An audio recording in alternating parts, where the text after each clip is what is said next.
In the towering apartment building, the figure of a young teenager could be seen faintly through the window, sitting on a low sofa. In his hands was a photograph of another young man, his smile radiant like the sun.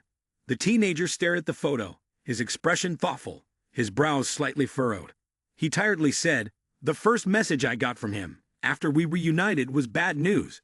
3 years ago, my mother, who knew his condition well, spent the rest of her life searching for my missing younger brother. She fell ill for a time before passing on to a better place." The teenager at that time looked at the pile of thick papers filled with images of his brother.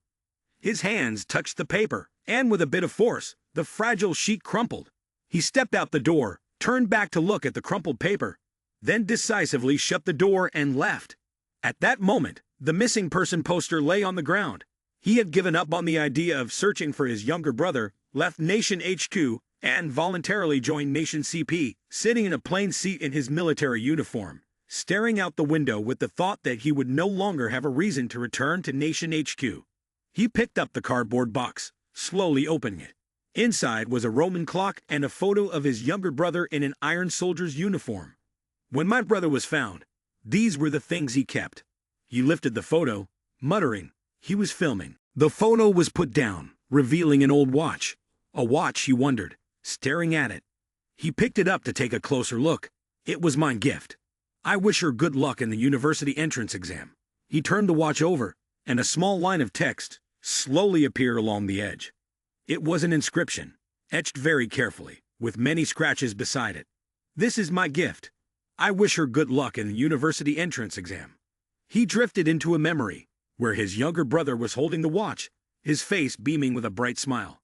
"Thank you, brother." He smiled and said to his younger brother, "This one's way cooler than a digital watch. Haha, what do you think? Pretty thoughtful, huh?" The two of them discussed the engraving on the back of the watch. He asked, his brother answered, and they were so happy. He suddenly jolted, asking, "What? Damn it, give it here." His younger brother innocently replied, "Why?" He responded, "I need to go tell the watchmaker. He needs to fix it right away." His younger brother squinted and smiled. "Come on, why bother? I'm going to wear it." Back in the present, he could only hold the old watch, a bitter smile on his lips. "From now on, if I need to write a name, I'll just write Sia." His large hand suddenly clenched the watch tightly. The old broken watch, which had been malfunctioning for so long, suddenly started ticking again. He stared wide-eyed as the hands began to move, surprised. "Ha! Wasn't it broken?" A voice echoed, reaching him, the one who would continue the journey. He suddenly felt as if something stirred, and that voice rang out again. "When you hold this, I may have already disappeared from the world." He gasped, opening the back of the watch to check. "This isn't an illusion, but there's nothing inside the watch." That voice still lingered, as if someone was standing there speaking. Yet it felt ethereal, like nothingness. "I'm sorry, you must have gone through a lot because of me. I just wanted to find a way to cure my mother's illness. I thought I would return home soon, but I got swept away." His eyes widened instinctively when he heard the last sentence. The voice continued. "On October 9, 2013, I received a strange message. The content was too bizarre to be spam. It didn't mention anything other than whether I wanted to participate or not. Usually I would ignore it, but the image of my sick mother lying in bed kept appearing in my mind. I told myself to just join in, hoping that it might be real. On October 12, 2013, this wasn't a dream. I was sure it was real. I was certain goblins and dwarves existed. It was the world of Orsi and dragons. In the center stood the sun god's tower. There was a rumor that if you could overcome the obelisk, you'd become a god. However, I was only interested in the medicine that could cure all diseases in the tower, called the elixir. On October 28, 2013, I formed a group of like-minded individuals to begin climbing the waterfall. However, compared to the real world, this was no joke. On November 9, 2013, I decided to leave home. I only had to struggle for half a year. That way, I severed all contact with the real world. On December 1, 2013, our group was named Artia. Artia always leads in every aspect. On May 7, 2014, the progress of our conquest was slower than expected, and it might take a few more years. On November 11, 2014, conflicts with the higher-level guilds erupted, hindering the progress of our conquest. On February 31, 2015, we couldn't reach a consensus, and war was about to break out. On July 2, 2015, the Guild alliance opposing us collapsed. On March 4, 2016, I fell in love with someone. You seem to be submerged in the images of your younger brother, running through one after another, but it still hasn't ended. On September 19, 2016, a resistance movement broke out. On January 2, 2017, the war continued, and everyone was exhausted. On July 6, 2017, a traitor appeared, causing discord within the guild. People began to distrust each other. On July 1, 2017, my body grew weaker, and I had been poisoned. On October 30, 2017, half of the members left the guild. We kept losing battles, and my body grew weaker.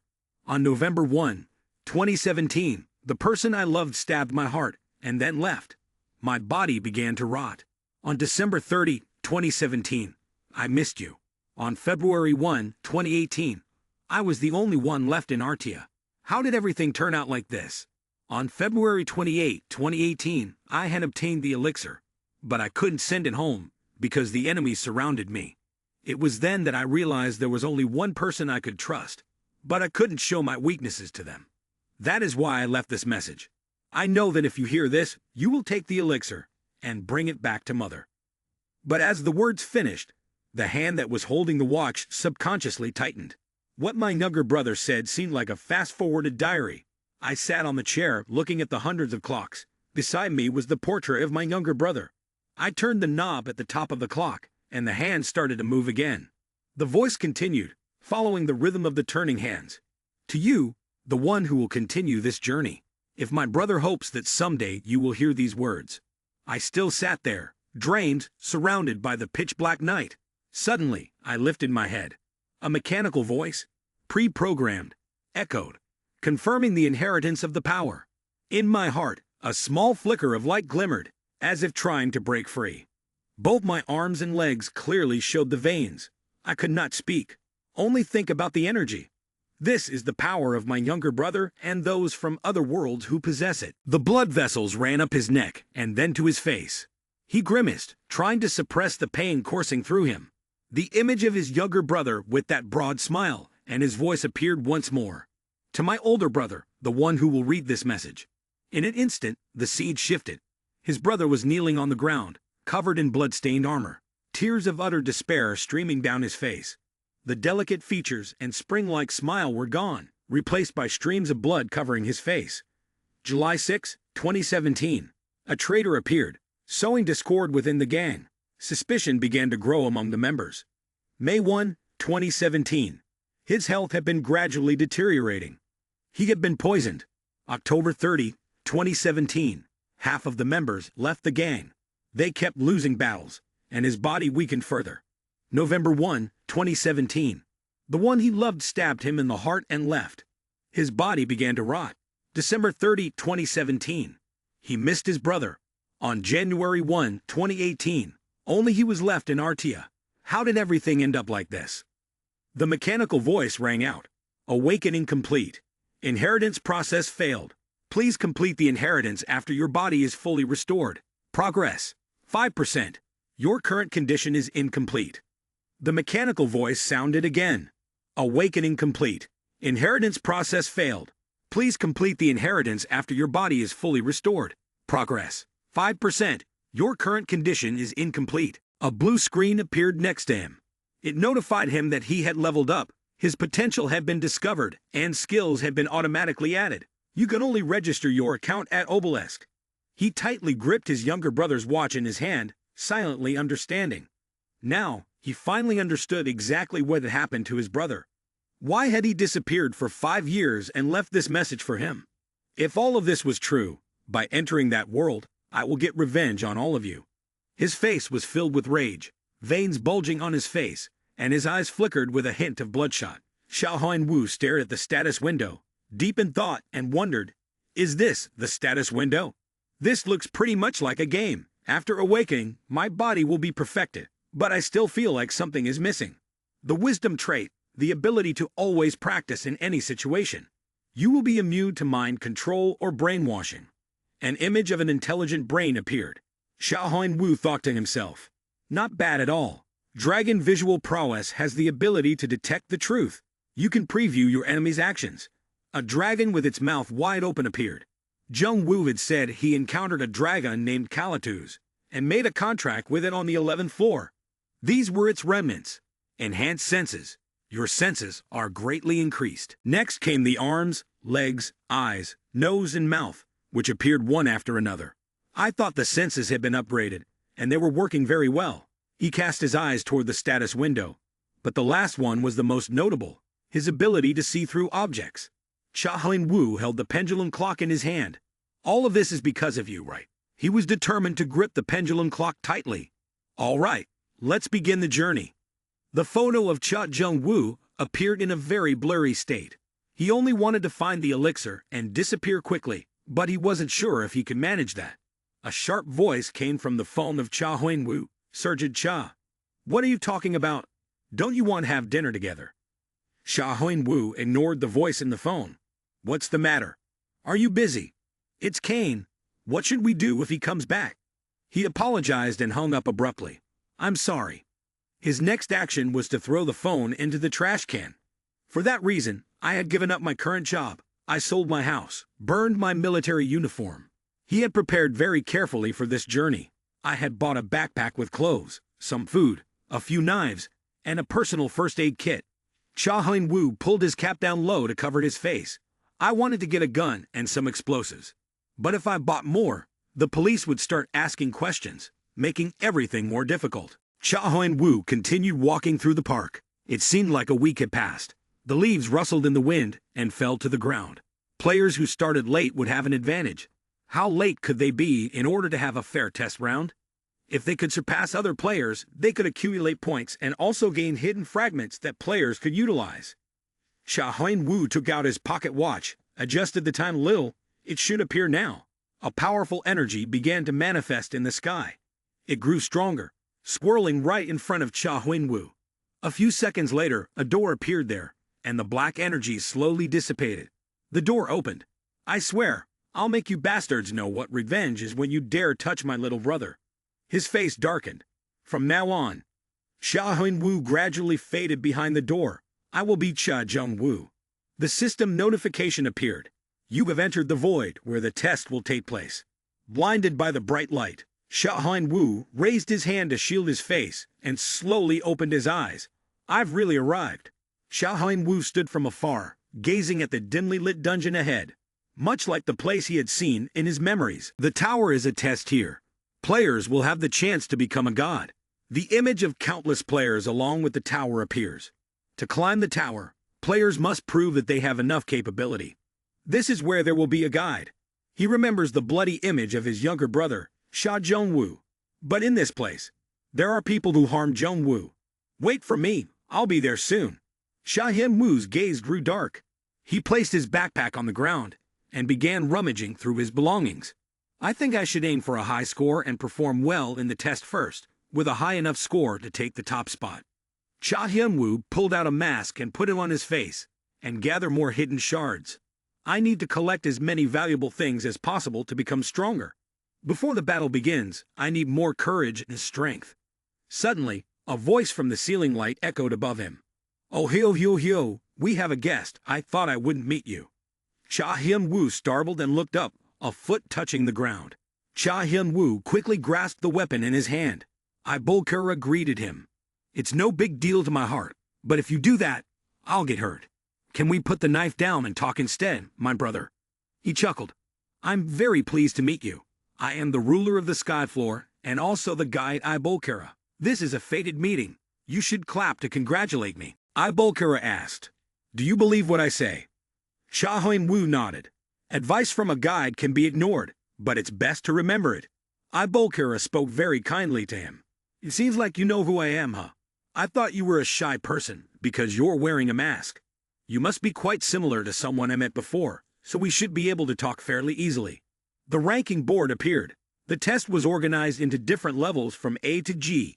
Each level had its own environment and different tests, with the goal being that within a certain period of time, your score would be determined by how well you completed the floors. He chuckled, pleased to meet him. I am the overseer of the 0th floor, and also the guide for Ibolkara. This is a fateful encounter. You should clap to celebrate, shouldn't you?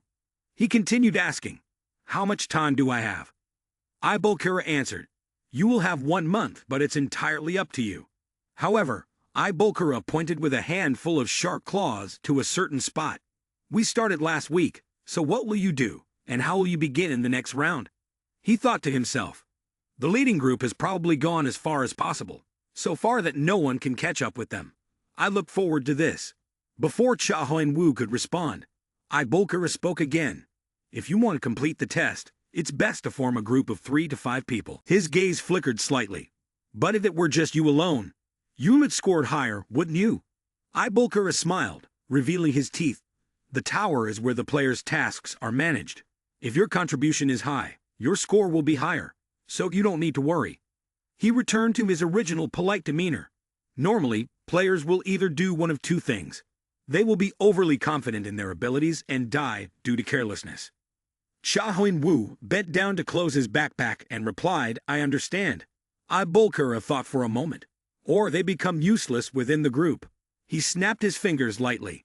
If you want, I can start right away. The test on the 0 floor would begin. The content. The players. Those who wish to conquer the tower. Ibolkara bowed respectfully. You must prove yourself worthy. The goal is to achieve a high score within the given time limit. You have 549 hours, 37 minutes, and 88 seconds left. Cha Huan-woo began to move inside. His steps were about to cross a white line, but he stepped over it. You have chosen level A to solve or break all the traps. Suddenly, a flash of light streaked past Cha Huan-woo. He quickly dodged it.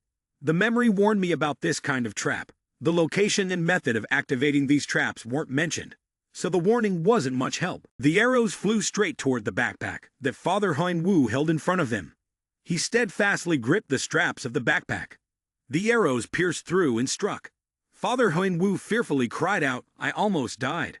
Father Huan-woo hugged the backpack full of arrows and leaned against the wall.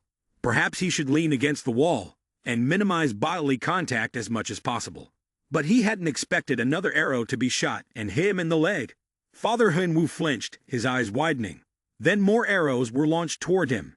He couldn't dodge them all, and was inadvertently wounded in the arm. Father Huan-woo gripped his blood-soaked arm and staggered forward, a sharp pain invading his body. He was affected by the stun effect. Exhausted, he leaned against the wall, while the system notification continued to pop up. The cold-blooded trait has helped you maintain composure. The stun effect has been removed. Your pain resistance has been increased. He gasped for breath, struggling. I know it's dangerous, but I didn't think it would be this bad. If things keep going like this, I might just lose it. He grabbed an arrow and tried to pull it out. Immediately, he yanked the arrow with all his might. Father Huan-woo took out a lighter and burned his own skin. Smoke began to rise. His wound was bleeding heavily, and his body was burning. The cold-blooded trait has helped you maintain composure. The stun effect has been removed. You have developed the ability to resist bleeding. Cha Huan-woo continued his journey. He recalled the trap from earlier. When the arrow shot towards me, it was probably already set up, and there was even a signal. Faint as it was, enough for me to realize I needed to time my movements perfectly. Cha Huan-woo thought to himself. Just finding a few arrows with the naked eye is tough enough. In this darkness, I have to pay attention to the gears when they shift. A perfect moment to spot the placement of the arrows and their trajectory. The image of the gears appeared, and in that brief moment, he had to hear exactly the sound they made. He closed his eyes and began to use his technique.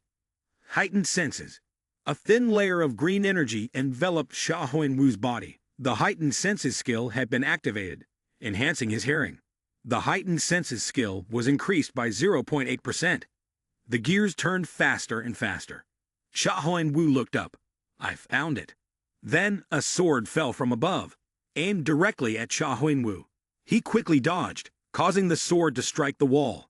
Following that, a series of arrows were shot down, but none of them hit him. Cha Huan-woo hid behind his mask and looked up. Behind the mask, Cha Huan-woo smiled slightly. Classy. He gripped the dagger firmly in his hand and successfully avoided the barrage of arrows, depending on how he handled them. The difference in his state had increased, dodging the green arrows to gain speed. Cha Huan-woo skillfully dodged all the subsequent arrows. His dexterity had increased by 1 point. When an arrow was shot towards him, he raised his knife to block it in front of his chest. His strength had increased by 1 point. Cha Huan-woo extended his hand, letting the arrow strike directly into his arm. He showed no sign of pain. He removed the arrow and continued walking. Being hit by a golden arrow increases endurance. Your endurance has increased by 1 point. A status window appeared. Asterisk if I can accumulate more, it will be easier to succeed in this kind of task. I wonder if I should keep farming levels like this asterisk. Player Cha Huan-woo. Attributes: cold-blooded, strength 19, agility 19, endurance 14, MP 21, dragon visual prowess 0%, heightened senses 4.3%, long-range vision 0%. Suddenly, drops of blood began to drip from Cha Huan-woo's face. He wiped the wound with his hand and said, "The only thing that bothers me is not being able to increase my MP. Even so, I still have the chance to easily improve the stats I want." From the observation screen, a familiar voice echoed, "Oh hail Hyo. Bulkera stood watching all the players. Things are getting more and more interesting. I never thought I'd see someone like this before. Strange, the people in Group A still draw my attention more than those in Group E." He looked at Cha Huan-woo and said, "This guy has potential." Bulkera continued to focus on observing him. Even if he has the ability, he'll still have to struggle with all those dangers. But if he's clever enough to outsmart the others. Bulkera twirled the glasses on his face to observe the other players. It seemed like there were still many entertaining scenes ahead, even in this tutorial phase. Oh hail Hyo. At this moment, on Cha Huan-woo's side, the status window notified that he had reached the final point, and the information had changed slightly. Player Cha Huan-woo. Attributes: cold-blooded, strength 29, agility 33, endurance 30, MP 21, dragon visual prowess 0%, heightened senses 8.3%, long-range vision 0%. Cha Huan-woo adjusted the status window, and except for his MP, the other stats had increased significantly. Achieving this in one day wasn't too bad. He was a bit surprised. It seems like it's not just that. Cha Huan-woo, pleased, made up his mind. Strength, speed, endurance, and destruction ability have all increased quite a bit. He gently pushed the door. Suddenly, beams of light emanated from the door. The process of healing his wounds would begin right now. He stared in amazement at the light enveloping him. His injuries slowly began to heal. Cha Huan-woo thought to himself, "A healing place for players?" Cha Huan-woo felt at ease. "Finally, I've found a place to rest." He bent down and lay down, and after a while, he slowly opened his eyes. A vague figure of a man appeared before him, flickering in and out of focus. Did I fall asleep? When his vision cleared, the man was still standing in front of him. He raised his hand in greeting. "Hello." Cha Huan-woo sprang up, instinctively retreating in fear. Looking at the stranger who was laughing loudly, he thought to himself, "Who is this guy? My heightened senses should still be active. So why can't I sense his presence?" Cha Huan-woo speculated. Could it be? Then he spoke to the man. "Are you a merchant?" The man, whose face was completely covered, replied lightly, "Do you know who I am? I like you, my brother, my customer. Allow me to introduce myself. My name is A, just a merchant passing by. Sometimes, traders appear at the end of the path and provide players with what they need, of course, not for free." He snapped his fingers, and various items appeared. Ordinary things like food and drink, healing items, skill books, and even valuable artifacts. A board materialized displaying detailed information for each item. The merchant introduced, "Now that you've come this far, do you need anything, sir? I am a seller of all things that exist in this world. If you need something, just let me know." Cha Huan-woo was casually browsing through the information board while thinking. Among the items listed were Medusa's poison, followed by the golden goat's horn. A blue eye appeared on the board. Tiamat's left eye, all rare treasures in the world. But then he thought, how could he possibly have enough money to buy things like these? He silently thought to himself, "I'm not even skilled enough to use these. I should just focus on the essentials for now." It seemed like Cha Huan-woo had found what he was looking for. Found it. It turned out that what Cha Huan-woo wanted was a ticket. Return ticket. A return ticket? It allows you to return to any place you desire. Cha Huan-woo asked, "How can I pay for these items?" The merchant responded with status points. Sir, just pay the required amount. He added, we have a conscience, and we only sell at a very reasonable price. After hearing this and glancing at the prices, Xiaohuan Wu couldn't help but laugh. A bottle of mineral water for 2 strength points. Were these people's consciences gnawed on by dogs? Xiaohuan Wu spoke to the merchant. I have something to trade. The merchant smiled flatteringly. Yes, we'll honor you, sir. Xiaohuan Wu began. With all the status points I've accumulated from level A. He crossed his arms, speaking slowly and seriously, in exchange for a ticket that can reset level A. The merchant pointed at the item table. So you want to buy the return ticket? Xiaohuan Wu nodded yes. He felt something was a bit odd about him. Yes, I do have that item, but I've never seen anyone show any interest in it. Normally, after surviving through level A, players would ask for items that could make the next level easier for them, not something that would make them go through level A again. Xiaohuan Wu replied, I still have some important things to take care of, so I need to go back there. The merchant chuckled lightly. If you say so. In his mind, he thought this man was quite interesting. Then he began to explain how to use it to Xiaohuan Wu. The method of use is very simple. Tier the ticket at any point you want, and you'll be transported back to your starting position. After saying this, the merchant bid Xiaohuan Wu farewell and left. I have to go now. I hope we'll meet again. Once the merchant was completely out of sight, all of your stats in level A have been lost. He looked at his hands. I can feel my strength fading away. System notification.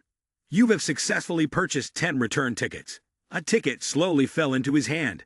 Xiaohuan Wu didn't hesitate, slowly tearing the ticket in half. The ticket emitted a blinding light. The light shone directly into Xiaohuan Wu's face. This is the null level, the starting point of the game. Once the light faded, Xiaohuan Wu had returned to his starting point, a dark and gloomy null level. This is the tutorial level, and it will begin now. He quickly drew his knife. Now I need to increase my stats, as much as possible. A series of arrows began to shoot directly at him. Xiaohuan Wu skillfully dodged them. His gaze shifted to the distance as he silently thought, this is the end point of layer A. I need to fine-tune my senses through the repetitions in this layer. The attribute points seem to have increased quite a bit. Suddenly, Xiaohuan Wu remembered a skill from before.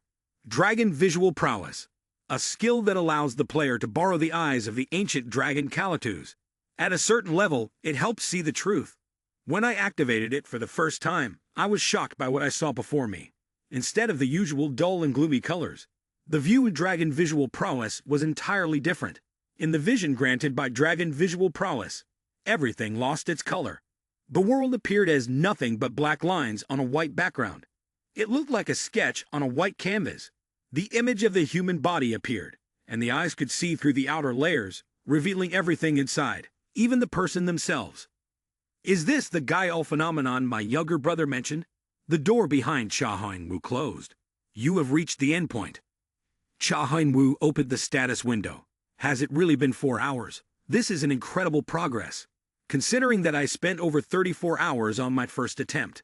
He looked at the status window. My stats have increased quite a bit. Now I can confidently face most players. However, it's still hard to keep up with those who have been ahead of me. The player, Xiaohuan Wu, with cold-blooded traits, strength 51, agility 56, endurance 55, MP 21, dragon visual prowess 2.1%, heightened senses 15.1%, and long-range vision 0.0. Xiaohuan Wu thought to himself, if I had started with those who went ahead, I would already be in Section E by now.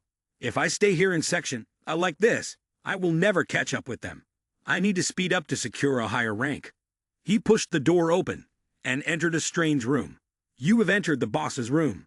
Xiaohuan Wu, walking forward, thought, I need to clear level A and move on to level B immediately. Right after, he rushed forward with an astonishing speed. Rockets shot towards Xiaohuan Wu all at once. He quickly responded in kind. Xiaohuan Wu was trying to fight them off. The speed is faster than I initially expected. System notification. Strength increased by 1 point. He continued to fend them off. I can't afford to slow down here. Suddenly, a new path opened beneath his feet. Xiaohuan Wu widened his eyes in surprise. Then, once the path was fully revealed, he didn't hesitate and jumped straight down. Beneath him were countless sharp stakes waiting to impale him. If I fall, I'll die immediately. Cha Hung-woo spun around. I can't die here. He was drifting, as if he was about to fall straight down. With his skilled techniques, Cha Hung-woo easily made it to the other side without hitting any stakes, quickly gained 1 point. Cha Hung-woo looked up. A large fire was burning brightly, illuminating the area where he stood. He firmly gripped the knife in his hand and moved forward. Cha Hung-woo swung his knife in a powerful arc. The flames parted to the sides. Cha Hung-woo walked through the path that had been cleared in the middle. Thanks to your cold-blooded trait, you have the ability to resist burns. The heightened senses skill has increased by 15.6%. As Cha Hung-woo was running, something suddenly lunged toward him. He dodged its attack. Agility had been increased by 1 point. Endurance had been increased by 1 point. The heightened senses skill had increased by 16.9%. Your stats have leveled up, your strength has increased. Suddenly, something punched Cha Hung-woo straight in the stomach. He hugged his belly and jumped back. His eyes widened as he recognized. This item. This is, he thought to himself. This scarecrow feels like it's mimicking the player. My little brother made a reference guide specifically for this scarecrow, Copper Scarecrow. A scarecrow that imitates the movements and actions of the player. It also has the ability to attack within a certain range. Cha Hung-woo began to recall the information about this type of scarecrow. The real boss of Part A isn't just the regular scarecrows, but also the 10 copper scarecrows behind them. They mimic the player's actions and track their movements. Their bodies are as powerful as a hellstorm. That's why they've been hindering us for so long. There are 2 ways to get past them. One is to fight head-on, and the other is... Cha Hung-woo was already in position, ready to subdue them. He activated Dragon Visual Prowess. Cha Hung-woo's vision through the dragon's eyes turned colorless. He could see through the body of the scarecrow. That's its weak point. Cha Hung-woo rushed forward, intending to stab the weak point with his knife. A foreign voice shouted, "This copper scarecrow operates based on a sensor. You need to find and destroy the sensor." Cha Hung-woo suddenly stopped. Perhaps this was the person he had seen earlier when his senses were heightened. He took a small step back. I already know these scarecrows move based on their sensor. With that thought, Cha Hung-woo punched the copper scarecrow's sensor from behind. He succeeded in destroying it, and with the loss of its sensor, the copper scarecrow exploded.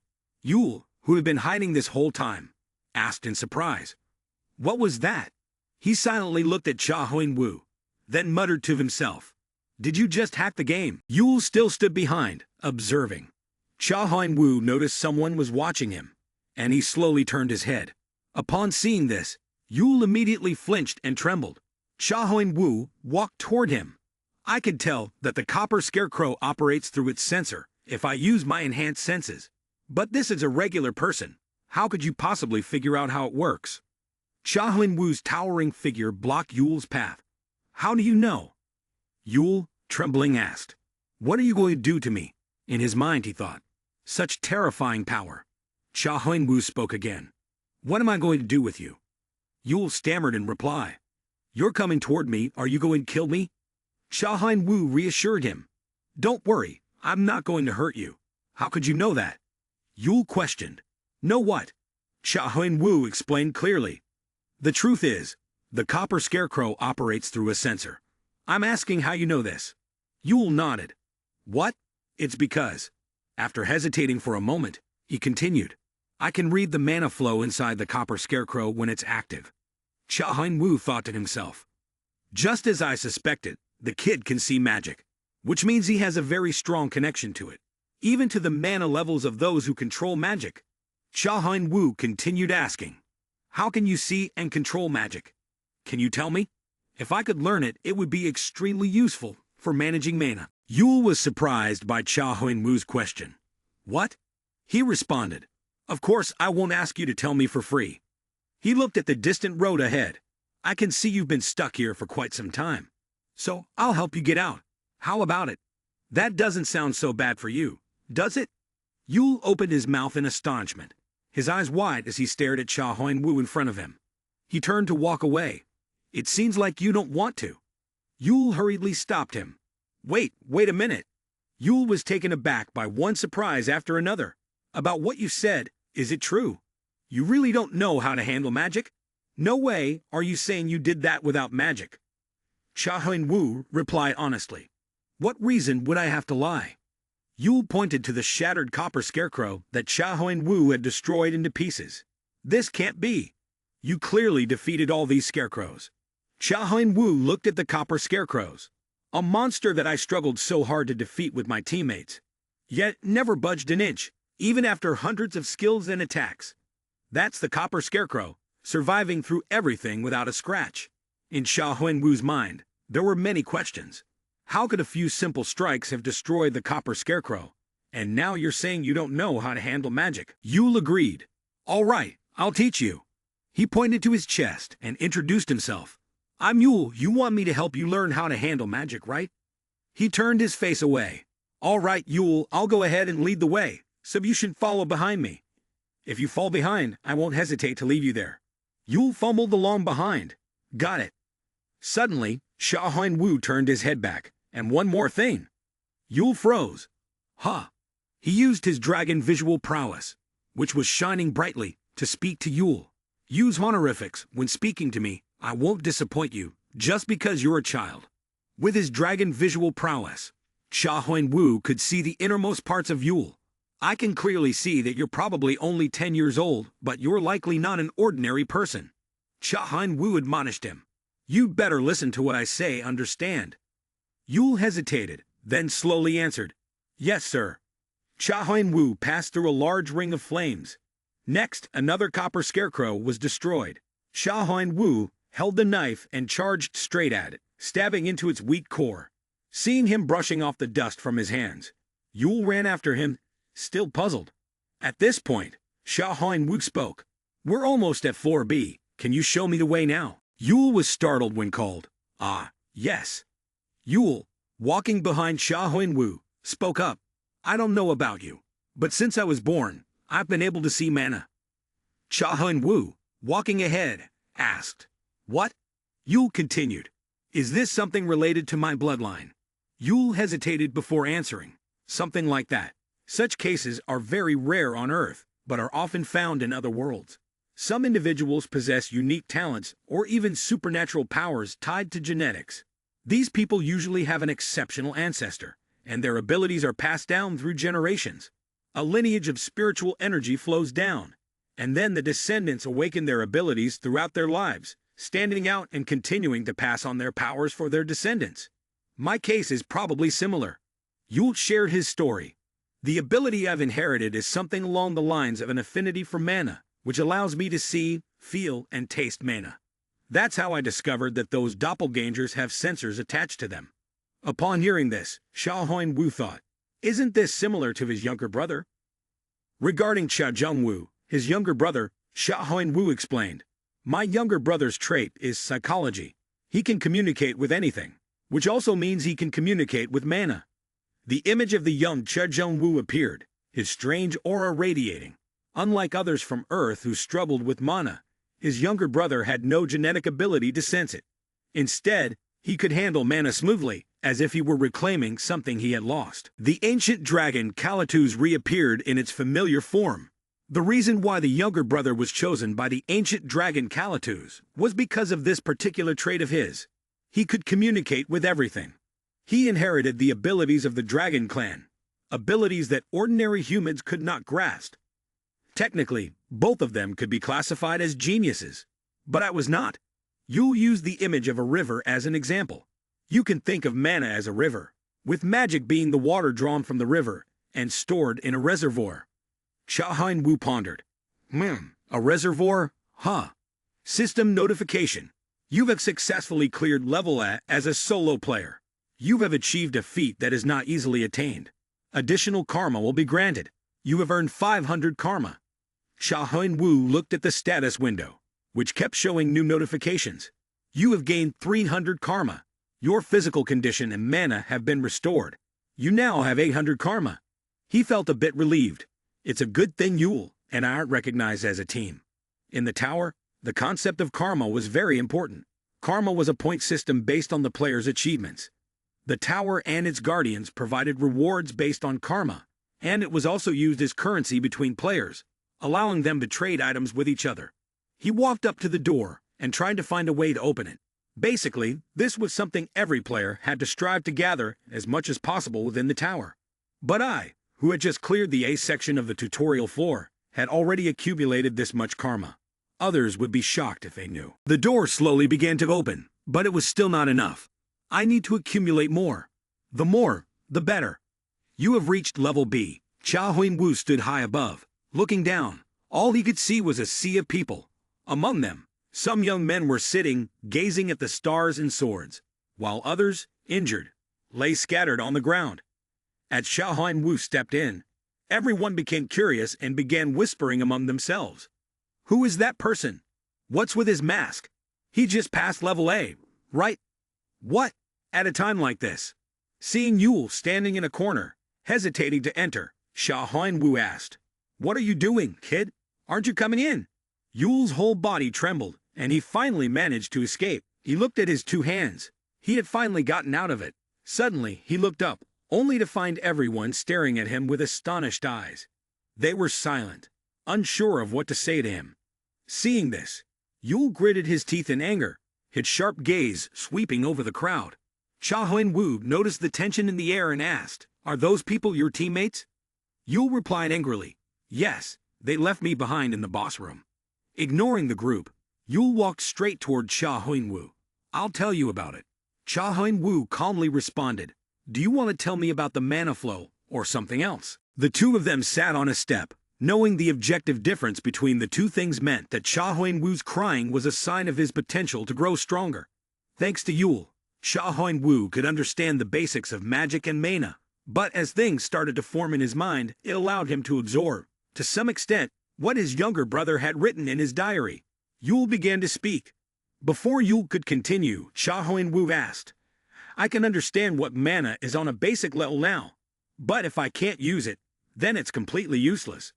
What I mean is, how do I make it easier to use mana, or something like that?" Yule shyly scratched his head. "I don't know how to use it, but it feels really refreshing. I guess I've actually known how to handle it from the start, so it's hard to explain exactly how to do it." Cha Huin-woo responded, "I see, so that's how it is." Cha Huin-woo slowly stood up. "Well then, I'll keep moving forward. You wait until the tutorial phase ends, and then come back, right?" Yule looked up at him. "What? Ah, yes, I'm saying goodbye to him. We'll part ways here," Cha Huin-woo said as he waved goodbye to Yule. As Cha Huin-woo left, the group of people approached Yule. Their voices startled Cha Huin-woo. Yule stood in the shadows and said to the group, "I really like your gazes. People like you will definitely achieve great things." He introduced himself. "I am Boon, known as Orangdan. We are in the waiting room on the next floor. If you want to join, come with us." Kan was intrigued by Boon's words and stepped forward to ask the guy, "Does this mean we'll be joining the Orangdan Guild?" The guy replied, "If it's indeed Orangdan, it was established to stop the chaos on the tutorial floor." In the dark basement, facing the copper scarecrows, both Boon and Kan felt terrified. If we move, these scarecrows will attack. He tightly gripped his sword and thought to himself, "If this keeps up, I'm going to be in trouble. How am I going to get out of here?" His eyes darted around, looking for an escape. Seeing Yule holding a sword beside him, he was taken aback. He watched Yule, who was carefully observing the scarecrows. Yule's ability was to analyze the flow of magic and mana. That kid's not going to be of much help. Maybe I should just leave him here. In this case, it might be the best decision.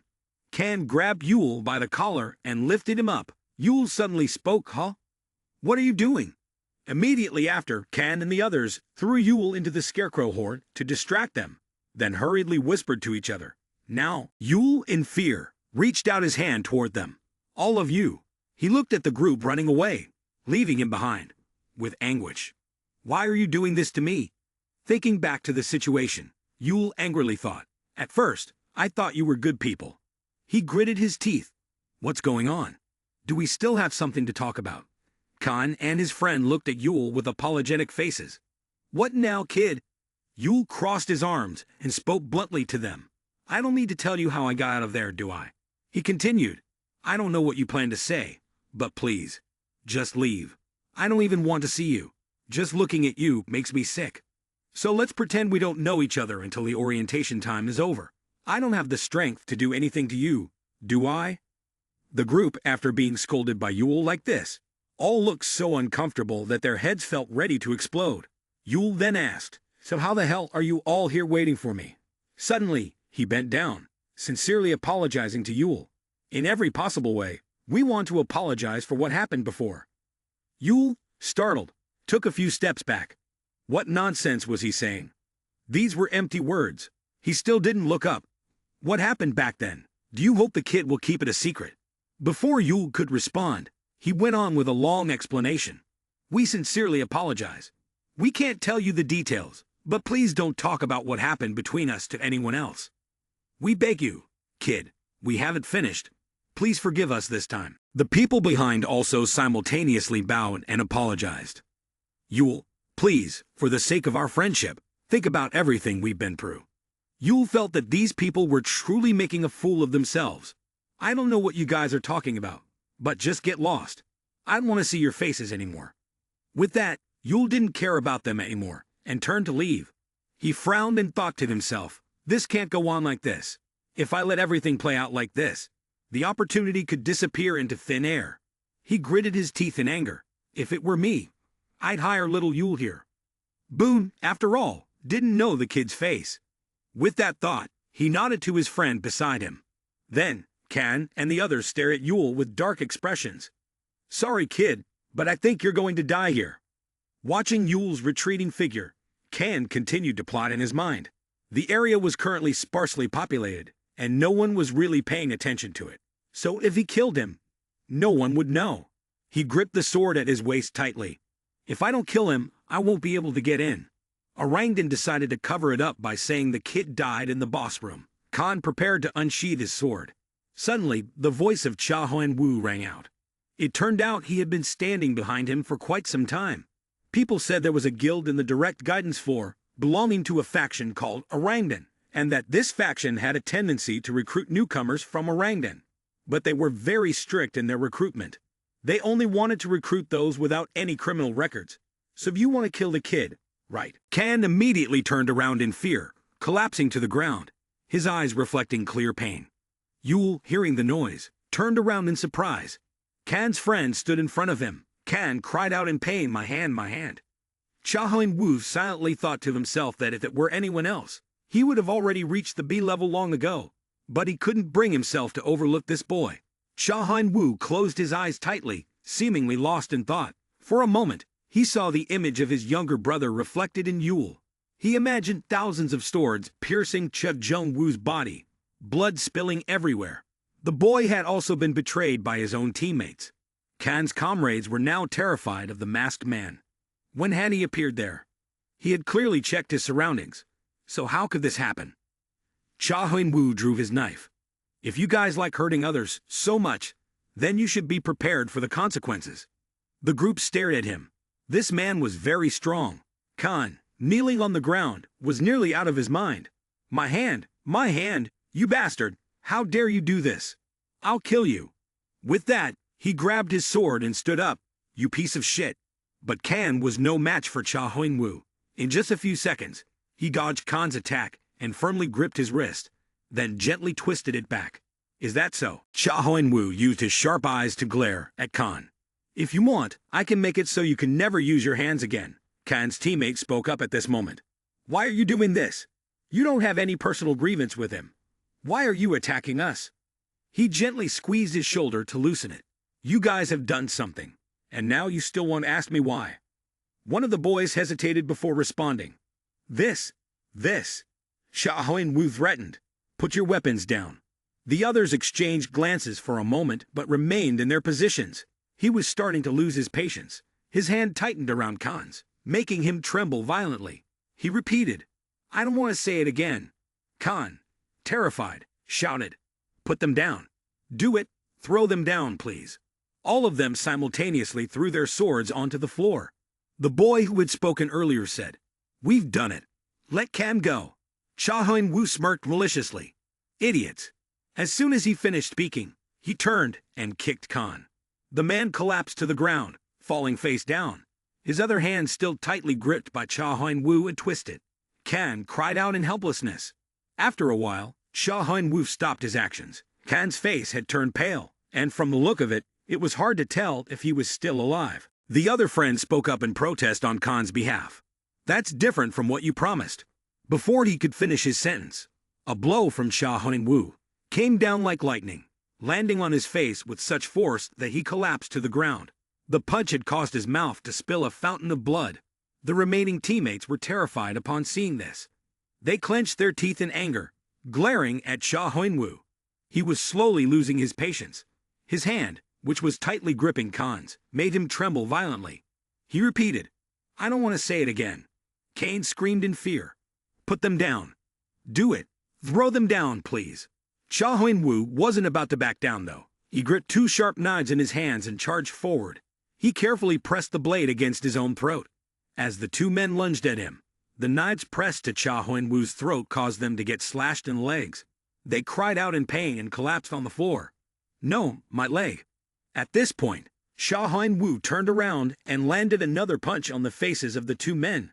Both of them immediately foamed at the mouth, their eyes rolling back to show only whites. Yule stared in shock, his mouth agape at the scene. He watched Sha Huan-woo, who remained completely composed. Manhwa knew that Sha Huan-woo was strong, but this was beyond anything he had imagined. Sha Huan-woo walked toward him. "You're drooling." Yule was startled and quickly wiped his face. He instructed, "Take care of yourself, and be careful of others from now on." Before Yule could say anything, Sha Huan-woo had already left. He immediately reached out and called, "Hey, wait a second." Yule shouted, "Thank you, big brother. One day I'll be like you." Sha Huan-woo stopped in his tracks, turned back, and said to Yule, "Try going to the Prezia garden." Yule was stunned. "Ha!" Sha Huan-woo continued, "It will be quite helpful for you." After that, Sha Huan-woo turned and left, leaving Yule standing there, confused. He clenched his fist. "Prezia garden, huh?" A look of determination appeared in Yule's eyes. A group of injured people were sitting nearby. He suddenly spoke, "Oh." He leaned his hand on his thigh and looked in the direction of Sha Huan-woo. It was truly unexpected. He kicked Dolly, who was next to him. Hey, stop sleeping."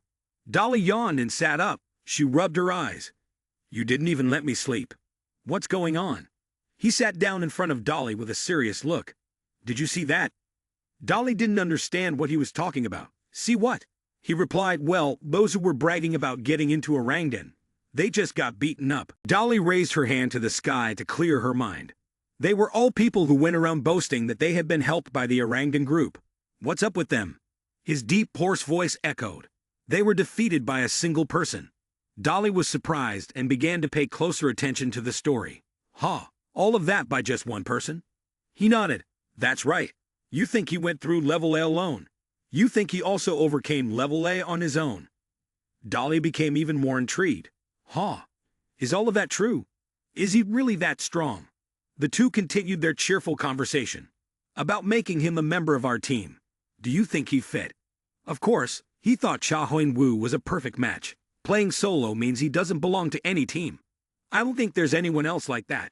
He bent down and looked at Dolly. "That's why I want to invite him to join our team. If we manage to recruit him, our team's power will increase significantly."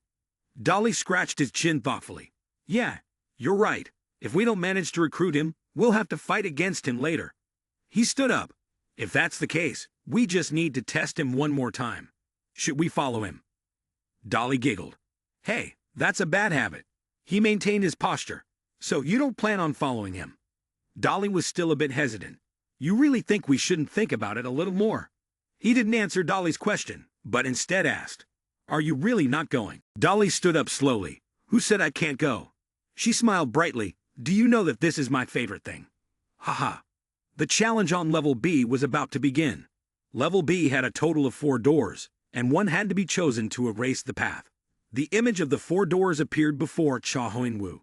Each door was designed to guide the player to a different room, each with a preset difficulty.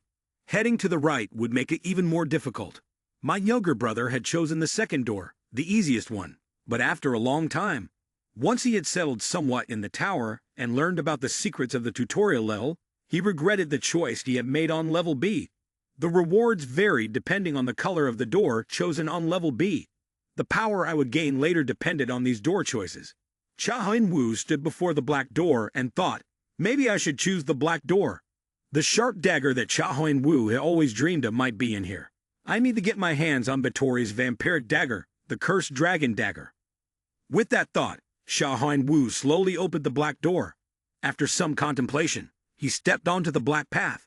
Cha Huan-woo looked at the stream of water ahead, safely swimming across the pond and heading toward the opposite side. The water looked murky, and its details appeared.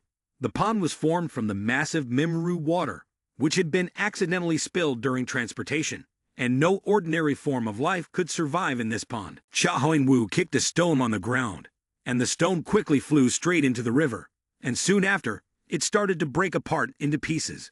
Is it broken already? Cha Huan-woo calculated that if he tried to swim across without knowing the depth and width of the pond, he would die immediately. He didn't even know what might be inside. Cha Huan-woo began to activate his dragon visual prowess. It must be somewhere. He looked at the wall and saw a dark streak. Cha Huan-woo touched it. A new path immediately opened up. Beneath it were some stairs. Here's the way. System notification. You have entered the dungeon. You have found a shard of the Frost and Flame Room. Cha Huan-woo descended, gaining 300 karma. His steps halted as he found it. He looked at the wall covered with white moss, a type of moss that contained the essence of the moon. If eaten, it would cause illness, and its taste wasn't pleasant either. Only later did I realize that the path, as difficult as it was, had many different solutions. One of those solutions was white moss. White moss was a type of moss that carried the essence of the moon. In theory, it was incompatible with the human body. Therefore, even if someone ate it, they might not be able to absorb the energy, which would lead to various diseases. As a result, players who somehow found their way into the dungeon usually avoided white moss. However, I learned about it after hearing it from my family's close friend, Yeoden. White moss was a material with a very unique way of consumption. The pure white moss appeared on almost every wall in the dungeon my younger brother had discovered. To be able to use and consume it, we would need many other ingredients before it became usable. The image of the gigantic insects under the bright moonlight was truly vivid. Creatures like insects and animals considered the white moss as food that helped them grow.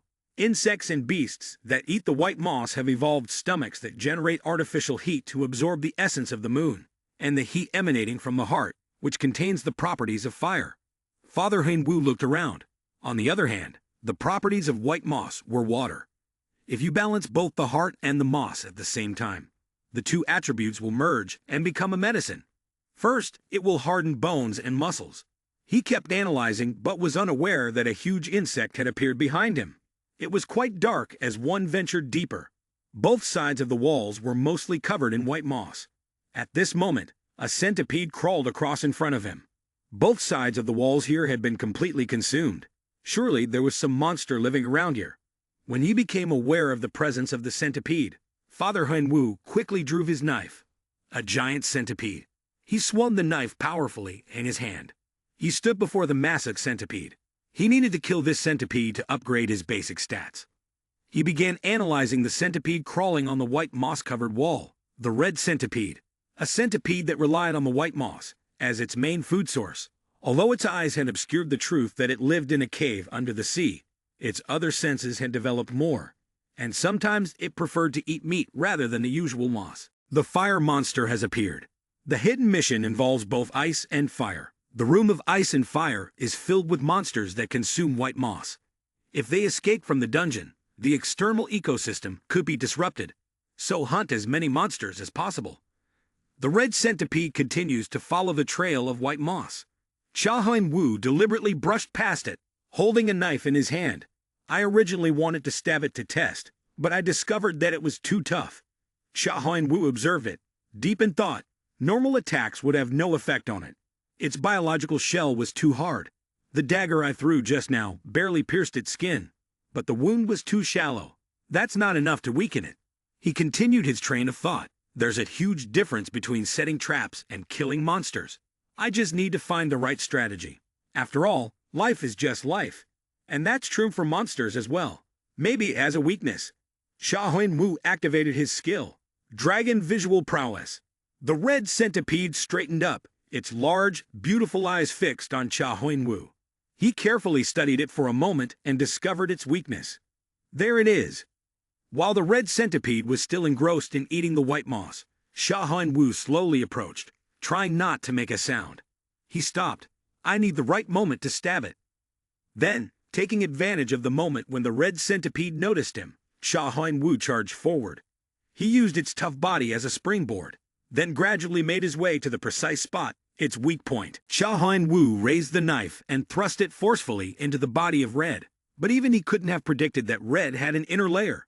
The knife only pierced through the outer shell, but when it reached the inner layer, it could not go any further. At this moment, the red centipede touched his body. Wu flinched and looked over. His reflexes were quick. He struggled to remove the knife that was embedded in Red's body. After pulling the knife out, Wu stumbled backward, collapsing into a pile of rubble. Intense pain surged through his body. He was affected by dizziness. Wu spat out blood. He suddenly exclaimed, "Ah, you have severe internal injuries. You're in shock. The fluid, it's likely that the red centipede's venom has seeped into your body. You're suffering from poisoning." Wu painfully leaned against the white moss wall, his entire body aching to the point where he could barely breathe. 4 ribs, 2 vertebrae were broken. His left thigh vein was torn, and the tendon in his right ankle was severed. Gradually, he opened his eyes. The air conditioning effect had helped him maintain his composure. The dizziness status effect was cleared, and he developed pain resistance. The shock status effect was cleared, and he developed impact resistance. The poisoning status effect was cleared, and he developed poison resistance. A moment later, Wu drew his knife again, preparing to rise up. The skill of resisting physical strength had been created. You have shown remarkable composure of mind in every situation. You have achieved profound enlightenment regarding perseverance and an indomitable will. The red centipede opened its mouth wide in front of Wu. The skill of combat willpower had been created. Wu continued to thrust the knife directly into its claw. His hand began to tremble. It seems this centipede is not easy to deal with. The centipede kept crawling on the wall, the rocks there cracking under the pressure of its massive claw. Wu carefully reconsidered, noticing there was only one weak spot above, where the hard shell was currently. He raised the knife and then plunged it directly into its abdomen. This is its abdomen. The red centipede's blood gushed out from its abdomen.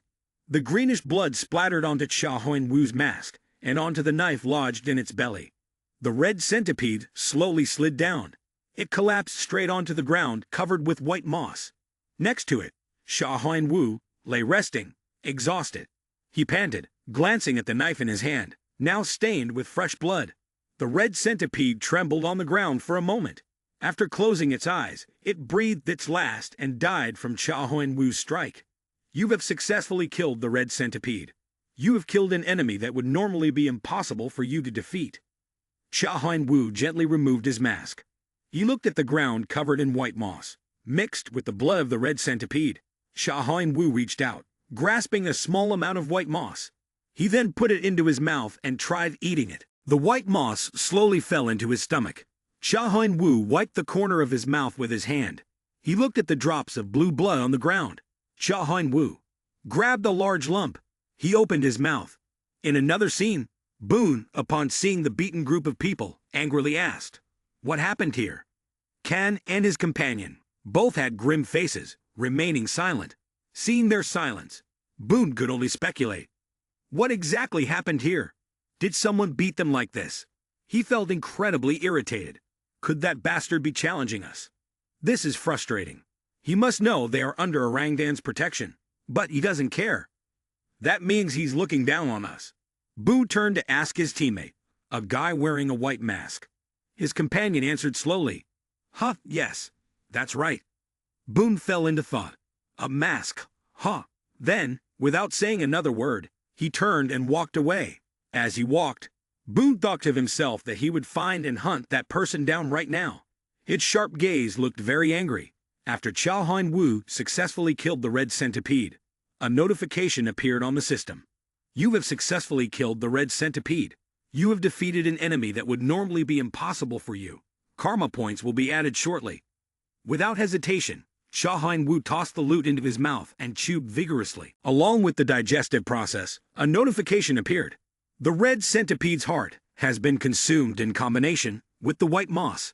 The heart reveals its hidden effects. Beneficial effects have been activated, your joints and wounds are healed, and have become tougher than before. The muscles deep inside are also tightening, and your skin is smoother. His physique also began to gradually improve bit by bit. The notification appeared again. The number of monsters currently being hunted is 1. You have gained the hidden power, heart flame, and the frost badge. Huan Wu ignored those lines. He closed his eyes, leaned against the rock, seeking rest after a long battle. Father Huan Wu tiredly reflected. Well, I somehow did it. I managed to get the heart flame and the frost badge. Although I want to rest, for now, Huan Wu still tried to open the system menu to check. I've heard that the stronger your body becomes, the faster you recover when you feel tired. It's a relief.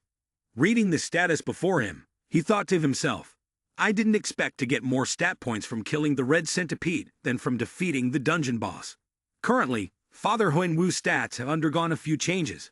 Strength 60, Agility 65, Endurance 62, MP 21, Dragon Visual Prowess 3.1%, Enhanced Vision 17.8%, Physical Resistance 7.2%, Combat Will 3.2%, Long Range Vision 0%. Cha Huan Wu realized that his energy level was too low to comfortably use any skills. The magical power was truly the only flaw he had, but he didn't know what to do about it, since his MP wasn't increasing. He knew that his top priority was to figure out a way to sense mana as soon as possible. But the question was, how could he do that now? Still, he felt somewhat happy that his stats had significantly increased. This was not the only problem, however. Huan Wu analyzed the power of the dragon ancient Calatus and found it to be truly impressive. But there would be many situations where mana would be useful. He had enough experience to know that this would definitely happen as long as he continued to climb higher in this tower. Currently, his physical resistance at level E, with a proficiency of 72%, would be effective against external impacts. When activated, this skill would increase his resistance to physical attacks. Physical resistance would help against external impacts, minimizing the effects of an attack and reducing pain. Thinking back on the dangerous situation he had just been in, Huan Wu silently thought, I really have to thank my cold-blooded nature. Otherwise, I would have been done for just now.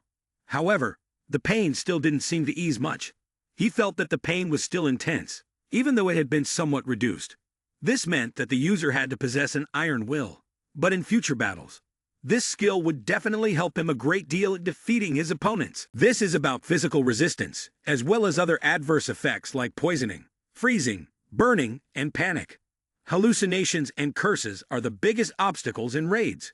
But if I can avoid all of those, it will create a significant advantage. After a while, Huan Wu decided to take a break to apply his most notable skill, Fighting Spirit. Cha Huan Wu's Fighting Spirit skill was rated D+, with a proficiency of 32%. Thanks to his perseverance and indomitable will, he could also ignite his fighting spirit regardless of the circumstances. While focusing on combat, the increased speed of thought helped him make quick decisions.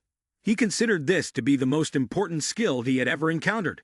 Huan Wu understood that in a life-or-death situation, being able to make a calm judgment was crucial, and this skill was vital for that. Moreover, this skill could be used in many different ways. It was lucky that he had it, or else he would have been sent straight to the altar by the Ogong. He smiled contentedly, genuinely thinking that this skill wasn't too bad. It was hard to acquire a D-rank skill in the tutorial level.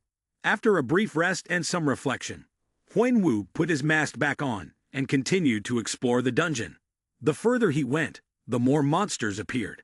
Against weaker creatures like these bats, a simple strike was enough for Cha Huan Wu to take them down. The notification popped up. You have successfully defeated 5 sonic bats. Number of monsters killed, 147. Cha Huan Wu felt that he had gradually gotten used to the task of hunting monsters and disarming traps. He picked up a bat, extracted a few of its teeth and claws, which belonged to the sonic bat. These could be useful materials. Next, Huan Wu took out a vial of liquid and thought to himself that this was a mixture of white moss and the venomous blood of a red centipede, and he had used the exact ratio when preparing it. If he poured it onto the bat's teeth and claws, he recited the steps in his mind as he proceeded. The liquid and the pile of teeth and claws began to mix together. Immediately, a reaction took place, producing thick smoke. Shortly afterward, he had extracted a powder with the essence of fire. It was highly volatile and could explode when exposed to flame. This could be considered a simplified version of gunpowder. Once completed, Huyen Wu took out a small bag and collected the explosive powder inside, ready for use when necessary. Before long, he'd have filled several pouches at his waist. He then looked up and silently considered what to do next. Looking ahead, he saw a gigantic colony of green ants surrounded by numerous large ant eggs. These were known as blue army ants.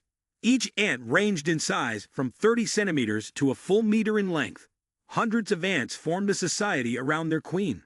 As Huyen Wu approached, he thought to himself, due to the nature of ant society, all types of ants, including worker ants, were willing to sacrifice their lives to protect their environment if it was threatened. Thinking of this, he couldn't help but feel exasperated.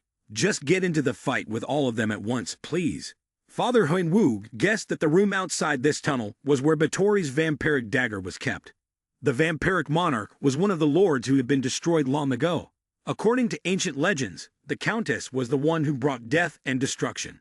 She could drain the life force from others to feed her own, and if allowed to continue, she could even steal their skills. This demonic queen was described with hair made of venomous snakes, much like the image of Medusa in mythology. He had heard that many players and families still ground their teeth in frustration whenever they recalled the damage they suffered at her hands.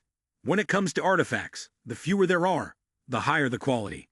Artifacts with a 3-digit number, in the range of 300, are among the best.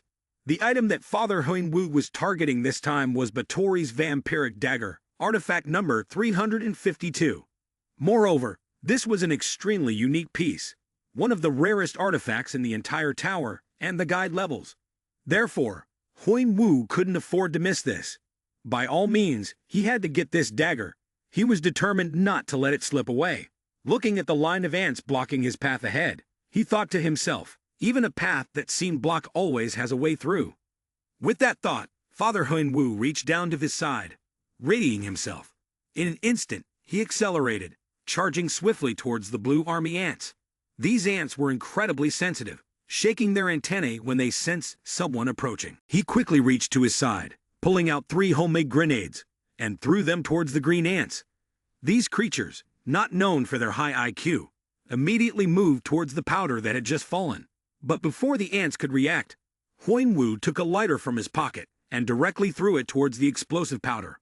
As previously described, the characteristics of this powder caused a widespread explosion. The unfortunate green ants, with their natural fear of fire, died instantly. The flames spread to their entire nest. The system displayed a notification. You have successfully blown up the ant dungeon. 217 blue army ants have been blown apart.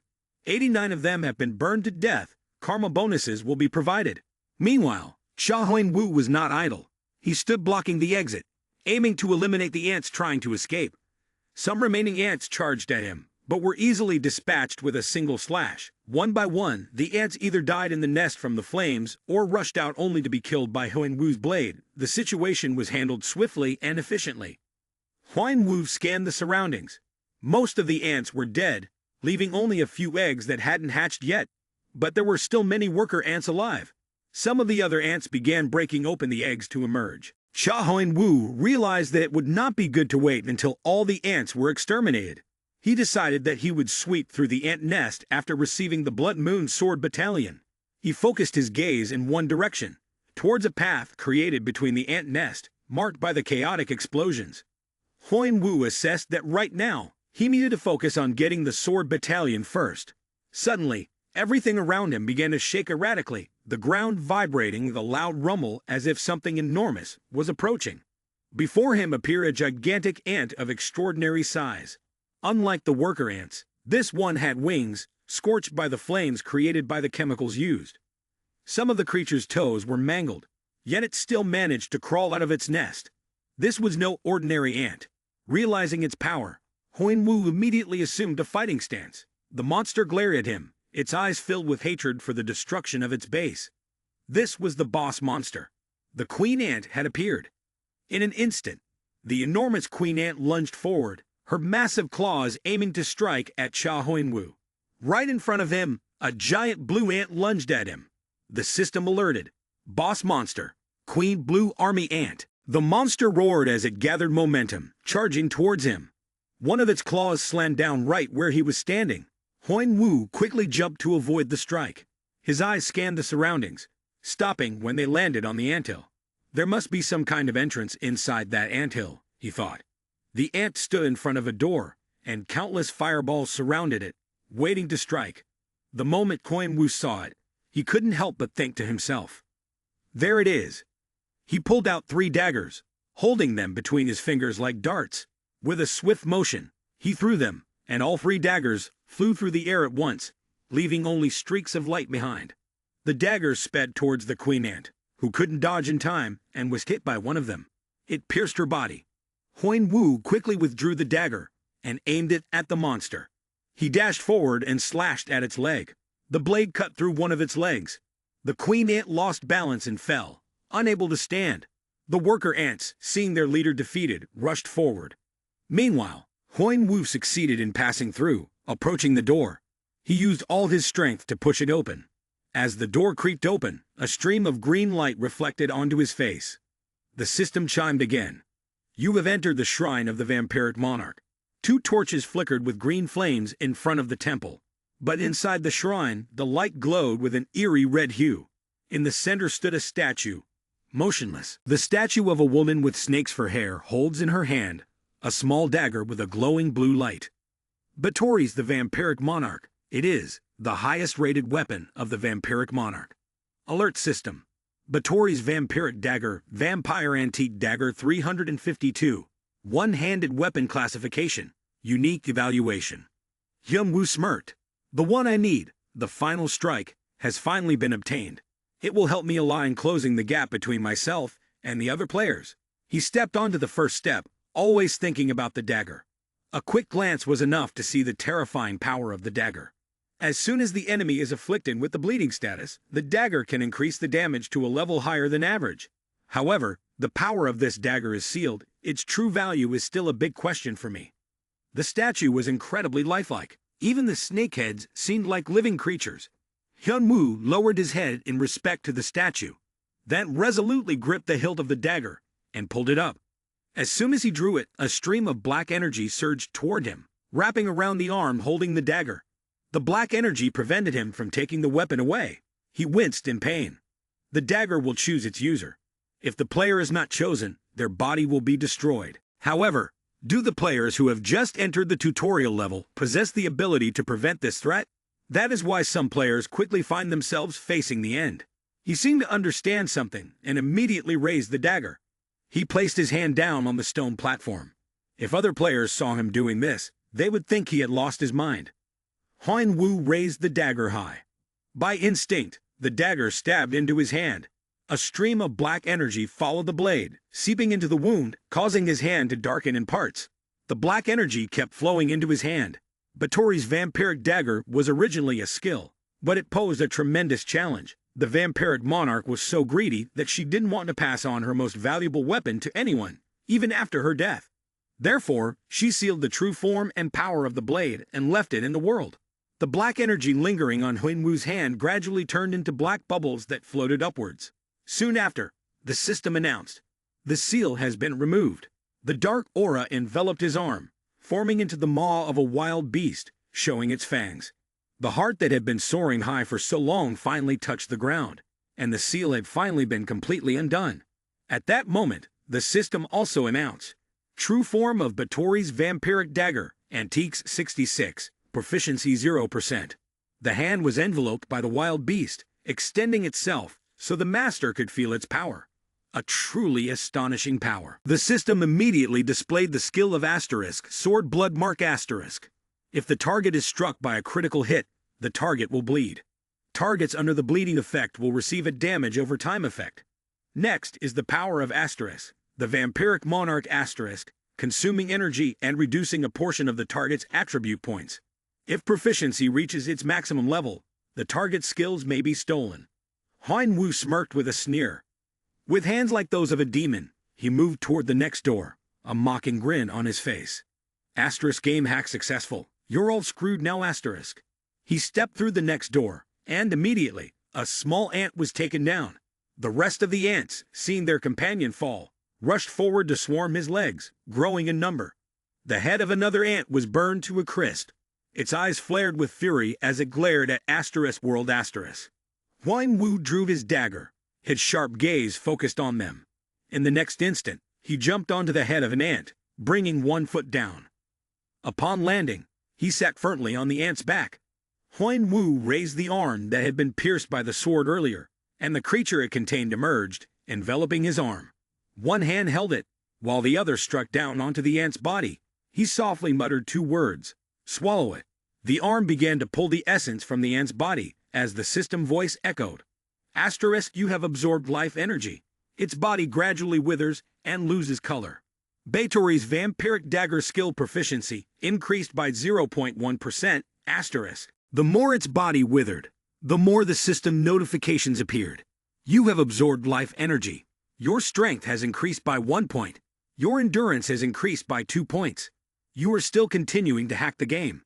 As soon as the Queen Ant fell, you had killed the boss monster, Queen Blue Army Ant. Karma will be added. You have gained 300 karma. The remaining Blue Army Ants, seeing their queen fall, trembled in fear. From above, different-sized water shadows fell along with the system's warning sounds. The Blue Army Ants have lost their will to fight. The ant tunnel will soon collapse. The collapse was already in progress. In the 2 dark chambers, 2 voices kept responding to each other. "Imph. Is there anywhere like this place used to be? I've never seen this place before. At least he wasn't strong enough to enter a place like this. Are you sure he's here?" Candy spoke first. "Yugam, that's what you said. If you don't believe me, you can go back." Dolly yawned and sighed, covering her mouth. "Ah, who said I didn't believe? Why are you being so harsh?" Candy smiled and tried to smooth things over, slinging an arm around her. "Come on, don't be like that. We're family."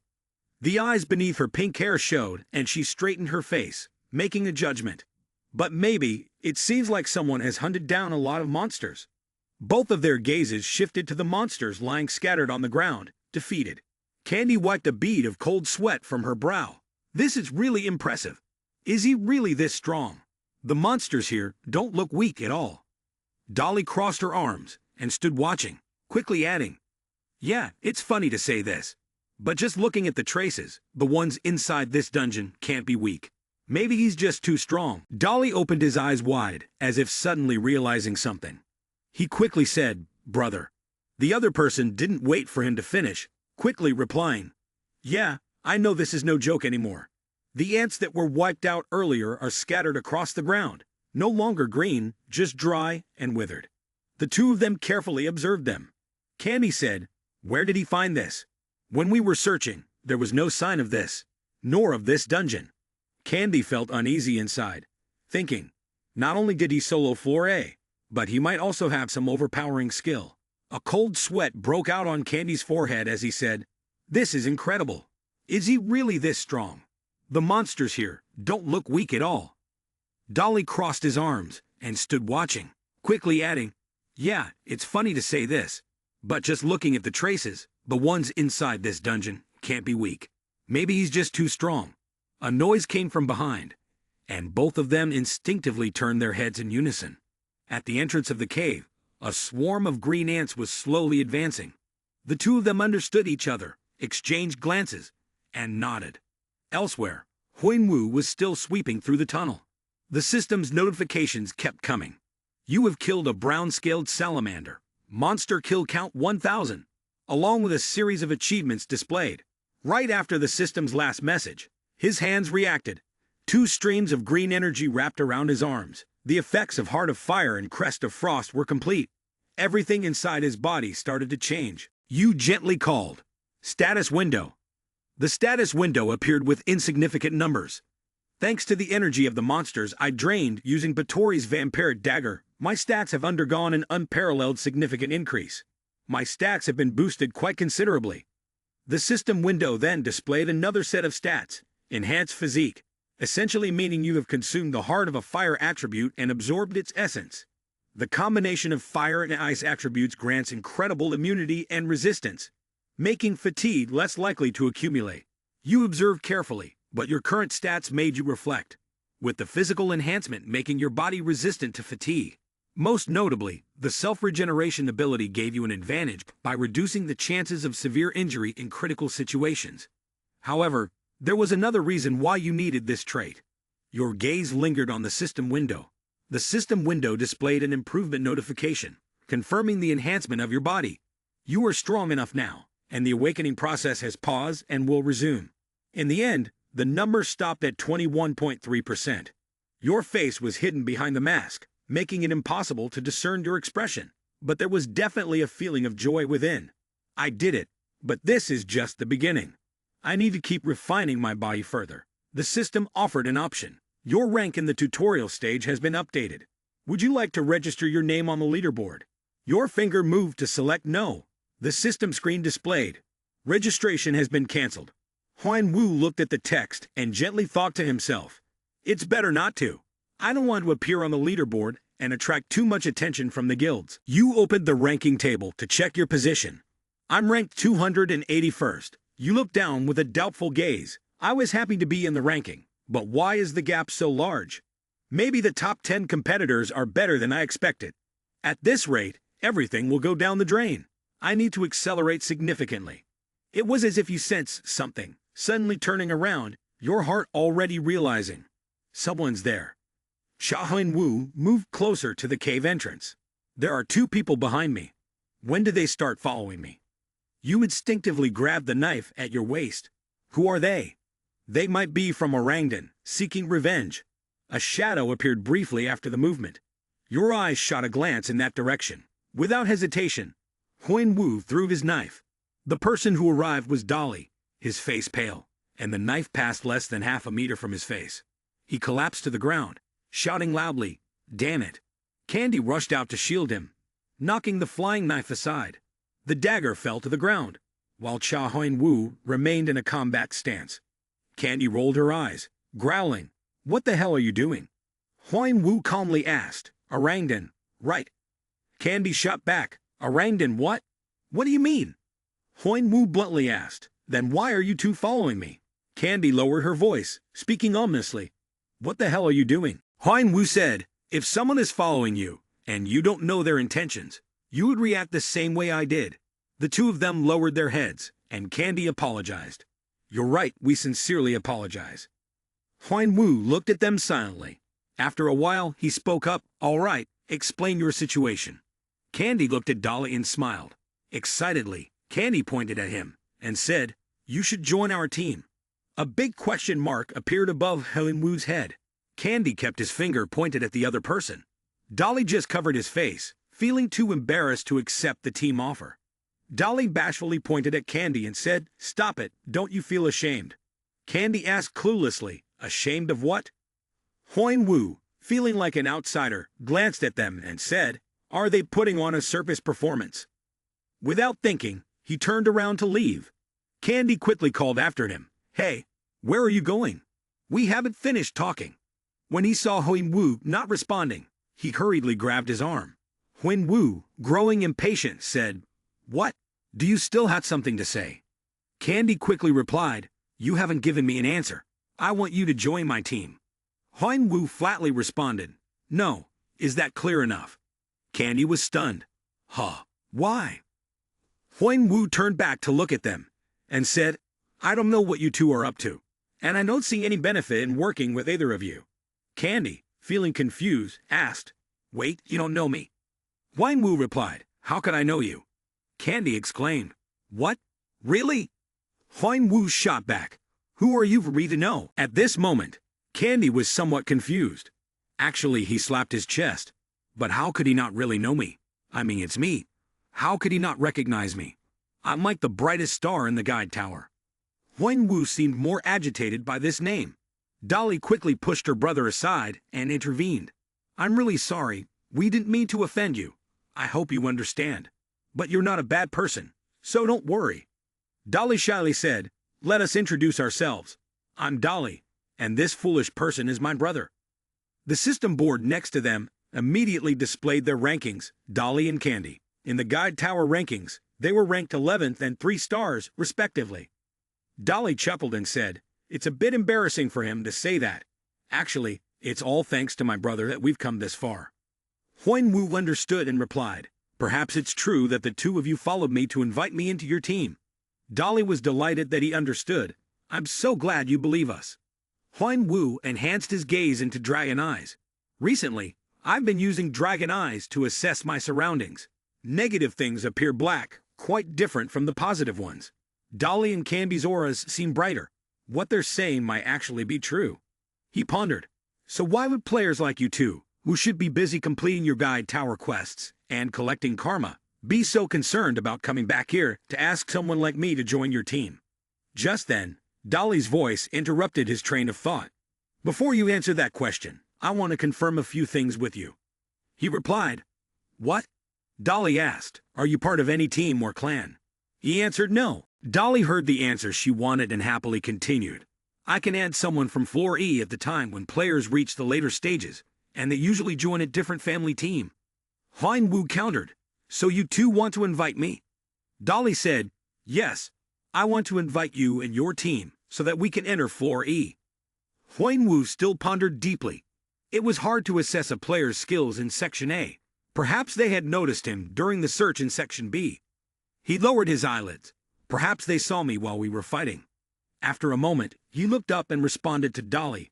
You're saying there is an item in Floor E that's very difficult to obtain, even for players ranked 3rd and 11th, and you need someone to help with this, right?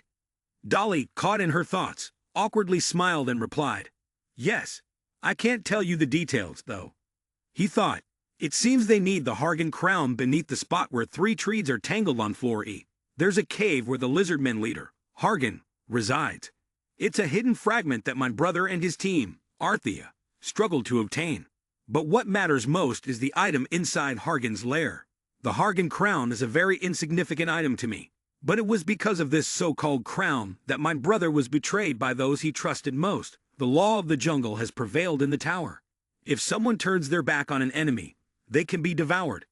Huan Wu once again gave a thoughtful look at the two of them. If I had teammates, I would only choose 1 or 2. That's a number I think wouldn't be a burden and would be easy to discard. Dolly saw him hesitating and immediately set a condition. You won't be disappointed with the compensation. We can also adjust the terms if you need anything else. What do you think? I'm sure this isn't a bad deal even for you. Huan Wu agreed. All right, I'll help you, but on one condition. Dolly asked. What condition? Huan Wu replied. Besides the items you need, I want all the other rewards. The two of them exchanged hesitant looks. All right, it's all yours, but you have to show us what you've got.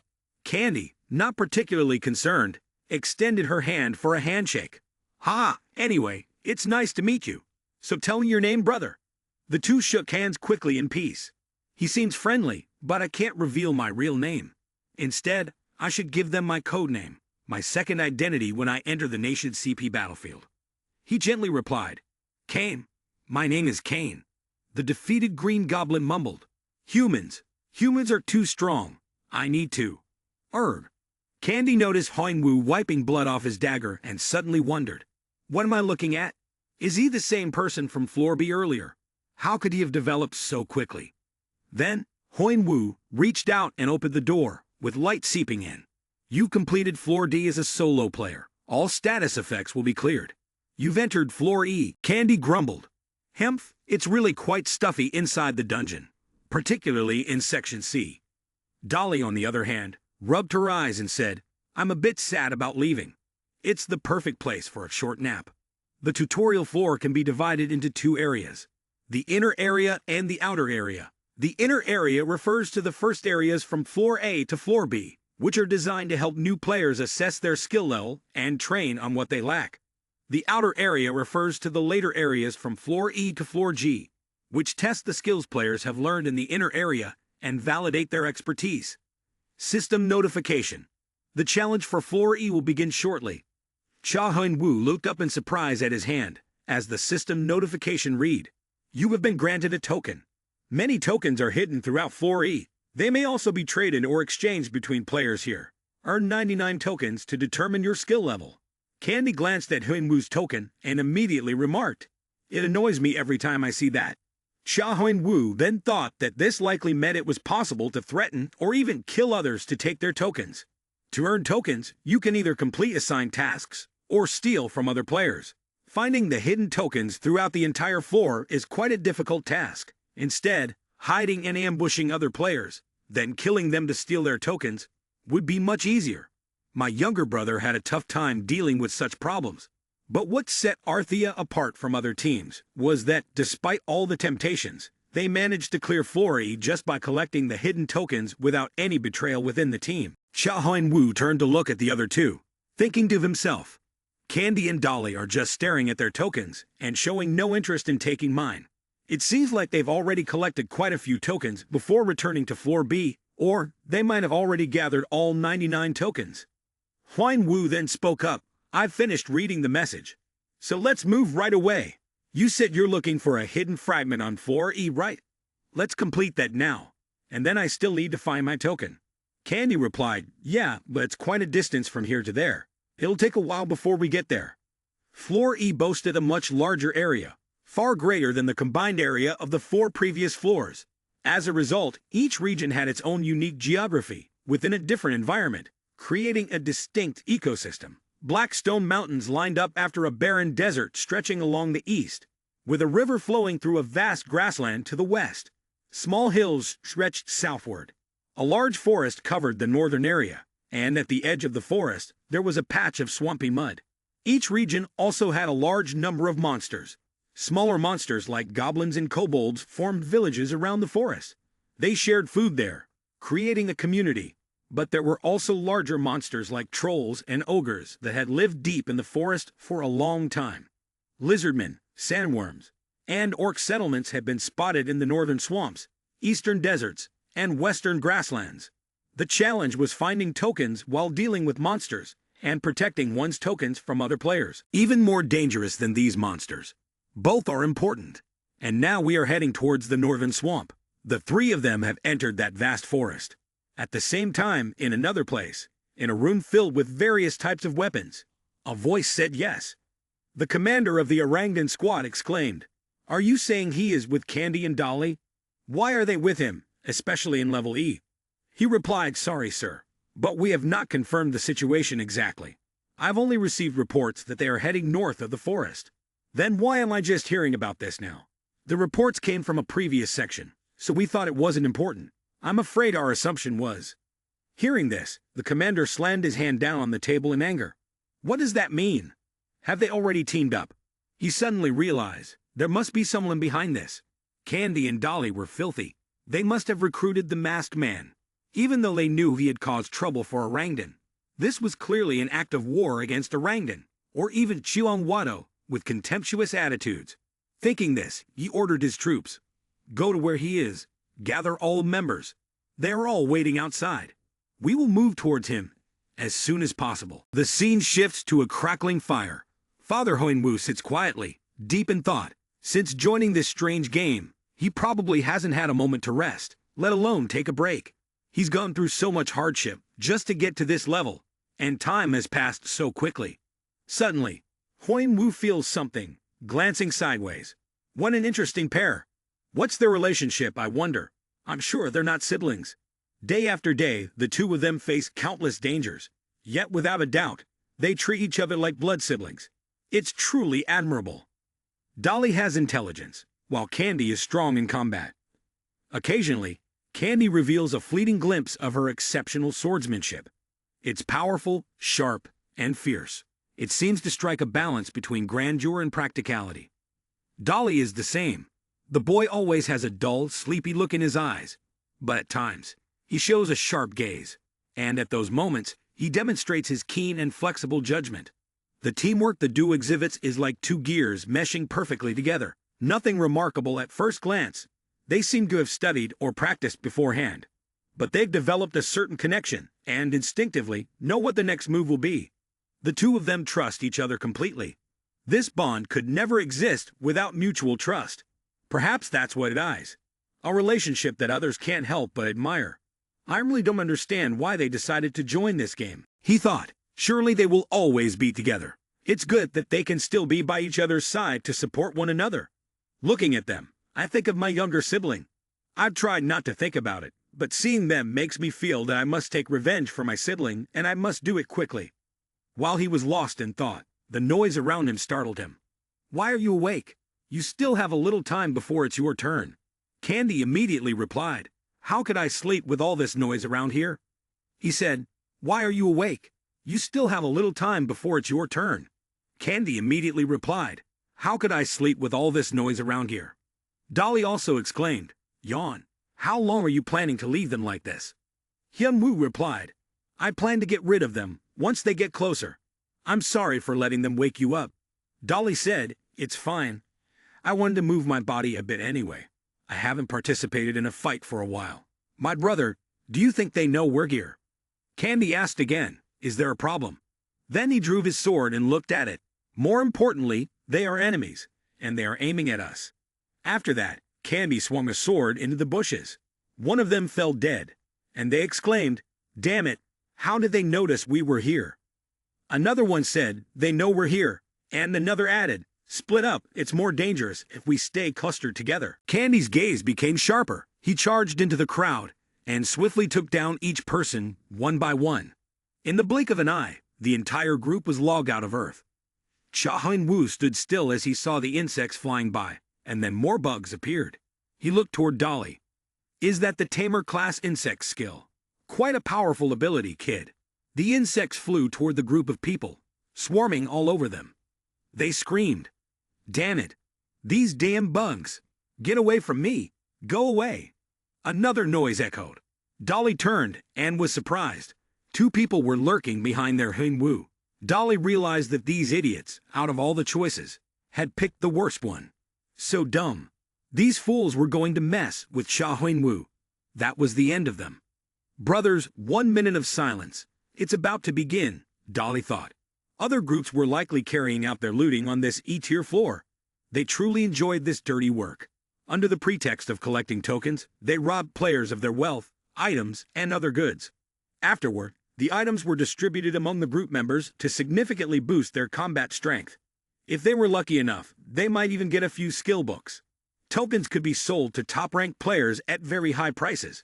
Additionally, there were certain places in need of slaves. They bought workers or slaves, from prostitutes, livestock, and even specimens and people for experimental purposes. They use human bodies for many dark purposes, so they don't have to worry about where to sell the prisoners. Of course, who wouldn't want to make money from such a profitable business? Besides, I am on the same team as the top-ranked players, Candy and Dolly. No one knows how many tokens they carry or what items are being kept for them by the two top-ranked players. While Cha Hyun-woo was still lost in thought, the guy behind him was trying to sneak up, holding a dagger. He raised the dagger to strike at Hyun-woo's neck, but suddenly it hit something strange with a thud. He exclaimed, What's this? Meanwhile, Hyun-woo had appeared behind him and struck him down to hell with a single blow. His underlings rushed over, shocked. What kind of person is this? Boss! Then, they charged at him together, running full speed, but Cha Hyun-woo didn't hesitate to meet them head-on. He dashed forward, and in an instant, the entire group was wiped out. One of them swung his knife quickly, but Hyun-woo dodged and immediately retaliated with a strike. The man dropped dead. The others, seeing this, fled in panic. But even while running, one of them screamed, Damn, Hyun-woo won't let us escape. In a flash, the group counted. There are a total of 21 people. Cha Hyun-woo said, 81 tokens. This hunt wasn't bad. Dolly, impressed, replied, Incredible. This is the first time I've seen someone gather tokens as fast as you. All 81 of these must have been stolen from other players. More than 1,000 people have been here looking for tokens and fighting them. 81 is a tiny number compared to 1,000. Father Hyun-woo continued, but that's only possible because they are the so-called spirit seekers. Most players have 10 tokens or fewer, which means stealing from others and killing them is justified. Dolly also agreed. That's right. There is a kind of hierarchy on level E where the strong win everything. A minority of powerful players take tokens from the majority of weaker players. The weaker players have no choice but to surrender their tokens to survive. Even if they make up for their losses, they will eventually be robbed again. No matter what they do, the strong can simply sit back and stack tokens at an astonishing rate. On the other hand, tokens are used to exchange for karma points. So the weak can only either surrender or accept their fate of being hunted. That's why there's such a large gap between the high-ranking players and the others. Dolly exclaimed, "Anyway, the more tokens we collect, the better. We'll use them to earn karma points, and also buy items from the mysterious merchants. Oh, by the way, you can take all those tokens." Father Hinwu remained silent. "We didn't pay you before we made the deal, did we? Think of it as payment." Huan Wu gently said, "You two need karma too." Candy chuckled softly. "Haha, are you worried about us? We have enough for ourselves, so it's really fine." He said, "Then thank you both with all my heart." Sha Huan Wu suddenly thought, "This is easier than I expected. If I push myself a little more, I can move to floor F. Of course, I won't actually do that. There's nothing particularly useful on floor F to gather more karma. Floor E is almost the last place where I can gather a large amount. Moreover, that thing will appear here. The thing that will significantly boost my magical power. After that, I can complete the succession process. Once I kill the lizard man leader, I'll go kill that thing." On a strange night in the forest, when two moons were right next to each other, they were preparing more firewood to start a fire. Candy spoke up. "The monsters ahead are extremely dangerous. I think we should be cautious." Huan Wu thought to himself, "I need to speed up." Then he noticed something. Sha Huan Wu quietly observed Dolly. The boy was using his power to make the firewood burn with the help of insects. Once again, Huan Wu had to exclaim, "Impressive kid. You call them frame bugs. They self-ignite to defend themselves when facing enemies, or when you control them. Seems like you've got me quite surprised." Huan Wu thought to himself, "Is this considered magic?" The sky had started to lighten, and Huan Wu resumed fighting. This time, he was fighting a massive monster, resembling a lizard with green skin and a huge size. After a fierce battle, the group managed to take down many of them. Candy was surprised to see Huan Wu holding a knife and slicing open their heads. What else does he want to loot from them? Huan Wu's father gently hollowed out their eyes. The eyeballs of a lizard man are a very useful item for crafting certain goods. They are antiques named after a giant believed to have hundreds of arms and thousands of eyes. I need their eyes to create antiques, the eyes of Gaige. Dolly, surprised, asked, "Wait, this is..." Candy replied, "Yeah, it seems like a battle just took place here." Dolly looked at the monster's footprints stained with blood. Huan Wu bent down to check the blood on the footprints and muttered, "It hasn't been long since that confrontation happened. 5 hours, maybe 6. The hidden fragments, literally, must be concealed. They are only valuable when hidden and play an important role in uplifting the player's spirit while encouraging them to acquire them so they don't fall behind." Dolly wondered, did these people succeed? That's right, the hidden fragments on the floor of the direction still never appear again in the same round once they've been found and collected by the player. There's also something else they want to acquire by using the crown. It's an essential element for two people who are scheming something quite big. Therefore, the intervention of other players isn't good news. Huan Wu's father responded, "There are traces leading inside, but no signs of anyone leaving. And it's clear that those who came here didn't find Hargen's hideout." Candy, hearing this, exclaimed, "What? What do you mean?" Huan Wu immediately pointed down at the trace. "Look here, the trace on the ground is very clear. It's the trace of something heavy being dragged across the ground. Perhaps it's the body of a player. I think the lizard men used the smell of resin to lure them here." Candy asked, "So what happened next?" No one knew what happened next. Monsters weren't always the prey. There were times when monsters became hunters, viewing players as their prey. For them, this place was home. They knew the advantageous geographic locations to ambush players. And of course, there would be traps lying around. This was certainly related to those traps. The more he listened, the angrier he became. "Damn monsters, we should be more careful."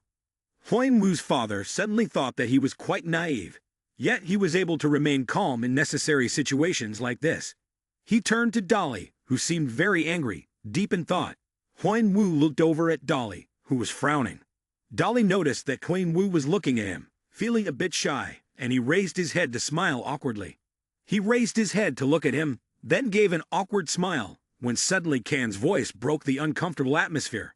"We haven't told you anything about this place, have we? This place is called the Hargen Lair." Huan Wu mumbled, asking Candy again, "Lair?"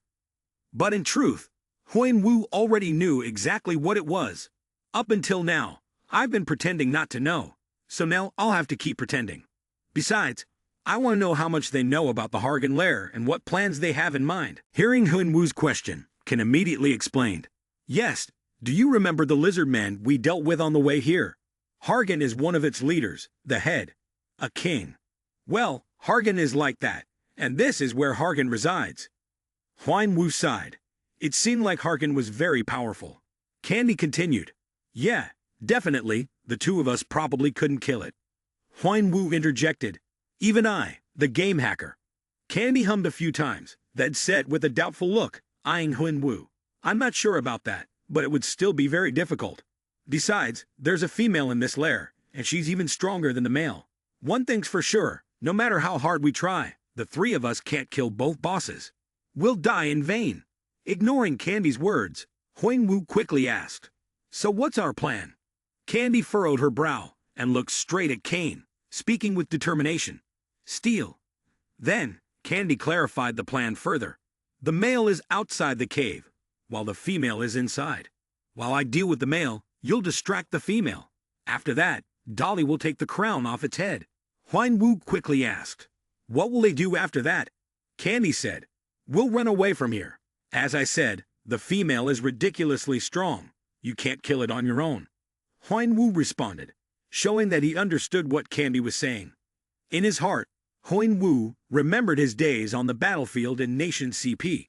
He had carried out his missions there, and this was no different from that. The only difference is that I used to be a soldier, simply following orders from my superiors, but now I'm like a mercenary, driven by money. Not long after, the three of them immediately set off and entered the battlefield. The monster guards at the gate saw them and shouted to alert their companions. There are humans here. The three of them immediately got into fighting stance, ready to battle any monster that charged at them. With a loud boom, the Hargan appeared, roaring in a threatening manner. Humans, how dare you enter my lair? You must die. You won't escape from me, boy. The system then displayed a hidden quest notification, including the information and rewards for this mission. In Section E, it listed 5 leaders who ruled the forest. Hargan was the leader of the lizardmen, the one who controlled the swamp in the north. The quest was to defeat all the chieftains and kill the leader of the lizardmen. The rewards were Hargan's crown, the blue scale scimitar, and the ownership of Hargan's lair. Hargan roared again. The roar was fierce and powerful, causing Huan Wu to recall the fear he felt when he first stepped onto the battlefield. The intense tension made his hand holding the knife sweat profusely. At that moment he thought to himself, this monster has terrifying strength, but now I'm strong enough. Then, Hargan suddenly locked eyes with Huan Wu, his gaze cold and filled with murderous intent. The monster shuddered, but quickly regained its composure, its eyes turning savage. It screamed and swung the sharp blade straight toward Huan Wu. Candy immediately charged to block the Hargan's blade, the clash resounding through the area. The Hargan glared at Candy, cursing. Human, get out of my way. You are nothing but a tiny pest. Candy sneered, responding confidently, I'm sorry, but I'm not the same as I was before. Infuriated by Candy's taunt, the Hargan swung its blade toward her. But fortunately, Candy managed to dodge.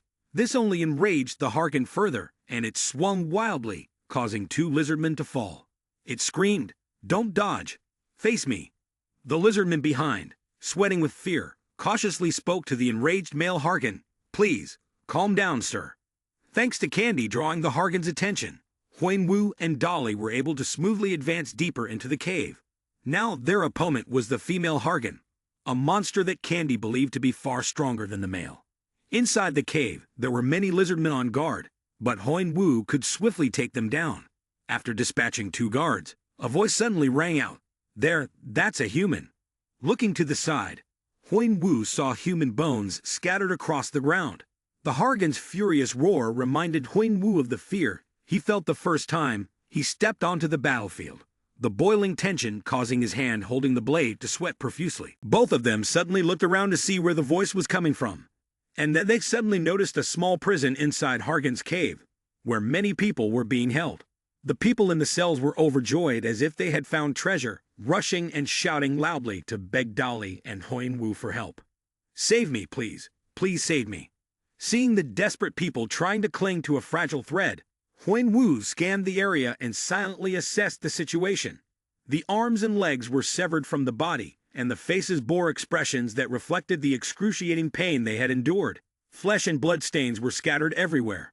It was a completely barbaric scene. Other prisoners were bound with chains and locked in cages like animals.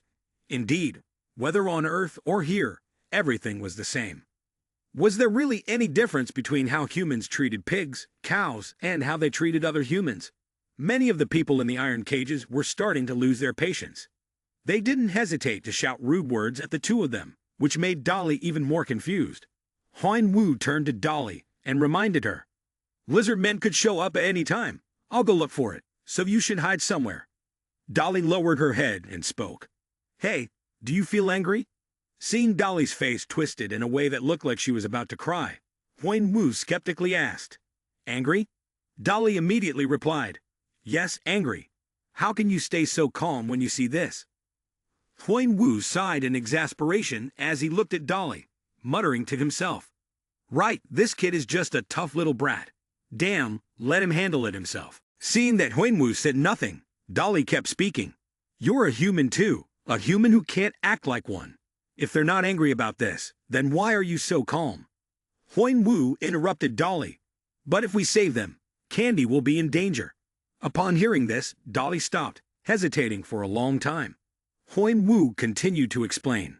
"Don't forget, Candy is still fighting Hargan outside. He can't hold on for long while fighting Hargan alone, and the longer we stay here, the more danger Candy will be in. Stay focused and think about what's most important. But if you still want to act on your own, I'll immediately abandon this mission. Both of you could die because of your emotions overtaking your reasoning." After saying that, Wu silently watched Dolly. Dolly was quiet for a long time before slapping himself hard. Staring firmly at Wu, he said, "I'm sorry, I was careless. Let's get back to the main task. Candy is still waiting for us outside." Suddenly, Wu realized something. "Wait, the reason Hargan is making a human farm is to breed their offspring. I should use that to our advantage." Wu immediately called out, "Wait." Dolly turned back and asked, "What's wrong?" Wu said, "I just came up with a good idea. Can we modify the plan a little? If things go well, we might even be able to save those people trapped here." At this point, Wu paused, looked at Dolly, and said, "I need you to use your skills, and I also need more fire to cook the eggs." Soon after, they advanced further into the cave. Along the way, the two of them killed many monsters. The monsters were utterly astonished, and before they could react, they were struck by Wu. The female monster quickly received news from the disciples. Enraged, it roared loudly, "My child, they must have come for my child." It then swiftly ordered its subordinates to protect its offspring at all costs. Even if they had to die, they must defend them. Meanwhile, it grabbed a huge mace and set off to find Wu. Over on this side, the image of the adorable baby monsters peacefully sleeping could be seen. Though they look cute now, once they grew up, they wouldn't be cute anymore. At this moment, Wu had already arrived in front of them. He called out to the female monster, "Hey, lizard man female." The female monster was stunned when it heard Wu call it. Wu stood opposite the lizardman female without a hint of fear, holding a bag in his hand. He raised the bag and swayed it in front of her, asking, "Do you like fireworks?" It seemed that the bag he was holding contained the explosives he had made last time. The female monster, seeing this, was shocked and shouted loudly, "What do you mean by this?" Before it could process what was happening, Wu threw the bag containing the explosives toward its children. Only then did the female monster react.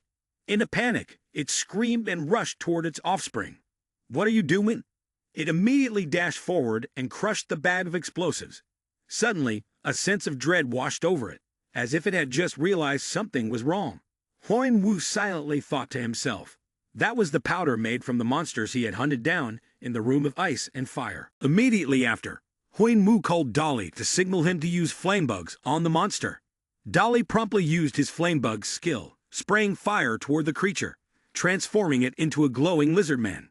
The monster couldn't react in time and screamed in pain. Ah, these pests! After withstanding Dolly's attack, it suddenly realized that its offspring was in Wu's hands. He grabbed the neck of a baby monster, pressing a knife to its throat to use it as a hostage. Seeing this, the monster became enraged and shouted, "Ah, human, how dare you do this? I will kill you." Without hesitation, Huan Wu released the baby monster and calmly said, "If you treat humans as pets, you should understand that the same thing can happen to you, right?" With that, he grabbed the neck of another red baby monster and pressed it against its throat, asking for a bit of blood. Seeing this, the mother monster charged forward, yelling, "Take your hands off of it, human!" Suddenly, the monster noticed something beneath its feet. It turned out that it had stepped on one of Huan Wu's explosive devices. A loud explosion followed. The mother monster was obliterated, its body torn apart. Yet it still clutched its child tightly. At that moment, the system displayed a notification. "You have killed the boss Terrigan, the female lizard man leader. Karma bonus will be provided. The lizard man has lost its will. The monsters in Hargan's lair have entered a state of panic." Huan Wu stood, looking at the monster with a somewhat pensive expression, then said, "Take the crown quickly. We need to hurry and join Candy outside. We don't have much time left. We need to get out of here fast." Dolly rushed over and replied hastily, "I understand." He trembled as he held up the crown, feeling an overwhelming sense of disbelief. He had finally obtained it. Just then, a loud scream echoed from outside. It turned out that the male monster had managed to enter. It was running and screaming loudly. "How did you get in here? Why did you kill them?" It shouted, "Terrigan, my children." But it's too late now. Candy, standing behind, was utterly shocked, unable to believe that such a powerful monster could be destroyed. The monster screamed in agony. "Why? Why? How could I be killed by such inferior humans?" At that moment, the monster was consumed by fury, and it seemed to be using some kind of power. Its body started to tremble. It turned out that it was using an absorption technique to absorb power from the female lizard man. Its body gradually grew larger, exuding an aura of terrifying, lethal power. Huan Wu was astonished by the sight, then quickly warned Dolly and Candy to get away. The monster raised its sword high and slammed it into the ground. Instantly, a surge of power shot out, shaking the entire ground as stones and gravel flew into the air. Huan Wu hid behind a rock, thinking to himself, "Its power can no longer be underestimated. A special skill. It will follow us no matter where we run, even if we hide underground. Moreover, its skills aren't something I can easily get past. We need to do something now. What should we do to take it down?" While he was thinking of a countermeasure, suddenly a butterfly emitting a green light flew in front of Huan Wu. "Hey, can you hear me?" Huan Wu asked in surprise. "Are you Dolly?" Dolly asked if he had come up with a plan to defeat the monster yet. Quickly, a plan formed in Huan Wu's mind. He then asked Dolly to tell Candy about his plan. "Can you tell Candy about this plan? If you want, I can send it to him." "Good. Let's act on it quickly." Out there, the monster is still going crazy, screaming, "Humans, you scum, come out, you lowly beings." Huan Wu hid behind a rock, then suddenly jumped out in front of the monster and waved his hand, taunting it. "Come here, kid." The monster saw this and charged toward him in a frenzy, shouting, "I'll finish you right here." At that moment, Huan Wu used his asterisk dragon eyes asterisk skill to spot a gap in the monster's attack. Quickly, he identified the ideal spot in its strike. When the monster swung down, he used the small dagger in his hand to block its body. With just a small knife, he managed to find the weak point in his opponent's weapon, and before long, the large sword was cracked. He quickly used his strength to dodge to the side, causing the monster to veer off course, then swung his blade down hard onto the ground, catching it completely off guard. Waiting for the monster to gather all its strength and strike down with a powerful blow, Huan Wu shouted loudly, "Doi can now!" Immediately, Candy rushed forward. He swung his sword and struck the monster with a powerful blow. It let out a pained scream. Seeing this, Dolly seized the opportunity quickly. He sent a swarm of insects toward the monster, causing an explosion that rocked it.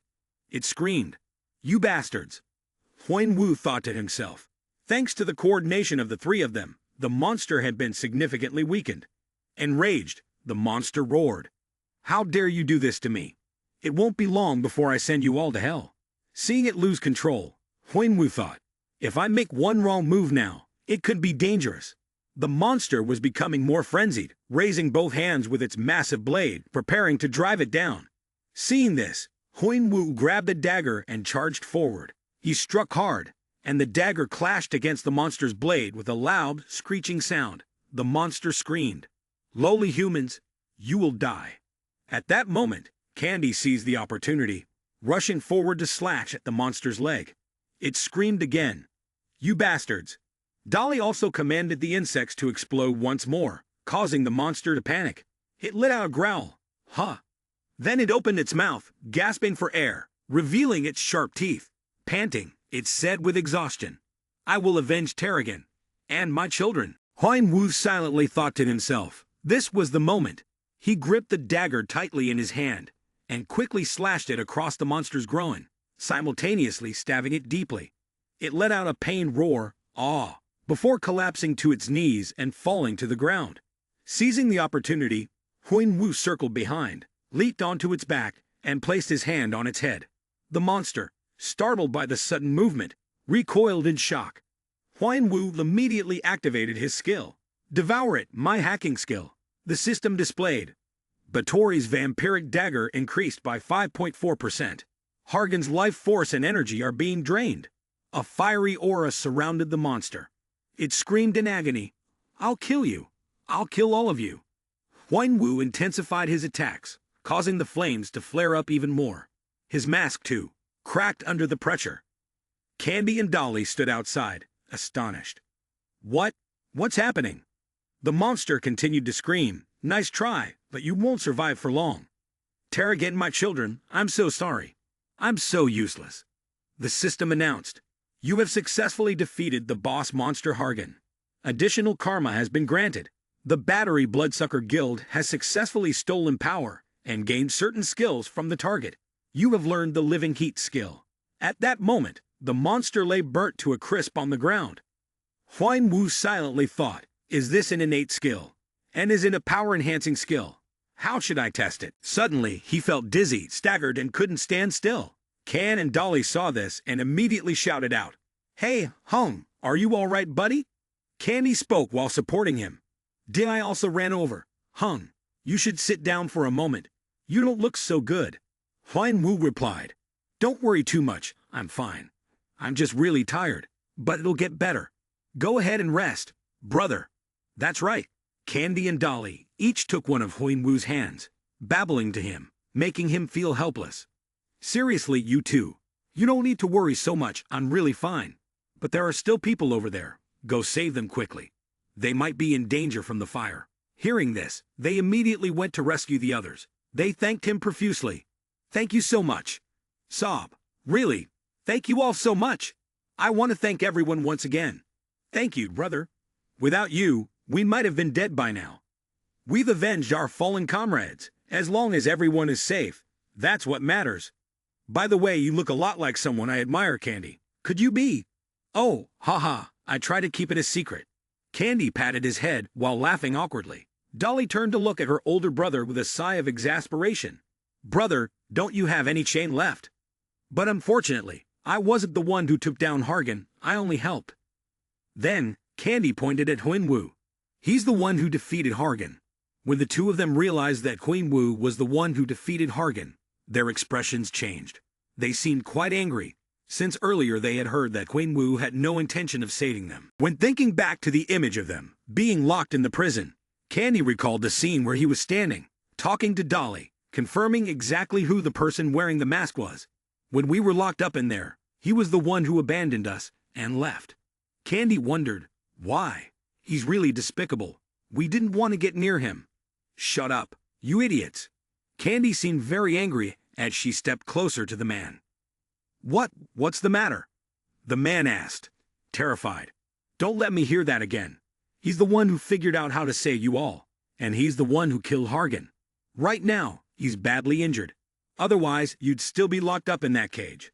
Think carefully before you speak, you bastard. If you insult him again, I'm not sure you'll survive." After saying that, he trembled. He looked at the others, but they all turned away, not interested, not helping him. He lowered his head and muttered, "I'm really sorry." Candy responded, "I didn't hear you clearly. I said I'm sorry." Candy, still angry, said, "Go over there and say it to him." Huan Wu, sitting over there, heard it, and after a moment of thought, the distinction between the weak and the strong was clear at that moment. The man approached Huan Wu, lowered his head, and said, "I didn't think before I spoke. I was wrong. I'm truly sorry." Huan Wu remained silent and did not respond.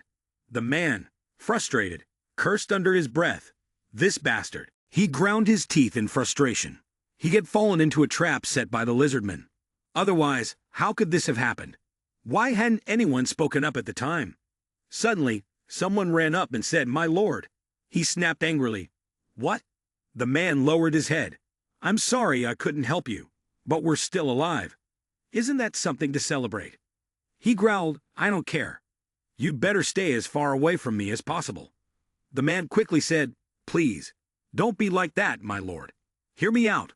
Don't you want more karma, tokens, or antiques?" He said with a surprised look. "Huh." The brown-haired man turned to look at Dolly and Candy, then said, "Aren't there many treasures here that you want?"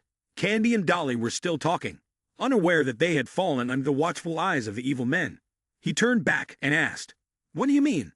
The man replied, "What do I mean? We have to do this to survive.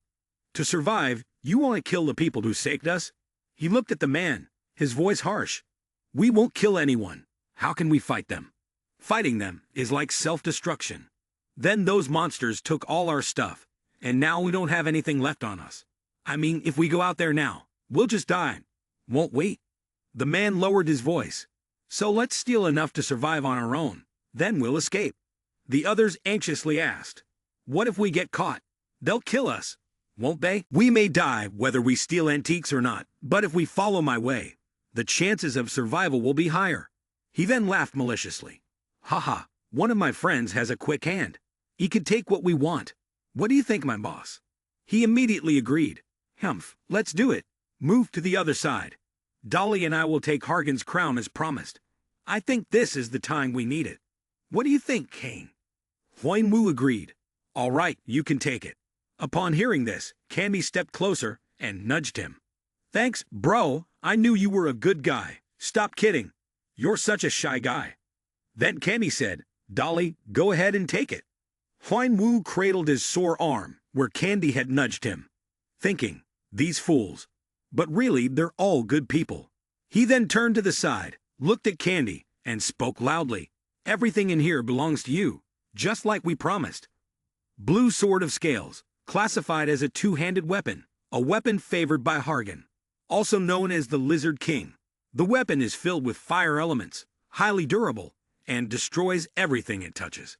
However, its weight is quite large, making it immovable without enough muscle strength.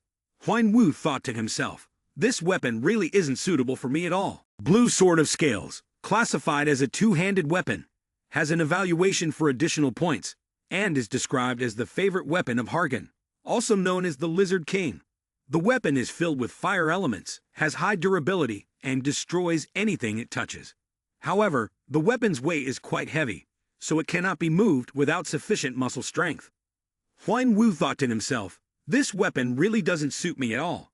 Karshina's dagger, at least there's something useful among them." The weapon's damage will increase depending on the player's proficiency. Huan Wu held the dagger in his hand, thinking, "Even though they're junk, with a large quantity, I can still sell them for a high price."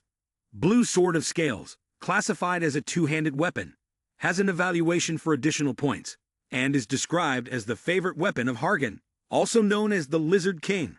The weapon is filled with fire elements, has high durability, and destroys anything it touches.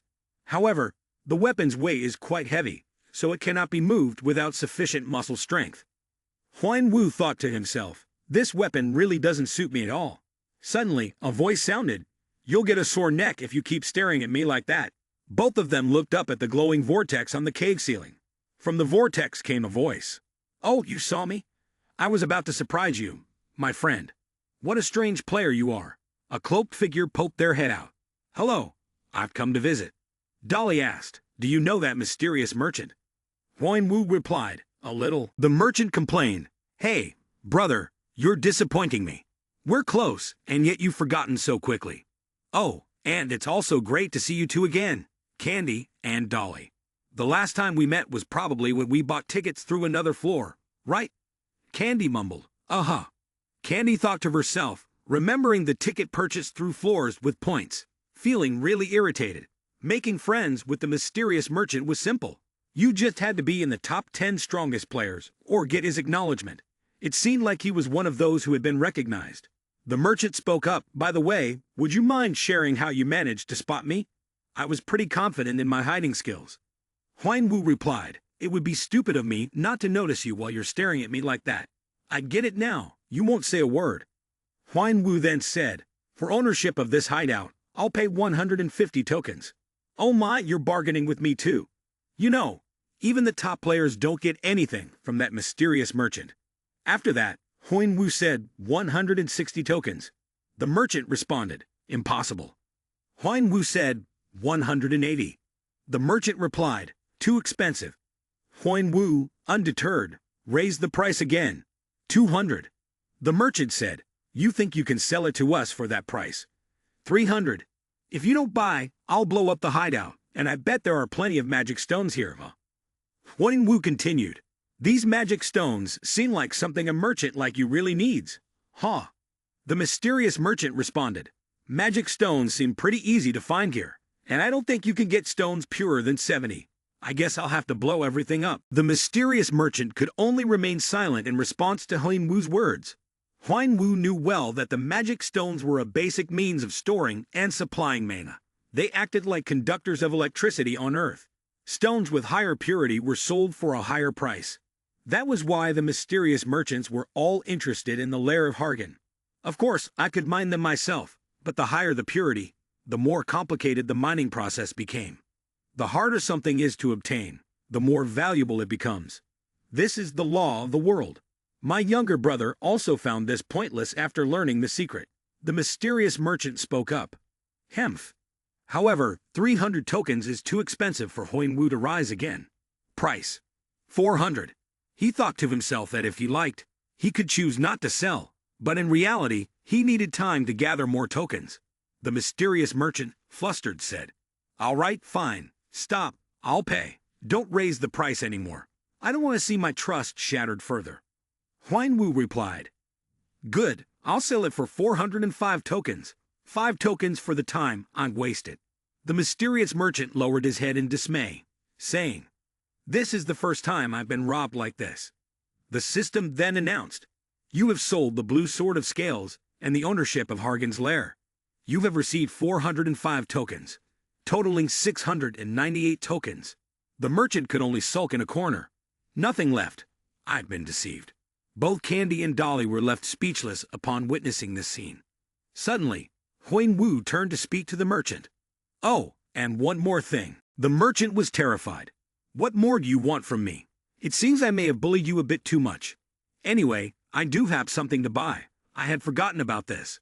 The merchant thought you would buy something valuable, and his face lit up as he said, haha, what is it? Huan Wu pointed to his mask and said, you see, it's been destroyed. I need something similar. Upon hearing this, the merchant's expression immediately changed. Ah, I had something like that. It will cost you 4 status points. Huan Wu replied without hesitation, of course. The merchant said, can't you be a little gentler? Huan Wu replied, it's not that important to me. Candy helplessly gave up on these two. The merchant was furious, his hatred burning fiercely, but he still couldn't do anything to Huan Wu. Hemph, how about I give you a special mask instead of a regular one? And if you bully me again next time, I won't play with you anymore. The merchant snapped his fingers, and a mask appeared. It was called Ghost White Face Asterisk. With an E+ rating, it was a mask containing many spirits. Using it created a strange atmosphere, allowing the wearer to conceal their presence easily. It could also be removed and replaced with another spirit when broken. Taking advantage of the moment when the 3 of them weren't paying attention, Huan Wu turned his face away to put on the new mask. He wore it and touched it. Oh, I really like this mask. A self-healing mask is perfect for me. Thank you so much. The merchant responded, no problem, it's my job, and then prepared to leave. Suddenly, he stopped. By the way, when you priced the magic stone, it seemed like you knew something. Did you find out what's happening inside here? Huan Wu replied, on the other side, what do you mean by that? Himph. Well, never mind. I must have been mistaken. The merchant said this, and immediately left. The magic stones were essential materials for crafting high-level items, and their quantity was very limited. However, they were being sold at exorbitant prices, yet the merchant still purchased them. This meant that there was a high demand for these magic stones for crafting, while the number of players remained fixed. Therefore, there could only be one reason for this. The only reason to mass-produce weapons was that a bloody war seemed to be about to break out. They might form temporary alliances, but peace would not last among this pack of wolves. At that moment, Candy spoke up and asked, "What will you do next?" "What will I do?" Candy replied, "I want to know about your next schedule. What's your plan? Are you going to gather enough tokens to advance to the next floor? First, we should check the current rankings. My ranking has changed drastically. There's something even more important I need to do, which is to defeat the next boss. I need its power to keep progressing, and I have to reach it as quickly as possible." Huan Wu said, "I'm planning to enter the next floor." Candy then responded, "Well, do you want to? But I still have something I need to take care of." "Private business?" Candy wondered. "Yes," she said. "Huan Wu, would you like to join my team?" Huan Wu replied, "I'll join you guys." Huan Wu asked, "Just the two of you?" "Actually, Candy and I have talked about this many times. We really get along well. Maybe the three of us should team up. I believe we'll become the strongest team." Dolly said excitedly, "I hope you'll join my team." After hearing this, Huan Wu shook his head and declined, "No, I can't."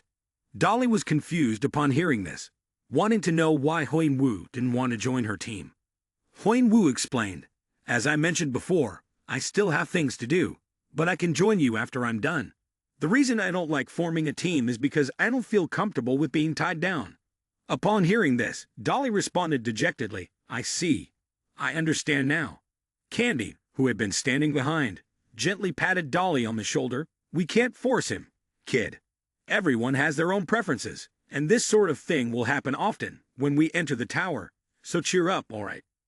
Then Candy turned to Huan Wu and asked, "Anyway, you'll stay with us until we get out of here, right?" Huan Wu nodded slightly. "Let's head out then. Everyone is waiting outside." As Huan Wu walked, he thought to himself, "This northern swamp is vast. It could take a long time to get out of here. There are still many lizard gods lurking around, so maybe it's better to stick with them. The other players are hiding behind. If they separate from here, they will die. Candy and Dolly have no choice but to follow them, and it's not comfortable at all." Suddenly, Huan Wu turned around and asked Candy, "What will you do with those people now?" Candy replied, "Maybe I'll protect them and help them escape this swamp." Huan Wu continued, "It's not your duty to keep them safe. Hey, I have a human heart. How could I leave them here?" Candy replied. Huan Wu felt something strange about these people. Their attitude was too unusual, and there were many monsters here, so he didn't want to stay any longer. Suddenly, a man approached and asked him, "Could you give me some food?" Huan Wu also noticed something else. Dolly was being too kind to them. Dolly immediately took some food and handed it to the man. "Here, take some food." "Thank you." The man thought to himself, "Haha, this was easier than I thought. This kid really trusts people." It turned out the man was a petty thief. Huan Wu observed and thought, "I'm sure my instincts are right. I need to keep an eye on these guys." Scene changes. After getting the food, the petty thief went over to the handsome brown-haired guy. "Here's the food. I got it from the kid. It went well." He then smiled slyly. "The plan seems to be progressing quite well. If they discover us, they will kill this guy first, and I'll remain safe as usual. But if I can take down the one ranked 3rd and 11th, and the one who already killed the Lizard King, I could take the first position. A perfectly flawless plan. Haha, a dream I longed for." He then turned to look at Huan Wu, thinking to himself, "Sometimes, I feel like under that white mask, those cold eyes are watching me. It's unsettling. Eyes that seem to see through everything. Could there be a power hidden there that I haven't anticipated?" Another man approached, and Dolly said, "Candy, my friend is feeling unwell. Can we slow down a bit?" "We're all very tired," they all said in unison. Then the group started to make noise. "I won't move anymore. I can't. I have nothing with me. If I keep going, we'll just be monster food. If that's the case, I might as well stay here all day. Candy sighed in annoyance, thinking to herself, what a troublesome bunch. The brown-haired man immediately thought about it. Someone stepped forward and said, actually, I think being locked up for so long has made them mentally exhausted. I know you guys are busy, but I think this place is a good spot to rest for a while. The guy thought to himself, all right, I've got a lot of friends waiting to show up. It's not just a few people in the open field. It's a whole squad of dozens, ready to welcome these guys. Heh. He thought and laughed. It would be over soon. Suddenly, he felt like someone was watching him. He glanced to the side and saw Huan-Wu standing next to him. He didn't even realize when he had gotten there. Huan-Wu's cold eyes were staring straight at him. A scream rang out. Ah! Candy and Dolly turned around in shock. Everyone froze when they saw Huan-Wu kill the guy. They exclaimed, what the hell? Then Huan-Wu immediately turned in another direction, looking so innocent, a bunch of fools. It seemed like they realized Huan-Wu had discovered their plan, and they shouted, how did he? Damn it! Huan-Wu charged toward them, finishing off the guy in front with lightning speed. I shouldn't killed these guys from the start. Throughout this journey, he's been keeping an eye on both of them. His attitude and actions made me even more suspicious. I knew I should have followed him from behind, then used my enhanced senses to watch for anything unusual. That's when I realized there was a group of players preparing for an ambush in the open field not far away. They must have contacted each other, and these bastards are after the items we have. I need to take care of them as quickly as possible. With that thought, Huan-Wu charged after them at full speed. Candy, not understanding what was going on, ran to stop him. Hey, what the hell are you doing? Huan-Wu said, Dong, stop acting like an idiot and look around. What are you even talking about? If you don't understand what's going on, then shut up and get out of my way. At that moment, Candy suddenly realized the silence and looked around. They had gathered in large numbers and had completely surrounded the three of them. Candy exclaimed, I didn't expect anything like this. Damn it. There are so many of them. They've surrounded all three of us. They all have weapons in hand and are pointing them directly at us. The leader suddenly said, what's going on? Isn't it just about stealing their stuff? You think it's going to be that simple? Are you that dumb? Before they could finish their sentence, he gave them a one-way ticket to meet their ancestors. Too much trouble, get lost. Candy thought to herself, who are these people? Bandits? Huan-Wu immediately charged forward. They must be the original owners of the camp. It's not just a band of thieves. Some of them have teamed up with monsters. These guys pretend to be injured and ask nearby players for help to lure them into a trap. Once they succeed, they feed the players to the monsters and take their items in tokens. The original players must have gotten trapped in the camp, probably killed. Elsewhere, in a forest, a voice rang out. If we can catch them, they'll be the biggest catch we've ever made. Except for Fant and Adora. Those crazy idiots would love to wipe out such strong players, not to mention the stuff they're carrying. That blood sword Candy is holding. That's the Dragon Slayer sword, right? That's mine. What the hell? I pre-ordered it.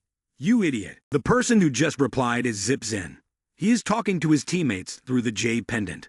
The person named Noin replied, no matter what you say, whoever sees it first, keeps it. Shubai, seeing the two of them fighting over the item, said, both of you, shut up. The captain will handle the distribution. Everyone will get their share. Let's talk about something useful, like how to get the reward from the Lizard King. Damn it, I've wasted too much time. Zip Zen, help me contact him. Shubai spoke, but there was no reply from the other end. Zip Zen, where are you? Noin, is Zip Zen there? You go ahead and contact him. It seems like he's been killed by someone. The communication pendant still echoed Shubai's call. Noin. Shubai realized something was wrong. Does this mean we're under attack? Panicking, Shubai jumped up. Had they discovered them? He anxiously looked around. After all, he was ranked 15th, so then, he angrily shouted, who are you? Come out now, or I'll kill you. Everything around him was silent. No one responded. He feared, thinking, this is so damn troublesome. Where is he? What is this feeling? Suddenly, he was horrified as he looked to the side. No one had been brutally murdered and was standing in front of him. His mouth was still trying to mumble, run. Saying that, he collapsed toward Shubai. The one who killed him was none other than Huan-Wu. Suddenly, Huang Wu appeared right behind Shu Bai without making a sound. Shu Bai felt a chill run down his spine, glanced over, but before he could react, Huang Wu made him die. On this side, the group was still surrounding Candy and Dolly. Candy thought to herself, are these the orangutan? What are they doing? When did they become like this? Suddenly, the man in front of Candy was stabbed and fell to the ground. It was Huang Wu who had killed him. Candy stood there, still unable to grasp what was happening. What's going on? Candy asked. Huang Wu didn't say a word, immediately charging toward them. He struck relentlessly, quickly killing half of the group. They screamed for mercy. I surrender. Please spare me. Don't kill me. Dolly also commanded the swarm of insects. Candy joined in the fight. In no time, the entire group was wiped out, leaving only 6 people left begging for their lives. We had to follow Shubei's orders. Please, believe us. They were trying to gamble on Candy and Dolly's mercy. Based on this, they thought Candy and Dolly might spare them. They knelt on the ground, begging. Please, trust us. Spare us. We only joined to survive through this place. Candy asked them, what's the difference between you and the lizards? They didn't understand. Do you what? What do you mean? Candy stepped closer to him, angrily saying, I'm asking what the difference is between you humans and the lizards. Are you deaf?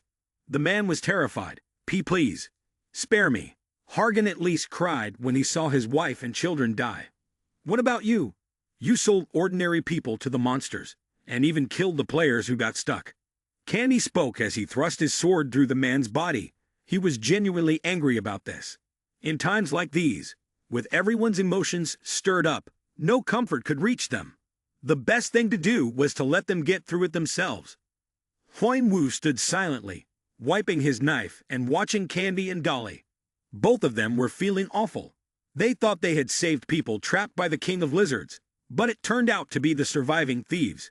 That was definitely a huge psychological shock for both of them. Unlike them, I've experienced this many times at Nation CP, so it's nothing to me. But I feel sorry for the kid.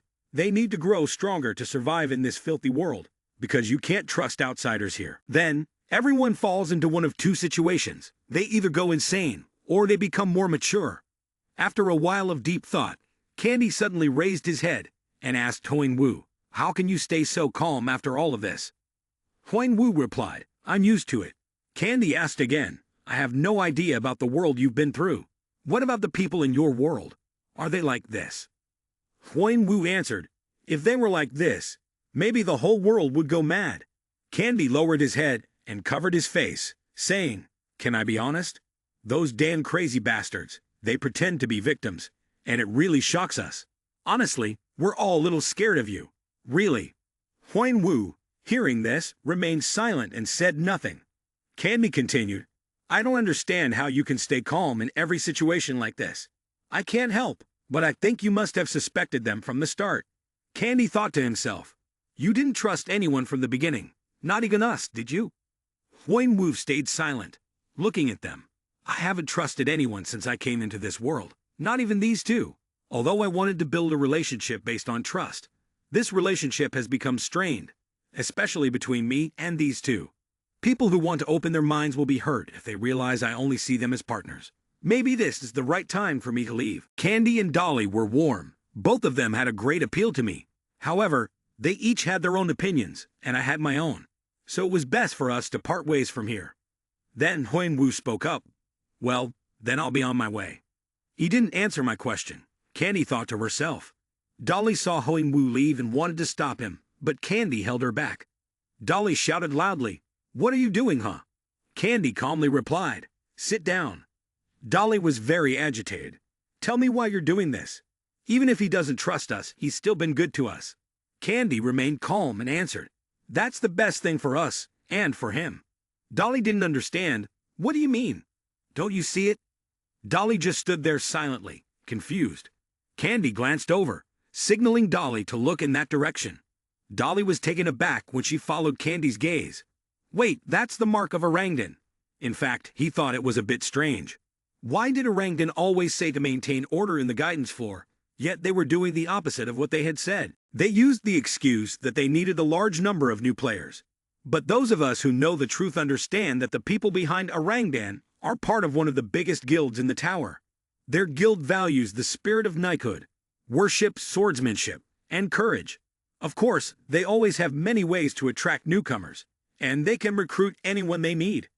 When the Orangutan Guild was established, other guilds and high-ranking players were suspicious of them, but there was no solid evidence.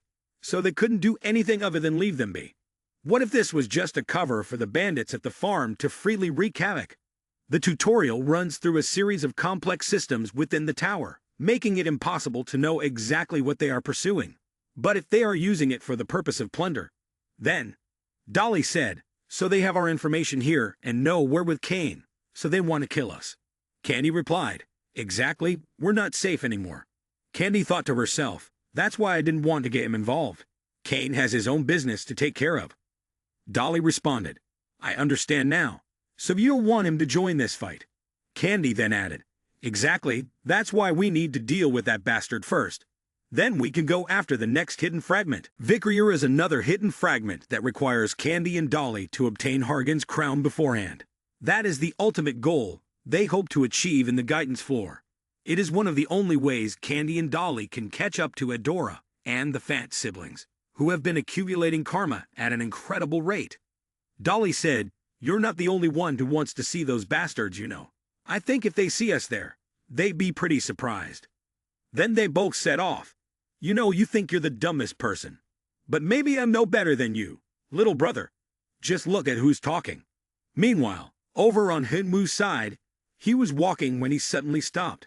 Hinwoo turned his head back. I've come quite a long way, haven't I? I have a vague idea of where they're headed and all the thoughts behind their sudden farewell. But I need to head east. That's what I must do. Or there won't be a second chance. If they ask me to go with them before I leave, if they ask for help, can I still refuse them? After a moment of thought, Hinwoo decided to keep moving forward. He turned and walked away. Back with the Orangutan army, the commander spoke up.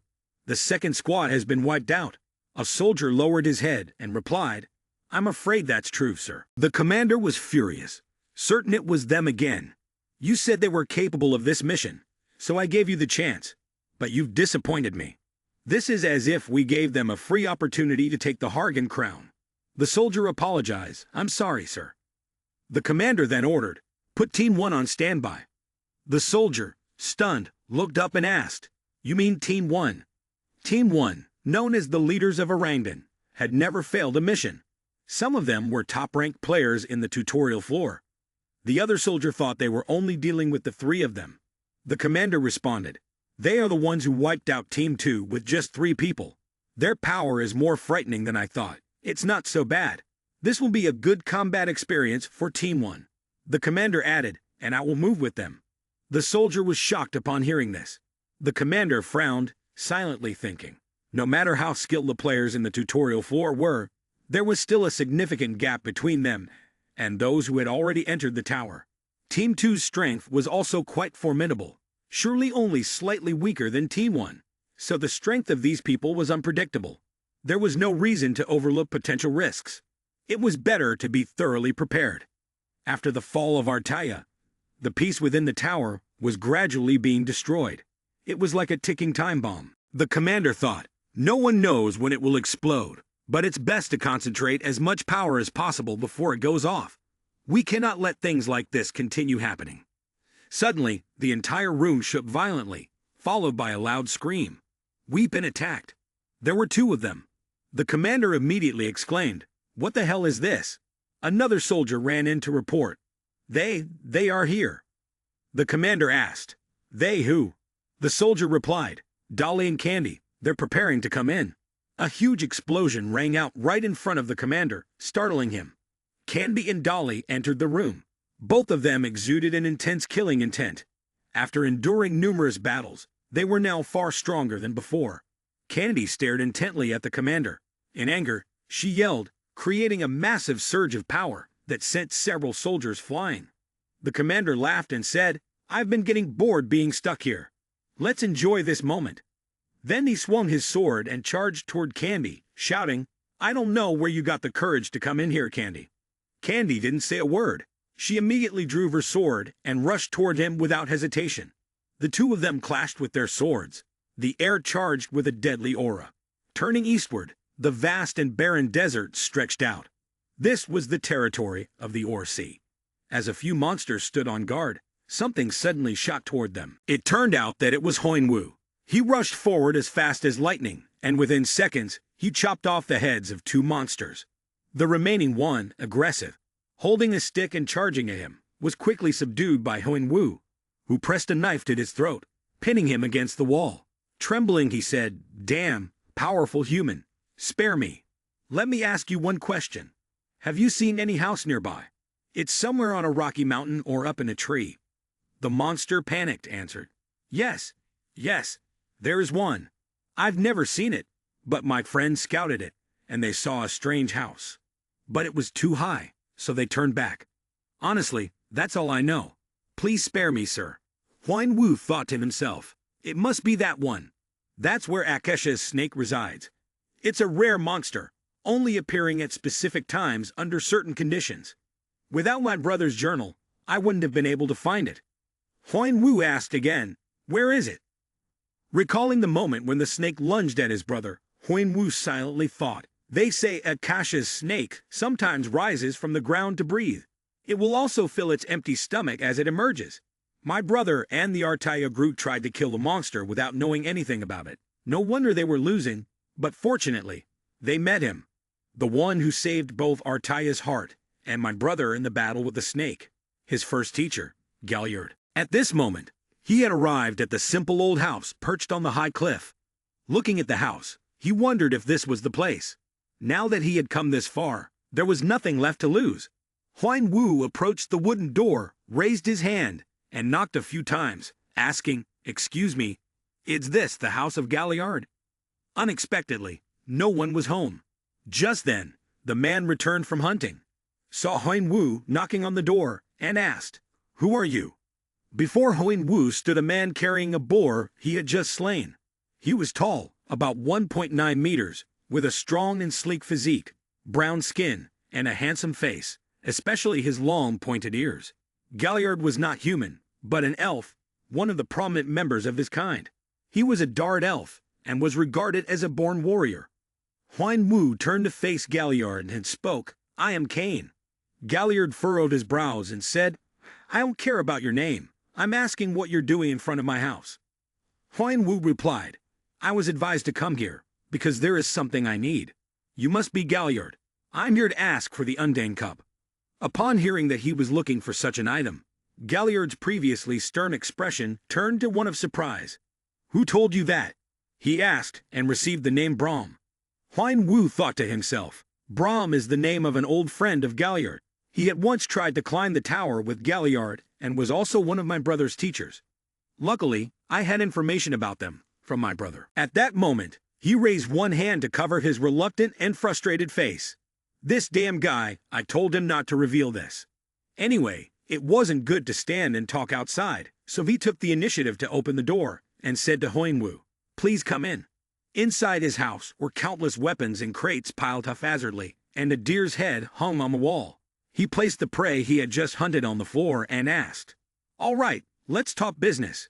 You want Undine's cup?' Huan Wu replied, 'Yes. Undine's cup is an artifact designed to draw Akasha's snake to the ground. The Undine cup is an item that contains a large amount of food the snake loves. But the only problem is, Galliard is the only one who knows how to make it.' He calmly asked, 'Do you know what the conditions are?' Huan Wu answered, 'I have a general idea.' Then Galliard said, 'All right, let's begin. System announcement. Hidden mission, Galliard's mission. Content. The Dark Elf has tested many players over a long period of time to find someone with the right qualities. Blessed with the ability, his legs are said to be as fast as the wind. Your task is to catch Galliard while he's fleeing by marking him at least 5 times within 10 minutes. Rewards will be given based on how many successful marks you make. 3 or more Undine's cups, 5 or more Undine's cups plus a secret item.' Huan Wu thought, as mentioned earlier, very few people pass this test, but if I succeed, I will gain additional skills from him. Huan Wu continued thinking, that is a special skill that has been passed down from generation to generation in the Dark Elf tribe. Shumpo accelerates the movement of the user and eliminates the sound created by it. It will be very helpful in combat. It's a skill that greatly benefits my attacking style. That's why I mentioned it in my plan. A fantastic skill. He shifted the conversation to another topic and said, "The rules are simple. I'll hide around here, and all you need to do is touch me. I'll give you 15 minutes each time. I know there's a large gap between you and me, so I'll add a little challenge for myself. I won't use my hands, and will only rely on my skills to run. Now let's begin." As soon as he finished speaking, he instantly used his skill and vanished. In the blink of an eye, Huan Wu could no longer see him. His movements were as fast as the wind and almost impossible to follow with the naked eye. However, Huan Wu was still able to find him. Using his keen eye energy, his eyes turned into amber dragon eyes. With this, he could see the residual energy trail left by Galliard as he maneuvered around sharp rocks. Following the trace left behind, Huan Wu quickly chased after him, reaching a dangerous spot. At the corner, he saw Galliard. "Here you are." Huan Wu didn't hesitate and threw a hidden weapon with all his might towards him. But Galliard reacted just in time, jumping high into the air to avoid the trajectory of the sharp throwing dart. Seeing his expression when he was discovered, Huan Wu silently thought, the most important feature of Shumpo is its optimization. It eliminates unnecessary movements. He only uses one method of movement. Galliard disappeared again from his sight. Shumpo has many flaws, so he won't escape my observation. Thinking this, Huan Wu relied on his dragon eyes to follow his movements. When he saw the shadow darting towards the withered tree, Huan Wu secretly rejoiced. "Up on that branch, huh? You won't escape from me." The throwing dart Huan Wu had thrown once again grazed past Galliard. This left him quite flustered. Suddenly, right behind him, a hand reached out with the speed of lightning. Instantly, he reflexively jumped high into the air to dodge the touch. He didn't expect Huan Wu to be so quick. Galliard quickly intended to use his skill to escape once again, but his sleeve had been firmly grabbed. This game should end here. Galliard turned his head to look at the stern face staring at the arm that was being held. He had promised not to use his hands to retaliate. Huan Wu spoke up as both of them settled onto the tree branch. The first attempt was successful. Then, the announcement rang out. "You have successfully touched Galliard 7 times. The most difficult requirement of the task has been completed. You have achieved an exceptional accomplishment, and additional karma will be provided. You are now eligible to receive Undine's Cup. You may request additional rewards. Seek out Dark Elf Galliard to claim your reward." At that moment, he smiled in admiration. "Oh my, I can't believe you caught me so easily. How did you do that? It's hard to believe." Huan Wu quickly laughed and replied, "Haha, that's my secret." This made Galliard think to himself, "This mysterious guy might be the one I've been waiting for all this time. All right, follow me." He led him back to the house and started rummaging through a wooden cabinet. Then, Galliard casually took out a bag and handed it to Huan Wu, saying, "Remember to take this here." Seeing him so calm, Huan Wu thought to himself, what would he do if someone came to steal it? But since the reward had been given, Huan Wu happily took the bag and opened it to see what was inside. "So this is Undine's Cup," the system announced. Undine's Cup, Jewelry Classification, Rating A, Description, used to contain spiritual fluid, a sphere filled with dense akasa. It is an invaluable treasure for those who can use akasa, but a disaster for those who cannot. Galliard said, "You must be careful when using it. If the liquid inside the sphere leaks out, it will cause a catastrophe." Listening to his advice, Huan Wu replied, "I understand now. Akasa is a substance that cannot be produced in the material world. The leakage of such a material would lead to a massive explosion." Then came the skill reward. Shumpo, rated C, proficiency 0%. Description: a skill usable by warriors chosen by the Dark Elf, allowing the user to move lightly and increase attack speed. The speed will increase in proportion to the skill's proficiency. The user moves nimbly, with a temporary boost in speed when activated, and attack speed is doubled for a few seconds upon defeating an enemy. The user also gains a 7% increased chance to deal critical damage. You have learned the skill Shumpo B. You can now move quickly, and your senses are enhanced, making your body feel much lighter. Huan Wu thought, it would be better if I could kill Akasha's snake. With physical enhancement, my body could harness Akasa's energy. Killing Akasha's snake would be the moment the processes are perfected. Galliard spoke up. By the way, you've made me think that the rookies in this round are pretty impressive. I've never seen anyone in the first round able to read my movements. Have I gotten too old? Has anyone been here before me? Huan Wu asked, and received an answer. Galliard replied, yes, 2 players. They said they were brothers, and both obtained the Undyne Cup in Shempo, just like you. Huan Wu said, I see. It must be those 2 who hold the top spots on the Guide 4 leaderboard, Adora and Fant. Well, it's not too surprising that they've made it this far. Galliard asked about his plan again. By the way, what do you intend to do with it? You don't seem like an alchemist or a mystic. I'm thinking of using it to kill the Akasha's snake. Huan Wu's answer left him astonished. His expression shifted noticeably.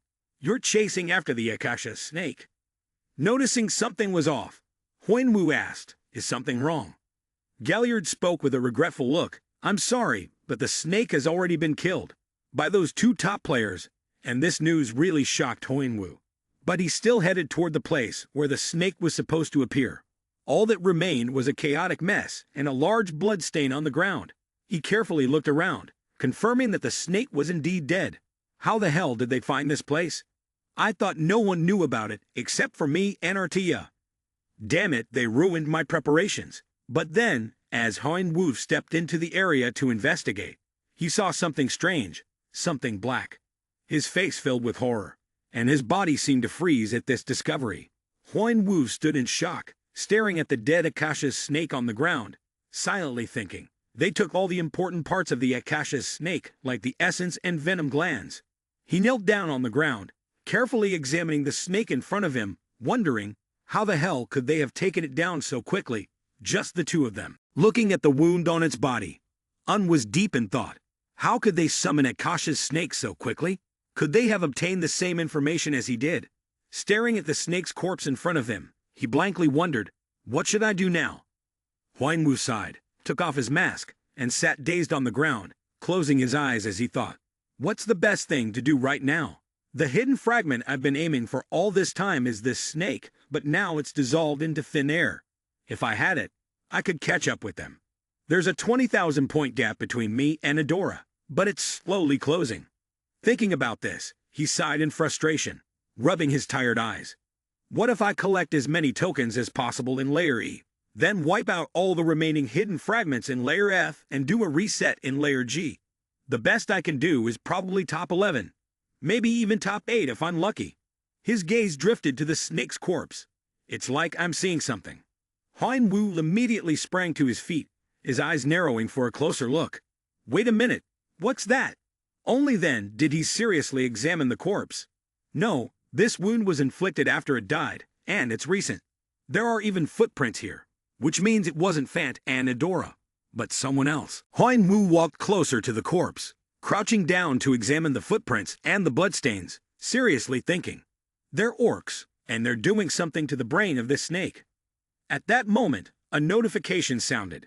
Time remaining in the tutorial level, 150 hours, 43 minutes, 11 seconds.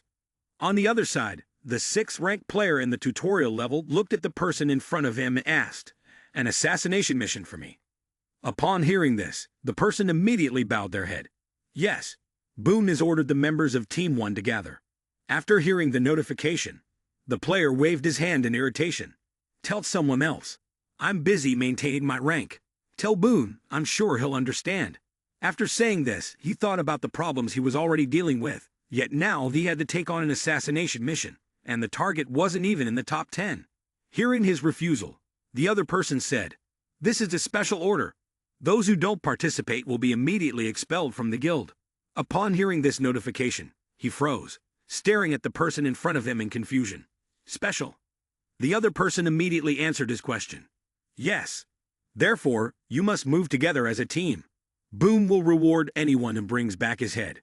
However, because the target is behind the destruction of Team 2, Boom advises you to be as careful as possible. Upon hearing this, his heart immediately thundered. This is my chance. If I succeed this time, the reward will be enormous. He thought, there's no doubt about it. This will help me reach the top, And Boom will help me complete it too. The person in front keeps reminding me to be careful, because he's very strong. Despite his warnings, my mind is preoccupied with my own thoughts. Wait a minute, if the target has wiped out the entire team, that means he has all their tokens. If I kill him, I'll rise to the top. How great is that? With this thought, the corners of his mouth curved up in an excited smile, and he said to the person in front, "All right, tell him. I'll move there immediately." On the side of the forest, where Huan-Wu was, he carefully followed the path through the garden. The system notification echoed in his ears. Your proficiency in Shunpo has increased by 1.2%. After searching for a while, he discovered a small path. This place is. The moment he stepped onto the path, a notification immediately rang out. You are the first player to enter the Akasha's snake tunnel. Huan-Wu was startled and looked around, suddenly thinking, what? A snake tunnel? The path ahead was lit by countless torches. He looked down the path and thought, what are the orcs doing here? There must be some kind of secret. It must be related to Akasha's snake. As he pondered, he continued deeper into the cave. Suddenly, a loud noise echoed from afar, drawing his attention. That sounds like a drum. He hurriedly stepped closer, and before his eyes, a sacrificial ceremony unfolded. On the altar were two people. One was beating a drum, while the other kept watch over an object placed high above. The object on the elevated platform seemed to be a serpent's skin, or perhaps the internal organs of a snake. Beneath them lay a mountain of monster corpses, their bodies still stained with fresh blood. The ritual leader stepped forward and spoke. Chuck, our god was killed by the wicked, and his death has given rise to this. Take our souls, bring him back to life, and help us punish them. Return to this world and punish those vile creatures, my lord. As soon as he finished speaking, the person beside him immediately brought a torch and set it aflame. With the fire now lit, they quickly threw the torch onto the pile of corpses. Standing high above, Huan-Wu watched the events unfold and thought, what are they doing? The flames erupted immediately, and the mountain of corpses was reduced to ash. In the blazing light, strange tendrils of black smoke began to rise. The black smoke gathered around the skin on the high platform, and the skin began to move in an eerie manner. It shifted violently as if something within was wriggling. The outer layer of skin tore apart instantly, releasing the creature within. And Akasha's snake was instantly revived before Huan-Wu's astonished eyes. It let out a fierce, thunderous roar, exuding an overwhelming, menacing presence. He was startled as he looked at the Akasha's snake that had just been resurrected. A resurrection ritual?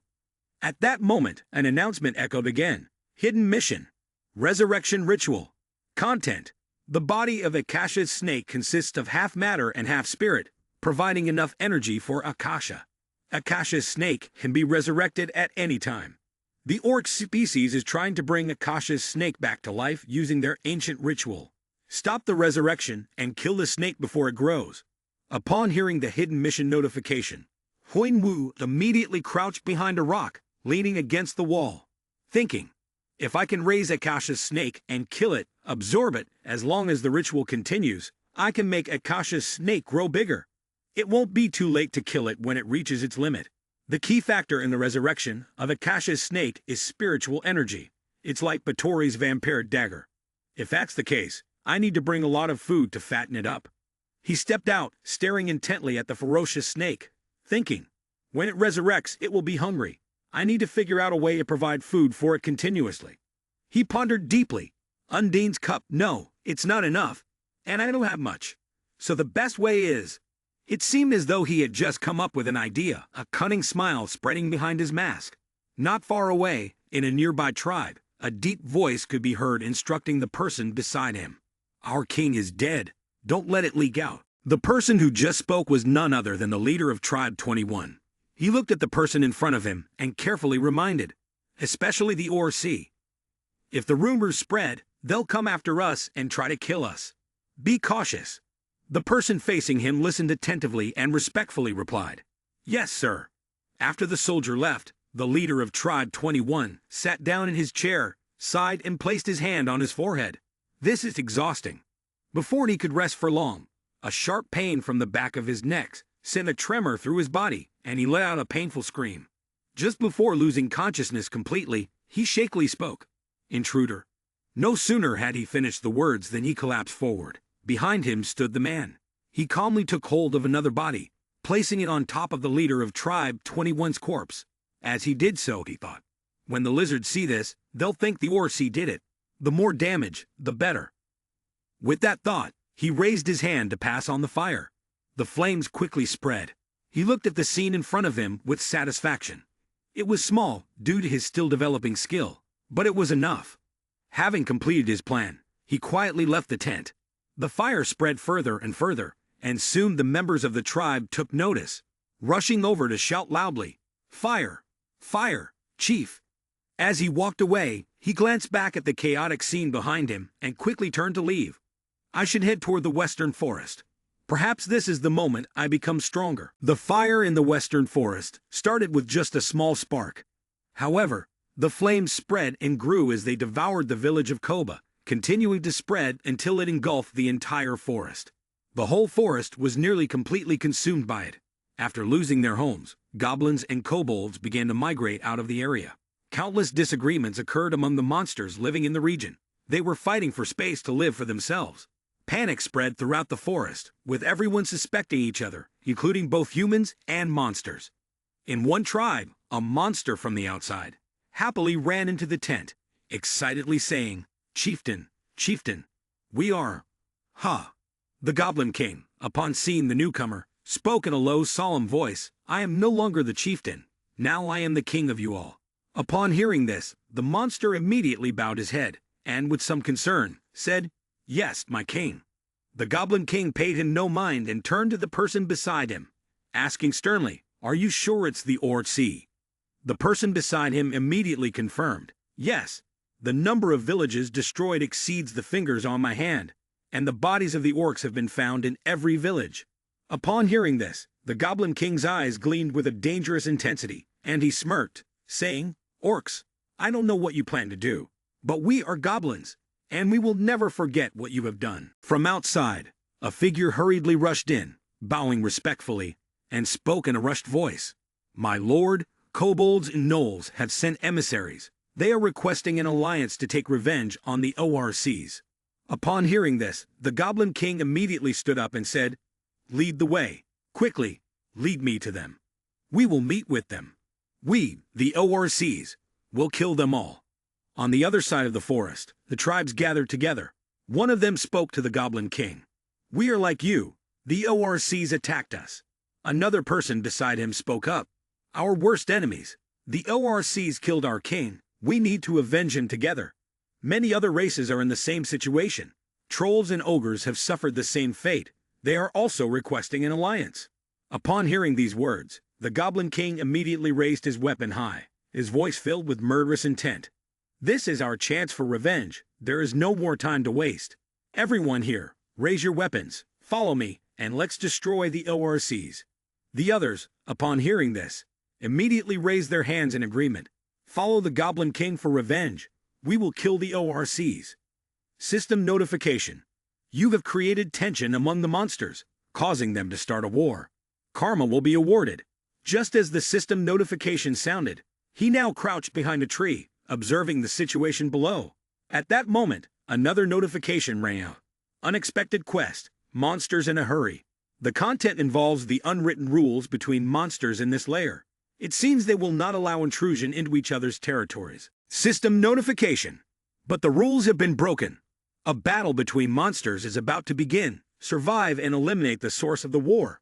Rewards. 1. The title of Monster Hunter. 2. The Eyes of the Goblin King. 3. 5 Monster Jewels. 4. Bonus Karma.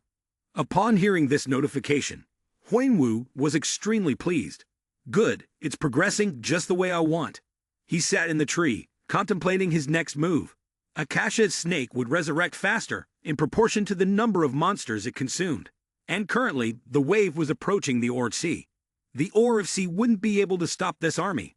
The outcome would likely be just as he desired. Huangwu chuckled out loud, feeling satisfied that every step of his plan had fallen into place. The seed has been successfully sown. Now I just need to sit back and wait for the fruit to ripen. Somewhere else, the group of the 6th-tier guide was carefully observing their surroundings. He crossed his arms in frustration as he surveyed the area, disdainfully saying, "I see some useless people around here." One of his companions, hearing his words, stepped forward, raising his voice, and look who's talking. As soon as he heard someone daring to mock him, he angrily confronted the person. "You little dog, do you even know who you're talking to?" The person who had teased him didn't back down either. He looked him straight in the eye and said, "What can you do other than stare at me?" The man sneered and taunted, "I'm so scared of you. Go ahead and do something right here." Just as the two were about to charge at each other and fight, Dyke immediately stepped in to stop them. He glared at both of them and said, "Both of you, stop acting like children." The person who had just spoken to tease them was now surprised and looked at him. Dyke. He didn't let them speak further, warning them, "I feel like something bad is about to happen, so handle him and come back quickly. There's information that he's at the Orsay village, so go deal with it fast." As soon as he finished speaking, a noise immediately caught his attention, making him fall silent. He looked around, shouted, and stopped.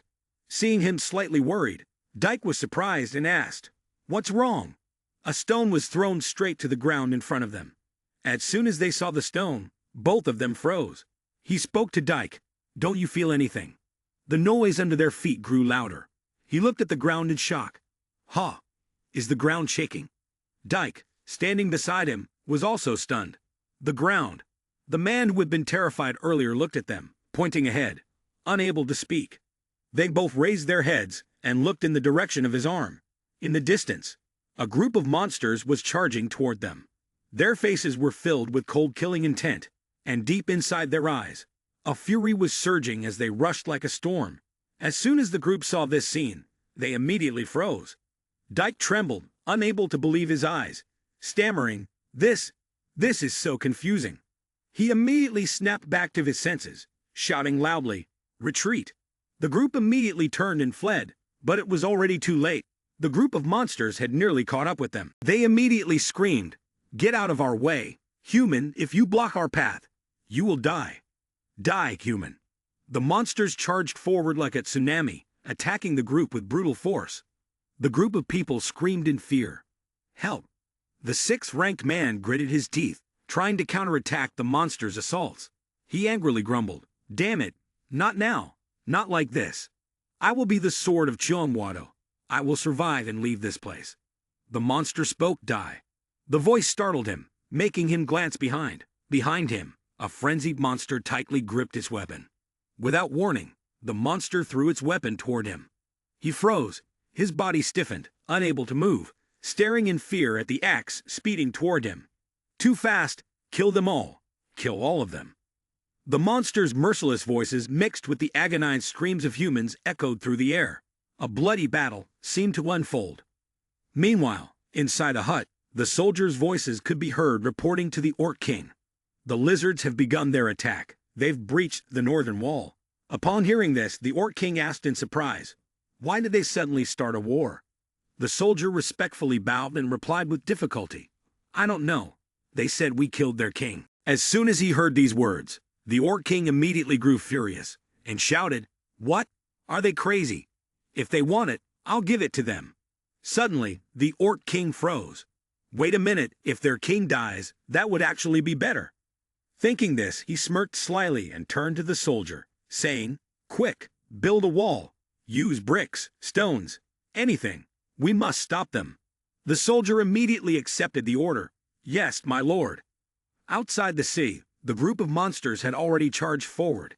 In no time, the orc tribe quickly constructed a wall, erecting it to block the monsters, preventing them from advancing. The group of monsters, halted by the wall, were furious. One of them found a large rock and smashed it against the newly built wall. The wall immediately shattered, and the monsters outside, excited, seized the opportunity and rushed in. The Orc King stepped out with a powerful weapon. As soon as he saw the scene before him, he was momentarily stunned and at a loss for words. But then, his gaze was immediately drawn to something in front of him. Before him, the Goblin King aggressively approached, smiling, "We meet again." Upon seeing the Goblin King standing before him, the Orc King was immediately consumed with rage, his eyes burning with red fury, and he screamed, "You bastard!" The Goblin King also rushed forward with a voice full of anger. "Die!" And so, the bloody battle began. A green path, surrounded by mountains, appeared, swiftly gliding along this long green road. The system notification echoed in his ears. The Shumpo skill has increased by 12.4%. Quickly, the familiar trail appeared before his eyes. He gently landed safely. Looking at the familiar path, he stepped forward with determination. The notification sounded again in his ears. You have entered Akasha's snake tunnel. As soon as he stepped in, he heard a loud noise. He looked around, already knowing what was happening, but he still carefully observed the cave and thought, those two monsters, they're fighting each other. Goblin King Karanum and Orc King Ferak. These two boss monsters are actually as strong as Hargan. They despise each other and regard each other as eternal enemies. This is a battle of two colossal monsters, so it won't end quickly. If one of them dies, the battle will drag on. I need to lure them into Akasha's snake as quickly as possible. While thinking this, he walked deeper into the tunnel. Feed it well, so I can gain its power. No sooner had the thought crossed his mind than he arrived at the location of Akasha's snake. Below, the serpent was growling, roaring with viciousness. The group of people were kneeling, praying.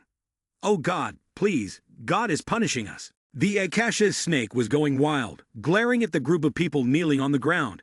In a fit of rage, it spat out a stream of green flames, killing the person in front of it. The man standing next to it immediately screamed in fear. Shuck, the Lord has gone mad, the Lord is angry. The snake immediately turned its attention to the remaining person, quickly twisting its head and lunging toward them with its mouth wide open. Huan Wu, witnessing the scene, wasn't particularly surprised.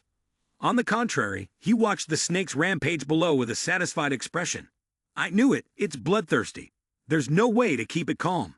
After devouring the man, the snake, still in its bloodlust, let out a roar and then slammed its head into the ground, disappearing without a trace. He immediately slid down and approached the spot where the snake had vanished.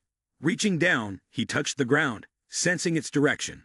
Satisfied, he muttered, it's heading toward the surface, toward the southwest, where the monsters are fighting each other. Great, it will take a lot of time for the Akasha's snake to consume all the monsters up there, but I can't afford to waste time. The Akasha's snake was an incredibly difficult challenge for players in the tutorial level, but there must be some reason it wasn't being dealt with here. However, not just him, but even Galliard, who had been observing the snake for a long time, didn't know what that reason was. Still, one thing was certain. This situation was not simple.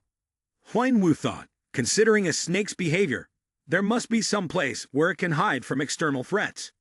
With that thought, he turned and began walking. A cold wind blew from within. As he pondered this, Huan Wu stared ahead. At this moment, he stood in a place that was the opposite of the tunnel he had just been in. The scene here was cooler and more spacious than the cramped tunnel from before. He stood there, stunned, gazing at what appeared before him. He was utterly astonished as he looked at the young boy meditating, seated on the stone platform in front of him. The longer he looked, the more surprised he became. Is that a humanoid mythical root? At that moment, the system's notification sounded. Humanoid mythical root, classified as divine root, humanoid mythical root rating, A+. Description: a type of ginseng that only grows in the frozen plains after being exposed to moon energy for hundreds of years. Due to its childlike appearance, many mistake it for a human. The humanoid mythical root helps increase mana after absorption. However, the amount of mana gained depends on the user's abilities, and it is very difficult to use. Upon hearing the system's confirmation, he was left speechless. A humanoid mythical root. This is incredible. I've only heard it mentioned as one of the 5 best elixirs, but I never expected to find it here. Now I understand why Akasha's snake lives here. While thinking, Huan Wu carefully drew a sharp knife from his body. He focused intently on the ginseng in front of him. The snake must be cultivating the humanoid mythical root. Judging by its size, it's probably around 300 years old. Its quality peaks at about 500 years. Perhaps that snake is waiting for this ginseng to mature. The more he looked, the more astonished he became. Is that really a humanoid mythical root? At that moment, the system's notification echoed once again. Humanoid mythical root in humanoid form, classified as sacred herb. Humanoid mythical root rating, A+. Description: a type of ginseng that only grows in the frozen plains after being exposed to moon energy for hundreds of years. due to its childlike appearance. Many mistake it for a human. The mythical root of Hunanid helps increase mana after absorption, but the amount of mana gained depends on the user's abilities. Additionally, it is very difficult to use. The ginseng seemed to sense the danger approaching, immediately opening its eyes to stare intently at Cha Huinwu. He also jumped back, startled by its gaze. It quickly flew up to protect itself. Naturally, he wasn't going to let it go that easily and threw a knife with full force toward the ginseng, silently mocking it. Run with all you've got, but no matter what, you're still stuck here. The ginseng calmly dodged each of his attacks. Suddenly, it dropped to the ground, staring at him in anger and letting out a scream. He looked at it and gently said, "Sorry, but you're about to become my breakfast." Upon hearing his words, it looked at him in confusion, its eyes blank. A loud noise suddenly came from above it as the old layer of ice cracked like falling daggers, aiming directly at it all at once. The ginseng immediately became terrified and quickly turned to dodge. It seemed like he had been waiting for this very moment, swiftly reaching out toward the ginseng. He grabbed its head firmly, a triumphant expression on his face as he looked at it. "Where can you run to now?" It immediately struggled to break free from his grip, but everything it did was as futile as trying to crack an egg against a rock. Quickly, its body began to dissipate, gradually revealing the true form of the ginseng root. He, satisfied, removed his mask, savoring the flavor of the ginseng. As soon as he absorbed the ginseng, a series of notifications rang out in his ears. "You have obtained a fragment of the hidden humanoid mythical root. Spiritual energy is exploding within your body. It will be converted into magical power. 92% of the spiritual energy contained within the humanoid mythical root has been converted into magical power. Your body is beginning to absorb it. Your magic circulation has increased by 5 points. Your magic circulation has increased by 7 points. You are continuously hacking further." Upon hearing these notifications, his eyes widened, and he relished the sensation of comfort. At that moment, the system chimed in. Body enhancement has been confirmed. The temporary process is continuing. 22%, 24%, 27%. Enhancement progress. 42.9%. Your current status has been changed from an undeveloped dragon body to a half-dragon body. The magic circulation skill has been created. The notifications kept ringing in his ears, but he closed his eyes. Feeling the changes in his body right at that moment, he could feel his meridians shifting rapidly, and he was pleased to realize he hadn't fully mastered them yet. However, controlling his mana had become much easier than before. The system issued another notification. Magic circulation. Rating C+, proficiency 0.0%. Description: dragons are known as a race blessed by mana since ancient times. Those blessed by dragons are granted the ability to control mana. The range of mana control will increase with proficiency. Strive to master the control of your mana. Upon hearing the announcement, he was pleased and smiled with his eyes wide open. Great! Somewhere, amidst the bloodstained corpses, the 6th-tier ranker slowly opened his eyes and looked around. When he felt that the area was safe, he raised his head, gritting his teeth in anger. Damn it! What the hell is this? In an instant, he recalled the events that had just transpired. The monsters were heading toward where that bastard Kane was. He was definitely involved in all this. He struggled to stand up, leaning on his sword. As far as I know, a monster legion is an unprecedented event, which means someone must be behind all of this. The more he thought about it, the angrier he became, his teeth grinding. It's definitely that Kane bastard who's behind everything. If I can eliminate him, maybe I'll catch up to Adora and Fant. His eyes, wide with fury, glinted with murderous intent. As long as you're there, Kane, I will kill you. Looking at the screen, Huinwu furrowed his brows and thought, Mom, the secret here is to build magical strength and accelerate the process of refining the dragon body as quickly as possible. My current mana usage is limited when using skills. However, something good will come in the future. I can channel mana into my weapon, or concentrate it around my legs to increase speed. I've considered all the benefits it offers, but I still can't use it with my current abilities. As Huinwu walked, he immersed himself in his thoughts. Right now, he needed to find a way to boost his power as quickly as possible. Maybe he could improve his proficiency with the help of heightened senses. Controlling mana, it still lay within the realm of sensation. Suddenly, Huinwu stopped in his tracks and looked down at the ground. Beneath his feet was a golden necklace, standing out brightly. He carefully examined the necklace, noticing its old worn appearance, and was surprised. What's this? At that moment, the system's notification sounded again. The commemorative necklace has been classified as a pendant with an F-grade evaluation. Description: a necklace filled with someone's precious memories. It would be a good deed to return it to its owner. Upon hearing the system's notification, he was confused. Owner? Huang Wu bent down to pick up the necklace and inspect it. The outer part of the necklace opened, revealing a picture inside. The picture seemed to be of Galliard's family. He studied the photo closely and suddenly thought, is this what he's been searching for? No one can understand why Galliard is always after the Akasha's snake. He never hunts it himself, only setting up tests to see which players want to hunt the snake and rewarding them with one of his skills.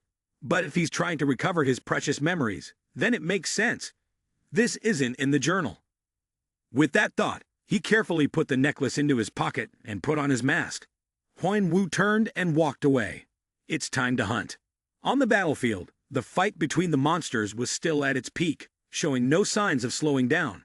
The two kings of the tribes were locked in a fierce battle, neither willing to back down. A loud sound, accompanied by a tremor in the ground, suddenly stopped the tense combat. From deep within the earth, Akasha's snake surged upward, throwing aside the monsters that tried to block its path. The Goblin King was horrified as soon as he saw the serpent. What is that? What kind of monster is this? The Orc King turned his head and was just as stunned upon seeing the snake. Cuck, why is our god here? The snake growled, its eyes shifting as it gazed down at the group of monsters below. The monsters froze in terror, unsure of what to do next. Its eyes glowed blood red, radiating a murderous aura as it glared at them. Without hesitation, it opened its mouth and swallowed the monsters it saw before it. The group of monsters witnessing this immediately screamed, "Our king, kill them all." But the serpent didn't stop there. It continued to spew a green light toward the shouting monsters, sending them scattering in fear. This is the wrath of the divine. Run, quickly. The Goblin King, witnessing this scene, was drenched in sweat from fear. Without a second thought, he rushed to protect the remaining members of his tribe. As soon as the Goblin King was about to leave, the Orc King immediately grabbed his shoulder and angrily shouted, "Karanum, where do you think you're going? This is a one-on-one battle of warriors." The Goblin King shrugged off the Orc King's hand and replied, "Shut up, Farak. I prioritize my safety over that foolish honor." Hearing this, the Orc King was taken aback, speechless, as he watched the Goblin King leave. He turned around and immediately ordered his subordinates, "Orcs, we will return to eliminate our god." As soon as the words were spoken, the Monster Legion immediately charged forward to attack the frenzied Akasha's snake. The Goblin King waited for the right moment, then swiftly leaped forward, gripping his weapon tightly, and struck the back of Akasha's snake's head. Die. With those words, he decisively inflicted a large wound on the snake's head. The serpent screamed in pain and thrashed about. Below, the Orc King also attacked the long body of the snake. Each wound was deep and caused it to bleed profusely. When did Huang Wu arrive at the battlefield? He sat high above, observing the confrontation below. This is a mess. Huang Wu looked at the ferocious snake, thinking this was far worse than he'd anticipated. Only 10% of the monsters were still fighting the snake. It was now 1.5 times larger than before. The two kings were still directing their attacks at the snake. Other monsters were continuously causing damage with the little strength they had, but it seemed unlikely they would be able to keep it up for long. As this thought crossed his mind, he stood up and focused his strength into his legs. His mana channeling proficiency increased by 0.7%. Then he took a huge leap forward, and his Shumpo skill proficiency rose by 15%. Quickly, he landed neatly on the snake's head. Huang Wu knelt down, placed his hand on its wound, and coldly said, "Absorb." As soon as he spoke, a wave of dark energy enveloped his hand. His proficiency with the Vampire Battery skill increased by 6.4%. His proficiency with the Vampire Mirror Battery skill increased by 8.2%. The snake's body began to writhe. It growled and struggled, ignoring the jet of black air that erupted from its body. The notification sound echoed once again. Your strength has increased by 3 points. Your strength has increased by 2 points. Your magic circulation has increased by 5 points. Not long after, the powerless snake collapsed to the ground. The system announced, "You have successfully defeated Akasha's snake. Additional karma rewards will be granted. The hidden resurrection ritual task has been completed. The surprise task, monster outbreak. You have received 5,000 karma. You have received an additional 3,000 karma reward." He calmly gripped the knife in his hand and struck swiftly. He soon held a large golden gemstone. It was immense, like a pearl. He looked at the object before him and thought, *Its venom. The venom is tied to its essence. One strand of venom could dissolve anything it touches. A black aura surrounded his hand, as if it were craving the venom. He smirked, thinking there was no problem for him. After a moment, he spoke. "Swallow it. A massive amount of Akasha's spiritual energy is transferring into your body, and it will be converted into magic circulation. A huge surge of poison is erupting within your body, being converted into magic circulation. Due to the overwhelming source of energy, the conversion process will require significant time and strength. Your half dragon body state cannot contain all the mana and potential. Your body will continue to grow. The enormous strength causes blood vessels to appear in his eyes, struggling to withstand this transformation." The transformation process continued. The progress paused and then resumed.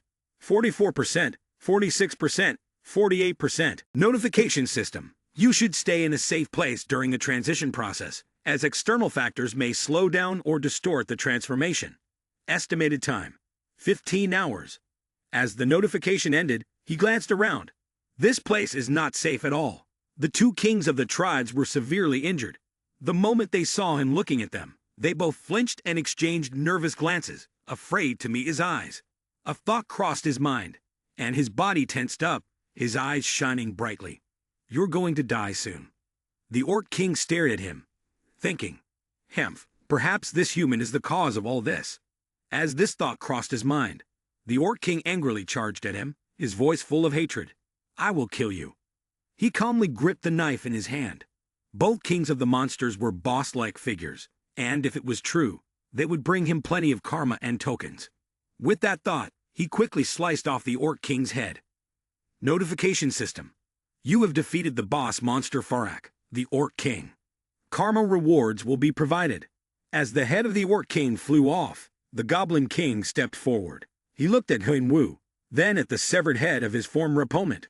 For a moment, he seemed unsure whether to advance or retreat, but Wu noticed his hand tightly gripping the weapon. Notification system. You have defeated the Goblin King. Additional karma rewards will be provided.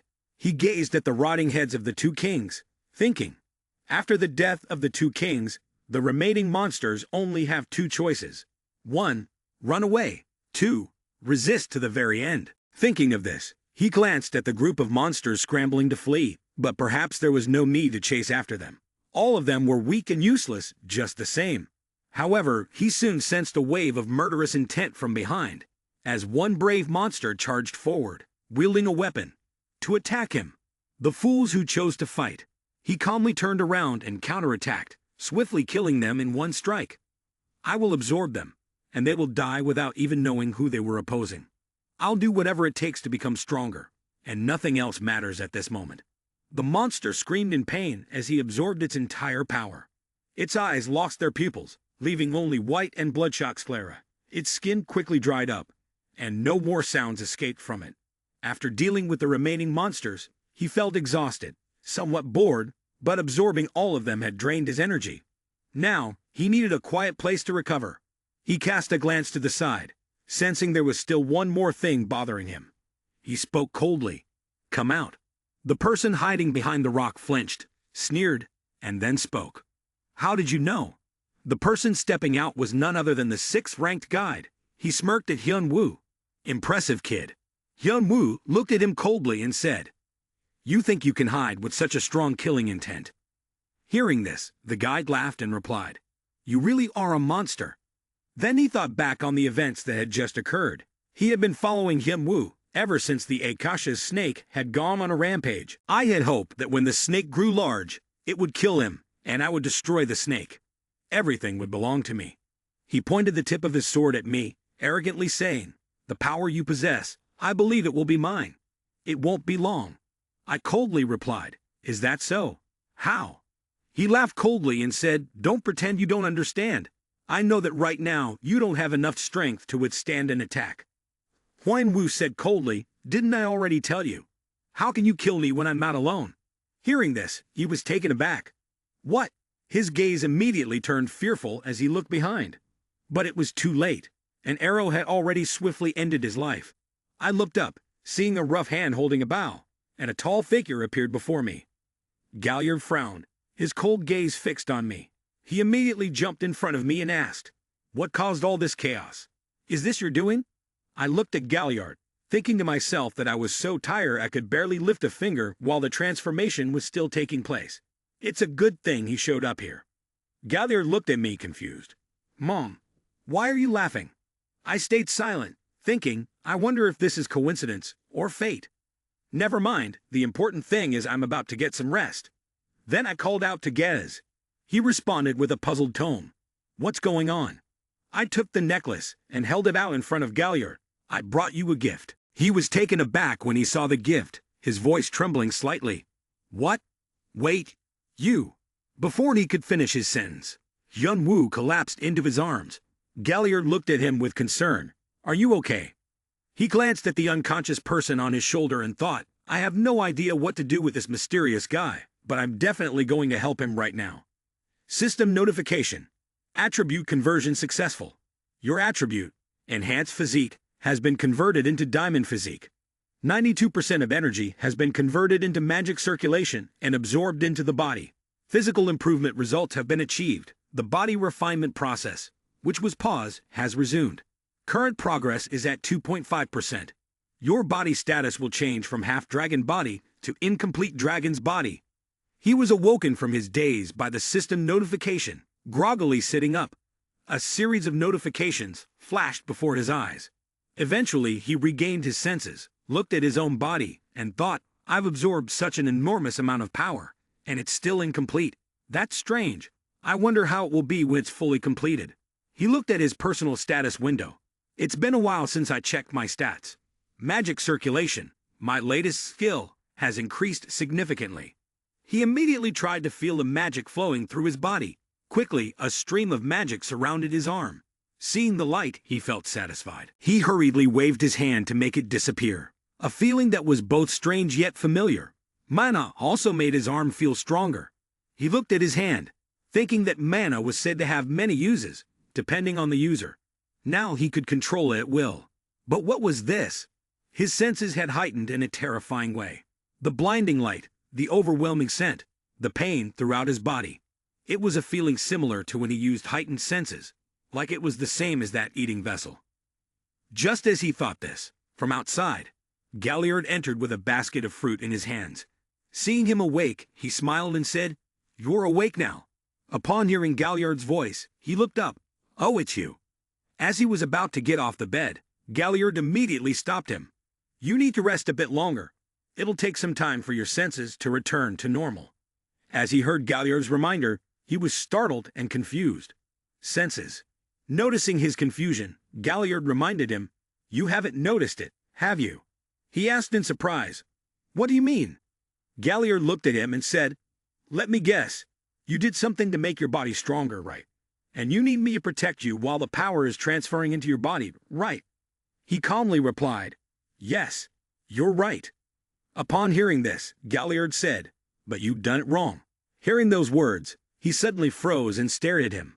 He immediately asked, "Can you explain in detail?" Galliard calmly looked at him and explained, "I noticed something unusual about Akasha's snake toxin. You took its essence, didn't you? And I bet you've absorbed something similar to an essence before. You don't even know if your body can handle an elixir, yet you dare to drink both at once. Do you think you can handle it, or maybe you prepared something else? I don't know, but the energy in your body will either explode or go out of control when you absorb 2 elixirs simultaneously." Hearing him say that, Huan Wu thought, maybe he did something to his body. If he didn't, he'd probably be dead by now. It's not surprising for someone like him to have 1 or 2 secret skills. That skill might even be something his younger brother doesn't know, let alone himself. It's so mysterious. Galliard shrugged and said to him, "I protected you." By the way, you were lucky to run into me. If not, you'd have been dead a long time ago. So next time, make sure you understand what you're using before you take it. I'm not sure I can save you again. Unless you've got the strength of a dragon. Only then can you absorb it. Huan Wu thought, sorry, but I already made a contract with a dragon. My body's basically different from a normal person, so I can absorb a large amount of mana directly. But Galliard couldn't know that. Maybe he felt indebted because of the necklace incident. Did he not want to see me die like this? Is that how mana circuits are created? He looked at Galliard and asked, so you adjusted my mana to keep it from going off course, right? Hearing his question, Galliard seriously crossed his arms and said, it's similar to how I created the Undane Cup. I had to use something of yours to correct this distortion. Do you have any idea how hard I had to work for this? And there's still a lot more to do. He nodded and said, I truly appreciate that. Galliard still frowned and said, wow, you didn't get this easily.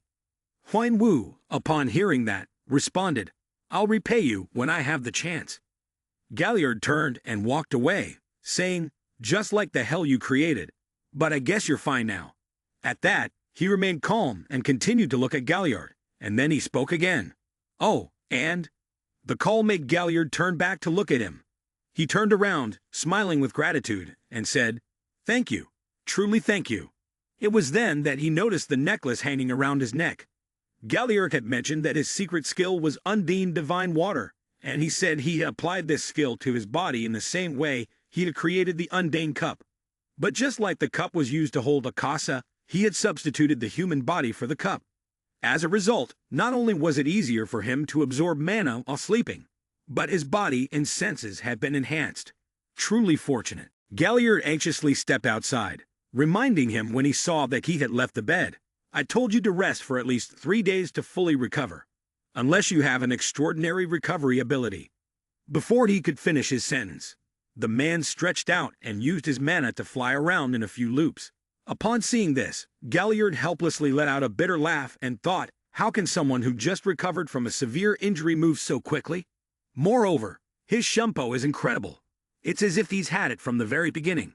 He flew through the sky, feeling the mana coursing through his body. He thought, is this the sensation of operating mana? All I did was wrap the mana around my legs, and it made everything feel much more perfect than before. Even using just 1% of my mana, the difference is immense. With it, I'm much stronger than before. Even the exhaustion from earlier has vanished. If it has improved this much at 92%, what will my body be like when I complete the remaining 8%? As he thought this, he performed a few flips in the air, enjoying the sensation of mana flowing through his body before gently landing. I completed 2 tasks before passing out, didn't I? As soon as he thought of this, he immediately opened his quest log to check. He checked the hidden quest first. Upon pressing the button, a black bracelet immediately appeared in his hand. You have received the reward. Black bracelet. He stared at the bracelet in surprise. What is this? Why can't I see its name? Black bracelet, risk protection classification not ranked. Describes a bracelet owned by the master of Akasha's snake. Akasha's snake always remembers its owner, so it keeps the owner's item in its stomach, hoping the owner will return. Soul Reaper adjusts the souls of the target's severed being. Severed souls lose their memories and become insane, retaining only deep hatred. Upon seeing this feature, he thought, if it's a rare item, it must have incredible power. Perhaps only I can unlock it. Black Blade Edge consumes the severed souls and converts them into dark energy, enveloping the weapon, cursing those struck by it. Seeing this, he quickly assessed in his mind. So it collects the souls of the killed target. Seems like quite a bitter taste. Its information gradually appeared before him. This was a unique artifact, with no artifact collar existing within the tower and bound to its owner. It cannot be transferred or traded between players. Some abilities have been sealed. You must meet specific standards or conditions to unseal them. Some information is inaccessible. You must meet specific standards or conditions to access it. At this point, he became a bit curious about the owner of this bracelet. Could its owner be a demon? The remaining abilities were all locked, preventing him from viewing further. He looked at the bracelet on his wrist and thought, the true power of the black bracelet must lie there. It could be the power of its original owner. Suddenly, the bracelet transformed into a stream of black energy that surrounded his arm. He stared in confusion as the black mist gradually enveloped his entire arm. The dark mist slowly spread and penetrated his eyes. The whiteness of his vision slowly turned to black, and a notification sounded. Under the influence of the black bracelet, you have gained the ability to observe the world of the dead. The ability has merged with dragon eyes. Skill proficiency has increased by 13.5%. Upon hearing the notification, he immediately lifted his head and looked ahead. Before him were countless different souls. He remained calm as he observed, thinking that they were either monsters he had slain, or those who had been devoured by Akasha's snake. Are they wandering around? It's a good thing I'm not cursed. The souls noticed him, exchanging glances, and immediately, murderous intent flashed in their eyes. Seeing that they were about to attack him, he raised his weapon high and warned them. I have new equipment. It's a perfect time to test its capabilities. As soon as they saw the weapon in his hand, they recoiled in fear. Huan Wu charged toward them. Immediately, they sidestepped, trying to avoid his attack. No matter how hard they tried to evade, they couldn't escape. Suddenly, the notification rang out again. Number of bound souls. He looked at the result he had just achieved and thought he should try the new black blade edge. Immediately, he took out the scythe of death. Number of souls bound. 0. Looking at the item in his hand emitting a stream of dark energy, he thought to himself. Dark element mana combined with light element mana. The dark element is one of the rarest elements. It can be used as support to enhance attack power or curse enemies. It's a special element with many functions. As he thought about this, he immediately started searching for prey. He looked around and swung the scythe a few times. The destructive power of it immediately astonished him. Wow, it's beyond what I expected. He looked at the cut it had just made. On the cut, the stone and tree began to crumble from where the blade had pierced through. Perhaps this was the curse following the strike. What would happen if I mixed this energy with other skills? Thinking this, he turned his head and looked at the wandering souls nearby. He immediately swung his sword toward them. They didn't have time to dodge and were caught by the compacted blade. Number of souls bound. 5. And instantly, a stream of dark energy gathered in his hand. Within that dark energy, a sphere resembling a gem slowly began to form. Fire surged, and flames immediately burst out, igniting and merging with the black smoke. The sudden burst of fire startled him. The fusion of the two elements created a massive explosion. When the smoke cleared, he took a few steps back and observed the aftermath of the explosion. An explosion like this, it could easily blow off the head of an orc or a lizard. If just a few souls could generate such a large blast, what would happen if I turned all the souls into dark energy at once? As that thought flashed through his mind, not long after, a notification rang out. Number of bound souls, 150. He sat on the rock ledge, looking at the electronic board in front of him. Is this its limit, or could it go even higher? Other players also have souls following them, right? He wondered. I'll think about that later. I still have 4 mission rewards waiting to be claimed. With that, he immediately went to claim his rewards. A series of notifications followed. You have received the title of Monster Hunter. Monster Hunter describes a title given to players who have caused countless monsters to fall into chaos. The owner of this title will deal more damage when hunting monsters. However, the monsters killed by the title holder will turn into spirits and follow the player after death. The effects include plus 10 strength, plus 15 dexterity, plus 15 critical damage chance against monsters, and a better chance to provoke monsters. As he read this far, he was thrilled by the meaning. Awesome. It would help boost my strength. The only thing left is, immediately, an announcement rang out. You have received the Eye of the Goblin King. The Eye of the Goblin King is classified as a talisman jewelry, rated B description. The Eye of the Goblin King. It was left behind to preserve the trace of the enemy who killed him, even after his death.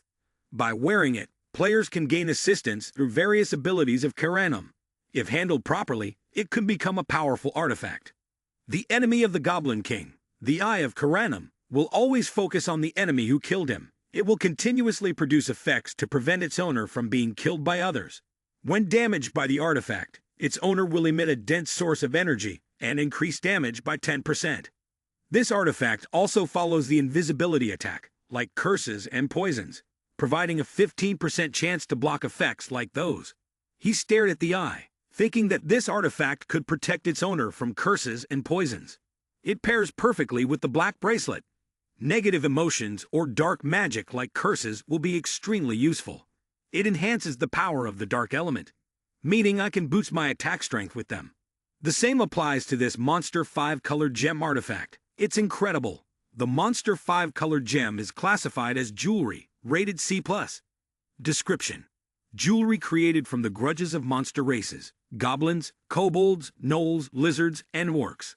It will help me improve my stats in a remarkable way. The goblin's feet give the player faster movement, the kobold's ears allow it to hear quieter sounds, and the gnoll's nose enables it to detect dangerous smells. The lizard's eyes can see farther, and the orc's hands grant greater physical strength. He looked at these items and thought, the eyes, ears, and nose can help when I use heightened senses, while the hands and feet can assist with the Shumpo skill. He held the two items in his hands, smiling with satisfaction, as if everything had been prepared just for him. Thank you so much for your help. A voice spoke up. Galliard, sitting across from him, asked Huan-Wu, you're planning to leave and head straight to the pressured floor, right? Huan-Wu answered, yeah, that's right. He smiled slightly. Oh, goodness, once this guy smiles, all of us girls are already in love. Well, you've got everything this week, so I guess it's understandable. Then he picked up his cup of water, took a sip, and paused. When he received Shumpo, I felt like he was very much like someone I knew before. He fondly recalled the person who resembled Jongwoo, a truly familiar feeling. Huan-Wu silently wondered, what could the past of this young man contain? Every player who wants to enter the tower has a regrettable story, and such regret becomes their driving force, pushing them to go further. However, it is an entirely different story for those who have let go of their regrets, like Galliard. The image of Huan-Wu walking alone, carrying the mental scars from his past, with determination to move forward despite the difficult road ahead, stood firm in his mind. Suddenly, Galliard remembered something. Oh, I almost forgot, he said, placing the sword on the table, his voice low and decisive. Here, take this. Huan-Wu was puzzled. This is... Galliard continued. Do you remember the attacker's name? This is his weapon. It's a good sword, such a waste. If a good sword is wasted, I thought I should bring it here. If you don't want to use it, just keep it in your bag and sell it to the mysterious merchant. He'll give you a good price. Huan-Wu raised the sword, examining it carefully. He thought to himself, the blade is firm and balanced. This is truly a good sword. Then, Huan-Wu gently sheathed the sword and continued to think. But I usually use weapons like daggers or something similar. This sword really doesn't suit me that much, but maybe I should listen to him and put it in my backpack. Galliard asked, by the way, what if you get caught up in the orangutan battle? He continued, their base is right at the entrance to the lower floor. They will cause trouble for you as you move forward. Huan-Wu was stunned. What do you mean? Orangutan. Galliard was surprised. Mom, didn't you just fight orangutan? He then explained, the green bread on the sword's hilt. That's the symbol of orangutan. Upon hearing this, Huan-Wu was taken aback, his mind racing. He thought, so they're not just ordinary hyenas? They're players from orangutan. Huan-Wu pieced together the events surrounding the theft organization that his younger brother had destroyed, the unexpected appearance of orangutan on the tutorial floor, a young man with a system organization, and both Candy and Dolly suddenly leaving. Then, he fell into deep thought and reasoned. If orangutan is the force behind the hyenas, then they have deceived all the other players under the guise of justice. He gritted his teeth in anger and continued, and if that's the reason, Dolly left me, to stop them. The images of Candy and Dolly appeared in his mind. When Candy and Dolly pushed him away from the group, he knew it was intentional, but the path he had to take was different from theirs, so he had to part ways. At that time, he hadn't realized just how dangerous things would become for them. A strong belief that Candy and Dolly could defeat anyone who stood in their way. The enemies they were facing were orangutan, but he wasn't sure how many of them there were or how strong they were. More importantly, behind orangutan stood Chionwado, one of the top 8 gangs in the tower. Could the two of them defeat such a powerful enemy? If Candy and Dolly had successfully defeated orangutan, there would have been news about them throughout the entire E4. But during this time, he hadn't heard any updates about them. Perhaps they had been defeated by orangutan. The image of Candy and Dolly being defeated appeared in Hyun-Woo's mind. He closed his eyes, his thoughts tangled together. Are Candy and Dolly strangers or friends? Should I join them or stay out? What should I really do? Besides, the image of Candy and Dolly joyfully linking arms with him, their faces beaming with smiles, while he stood there, his expression silent, came to him. The two of them smiled brightly, full of joy. He looks so contemplative and deep now. It seems like he has found the light at the end of the tunnel, as though he has the answer now. Perhaps that's true. He recalls the words his younger brother wrote in his diary. Brother, you will always be my hero, and I hope you never lose yourself, even after I'm gone. Each word, each sentence from his younger brother cuts through his heart like a knife. He clutches the necklace in pain. These were his words in the diary. He tries to calm himself, as if speaking to his late brother. All right, I'll do my best. But then, he can't hold back and lets out a curse. Suddenly, painful images flash through Huinwu's mind. His younger brother was betrayed. 5 swords stabbed deep into his heart. Once 5 swords had lodged into my own heart. He chokes up remembering that 3 of them were from the lords. One was from a patriot, and another from someone he believed was his friend, his comrade. Back to the present, Galliard escorts Huinwu to the door. He asks, "Is this the kind of battle you're heading for?" Huinwu unexpectedly responds, "Why do you think that?" Galliard replies, "I was once a warrior who fought for my people. I was a fool who thought that fighting was everything. And for you, my friend." He smiles and continues, "I see so much of myself in you.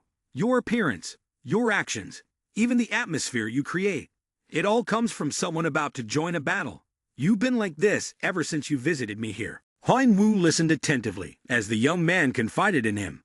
"The silent starry sky at night makes me feel like I want to say everything that's been weighing on my heart.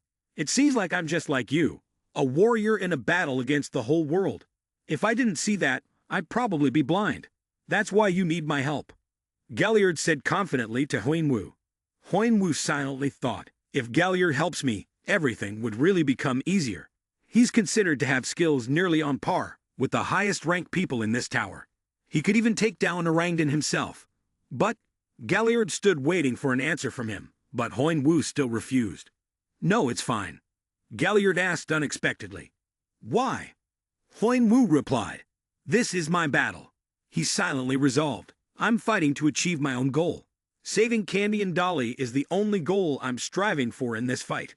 The bigger purpose is to shake Jeonwado, one of the enemies who hurt my younger brother. My goal is to resolve this issue with my own hands, so when I can't delegate the task to someone else, I'll handle it with my own hands." Galliard tried to convince Huinwu. "It'll be a tough battle." Huinwu firmly responded, "Nothing in this world is easy." Galliard also agreed with Huinwu's perspective. "Well, I guess you're right." Unable to persuade Huinwu, Galliard smiled. "All right, I wish you good luck." Huinwu nodded in thanks. Then, Huinwu turned and left. As he walked, he pondered. Jeonwado has built several human farms through the stages of the guidance level. Why? If it's about efficiency, a human farm isn't really a way to keep players. The image of players trapped behind bars appeared in his mind. If their goal was simply to take items and tokens from players, they could easily rely on raiding. So why were they running a farm that's so difficult to manage? And why did they establish an organization right after Artia was wiped out? Huinwu thought, there must be a reason. Something that never gets revealed. Something that could turn against them. These questions kept swirling in his mind. Huinwu came up with a plan. If he could uncover the secret and make it his own, he smiled confidently. It would be a weapon that could shake Jeonwado. He remembered the image of his younger brother dying in pain, and his anger grew even stronger. One of the top 8 guilds was the one that destroyed Artia and drove his brother to his death. Furthermore, this guild had one of the traitors who fled there. He looked up at the moon, telling himself it would be foolish to attack them head-on. Huinwu clenched his fist. "I need a plan. I need to figure out what advantages I have that I can use against them." He opened the system panel to check how much time was left. The system panel displayed the remaining time. Huinwu sighed. "About 4 more days, huh?" He continued to carefully consider his plan. If he allowed Orangdan to catch his tail with just this, they would likely interfere with the journey throughout the remaining time on the guidance level. He would keep going in and out of their base, breaking their morale with continuous attacks, And when they showed signs of exhaustion, that would be their final moment. He would destroy everything, obliterate the base, kill them all, and demolish everything until nothing remained. His eyes revealed his determination. One day, all of this will be completed. At level F, the Orangutan Council, Boone asked his subordinate, "Have you found him yet?" The subordinate, standing before him, bowed his head and reported, "We haven't found him yet. The entire E level has been wiped out." Boone sighed in frustration. What a disaster!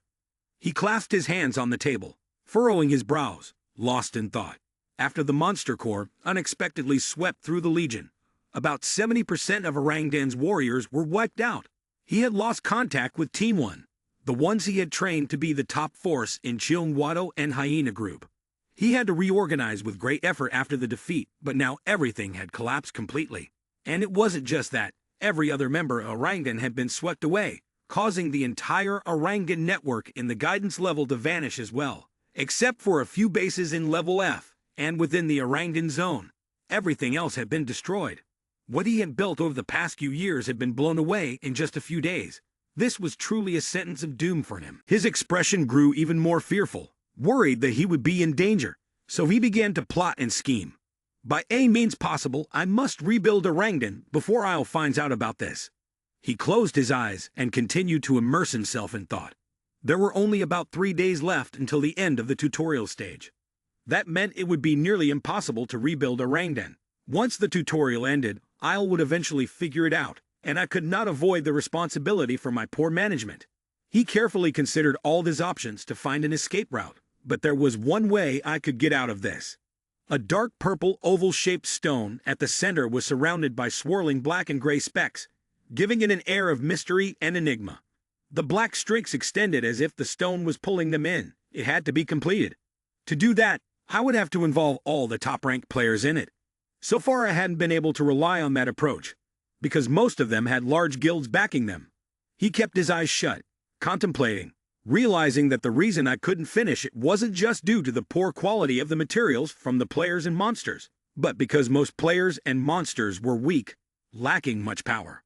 Suddenly, he opened his eyes as if he had remembered something, and a smile curled on his lips, as though he had come up with a solution. I know what to do now. The image of Hoin Wu, the masked man, appeared in his mind. At this point, he had no choice but to randomly choose Hoin Wu to carry out his plan. The subordinate replied in confusion. Based on his trajectory, we can only guess that he is on floor F. He ordered the subordinate, search every corner of floor F, and bring him here. Right now, the subordinate obeyed. Understood, the subordinate said before leaving him seated, his face clearly marked by worry. His face darkened, as if plotting a vicious scheme. Now I need to push everything I have. Footsteps were slowly approaching. Boone mocked with a laugh. Why don't you just surrender? In front of them, Candy and Dolly were suspended, their bodies covered in wounds. The subordinates referred to them as Blood Sword and Red Hair. Candy gritted her teeth, her eyes filled with hatred as she glared at them. She angrily asked, "Why the hell are you back? Is there anything left to say?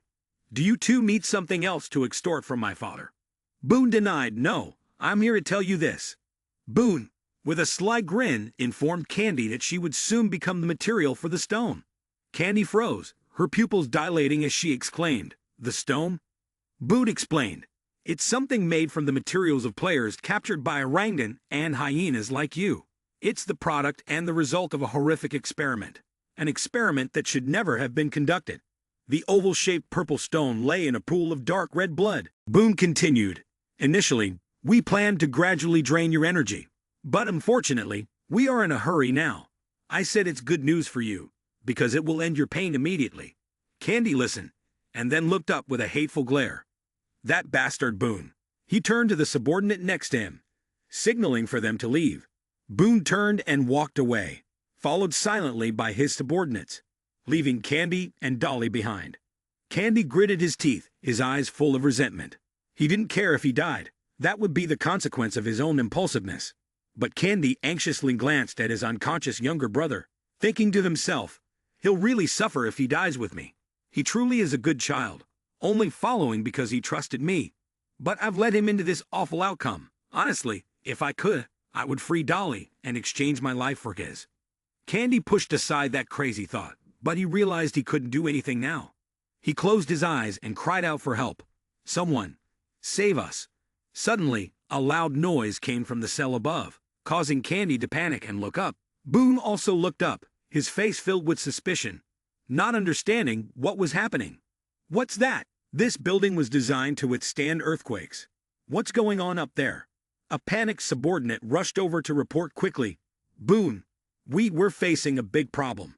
Someone has broken into our base again. Hearing that, he was so enraged that he almost boiled with fury, shouting, What? Where? Where is the intruder? He thought to himself, but why now? Outside, flames raged fiercely across the entire castle, with thick black smoke billowing up in a cloud. Below, the Orangutan subordinates were using magic to try and suppress the fire. Stop it! You bastard! Damn it! Where the hell is he from? Around him, many subordinates were lying motionless on the ground. Amid the smoke, the figure of Hoin Wu gradually appeared, walking toward the orangutan, his eyes flashing with a green light. His feet were surrounded by red flames, the feet of a goblin. He charged at the orangutan, holding two daggers tightly in both hands. He closed the distance, face to face with one of the subordinates, who was frozen in confusion, unable to react, staring at him. Then, he delivered a series of strikes, making the subordinate cry out in pain. Hoin Wu took down the subordinate in the blink of an eye. Suddenly, the eye on his necklace activated and scanned the surroundings. The Goblin King's eye had detected the danger nearby. Immediately, 3 swords descended from the sky toward where he stood, but he managed to dodge them in time. He gripped his dagger tightly, raising it in front of the orangutan, causing them to recoil in fear. He continued to advance swiftly toward them, using his power, the Hand of Orc. The dagger in his hand turned completely black. In an instant, he transformed them into a sea of blood. The system displayed the number of souls reaped, 115. He continued to defeat the remaining enemies. The system appeared again, showing the number of souls reaped, 118. Many were taken down by his blade, and a few who survived panicked and fled, shouting, He's a monster! Damn it! He summoned his power, and a swirling black vortex slowly formed in his hand. The face of one of his subordinates suddenly turned pale as the black swirl pressed down on him, sending a wave of fear through his body. Then, a violent explosion occurred. 2 of the subordinates outside, who had witnessed the scene, screamed, Hoin Wu, what the hell are you doing? Hoin Wu spun around to face them, his eyes flashing with a murderous, intense green light. The 2 of them visibly recoiled in fear. Hoin Wu slowly walked toward them, his voice cold as he spoke. If you don't come to me. His grip on the knife tightened, and he continued, I'll come to you. Suddenly, a loud voice rang out. Stop! He looked up toward the castle, where a figure stood atop the walls. It was Boone, who looked down at Hoin Wu with a cold, indifferent gaze. What do you want from me? Around him were his subordinates. Boone, standing atop the castle, shouted down, Are you the one wearing the white mask? Below, the subordinates around him appeared wary of Hoin Wu. He looked at Hoin Wu with an expression of displeasure. All this time, the one who had been hiding like a bothersome rat now decided to show his face. He angrily shouted, But do you even know where you are? He was so furious that a powerful force erupted towards Hoin Wu, making Hoin Wu feel its intensity despite standing at a distance. What is this? Why does this feeling seem so familiar? Hoin Wu thought to himself, I will never forget someone with such a strong aura, but have I really seen him before? Suddenly, Hoin Wu's eyes widened as if he had just remembered something important. He recalled the image of his younger brother being struck down by 5 swords. There were times when I had 1 sword lodged in my heart, a total of 5 times. 3 of those belonged to the Lord. 1 was from someone I loved, and another was from a friend I had trusted. At this point, we learned that the one who betrayed Hoin Wu's younger brother was Leont. Leont was the friend his brother had trusted, the one he believed was the only person he could rely on when in danger. But that man didn't hesitate to strike a fatal blow to his heart, and that bastard had a few accomplices whom he called brothers. After stabbing Hoin Wu's younger brother, he and his companions laughed in satisfaction, and it was these very people who laughed as his brother collapsed in agony. Boone looked at Hoin Wu's brother slowly falling, without an ounce of pity. Now, the hot blood in Hoin Wu surged to his brain. He gritted his teeth and called out the name of the one who had killed his younger brother. Boon. He activated his skill. Around him, he was surrounded by blue flames. He took a defensive stance, preparing to attack. Jungwoo, he will be the first gift I send to you. Wait for me. Seeing this, Boon, who was above, called out to his subordinate. Grant. The subordinate replied. Yes. He ordered his subordinate to send a signal to Isle immediately, saying that they were fighting against the man with the white mask. The subordinate complied, understood. But before the subordinate could do anything, his head exploded. Boon, standing beside him, appeared horrified. The subordinate fell flat to the ground, blood splattering from his head, staining the floor. Huan Wu, from below, shouted up, I told you, stop the theatrics and come fight me. You better not even think about running. Even if you run, I'll find you. Boon was furious. He drew the sword from his back and said, Fine. He held 2 swords in his hands, speaking arrogantly, If that's what you want, I'll show you just how weak the skills you currently have are.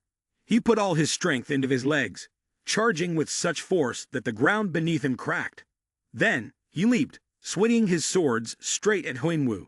You should regret coming here, kid. He slashed at Huanwu, but Huanwu was able to block in time. Boon swung again, striking forward, but Huanwu managed to crouch down and dodge. Huanwu immediately counterattacked, swinging his blade in a slash, but the opponent quickly dodged in time. The man, Boon, was unlucky enough to get grazed on the neck, causing him to grit his teeth in pain. Huanwu assessed Boon as one of the players focused on climbing the tower. Huanwu wondered, why would someone like him be in the tutorial level, and even in places like Orangdan, Changwado, the hyenas, the human farms? Boon is definitely closely connected to all of this. Leont, whom his younger sibling considered the most trustworthy person, had turned his back and stabbed a sword through its heart. In the end, he was invited to Changwado as an executive. However, Leont was always discontent with his position. What he wanted was the top spot. What would happen if he was nurturing such ambitions? And what if Orangdan was a cover he used to conceal his plans? Everything seemed to have a meaning. His eyes gleamed, and he relentlessly swung his sword in a series of rapid attacks against Boon. Boon swung his blade to counter, but Huanwu was quick to jump and dodge. He was taken aback, wondering, what's going on? Huanwu kicked Boon squarely in the face. His face was bruised, and blood flowed from his nose. Boon, confused, wondered, how can he be so strong? Huanwu returned, and as he wiped the blood from his nose with his hand, he glared at Huanwu with a look of fury. Wait for it. I'll kill you quickly. Huanwu sneered, I got it. Then, Huanwu stood up, mentally attacking his opponent. You don't even know how to fight. Boon, insulted by Huanwu's words, stammered, What?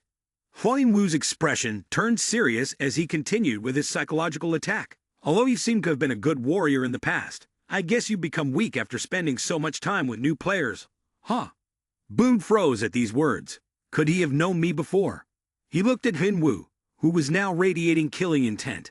Who is this guy, really?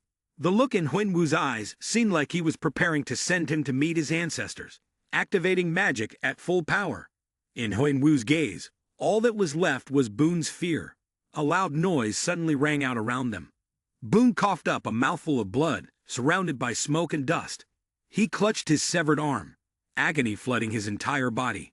Huanwu was slowly walking toward him. He looked at Huanwu, choking on his words, unable to say anything. Stop. Suddenly, 2 of Boon's subordinates stepped in, their arms outstretched, shielding Boon from Huanwu, protecting their lord.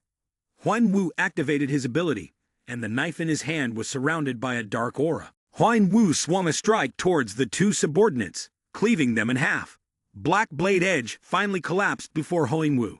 Huanwu slowly advanced, surrounded by the scattered corpses, all struck down by his blade. However, a few of them still attempted to stop him. Damn it, stop him! The subordinates trembled in fear under Huanwu's pressure. Don't let him get close. Damn it! Huanwu attached the control chip to the necks of the subordinates, turning them into puppets under his control. Boon ground his teeth in frustration. I've got control now. Never tried this skill before, but whatever. I need to run as far away from that monster as possible. Boon turned and tried to flee. There was only one path left for him. The stone. I need it now. It can kill him. Huan Wu watched him run, his gaze almost daring him to see how far he could get.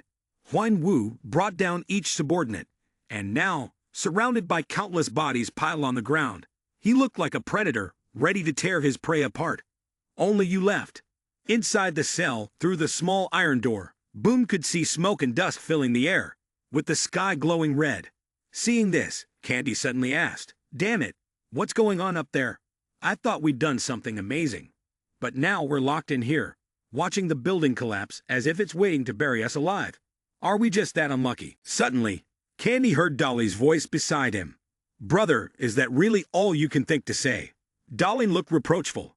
"You're the unlucky one. But I'm not. I just followed you and ended up like this."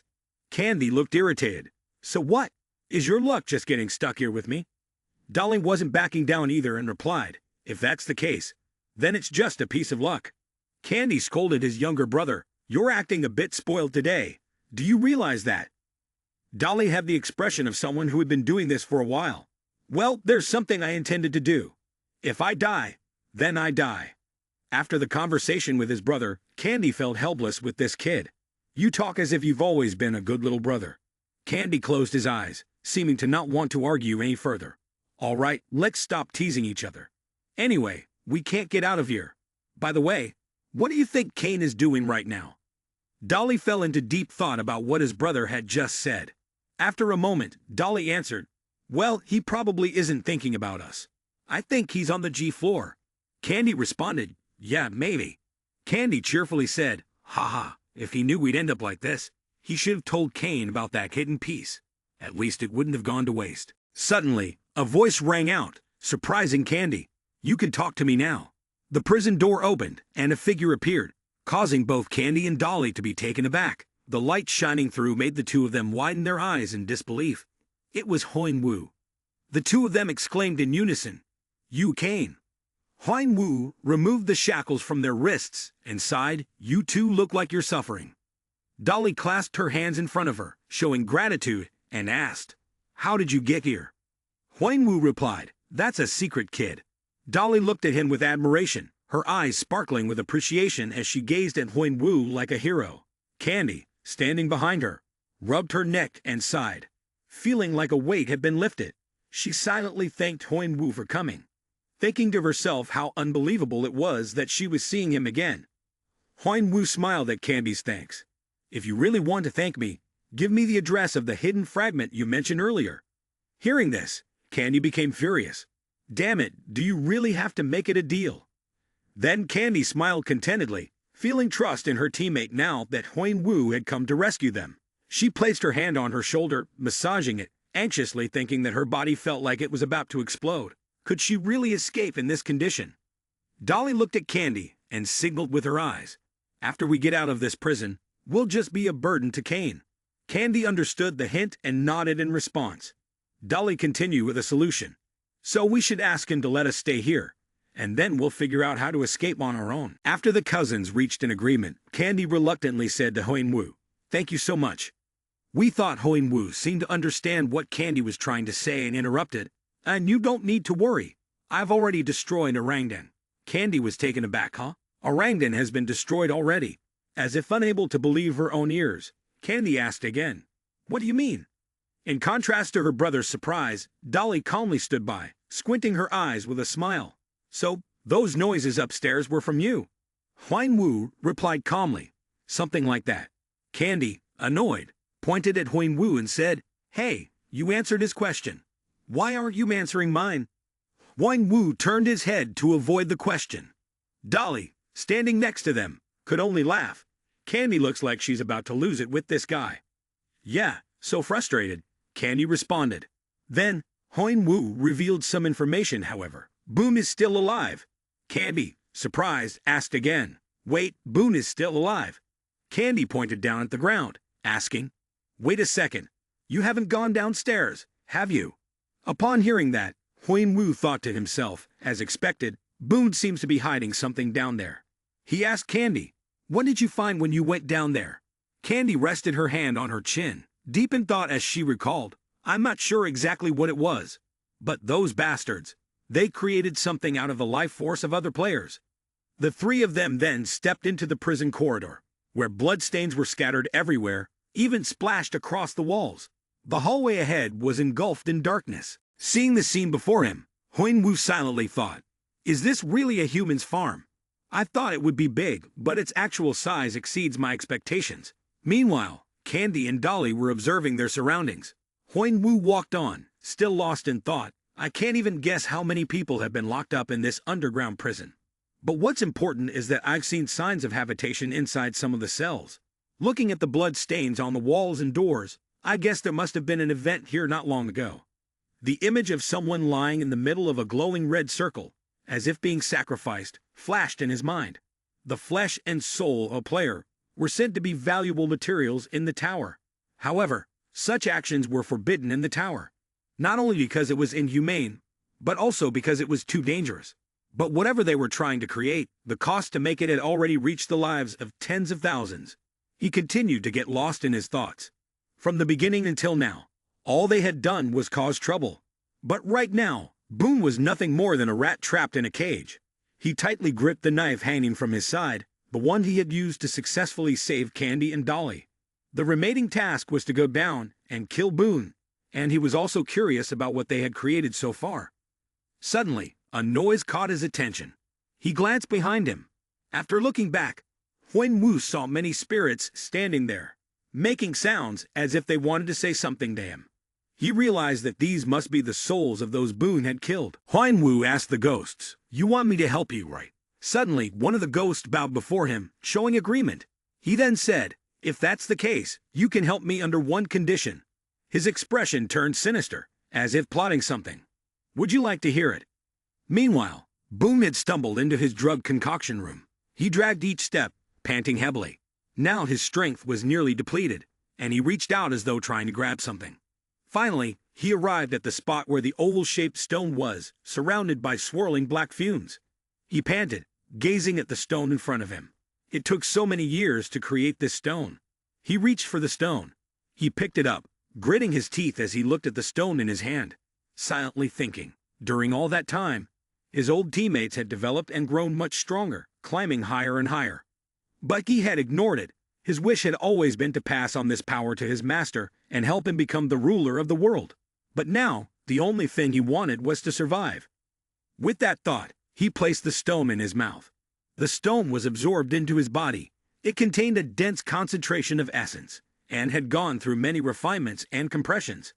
The stone's master had said that simply swallowing it would create a massive amount of mana inside the body. This would lead to two possible outcomes. The body would either change, or it would explode. Moreover, a complete stone would not pose any risk of causing an explosion. After finishing his meal, he continued to think. But he had no choice. Hoping that the stone was nearly complete, suddenly he seemed to realize something. He looked at his body in panic. "What's going on? Something must have happened when I swallowed it, right? Why isn't it working?" He gritted his teeth in anger.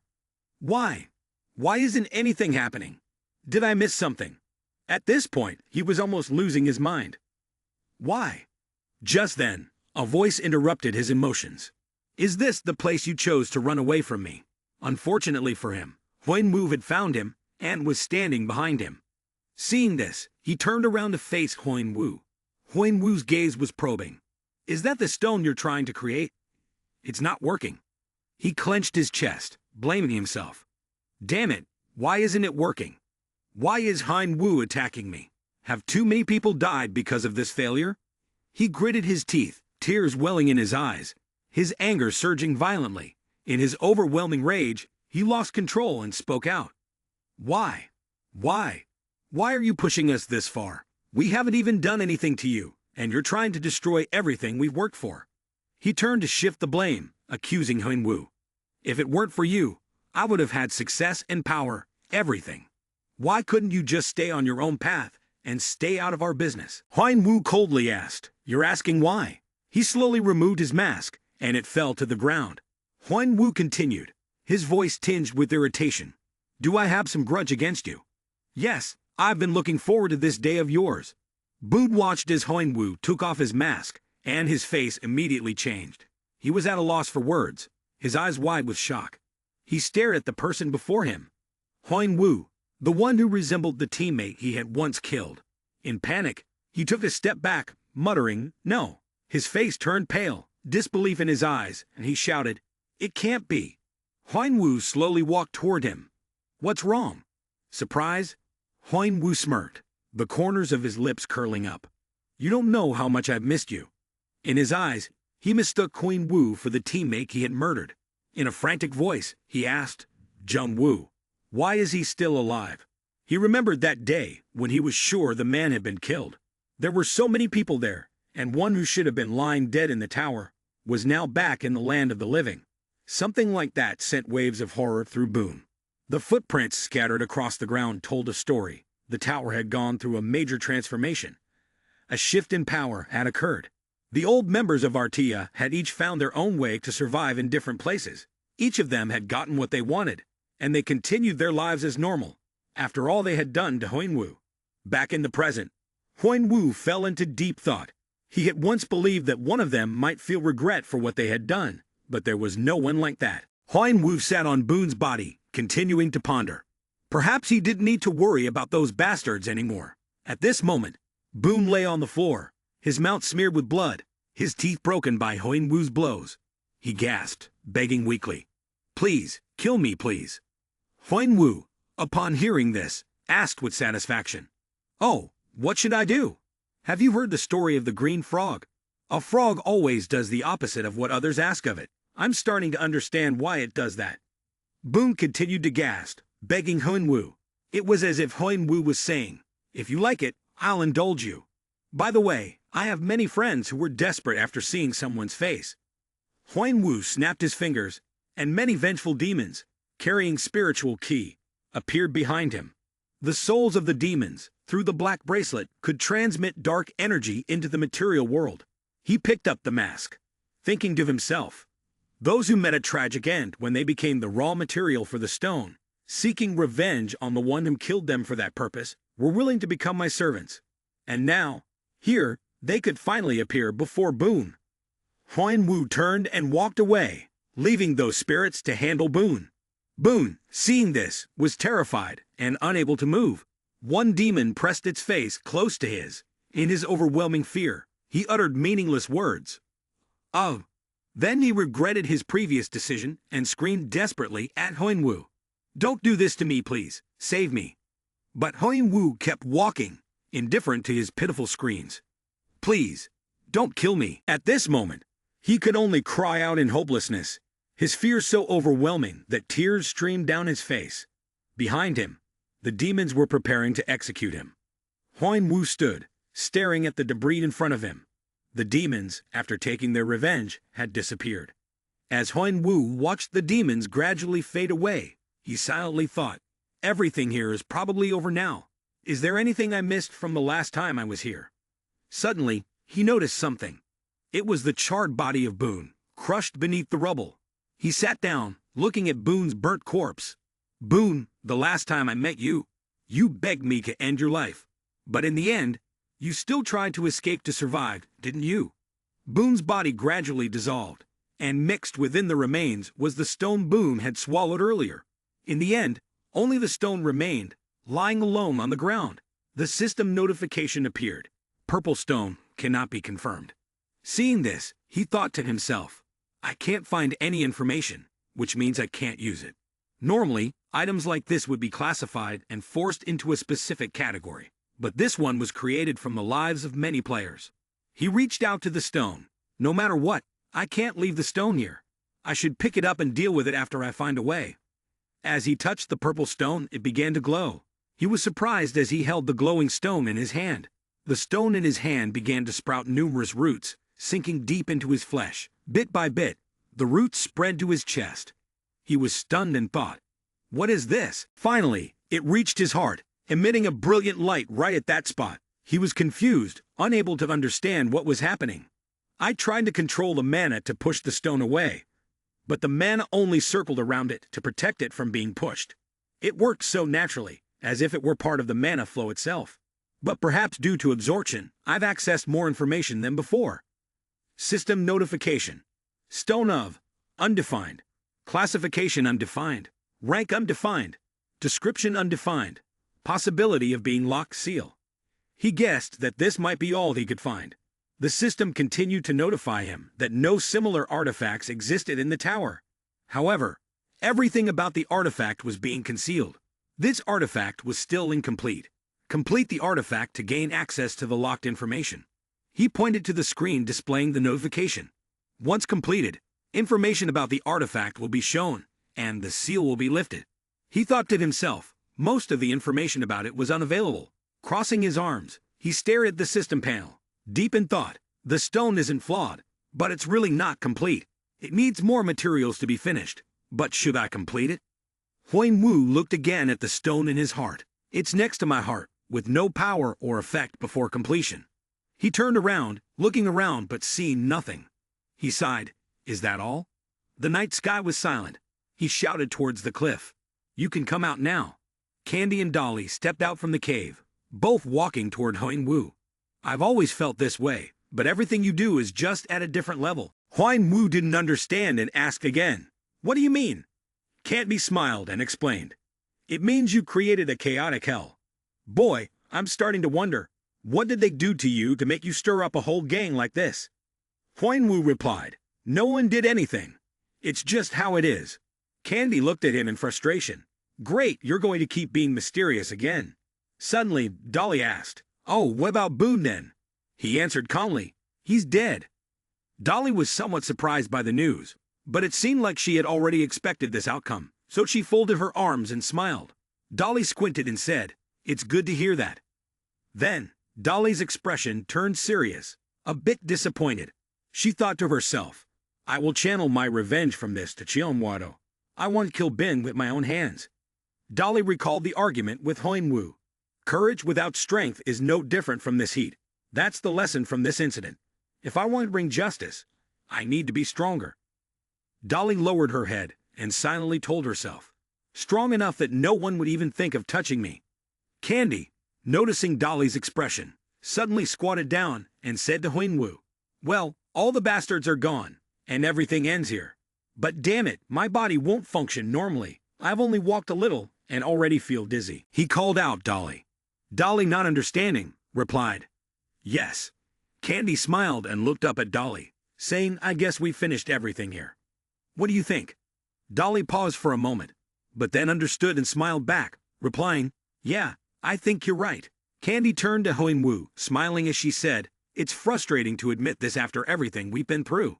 Kane, your next stop is floor G, right? Huang Wu immediately answered, yes, if possible. Candy handed Huang Wu a bag, saying, here, take this.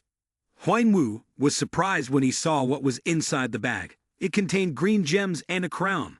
Candy said, that's everything we've earned from the tutorial floor. Huang Wu grabbed the top of the bag and held it out towards Candy, refusing. If you're trying to pay me back, take it back. I don't need it. Candy waved her hand dismissively.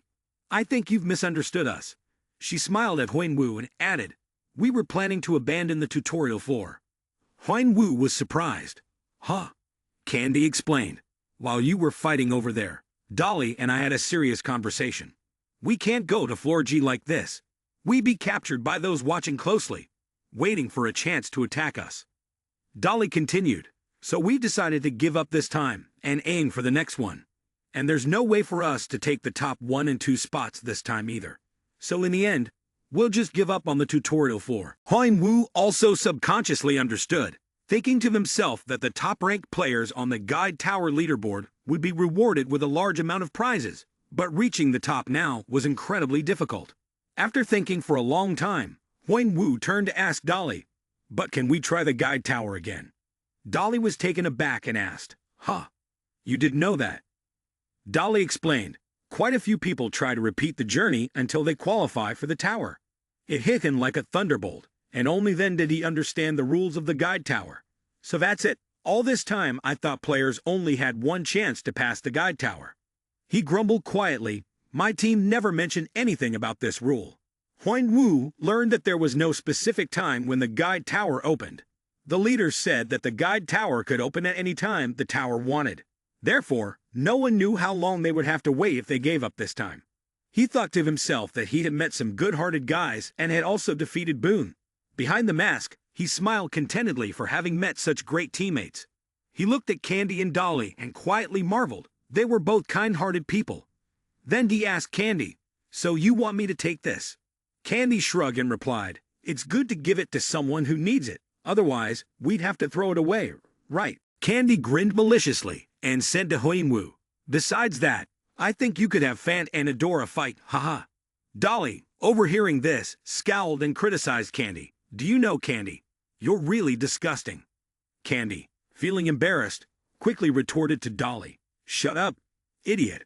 The two of them then started bickering. "You're exposing your brother. You're telling him to do it just because you can't do it yourself. You're really disgusting." Candy wasn't having it either and fired back, "Huh? You little brat, you're breaking my heart." Huan Wu, however, was only focused on Fant and Adora. Fant and Adora were names that kept appearing throughout the tutorial week. They showed up on the leaderboard in the tutorial area. His eyes narrowed in thought as he reflected. "Those are the players I need to defeat in the G floor." He then turned to Candy and Dolly and asked, "Who are they?" Candy and Dolly, still engaged in their spat, turned to Huan Wu and asked, "Who?" Candy blurted out, "Monsters." Candy gritted his teeth, continuing in anger. "Dolly and I tried so hard to beat those monsters, but we couldn't."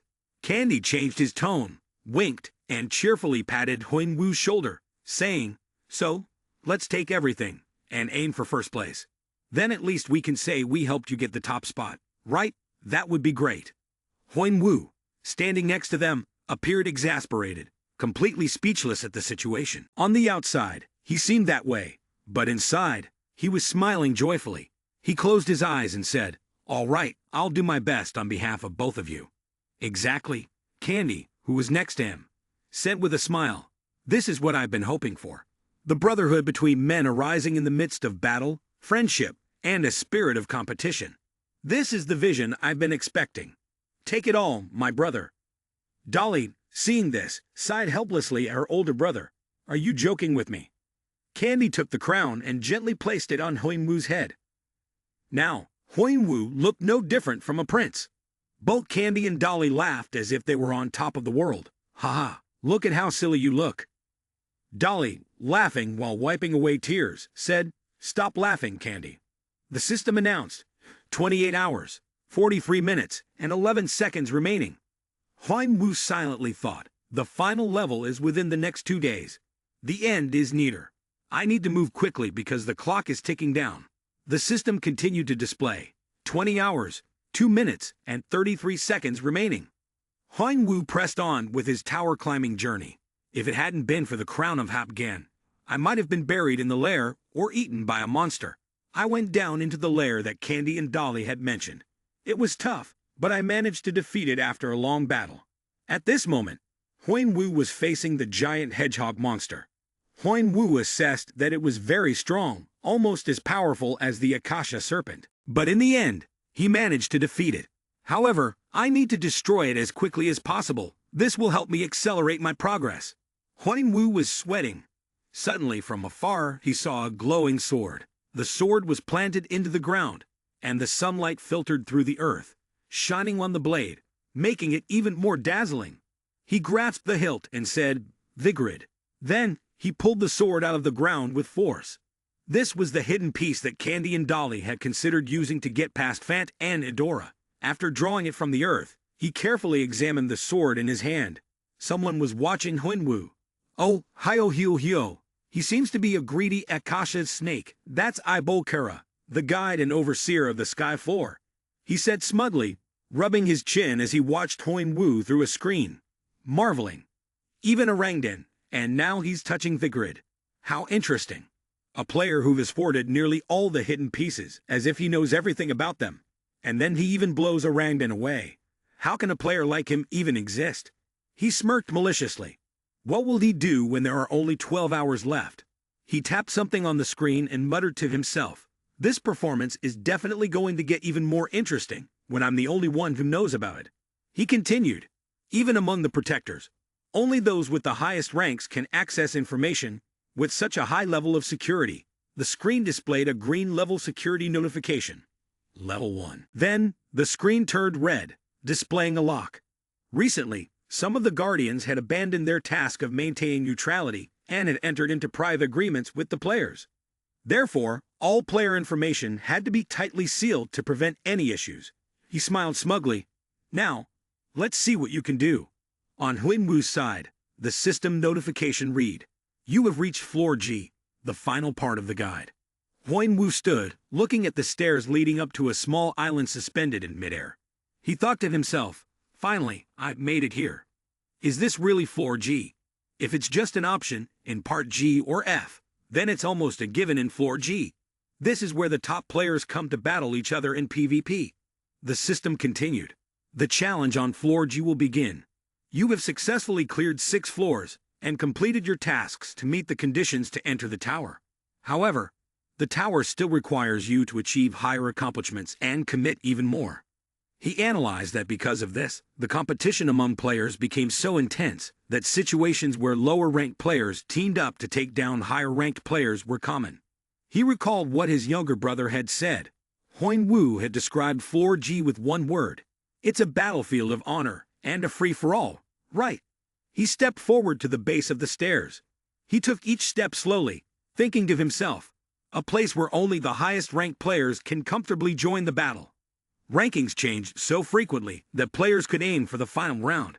Finally, he had arrived. He could feel a surge of power like a raging storm. In front of him were soldiers gathering in large numbers, and from within, that force was emanating. He wondered, what's happening over there? The soldiers grimaced and said, "A monster. What is that? How can one person do this?" He laughed in delight, haha. It turned out that the source of this power was a tall figure with purple hair. He arrogantly challenged, "Do you want to fight me? Come here, I'll take you all on." His power was so overwhelming that the soldiers in front of him couldn't hold their ground. Next to the purple-haired figure stood a smaller figure with similar purple hair, but with a horn growing from one side of their forehead. He observed the two monsters, silently analyzing. His fangs are slightly protruding, his hair is purple, his eyes are yellow, and I'm paying attention to the horn growing on his forehead. He recognized them as Fant and Adora, 2 siblings from the one-horn tribe. Fant lifted his foot and stomped the ground with such force that the earth shattered. Behind him, Adora stood, holding a long red sword. Huinwu continued to analyze. Among the demi-human races present in the tower, they are considered the embodiment of martial arts. Fant's stomp made the ground tremble, causing the soldiers to be stunned and unable to keep their footing. Only Huinwu remained steady, calmly watching him, thinking to himself, "That guy is Fant." Fant raised his hand in challenge. "What are you all doing? If you want our karma, that's Fant over there. Come and try to steal it." He smiled triumphantly. "Don't just stand there, because if you do," he charged forward quickly, his face eager, "I'm coming for you." The soldiers looked horrified, using their shield abilities to block him. "Damn it, stop him." He clenched his fist, unleashing a burst of yellow energy. He swung his punch towards the soldiers, but luckily they had managed to create a shield in time, so he only shattered the shield. Fragments of the shield flew everywhere as he chuckled in amusement, praising, "Nice coordination, but it's still not enough to stop me." With that, he threw another punch, sending one soldier flying into the air. The others were left gaping in shock, stunned and confused. He continued to land blows, knocking down one soldier after another, his voice full of challenge, "Is that all? Come at me then." The remaining soldiers stood frozen in fear, speechless. In the blink of an eye, he'd had taken down nearly 2/3 of their forces, and in his hand, he still held the collar of a soldier he had just defeated. He turned to glance at the others. Seeing this, the remaining soldiers could only sweat in fear. He dropped the soldier to the ground and looked in a specific direction. The remaining soldiers could only cower in helpless fear as he continued to smile with satisfaction. He tore through those soldiers so fast, they couldn't even react. "If you don't use all your strength, you won't be able to stop me." Haha. Huinwu had been standing aside, witnessing the entire event from start to finish, silently admiring how incredibly strong the person was. He walked closer to the bodies of the soldiers who had been taken down, subtly realizing that he could now understand how they managed to defeat Akasha's snake. Then, Huinwu glanced over at Adora, who was standing there, and there was another person as well. "Adora, Fant's younger sister, the unmatched first rank on the guiding layer leaderboard. He recalled what Candy had said about Adora. Candy said, "Fant is ridiculously strong. I feel like I'm standing before a massive mountain when facing him." Candy placed her hand on her chin, cautiously continuing, "But Adora, she's a little different." Candy's assessment of Adora was, "She's gentler and deeper than Fant, like an abyss in the deep sea. That's why I'm much more afraid of her. At least with him, you could see the peak of the mountain when you look up, but the bottom of the sea is much harder to fathom." Huan Wu looked at Adora, as if he had begun to understand why Candy feared Adora more. His gaze was probing. She was hiding something. Something massive and fierce. But what exactly was it? She noticed something unusual, turning to look toward Huan Wu. Huan Wu evaluated her calm gaze, the precise way she looked as if peering deep into his soul. Adora smiled. Huan Wu could also feel that Adora had noticed him. He closed his eyes, smiled faintly, and slowly removed his backpack from his shoulder. Perhaps it was time to stop standing on the sidelines, no more avoiding the battle. He hugged the backpack, slid his hand inside to retrieve something, and as he moved toward Adora, he wondered if anyone would offer him help. He pulled out a bag of items that Candy had given him earlier and thought to himself, "Maybe this will help me." He stopped, opened the bag, and poured all the stones onto the ground. The soldiers were puzzled by Huan Wu's actions. What is he doing? Why is he dumping them like that? What's wrong with him? Damn it, what a waste.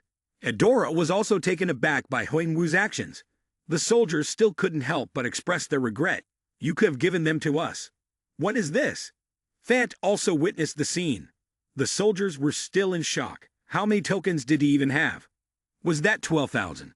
Everyone remained silent, staring at the pile of stones that Huan Wu had spilled. Suddenly, Huan Wu exclaimed, "Convert!" The stones at his feet began to glow, transforming into golden energy that spread and illuminated everything around. The system notification board appeared, and the ranking of the guidance tier was updated. The ranking showed that Adora had dropped one position, while at the top was an unnamed individual whom everyone knew. Seeing this, Adora was stunned, unable to believe her eyes. He stuffed the ice pack back into his backpack. Everyone around him couldn't believe their eyes, and they exclaimed in astonishment, "Unbelievable!" This was the first time since the beginning of this round that the top rank had changed. He thought to himself, the bait worked. He placed his hand on the hilt of his sword, ready to begin. The sword was slowly drawn out. He held in his hand a sword radiating a green energy. The system displayed, "Vigrid classification unknown, ranking unknown, description in the Silver Age. Long-forgotten days in a distant past, the holy sword that every great hero longed to possess once existed. But as it passed from one hero to another, the sword was soaked in too much blood, and eventually became corrupted, turning into a demonic sword. After a long period of time, the sword had been sealed beneath the earth. However, even though it had been sealed for 3 eras, the holy sword could not escape the curse of demons and could not return to its original form. To restore it to its original state, the sword's curse must be completely cleansed under special conditions." He swung a few basic strikes. The power from the sword radiated strongly, overwhelming those around him, causing them to gasp. What is that? What kind of power is this? A massive vortex of air surrounded him, leaving everyone around stunned. If only I could catch him. Just look at the amount of karma he possesses. First place, I could become number 1. They assessed that he seemed to be a solo player, someone without any team or group backing him. Those soldiers looked at Huan Wu with malice. If we kill him, we won't face any trouble. Our ranks will skyrocket. Unless he's as powerful as Fant and Adora, it would actually be quite difficult. But he's all alone. He grabbed his backpack, reaching inside to take something out. As he did, he walked toward Adora, wondering if anyone would offer help. Briefly mentioning the sword that Huan Wu had obtained from the cave, it was a cursed weapon bound with a curse known as VG. This curse was fueled by the vengeful spirits of fallen heroes. Surely this was an incredibly powerful curse. Huan Wu prepared to unleash his ability, activating the skilled blessing of the sword. The sword began to glow, creating countless streams of green energy mingled with black smoke around him. The sound it emitted caused the soldiers to quickly cover their ears. The system display showed an analysis of the blessing of the sword skill. The deep hatred from the heroes slain by Vit had transformed the blessing of the sword into a curse. When facing a large number of enemies or enemies stronger than him, the sword would release demonic energy that caused damage to the enemies in proportion to the wielder's energy. When landing a strong blow on an enemy, the sword would transfer its curse to another nearby target. The targets under the curse's influence will be affected by the contagious effect, significantly reducing their defense and mobility. After hearing the skill, Huan-Wu finally understood why Candy and Dolly were so interested in this weapon. Indeed, its power was extraordinary. He recalled what Candy and Dolly had said earlier. The stronger Fant and Adoro were, the greater the power of the sword. This skill allows the user to catch up with top-tier players without much trouble, he thought to himself. Although its power seemed almost like cheating, Candy was very eager to surpass Fant and Adora with Vigrid. As he activated his ability, he couldn't help but marvel. This weapon is as terrifying as hell. If I could use this weapon, it would change the entire game. The whirlwind of air grew stronger and stronger, causing the soldiers to be unable to withstand the pressure of the power emanating from it. What's happening? Huan-Wu gathered speed and shot forward, heading towards the center. The soldiers shouted in panic, "Block him! Block him!" He swung his sword at the soldiers. Dust and smoke billowed everywhere. He intended to use the smoke to attack without being obstructed by the soldiers. The blonde soldier, bewildered, wondered, "Am I still alive?" Moments later, the dust cleared, and the soldiers in front had been taken down by Huan-Wu. The remaining ones were stunned, speechless. He marveled. Its power is truly overwhelming. But that's not all. It still has more power. A man lay face down on the ground, surrounded by a greenish aura. The soldiers around him didn't understand what was happening and moved closer to take a look. The aura spread everywhere. "What's that? What's going on?" One of them trembled and asked, "Is this some sort of curse?" Suddenly, he noticed something and froze. His pupils contracted as the system announced, ***, blessing contagion ***. The cursed sword transfers its curse to nearby targets, causing damage and reducing both defense and movement speed. Ability to be locked sealed. Ability to be locked sealed. The greenish aura, like poison, caused the soldiers who inhaled it to instantly struggle for breath. One of them clutched his throat and groaned. "What is this? What's happening?" Huan-Wu rushed forward, grabbed the head of one of them, and swung the blade. The strike pierced through the soldier's flesh, severing their limbs, causing them to scream in agony. Afterward, Huan-Wu silently thought to himself, "This group is dealt with." He turned to look behind him, toward Adora, thinking it was all up to her now. Adora stood there calmly, watching Huan-Wu. Suddenly, Fant-Fi quickly stepped in front of Adora. He clapped his hands together. The force was evident just from the sound.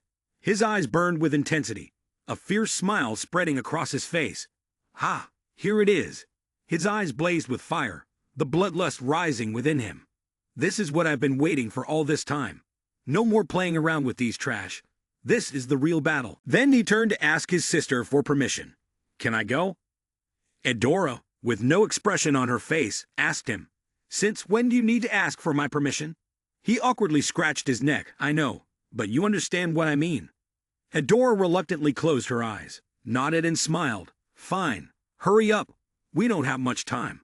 With his sister's approval, he turned to prepare for the challenge. "Ha, all right then." Adora reminded her brother, "But before you fight, leave that thing with me." He turned back and handed her 2 yellow round objects. "Ah, right, I forgot." Adora took them, her face darkened. Suddenly, the 2 yellow spheres glowed. A system notification appeared, and the ranking board for the floor guide had been updated.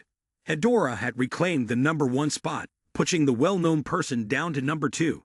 The soldiers around them were stunned. What's going on? Did he give everything away?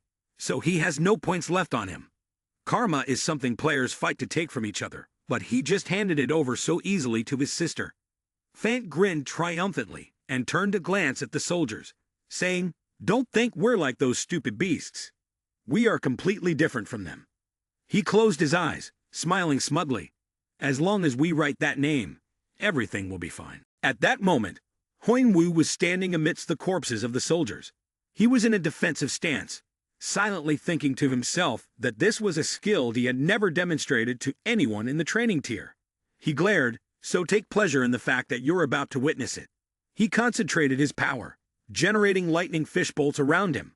He charged at Huinwu, wondering why he should worry when he could earn victories everywhere.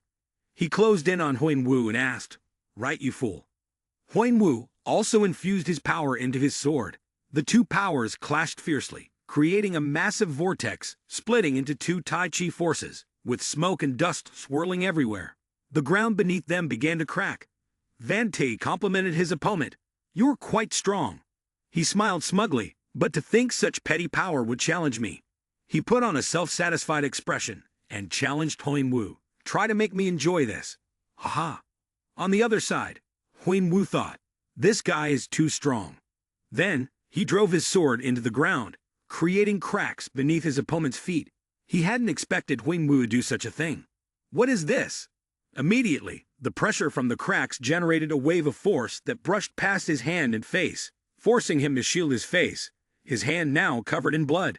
He grounded himself with his legs, thinking, "I can't. When I was born into a royal family, I trained in various martial arts and became stronger over time. Even in this training tier, I absorbed the essence of Akasha's snake, pushing my mana energy to colossal levels. And yet, I'm being pushed back." His blood spread across the ground.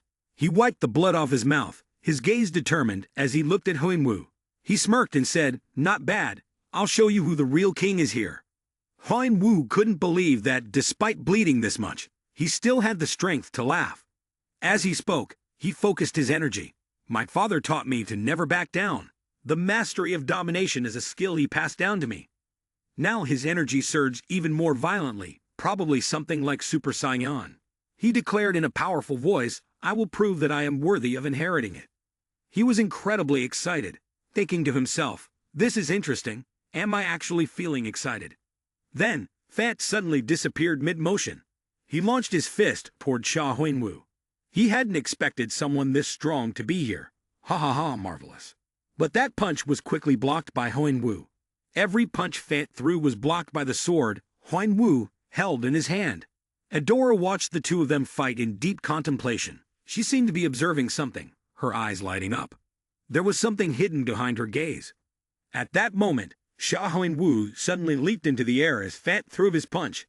As he soared through the air, he thought, his attack made the dust rise and cover the area. Huinwu rose above the cloud of dust, thinking to himself, "It's starting to get difficult to figure out where he is, but he seems to be nearby." Unexpectedly, Fant was right behind Huinwu. Huinwu quickly realized and was utterly shocked. Immediately, he took a punch to the stomach from Fant and continued to be struck by Fant's blows. His mouth started to bleed, and it seemed like he was about to collapse. At that moment, Sha Huinwu could no longer hold on and fell from mid-air. But Fant grabbed his head, prepared to deliver another punch, and said, "It's over." Everything suddenly stopped. This was the scene of what was about to unfold. The images that had appeared earlier reappeared. However, thanks to the skill of future projection, this was just one of the possible outcomes in the future. A distant vision, the clock appeared. A system panel appeared detailing the special future projection ability and describing it. Huinwu thought to himself, "Last time, I checked my skills before moving on to floor G. I spent a long time studying how to use this ability. It would be a waste not to fully utilize it." He stared at the system panel, deep in thought. Indeed, this was a huge advantage, as it allowed the user to see into the future. Where else could I find a better skill than this? He thought of the battlefield. A brief moment of distraction could cost someone their life. If I could foresee what will happen next, even just for a few seconds, I could react. Truly, this skill was like a charm of protection. However, considering the usage time of the skill, it consumes too much mana. The Farsight provides a glimpse of the future for a few seconds. But within those few brief seconds, the amount of mana it consumes is enormous. Even though my mana is greater than anyone else's in the tutorial stage, I still barely manage to hold up. Another big issue is that I really don't know when I should use it. He continued to think. If I don't know when my life is in danger, how can I know when to use it? Even if I do use it, I might still be in danger. If I use it in combat, it's not just about looking at images of the next 3 seconds. I also have to analyze the opponent's movements and create a strategy to defeat them based on what I've seen. What if I combine it with other skills? It's really a gamble. If it works, I can turn the tables even if I'm losing. But if it fails, I'll immediately pay the price with my life. Nevertheless, it seemed the plan had worked, and he returned to the present. At that moment, Wu was being repeatedly physically struck by Fant. He immediately charged forward, not like before. As he leaped out of the dust, he thought to himself, looking into the future with farsight, enhancing his combatability with dragon's eyes, adding willpower, and heightening his senses, moving rapidly around. This skill combination was the best. Now, regarding the side effects from using the skill, he quickly grabbed Fant's body, leaving him astonished. Wu grabbed Fant's wrist. He thought to himself as he restrained Fant. He could endure this by relying on his enhanced physical strength. Fant swung a punch with his other hand and shouted, "It's over." Wu dodged the punch and calmly said, "Maybe." He took advantage of the opening and struck Fant in the stomach, continuing, "But it's over for you." Fant immediately spat out blood. He quickly drew his sword, blessing of the sword, and swiped it in front of Fant. Before he could react, Fant screamed in pain, blood starting to appear around him. His head was tilted back, as if all his strength had drained away. Seizing the moment, Wu leaped toward him, thinking that now the only thing left to do was finish everything. But he quickly realized Edora was standing before him, sword in hand. Edora, he thought to himself. She immediately drew her sword and blocked Wu's strike. He thought to himself, in the moment when he used his farsight, he could see the possibility of killing her. With that thought, he quickly swung his sword. In that instant, he recalled the images his farsight showed, where the dagger would soon pierce Edora's throat and kill her instantly. But Edora quickly blocked the strike he had aimed at her, causing one of his swords to be knocked out of his hand and fly away. Wu was stunned. She blocked it. He struck again while thinking to himself, certain that he had not made a mistake with the move just now. Seeing Edora continuously block his sword strikes, he wondered, but why is she able to block it? Edora slightly parted her lips as if about to say something. She gripped her sword tightly and then delivered a powerful strike that sent dust flying straight toward Wu. As the dust slowly dissipated, she spoke. "You're strong." At this moment, Wu realized something. His eyes had misled him. Her eyes were something else. They allowed her to see through all his attacks. Insight allowed one to perceive the true nature of anyone and anything. Just like how Fant received the ruler, Edora had inherited a secret ability as part of her family. In a battle, it could allow the user to read their opponent's thoughts and intentions, giving the player an advantage by predicting their opponent's moves in advance. It was the special skill that enabled Edora to become one of the top players in the guide level, capable of reading the thoughts and intentions of others, making her stronger than most other players. That was why distant vision became useless in front of her. The clock nearby fell, signaling the events that were about to unfold. He gripped his weapon tightly in his hand. The time for long-range vision was almost up. Edora spoke up asking, "Do you want to continue fighting?" Taking back his weapon, he could only respond, "No, I will stop." Hearing this, she smiled.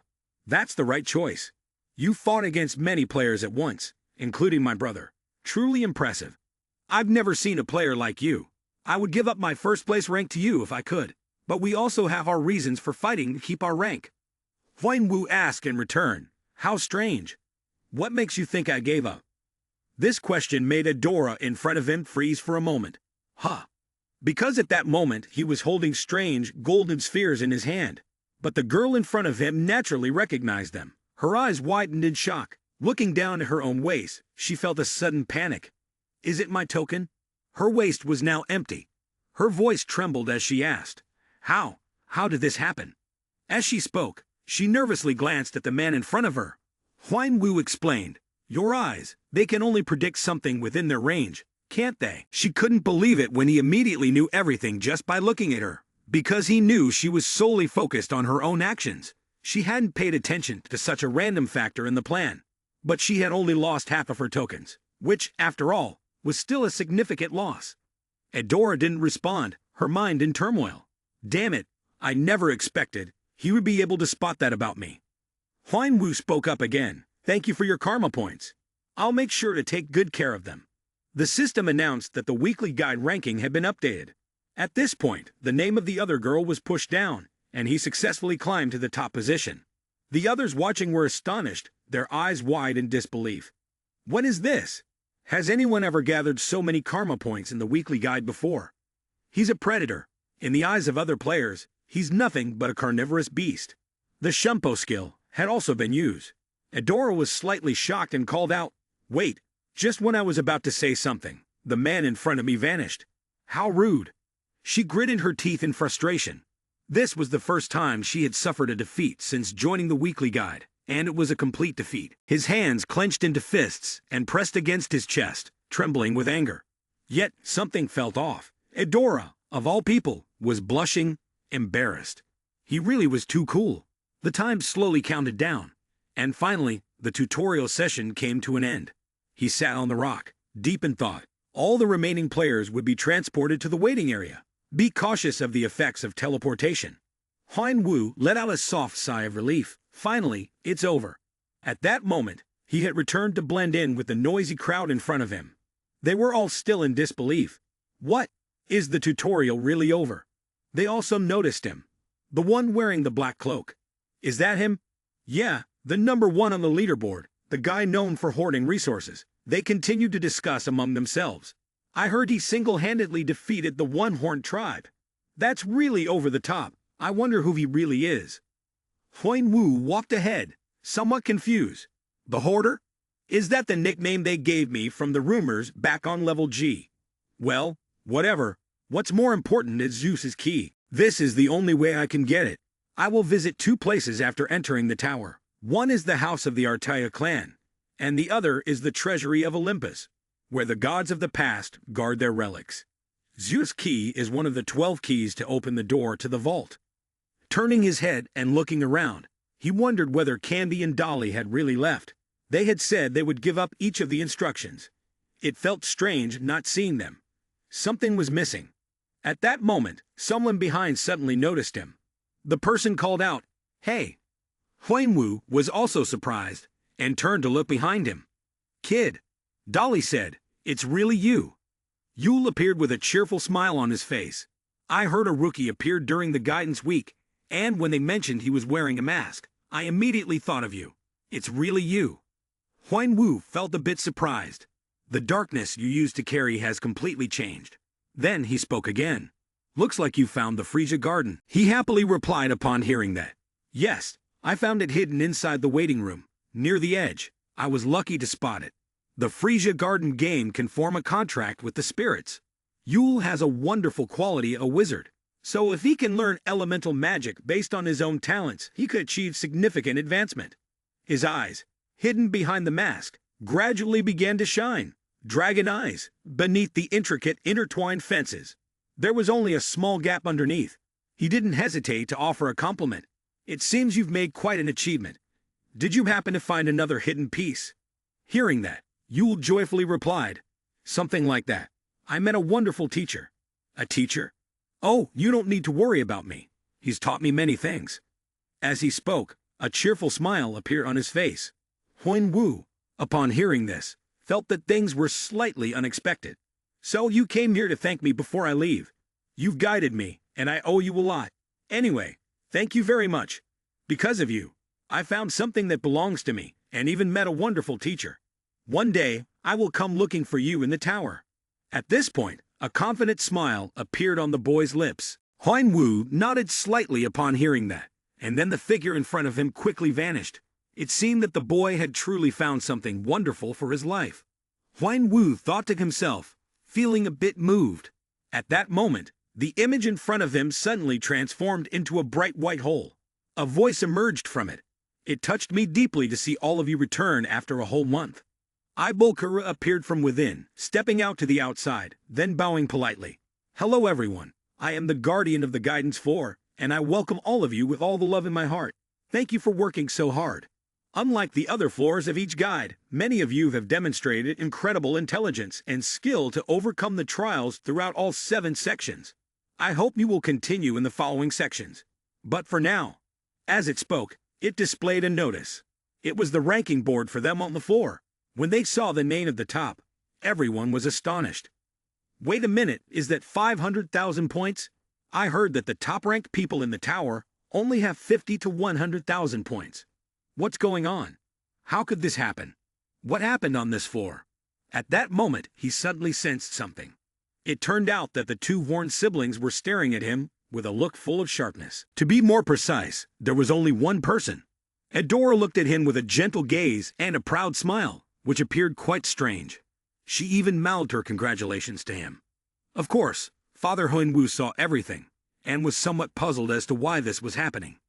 Dagon's eyes, hidden behind the mask, were activated once again. Why was she so impressed with him? Did she have other intentions, or was it just something else? Why though? Ibulkura's voice caused everyone to turn their heads towards him. He announced, "The result is as follows. Ranked first, with 501,590 points. This is the highest score ever recorded by a player. Not just in this round, but also in the entire history of the tutorial section. Therefore, he will receive a reward based on this achievement." A system panel appeared in front of Cha Huinwu.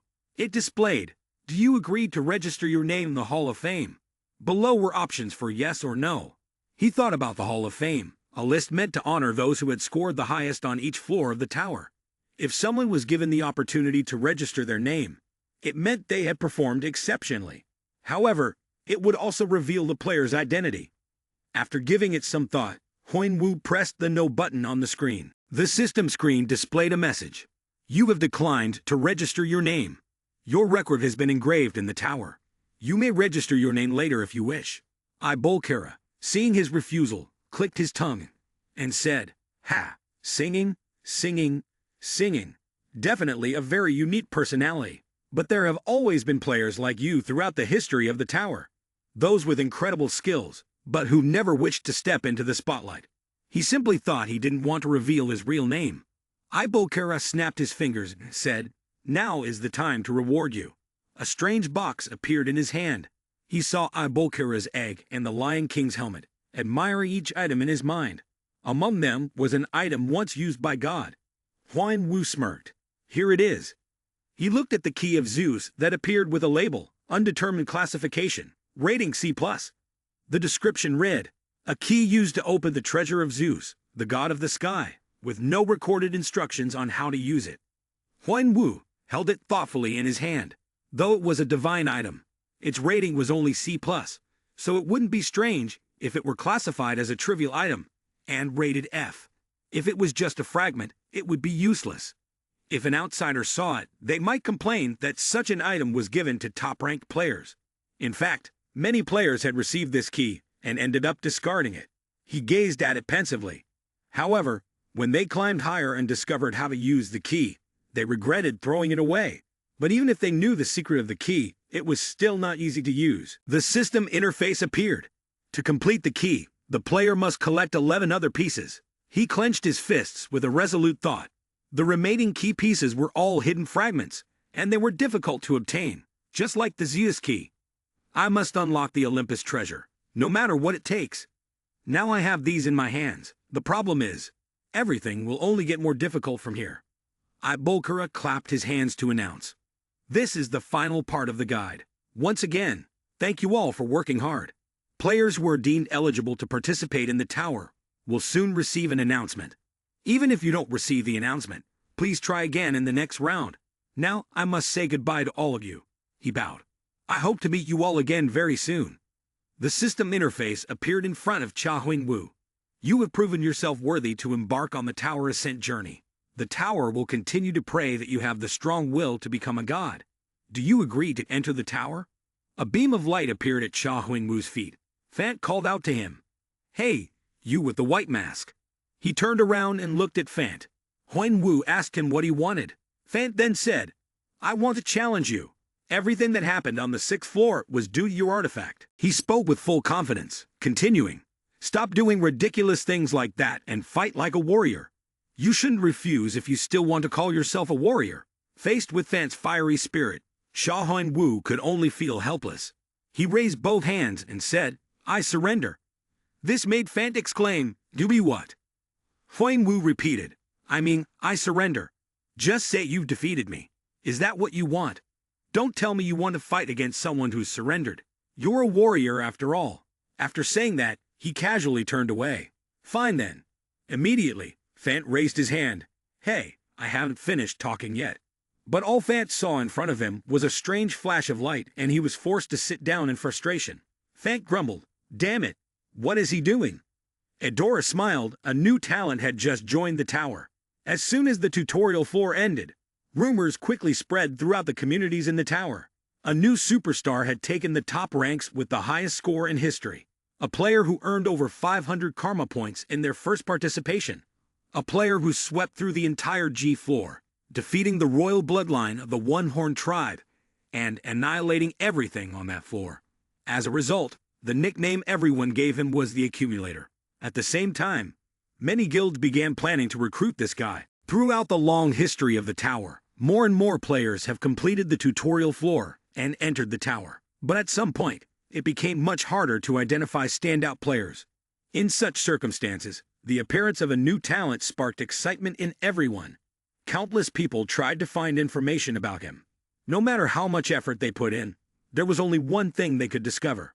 This player always wears a white mask and never registered his name in the Hall of Fame because he doesn't want to reveal his identity. No one could find any trace of this player, and as time passed, the rumors about him remained nothing more than a mysterious dark veil. The scene resembled a movie. Amidst this stunning scenery, one thing stood out above all. Right in the center of this vast civilized land, there stood a towering spire. It was so tall that its peak couldn't even be seen through the clouds. It was the tower of the sun god, Obelisk. Those bastards are over there. The players involved in his death are the rulers of the tower. Every action he took was seen as a challenge to them. And then, he was helpless in the face of their power and schemes. But now, things will be different. I will look at them through my brother's eyes and voice, and then I will do to them what they did to him. This is just the beginning. Scene transition. At this moment, Hyun Woo was walking down the street with a piece of paper in his hand, as if he was looking for somewhere to go. He looked at the piece of paper, silently wondering whether he should stay somewhere around here. The picture on the paper showed Chejung Woo in the middle, and the location seemed to match the one in the photo. It was probably nearby. Hyun Woo gazed at an old house. It seemed like this was the place. He glanced at a sign and walked in casually, thinking he had found the right spot. He looked inside, thinking to himself, this place resembled the background in the photo. Hyun Woo scanned the surroundings, and the weapons were all very clean. He glanced over the weapons and equipment, and they were all in excellent condition. Suddenly, a small knife placed on a red cloth behind him caught his attention. The knife was stained with blood and looked very old. The system displayed the word Hanova, and the rest were question marks. Hyun Woo picked up the small knife, thinking to himself, as far as I know, there are two situations where Dragon Eyes refuses to analyze. One is when it's too bad, or it's too good for me to analyze with my current level of expertise. He gently stroked the knife, feeling it was intriguing. Suddenly, a noise from behind startled Cha Hyun Woo. A muscular arm pushed the door open. A voice asked, "Who are you?" Seeing him remain silent, the voice asked again, "I'm asking you, who are you?" Hyun Woo seemed to recognize the person. The muscular man appearing in the photo with his younger brother, the short man in the picture, who looks just like him, placed the knife down on the red fabric. Hyun Woo thought to himself, he is the short man smiling and standing next to his younger brother in the blurry photo. This person has been mentioned countless times in the diary. If anyone were to ask him to choose the person he trusts most in Artea, you would have to think for a long time. However, if they asked him the same question about the entire tower, he could answer without hesitation. Hanova, he is like a father to him. Hyun Woo pondered. Father, huh? In fact, he and his younger brother didn't have many memories of their father. They were told that their father had passed away in an accident when they were very young. The image of the two brothers from the past appeared. When he thought of his father, all he could remember was the vague feeling of warmth when his father had hugged him. So surely Hanova must have something special for his younger brother to call him father? Hyun Woo stopped Hanova and said, I don't have time to joke around. I'm here to buy weapons. He pointed upwards and said loudly, even if you see the equipment here, around this old house, all there is are spider webs, or walls that have long since cracked. Hyun Woo asked Hanova again, is there a problem? He angrily took his things and went inside, shouting, don't mess with me. You think I'm a child? I don't have time for your jokes. Leave. Hanova angrily shouted, I don't sell any weapons, so get out of here. He shoved Huan Wu's men forcefully and shouted, Get out. He remained unwavering, even asking, Is it because Artia has been disbanded? He glared at him, his hand gripping the pile of items. Hanova said, Are you daring to talk about that? Little Huan Wu thought to himself, So that's the truth. Originally, Hanova was a master blacksmith of Artia. Because he wasn't a player, he couldn't be an official member of Artia. But no one could dispute that he was part of the team. Thanks to the excellent weapons and armor he provided, Artia had a smooth journey through many battles and in climbing the tower. He looked at Hanova, thinking to himself, however, he had refused to sell his weapons when Artia disappeared. Huan Wu spoke up again. Did the guilds threaten you? I bet they forced you to join their guild. He trembled as he spoke. I warn you not to talk about that. Huan Wu pressed on. But you ignored their threats. It seems like they started harming customers who bought items here, didn't they? He thought for a moment, realizing that was the way to stop people from coming to his store.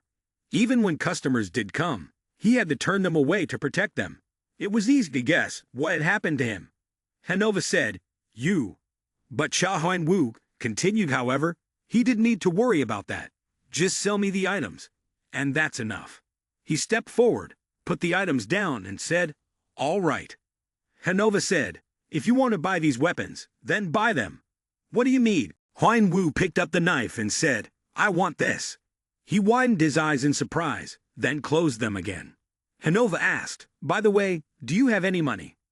Huan Wu replied, Can I buy it with something else? He angrily said, Are you crazy? Get out of my shop if you are. Huan Wu then said seriously, I was just joking. Don't overreact. A large bag was thrown out, and he looked at it in surprise. He asked, Wait a minute, is that the dark elf hunter's bag? Huan Wu replied, Mem. He thought to himself, just as I thought. He recognized it immediately. Hanova said, Well, I guess you're not as bad as I thought. He thought to himself, Dark elves only give their possessions to players they acknowledge, which means he's been recognized, and muttered, Hemph.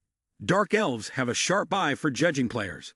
He shrugged and said, Fine, it seems like you're trying to trade my weapon with what you got from the tutorial floor. Take it out then. By the way, my weapon is very expensive. It will far exceed what you're imagining. Inside the bag were various small items like goblin teeth and jawbones, lizard eyes, orc ribs, troll blood, and a brain. He glanced at them, thinking to himself, Oh, they're all useless items as expected. But if taken separately, they're just scraps. But when gathered together, that's a whole different story. Hanova thought. He had some pretty good gear for a newbie.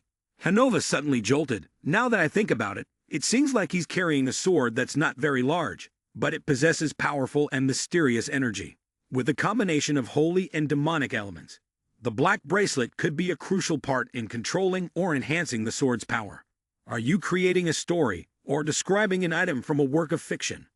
Hanova saw Huan Wu place his hand on an item and shout angrily, Damn it, are you kidding me? He spoke in confusion. Huh? What are you talking about? Hanova shouted, Are you messing with me? Do you know the value of the items you're taking out? Huan Wu calmly replied, Of course I do. Aren't they antiques left by the Beast Lord? And a demon egg too. The Beast Lord is one of the most famous lords in the tower. He once ruled the tower alongside the Vampire Lord. Although its value is lower than Batory's vampiric dagger, that doesn't mean it's useless. The Iblis embryo is also of high value. Iblis is a hellish monster known to live in the deepest forests of Gehenna. It will take a difficult process to hatch its egg. But considering the advantage of having a monstrous creature as a companion, it's absolutely worth it. Both items possess power that could make their owners stronger than any ordinary player in the tower. Hanova silently thought, Even if my abilities are strong, my items can't possibly be more valuable than those two. He gritted his teeth in anger. No, this is not a joke. This is an insult. How did I get downgraded to being disrespected by a rookie like this? Huan Wu extended his hand and said, If you think these materials and items are more valuable than the high dagger, can I ask you to craft something for me? Hanova crossed his arms and seriously asked him, You want me to craft the mick, don't you? Huan Wu answered, Well, a relic named after such a monster would certainly be worth at least as much as those two items. There are no more than 5 master blacksmiths in the tower who can craft it. Hanova spoke to Cha Hoin-woo bluntly. You're a bastard. You've been aiming for this ever since you walked in here, haven't you? He replied, I'm sorry if that offended you. I heard that you stopped crafting relics, so I had to resort to this method. He bowed his head, genuinely apologizing. Hanova seemed confused. He asked Cha Hoin-woo again, Are you sure you want to do this? I mean, do you understand what placing an order with me means? Hoin-woo replied, As I said, I can pull in other guilds. What I want is for you to focus on crafting the Gaija's eye. Don't worry about anything else, okay? Suddenly, Cha Hoin-woo shrugged. Of course, if you're still afraid of the other guilds, I'll just find someone else. Hearing that, Hanova became furious. He declared, You little brat, just wait, I'll do it. The system window appeared. Initially, it was created for a loved one of Hanova. But with its master now gone, the blade absorbed Hanova's anger and hatred. Thanks to this, the dagger possessed a sharpness capable of easily splitting a stone in two. A dwarf's wish, the magic dagger will absorb the emotions of its wielder. The stronger the emotions, the sharper the blade. A dwarf's wish, the blade exacerbates the opponent's wounds and corrodes their vitality. If the target's vitality drops below 20%, there is a certain probability that the target will be affected by the ice poison status effect. He picked up the dagger and thought it was much better than he had expected. Hoin-woo held the dagger horizontally and measured its size. He thought to himself, It's amazing, so comfortable. It fits in my hand as if it's been mine all along. He recalled the system window that described the dagger. Hoin-woo looked up at the sky and wondered, I wonder who that precious person he mentioned is. Hoin-woo held the pocket watch in his hand and thought, a manhwa. He thought, just like when he first received it. The only difference was that it had been completely silent back then, but now it emitted soft, faint sounds. That meant the watch was changing bit by bit. Hoin-woo placed the watch inside his jacket. That should be enough. He gazed outside. There was something that caught Cha Hoin-woo's attention. He noticed the men hiding around here. He thought, by the way, there are a lot of guys tailing me. Hoin-woo continued walking normally. 15, no, 17 of them. Their tailing their rewards could also be a threat. He thought calmly, not wanting to get involved in a fight at this moment. Then, Cha Hoin-woo turned into a narrow alley. The men following him exchanged glances and nodded as if they had planned this in advance. One of them peeked into the alley that Hoin-woo had just entered. Inside, there was no sign of Cha Hoin-woo or anyone else, making him wonder, what were they talking about? Where did he go? Damn it, we lost track of him. At this moment, Cha Hoin-woo had hidden elsewhere. His steps echoed as he descended a flight of stairs. A man dressed in black greeted him. Welcome. He tossed a bag onto the table in front of the manager, who was smiling. He made his request directly. The rooftop. I want to use the rooftop. As per Cha Hoin-woo's request, the manager led him to the rooftop. From there, the view of the village at night was visible. The manager smiled and said, I must say, this is your lucky day. As you can see, our rooftop is known for its magnificent scenery, and many customers come to our establishment just to enjoy this view. Recently, we've had some regular customers. Cha Hoin-woo replied, Hazelnut coffee? No syrup. I hope the beans aren't artificial. Then he looked up and thought, this coffee shop is where she often comes. He was deep in thought, observing and reflecting. Hyun-woo recalled walking around the places his younger brother had visited in the diary, a place full of memories with Jung-woo, laughing and chatting joyfully with his teammates. At this moment, the manager placed his drink on the table. He was still lost in thought. She knew most of the wonderful places here. Hyun-woo looked around the coffee shop and wondered what she did when she was here. He remembered Cha Jung-woo's smile. Hyun-woo turned his head and glanced over at a table, imagining his younger brother sitting here, laughing and drinking with his friends. What was it like when he talked to his teammates? He looked at the cup of coffee in front of him and thought, it's really bitter. Maybe I should add some syrup. The scene shifts to the morning at Hanova's old house. The sound of a hammer hitting the metal echoed loudly. Hanova was diligently forging an item as requested by Cha Hyun-woo. He turned around and saw him entering. Hanova was puzzled, paused his work, and asked, what are you doing here? Cha Hyun-woo replied, I stopped by to check if my order is good. It looks like you've bought all the materials needed to make the item, right? He said, it seems like you've started crafting this artifact. I'll come back later then. Hanova, angered, shouted, "You really are one damn kid." He continued working while seething with anger. I realized that over the past few days, this man had been incredibly mysterious, coming and going as he pleased. Even when I yelled at his face, he just nodded and never stopped what he was doing. No matter how much I criticized him, it was always ineffective. But when I glanced over and saw he was still standing there, I kept working, trying to ignore him. Fine, I'll just pretend he doesn't exist. Huan Wu watched intently, deep in thought. The dragon eyes slowly melted, dissolving the metal inside a forge, pouring the molten metal into a dagger-shaped mold. He hammered the metal until he got the desired shape.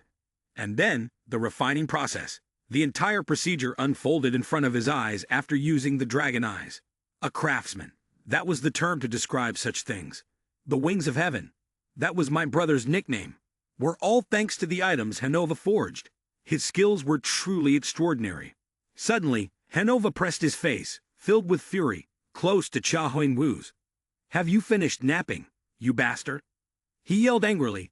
"One person is working hard, and the other is sleeping. Tell me, why the hell are you here?" Huan-Wu, confused, replied, "Didn't I tell you I was bored?" Hanova angrily turned back to his work. Damn it. He grabbed a hammer and shouted, "If you're bored, sit down and hit something with this hammer." Hanova scolded, "Don't bother me anymore, you lazy bastard." The hammer he threw was caught by him. He calmly said, "Got it." Huan Wu asked in confusion, "But how am I supposed to get the fire in the furnace? I can't forge without fire. Are you suffering from high blood pressure? Do you want me to get you some medicine?" Hanova, furious, shouted, "You'd better shut up." Huan Wu continued with the same question. "All right, but how do I get the fire?" He calmly thought to himself, "Now I understand why Zheng Wu followed him in the first place." In another land, surrounded by nothing but piles of debris, a footstep approached. The step accidentally crushed something. He picked it up. Speaking to two gray-clad, masked figures, he said, "This really is the hell of chaos." Leon covered part of his face with his hand, showing his displeasure. He realized this was more serious than what he had read in the report, not to mention whether anyone had survived, but everything built, collected, and achieved while hiding from the isle had turned to dust. He gritted his teeth. That bastard Boone. Leon stood up, looked around, and thought to himself, "I knew he was incredibly greedy when he acted. But what did he do to make it in like this?" He shouted an order, "Find him at all costs. Even if you have to dig through the ruins or search every part of the guidance floor." The two figures behind him responded, "Yes." Leon stood there, nervously whispering at such a critical moment. Beside him, Huan Wu spoke up, "Can you teach me alchemy?" Hanova was angry. Huan Wu said seriously, "This is no joke. I really want to learn the craft of alchemy." Hanova turned his back. He asked him, "What will you do with it?" He answered, "There are some things I want to fix." Hanova asked again, "Fix what?" Huan Wu responded straightforwardly, "I'm sorry, I can't show it to you.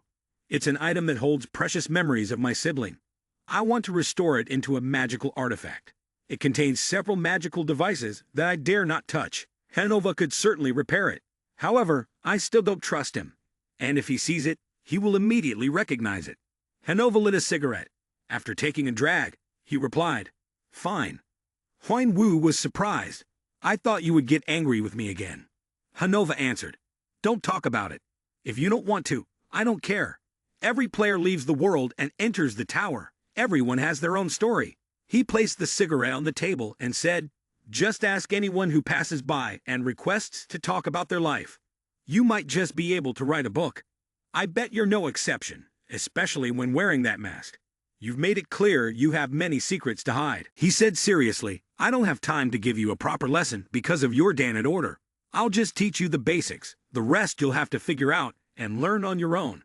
Huan Wu said, "Thank you, sir." Hanova extended his hand. "Hemph. You think I care about you?"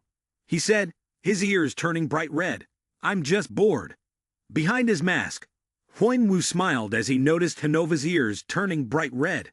He silently guessed that, beneath the cold demeanor, Hanova might be a shy person. Outside Hanova's house, he had yelled so loudly that even passers-by were startled. "No, you're doing it wrong." The hammer hit the floor with a loud thud. Hanova struck Huan Wu's back and scolded, "Do it again." He stood, panting, the cigarette still in his mouth, while Huan Wu diligently redid his work. Hanova sighed in relief, thinking, "At least he doesn't seem like an idiot." He thought to himself as he observed Huan Wu working hard. Usually beginner items have some sort of flaw, such as striking the hammer with improper force or not heating the metal correctly. But Huan Wu was doing quite well, impressively so. He'd have found a reasonable way to use the tools with the right force and temperature, and his movements were those only a skilled blacksmith could perform. One of Father Huan Wu's hammers struck down with great force. Hanova watched and silently thought. At first, he seemed to know nothing about blacksmithing, but gradually he became better under my guidance. And now, he's just like an ordinary blacksmith. This is the first time I've seen someone learn so quickly. He held a cigarette in his mouth. Hanova fell into deep thought and remembered. No, he was the second one. He recalled the voice calling him in a high-pitched tone. "Sir, sir." It was Father Dumb, holding the hammer and cheerfully suggesting, "Could you teach me how to use this hammer? I've always wanted to learn how to forge weapons and armor. Please, teach me." Back to the present, the same posture of sitting. But Father Huan Wu looked at Hanova with a confused expression. He was lost in thought, wondering if he had grown old, and was now thinking of pointless things. Hanova turned and struck Father Huan Wu sharply on the head, then scolded him. "Idiot, I told you to pick the right angle." The scene shifted to the late night, with the streetlights being the only source of light cutting through the darkness. After working diligently, Huan Wu was walking down the street, his thoughts flowing one by one. It had been about half a month since he arrived here, and this road, the one he had only seen at the end of the journal, had now become a part of his routine. He smiled as he recalled the moments when Hanova had scolded him. "Can you even do this?" Or when the old man angrily tossed things around. "Damn it, do it again." Or when Hanova lashed out at his back and cursed. "Damn it, do it again." Huan Wu felt happy. He was really humorous, always grumbling and complaining. But he always checked and corrected the things he couldn't do. Huan Wu continued walking, deep in thought. Perhaps I'm starting to understand why she calls him father. I feel warmth when I'm with Hanova. He still kept that smile. I thought there would be nothing left. But thankfully, there's someone by my side. Father Huan Wu continued to think silently, so I shouldn't make things difficult for him. I can't let him get caught up in my problems. Suddenly, he tightened the strap of his bag, reminding himself not to stay here too long. Once Gaige's eyes are complete, I'll leave. Huan Wu looked up at the sky. He gazed at the towering spire, deep in thought. Just as I expected, I'm finally in the tower after finding and meeting some people close to Zhongwu. Huan Wu's eyes reflected the image of the tower, planning his next move. Now I only have one final goal: to climb the tower and wipe out all of them. Huan Wu envisioned the enemies he would face in the higher ranks of the tower, the foes he needed to eliminate on the higher floors. It's likely they all heard the rumors about me. That's why I need to become stronger, and quickly. At least if I meet them, I'll make them explain my brother's death. As he exited the hidden alley, a group of fast-moving figures suddenly rushed out, surprising him. Strange people surrounded Huan Wu. Seeing them encircled him, he spoke up. "What is it?" One of them held up a paper with an image of Huan Wu and a description of him. One of them chuckled, and then held up a piece of paper, saying, "White mask, black cloak, that's him." The fool ignored our warnings and went straight into Hanova's forge. He extended his hand, speaking in a commanding tone. "It seems you're a newcomer to the tower. Why would you dare ignore our warnings?" Huan Wu smirked, thinking to himself, "These are the ones causing trouble and making things difficult for Hanova. I've been wondering why no one has shown up. The pressure from the 8 major guilds. But those 8 guilds don't care about business outside the higher floors. They've chosen to sabotage Hanova's operations to show off their power, and to make the other guilds wary." One of the men, seeing Huan Wu smile, shouted rudely, "You dare laugh, you dog." Huan Wu remained calm, saying, "I don't want trouble, so get lost." The man who had shouted earlier grew furious, drawing his sword and yelling, "You're really asking for it." The others followed suit, drawing their swords as well, overwhelming Huan Wu with their numbers. But in an instant, he vanished, reappearing behind the man who had shouted, his sword in hand, executing the move with precision. He struck the man with a swift thrust, blood spraying immediately. Huan Wu withdrew his sword and quickly shifted his focus to another target. With a sharp glint in his eyes, he gathered momentum, preparing to charge towards the next opponent. Then, continuing with a swift strike, he killed another man so quickly that he didn't even have time to react or raise his sword, and the blood of that man sprayed out along with the scream. The last one, seeing his comrades being killed one by one, muttered anxiously, "What the hell is going on?" He hadn't noticed that behind him, Father Huan Wu was turning around, preparing to strike him. Another blow hit the man in the middle of the night during the ambush, and the last one, seeing all of his companions cut down, fearfully stepped back. He whimpered, "Ah!" He trembled, holding his sword defensively. At this moment, Huan Wu pulled the knife out of the dead man's body, the blade covered in blood. The last man, the one who had been so arrogant earlier, charged forward at the same time. Damn it, kill him. But unlike the previous killing moves, this time Huan Wu threw the knife at one of them. His face drained of all color, his eyes wide with terror, yet he could do nothing. The knife immediately lodged into his face, and he collapsed, blood spurting out before the final man, who turned in horror. Huan Wu quickly extended his hand, and the comrade, seeing him, was startled. In front of him stood Huan Wu, holding the man's throat, pulling the knife from his eye, with blood spilling from the blade. Huan Wu turned again, ready to finish off the last of them. He used the knife to slash the final man, blood spraying continuously. In his last moments, the man thought, "No, it can't be." Huan Wu's foot stepped on his head. The man was unwilling to accept it, wondering how a newcomer could be so strong. He trembled and shouted, You're crazy." At the same time, Huan Wu stomped his head into the ground. He said, "Now, go find a doctor or a priest. You might still be able to save your life." Huan Wu added, "Well, only if you can." The ones who hadn't died from the slashes stood up. One of them shouted, "You dare fight with us? Do you think you can escape from what you just done?" He cursed at him, "Do you know who we are? You'll end up like that old man when they get here." Immediately, Huan Wu grabbed his throat forcefully. He warned him, "Say that again and see what happens." Choking, he said, "If you let us go, he'll survive." Seeing his hands drop, the other two men were scared, their faces turning pale, and they stepped back. Huan Wu threw the man he was holding aside and asked, "What did you do to Hanova?" One of them replied, "I don't know." Blood kept spraying, staining the ground, accompanied by the screams of the other man. That man saw the other one get slashed, blood still splattered on his face and clothes. Huan Wu, holding the blood-stained knife, continued asking, "Let me ask you one more time. What did you do?" One of them stammered, We didn't do anything." But immediately, the other man was killed, accompanied by a loud scream and blood splattering.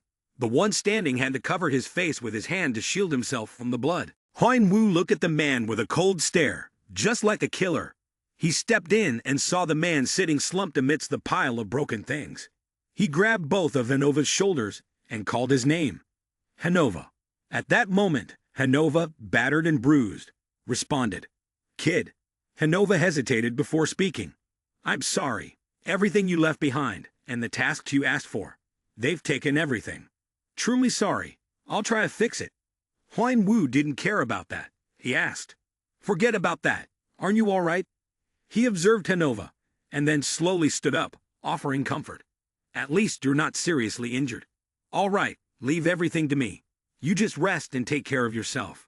Hanova grabbed his hand and seriously said, "What are you planning to do?" Huan Wu reassured him, "Don't worry, I'll be back soon." Hanova looked at him, full of worry, unable to say a word. It seemed like Hanova had guessed what he was about to do. Huan Wu, at that moment, was thinking, the Night Watchmen, they belong to one of the most powerful gangs that rule the underground world of the suburbs. There are also rumors that they have the backing of the Red Dragon, one of the 8 most powerful gangs, so no one dares to stop their wrongdoing. He silently blamed himself. This was a sin he had to bear, the sin of standing aside when his loved ones were in danger. At that moment, Huan Wu called his name again, Hanova. He looked up in astonishment. Hanova recalled the image of when Father Jung Wu smiled and called his name, "Old Man." Before he could regain his composure, Cha Huan Wu had already stood up, turned around, and was preparing to leave, all under Hanova's worried gaze. His hand clenched tightly. Hanova lowered his head to the ground, silently thinking in pain. The strong, determined look in his eyes reminds me of it. On the other hand, returning to the present, Sha Huan-Wu was holding the head of the last remaining man. As he walked, he asked directly, "Name?" The man trembled and answered, I'm Willet." Sha Huan-Wu tightened his grip on Willet's head, coldly saying, "If you're in the wrong place, you better be ready." Willet panicked and said, I know. Standing in front of a large house. Willet's voice trembled, "Here, this is it." Sha Huan-Wu observed the inside with a sharp gaze. He sensed the surroundings and thought, "This is a good location. I can feel some unusual things here." Sha Huan-Wu said, "Go inside." Upon hearing this, Willet was startled, his face pale. But, all right. Entering, Willet walked ahead with his head lowered. One man, sitting and puffing on a cigarette, was shocked and said, Willet, why are you?" He slowly walked over to inquire, "What's going on with you, Willet?" Sha Huan-Wu grabbed the arm of the man who had placed it on Willet's shoulder. The man saw Sha Huan-Wu and said a few words, then screamed, "Ugh!" In an instant, he was thrown inside by Sha Huan-Wu. The others, seeing their teammate tossed like that, gritted their teeth and muttered, "Damn it." One man shouted loudly, "Willet, traitor, kill him quickly." He rushed toward Sha Huan-Wu with a sword in hand, cursing, "Die!" The blade swiped right in front of his neck, and in an instant, Sha Huan-Wu seized his wrist. Another man charged in, trying to break through to his teammate. But he too was caught by Sha Huan-Wu's grip. His wrist squeezed so tight that he screamed in agony. Then, Sha Huan-Wu quickly shoved the remaining man away with his shoulder. Only Willet remained, trembling, his hands covering his ears against the loud voices around him. "Damn it, who the hell is this guy? Somebody stop him! Stop him now!" The man whose arm Sha Huan-Wu had just twisted into a grotesque angle was dragging himself across the floor. Blood splattered everywhere. "Ah, my arm!" He was crying, tears streaming down his face, but his lips trembled in horror as he looked up at the man before him. One of the others pointed and shouted, "You bastards! He's just a newbie! Get him, kill him now!" Upon hearing this, Sha Huan-Wu turned his head and fixed his gaze on the man who had spoken. The man grew wary, the tension on his face clear, but he still arrogantly pointed at Huan-Wu, issuing orders. "Hemph, you dare!" The others charged at him with their swords, but Huan-Wu quickly blocked all of them. One of them received a brutal strike to the stomach, blood spurting out. He raised both fists in a desperate attempt to defend himself, but his face turned ashen when he saw Sha Huan-Wu's hand moving toward him. Huan-Wu grasped his throat with brutal force, ignoring the man's desperate screams. The ones hiding were filled with fear and anxiety. "No, it can't be. How could he be so strong?" Huan-Wu observed and noticed something strange in the house. He thought to himself, "Where is the sound of the trap coming from, above or below?" He shifted his gaze and saw someone fleeing below. He quietly thought, "It seems he's trying to escape through a secret passage. But sorry, kid, you won't get away. That's not going to happen." He muttered to himself, and then used all his strength in his foot, preparing to stomp it down. Then, he stomped forcefully onto the floor with great power. As soon as he did that, the surroundings began to twist in an incredibly beautiful way. The ones hiding trembled. He's gone crazy." A fat man holding his head cursed, "What the hell?" Sha Huan-Wu turned his cold, sharp gaze toward him. The fat man, who was looting the room's belongings, was equally tense. Huan-Wu quickly descended toward him. He grabbed a knife and headed straight for the fat man. The man noticed a sword on the floor and grabbed it, wielding it with great force. He shouted, Die, you bastard." He then swung the sword down with all his might, but Sha Huan-Wu didn't hesitate. Holding the knife in his hand, he directed his sharp, keen eyes toward the fat man. In an instant, he slashed past the fat man with the knife, leaving him no time to react. The sword in the fat man's hand began to show signs of cracking, then shattered into large pieces, leaving the fat man stunned. Before he could even comprehend what happened, Huan-Wu's knife flashed across his throat, blood splattering everywhere, causing the fat man's face to turn pale. After the fat man fell, Sha Huan-Wu drew out his knife, and blood splattered everywhere. He looked up at the men above. They were trembling, their faces turning pale at the sight before them. He said, One of you come down here." It was still late at night. One of them nervously placed a cup of coffee on the table, stammering, "H.A. Here's the coffee you asked for." Huang Wu crossed his arms and eyed the coffee with suspicion. "Did you poison this?" The man stammered even more. "And no, there's no way I did that." He looked at Xiao Huang Wu in terror. Who was this monster? In the past, there had been rookies who came to Hanova's forge with the title of one of the 5 master blacksmiths, and usually, with those types, a mere threat was enough. He silently cried inside, holding the tray, his heart heavy with misery. But this time, who would have thought that the collector wouldn't be in the tower, but instead in the outskirts? And yet, everything taken from Hanova's shop was his. What was he even doing out here? The consequences of choosing the wrong person were truly unfortunate, and to make matters worse, he was the one leading and breaking the record on the guidance floor, even wiping out an entire clan by himself. Maybe I'll have to shut down business for a long time. Huang Wu drank the entire cup of coffee in one go and placed it back on the table. He said to the man in front of him, "Perhaps now we should talk about compensation."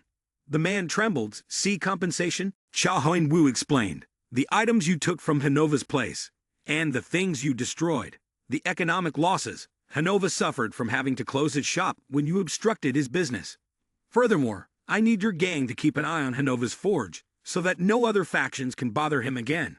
He extended his hand in front of the man, adding, "If you have any objections, feel free to speak up, but I'm not sure you'll be safe." The man immediately shook his head in fear. At that moment, Huang Wu ordered him, "Now, bring me everything from the safe and the things you stole from Hanova. Bring those who destroyed and harmed Hanova as well. I want them to repair his house. And you better make sure to keep an eye on Hanova for me, or you know what will happen." "Right."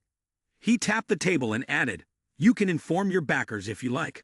"Well, I'm not sure they'll have the time to take care of your gang." Huang Wu glanced at him. "Got it?" The man, trembling, nodded fearfully, not daring to say a word. After finishing his words, Huang Wu stood up and instructed, "All right, the rest is up to you." The man, shaking, bowed and said loudly, Okay, I understand." By now, the sky was beginning to brighten, and Xiao Huang Wu walked toward Hanova's old house. As he walked, he thought to himself that perhaps he should add a few more demands. He was descending the stairs when he brushed the thought aside, deciding to add those points when he saw them again. He was surprised to find Hanova standing in front of the house, seemingly deep in thought. The man was there, shaking his head as if lost in his thoughts. Huang Wu walked over, clearing his throat with a dry M, and immediately the old man recognized him. Hanova called out anxiously, "Where the hell have you been?" Suddenly, he placed the bag in front of Hanova, surprising him. Inside the bag were the items that Xiao Huang Wu had managed to retrieve. Hanova said, "You troublemaker, didn't you cause some kind of mess again?" He patted him on the shoulder, then added, "Well, I guess you're not going to tell me anything. All right, take that backpack inside." As Hanova walked in, Xiao Huang Wu smiled and looked on. Meanwhile, Fant was shouting, "What? The outskirts?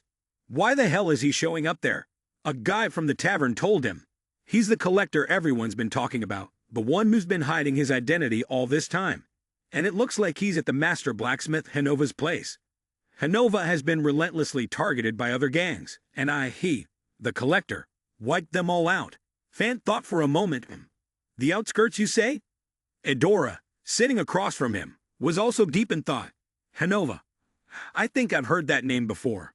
The scene shifted back to Xiao Huang Wu and Hanova. He extended his hand to show the old man a completely new shop. "Do you like it?" Hanova looked around, asking, "Huh? What if I do?" Huang Wu replied, "You should thank me. Haven't I made this place better?" Hanova turned red and looked away. "I know you're doing this, so I'll finish Gaiji's eyes quickly. Why should I thank you when this is for your benefit, and you haven't even done any work here?" Seeing his reaction, Huang Wu fell into deep thought. He reminds me of a certain type of person on Earth. He realized, right. He said, "Sundeer." Hearing Huang Wu muttering, Hanova asked, "Mom, what did you say?" Huang Wu shook his head and replied, "No, it's nothing." The system interface appeared. Dragon Eyes could now detect loopholes, and the proficiency of the Dragon Eyes skill had increased to 22.9%. He held a sword being forged in his hand, silently admiring it. It wasn't an exaggeration to say that the dragon race was the strongest and wisest species. He worked while reflecting. It was only a small part of the true power of dragon eyes, but it was enough for him to rapidly improve his strength. What would happen when he used it at full capacity? The system interface continued to display. Your understanding of alchemy has increased. The knowledge gained will open up more possibilities. Knowledge is power, and it will expand your vision and open up the world around you. Seek knowledge and become a seeker of truth. The blessing of the dragon will always be with you. The progress of body enhancement continues at 93%, then 94.9%.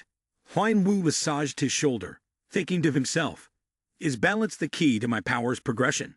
I thought I was close to completing it, but it seems much more complex than I thought. He picked up the sword, thought for a moment, then murmured to himself, all right, let's put this aside for now.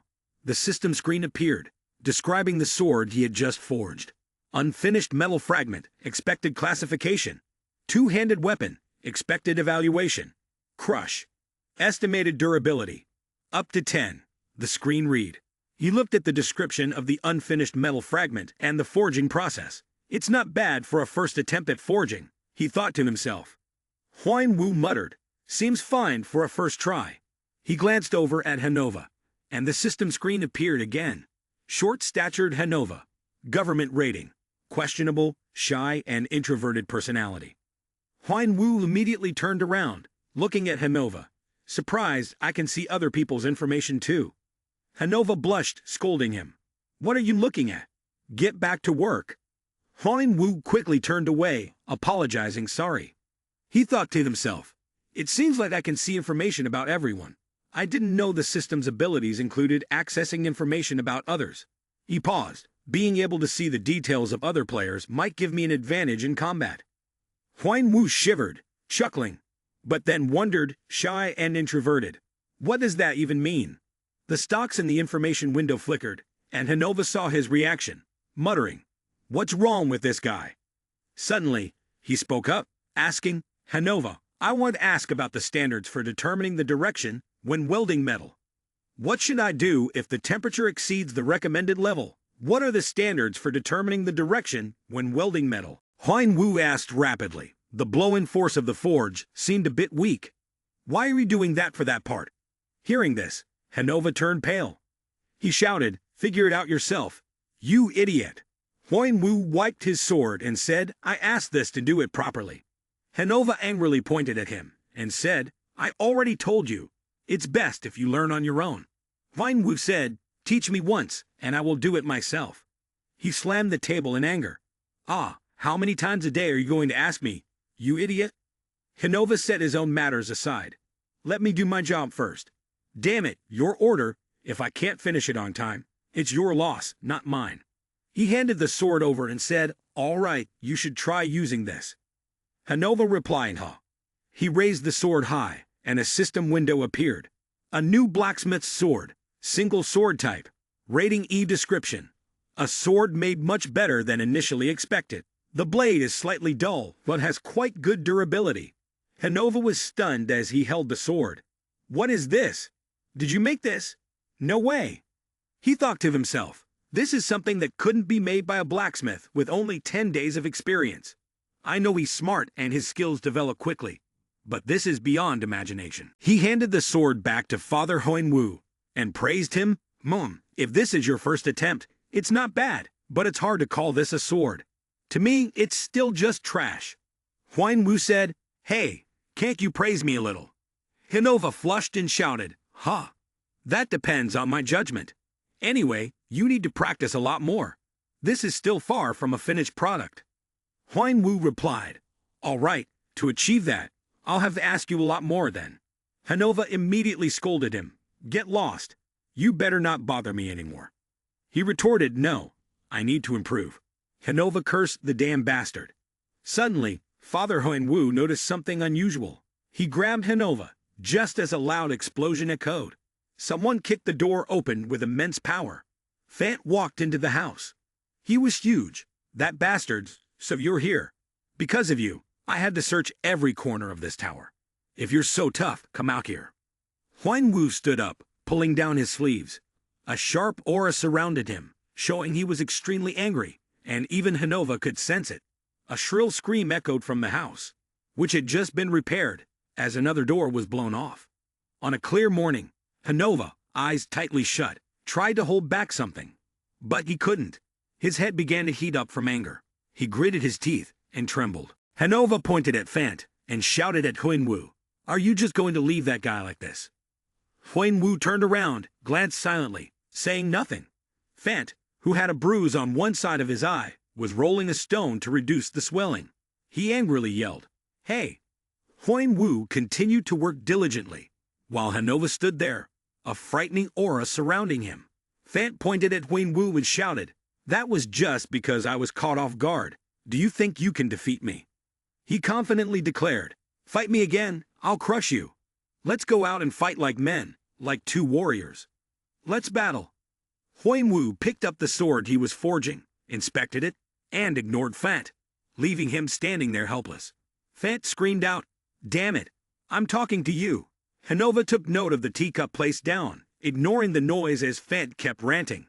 Adora stood in front of him, smiling as she said, "Here's your tea. Drink it to relax a little." Hanova took the teacup and replied, Suddenly, he noticed something. The sword that Adora was holding. He spoke up. "That is." Adora said, "Do you remember it? This is the sword you forged for me when I was very young." Adora turned around and said, "Now I remember. You're the daughter of the king of martial arts. It seems like you've made quite a lot of progress." Hanova began to reminisce about Adora when she was little. The little girl with big cube eyes, holding onto her skirt and asking him to make a sword for her. Then he remembered Fant. When he was younger, he would place his teacup to his lips and savor the taste, recalling how there was always a little rascal causing trouble. If he wasn't mistaken, he had even given the boy a light smack on the head. He looked over at Fant, who was crying out, and thought to himself that the boy hadn't changed, still causing trouble just like back then. Hanova pointed at the spot where Fanti was clinging to Cha Huan Wu, pleading with him, then turned to Adora and asked, "By the way, are you going to stop your brother?" Adora simply smiled softly and replied, "He's always like this, so I just have to accept it." Fant continued to cling to Cha Huan Wu, urging him to fight, even when he was eating. "Come on, let's have a match," he said. "Just one match as soon as you're done in the bathroom." Gradually, it became a habit for him to keep on. "Stop pretending you don't hear me. Trust me. Just punch me in the face and let's fight." Even when it had turned into something routine, he still begged, "Please, fight with me." Even though his threats had turned into pleas, Cha Huan Wu remained unfazed. "Please." Hanova lost his temper and shouted, "Enough. I've had it, just fight him already." Fant immediately echoed, "Yes, exactly."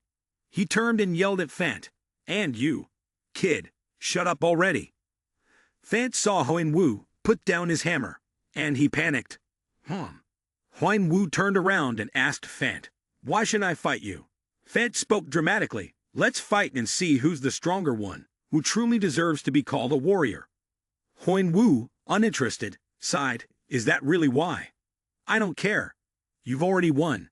Didn't we agree on this already?" Huan Wu shrugged, "And besides, what do I gain if I fight you?" Fant angrily replied, "Are there warriors who've asked for a gain?" Huan Wu answered nonchalantly, "Yes, so let's make a bet." He turned his head and added, "Or not." Fant immediately said, "Fine, the loser will have to obey and serve the winner. What do you think?" Huan Wu made a request. "If I win, you have to call me home. All right?" Fant responded without hesitation. "Let's do it." He stood up and said, "All right, let's fight." Outside, snow had begun to fall. After the fight, Fant had a bruise on his eye, while Huan Wu was massaging his shoulder as he walked in. Adora clapped in congratulations, while Cha Huan Wu was stunned. Seeing Fant walk in looking disappointed, Adora thought to himself, "I can't believe my brother, the son of the king of martial arts, just lost so badly to him in less than a minute." Hanova also thought, "What just happened?" Fant glared at Cha Huan Wu. "Damn it, I'm sure when we were in the training floor, I was on par with him. But now, his strength and physique have reached a whole new level." Huan Wu didn't care. "Just my hammer. Where did it go?" Fant continued to think, wondering how much stronger he had gotten over time. He sat there, glaring at Huan Wu, thinking to himself that he had spent his whole life honing his skills as a warrior, only to lose in the end. Fant spoke up and asked, "Hi Young, why are you in this suburb instead of heading straight into the tower?" Huan Wu turned his head and reminded him, "Hey." Fant immediately pointed excitedly, "It's you." Fant, feeling confused, said, "Did you know? I've been waiting for you, sir, for a long time inside the tower." Huan Wu called his name, Fant. He replied, "Yes, sir." Huan Wu reminded him, "Be quiet for a moment. I can't concentrate if you keep babbling like that." In his mind, he recalled Fant's question, "The reason I'm staying here." Meanwhile, Fant was being comforted by Adora. He smiled and thought to himself, "That's right, there are many reasons." It was late at night, and Cha Huan Wu thought to himself, Jung Wu completed the first 10 floors in 10 days, and he was given the Hades key after setting that record. He read the journal of Cha Jung Wu carefully. That was the first thing that made Artia famous. It was a clue specifically for players who quickly passed through the tutorial floors. Just like how Lizu's key was only given to top players in the tutorial floors, the tower once again required players to complete an extremely difficult task in order to obtain the second piece. So one had to clear 10 floors in less than 10 days. Only after receiving the Hades key did I become aware of the existence of the Olympus treasure and how to obtain that key. Then, I felt a bit regretful, because if I had tried just a little harder, I could have ranked first and received the Zeus key. Fortunately, I later had the opportunity to enter the Olympus treasure vault, but if I had gotten in a bit earlier, then... Huan Wu tightly grasped the small clock and thought to himself, although it will be very difficult, I don't think it will be too hard for me. The skills and experience I gained in the tutorial level will help me a lot, and above all, Jiz's eyes will be a great asset for me. He smiled as he looked out the window. Maybe this is the competition between me and Jung Wu. Huan Wu seriously thought to himself, I can't lose to him. At this moment, Hanova was cleaning up everything. He sighed and complained, "These guys, I can't get a single peaceful day when that idiot shows up here." He thought angrily, even if I scold them to be quiet, they never listen to me. How do I end this? Then suddenly, he remembered the old scenes when Cha Jung Wu was involved. He quickly pushed those thoughts aside. Why am I thinking about them? Those days can never come back. Hanova exhaled a puff of smoke and reminded himself, I guess I'm getting old. As he collected firewood, he reflected, with these stupid guys, it seems like I'm almost done with this task, right? At that moment, the door suddenly creaked open. Hanova stepped outside and said, "Sorry, the shop is closed now. If you want, you can come back later." Suddenly, he stopped. The person had fiery red hair. The person spoke, "Long time no see, teacher." Meanwhile, Father Huan Wu was sitting in the cafe, looking around. The system display continuously showed the message information cannot be accessed, the pocket watch. Father Huan Wu held the watch in his hand and thought to himself, Mom, my skills have finally allowed me to view information about it. Fant entered, with Adora following behind. He spoke up, "What are you doing here, brother?" Adora sat down and said to Fant, "Kane Oriboni is not like you." She glanced at Father Huan Wu, and then said, "Maybe he's plotting a strategy to climb the tower." "Right." Fant pointed at him, ignoring the interrogation. "Oriboni," Adora replied nonchalantly. "If he's your Hung Nim, then he's also my Oriboni, or you want me to call him something else." Fant angrily pouted, "That's not fair. Then I should also call you Oriboni." Adora refused no. "Why should I do that?" Huan Wu silently thought amid the bickering between the two siblings. The more time I spend with them, the more they feel like my brothers. But it's also quite annoying. Fant suddenly spoke up. "What's all the noise about?" The three of them seemed to instinctively sense something unusual. Footsteps were approaching. Fant asked, "Who is that?" Then he thought to himself, I had spread the rumor that the One-Horned tribe rented this cafe already. Raham stood in front of them and spoke sorry. "Sir, but are you the person named Kane?" Raham looked at everyone and softly said, "Sorry, are you Kane?" Huan Wu quickly replied, "Yes, that's me. And who are you?" He suddenly bent down slightly and smiled. Raham placed his hand on his chest and said, "It's a pleasure to meet you, Kane. I'm Raham from the Red Zeppler faction. I would like to invite you to join our Red Zeppler faction." There were numerous business cards on the table at that moment. Fan happily looked at him and said with a smile, "You're quite the famous person, aren't you?" Huan Wu didn't seem particularly interested, calmly sipping his coffee. More and more people came to invite him to join their factions. This meant that his performance had attracted the attention of guilds all over the Law Tower. After the Red Zippler faction left, countless other factions came forward to invite him to join them. Most of them were from small, obscure factions, but some were from fairly large ones. However, it was clear that Queen Wu had no intention of joining any team or faction. He gently placed his coffee cup down on the table. Huan Wu stood up and said, "Are you done with your coffee? We should head back." Fant, seeing that he wanted to leave, immediately agreed. Suddenly, a voice echoed. It belonged to someone with long red hair. "This place hasn't changed much since the last time I was here." He frowned when he saw something, and at that moment, his gaze became incredibly sharp, extremely surprised. When he saw him, he laughed loudly and asked, "You're one of those hoarders, aren't you?" Huan Wu felt a bit worried, thinking to himself, why is he here? He was Bahal Fire Fist, a high-ranking individual in the tower, known for his gentle nature. But when it came to fighting, he became ferocious, turning everything into ash. He was one of the leaders of the Red Dragon Guild and also a former member of Artia. He was a disciple of Hanova. Bahal walked closer to him and said, "I heard you're a person with a rough personality, and it seems that's true. But don't worry, that's not a bad thing." He smirked and continued to look at him, saying, "If you don't want to talk too long, I'll get to the point. I want you to join the Red Dragon Guild." Bahal seemed very self-assured as he continued to make his case.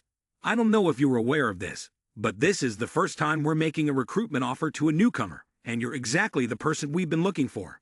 If you join our guild, I'll dedicate my efforts to helping you climb the tower in the best way possible, and trust me, the support we can provide will far exceed anything you can imagine." So what's your answer? The 8 top guilds prefer to use individuals who have proven their abilities rather than digging up potential customers. The only exception to this is Chilon Wado, who has put his effort into nurturing players with potential. However, after the offer from a powerful guild like the Red Dragon, it was clear they were in need of strength, even if it was as small as the strength of Huan Wu. He recalled the words of the Bu people. "Whenever you want to sell ownership of the lair, you can call me." Huan Wu pondered deeply. At that moment, the atmosphere between the 8 guilds had grown tense. For the Red Dragon Guild, their main goal was to recruit new talented players and prevent other guilds from acquiring them. From now on, any guild that could approach them was a guild that was willing to face the Red Dragon head-on. Huan Wu looked at the person in front of him and silently judged Bi-Han to be a kind and polite person on the surface. But underneath, he was a beast trying to hide himself. He continued to think. He is trying to avoid any actions that would arouse suspicion from the person he needs to use. Huan Wu raised his hand and said, "I don't want to be tied down." Bi-Han sneered upon hearing this and responded, "Ah, I understand now. You just finished the tutorial stage, and this is when you feel like you can do anything." He patted his shoulder and added, "Take your time and consider our offer." Bahal had just walked past him, and without looking back said, "Oh right, Hanova seems to really like you." He turned around and smiled, saying, "He's a soft-hearted person, so I hope you'll take care of him for me." Huan Wu stood still, his hand on his chest, stunned and speechless. The scene shifted to a small, slightly gloomy house. Huan Wu rushed in through the door, causing the person inside to be slightly surprised and asked, "What are you doing here at this hour?" He looked at the man, silently thinking, "I thought something would happen when Bahal met him." But fortunately, nothing did. Hanova's expression darkened as he said, "Well, never mind. You came at just the right time. I was starting to speed up the progress of the forging process for you. It might be faster than expected." Huan Wu, a little confused, asked him, "What does that mean?" The man took out a small box and said, It's fast enough that it's already finished." Hanova placed it in front of him and said, "Here, it's ready." Huan Wu sat down and opened the box. Inside was a set of clothes. He thought to himself that something was off. "Where's the miss I asked for?" He turned to the man and asked, "I think you got the wrong thing. I don't see the Jait here." He was smoking while answering. "Hey, those things are yours. Take a look at them first. You're being disrespectful to me without even looking at it yet." He opened the box and his eyes immediately brightened. The armor, known as the Gaige's armor, is categorized as body protection. A talisman. Rated A description. A talisman named after Gaiges, a giant with hundreds of eyes and thousands of arms. The hundreds of eyes detect any changes in the surroundings, allowing the wearer to perceive things more acutely. In severe cases, it increases the response rate by 20%. The thousands of arms reduce damage from 5 types of physical damage: fire, ice, electricity, and light, while also boosting resistance against 3 types of status effects: curses, poison, and magic. It has a 15% chance of nullifying or reflecting those effects. The Gaige's effect converts part of the damage taken into health. If the wearer's health drops below 15%, the wearer can recover up to 50% of their health, with a limited usage of once per day. He held the armor in his hands and thought to himself, Gaige's eyes are one of the most coveted antiques among high-level players due to their defensive capabilities against various threats. It helps protect from undefined dangers, reducing physical damage and boosting power. Although it is extraordinary, not many players have it because it is very difficult to gather the necessary materials, and secondly, there aren't many blacksmiths skilled enough to craft this item. However, Manhwa not only created antiques but also enhanced it, improving its defense by transforming it into a suit of armor. Manhwa glanced at Huan-Wu and smiled, saying, "Don't just stand there and admire it. Try it on." Hearing this, he immediately put it on, and it fit him perfectly. Suddenly, a blue light appeared, and red eyes appeared on his suit, resembling the eyes on Gaige's.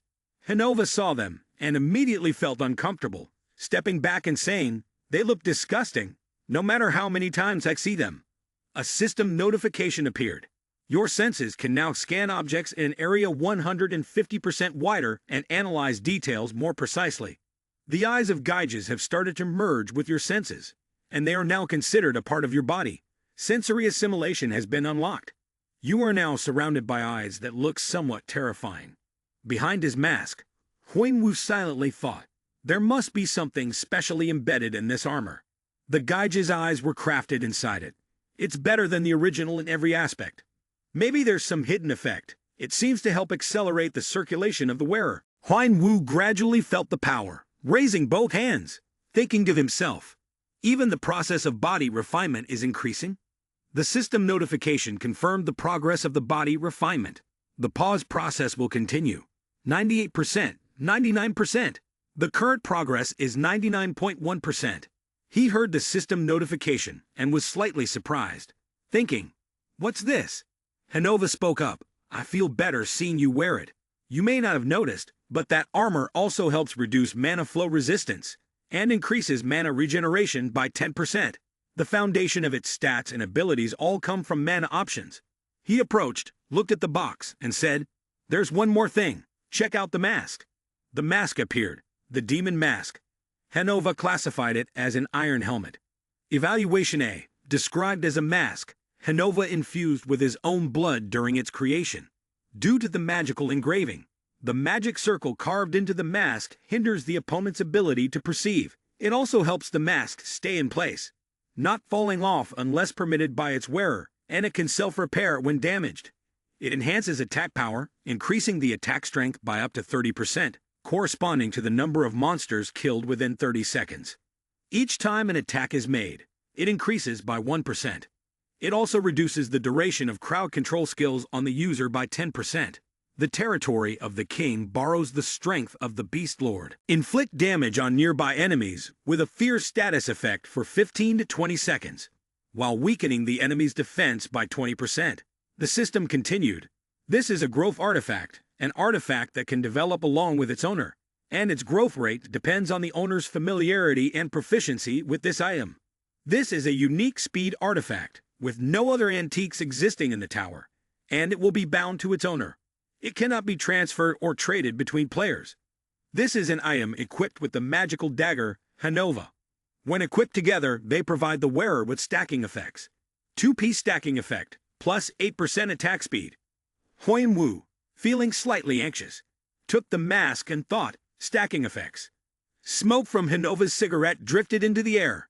He lowered his head thoughtfully and said, "I figured you'd never take that mask off, so when I had the time, I made it for you. You must have seen its potential by now." I'm sure it suits you. His hand trembled slightly as he held the mask. Huan Wu stared at the mask and said, but all of this, it's too much. I don't think I can afford to pay for it. Hanova rested his hand on his hip, sighed and replied, do you think you could get your hands on these things with what you have now? Just return them to me once you've earned enough to pay for them. Huan Wu reminisced for a moment and smiled faintly. At that time, Hanova had said, do you have enough money to pay? He immediately responded, can I pay you back later? He continued thinking to himself that perhaps he had already owed the man too much. Just then, Hanova approached, touched him lightly, and said, why are you so quiet? Are you moved? He slightly bent forward and said, I truly thank you.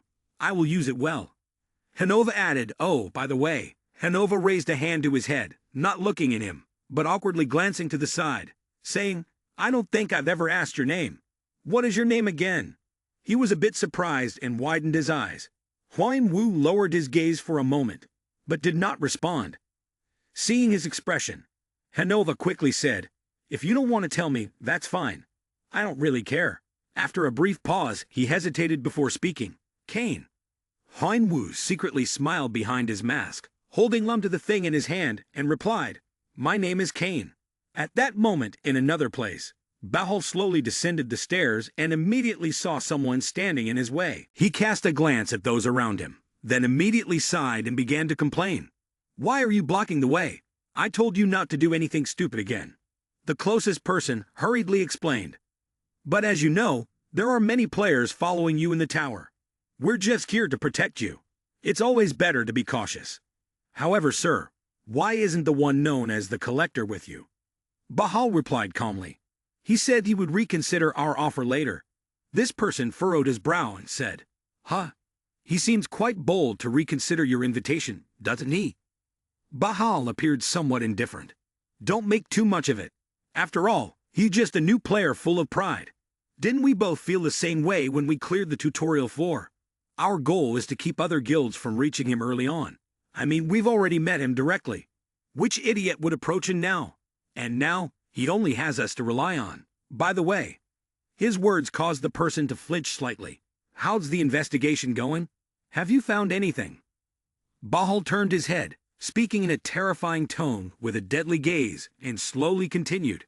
It turns out everything is just as you predicted. Hearing that response, Bahal let out a loud laugh. Haha, really, Leont, he's changed a bit.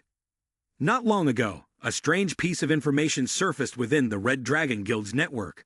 It was about Leont, who had become a new member of Wandu, secretly plotting something within the guidance layer, but they hadn't taken any action to interfere with it.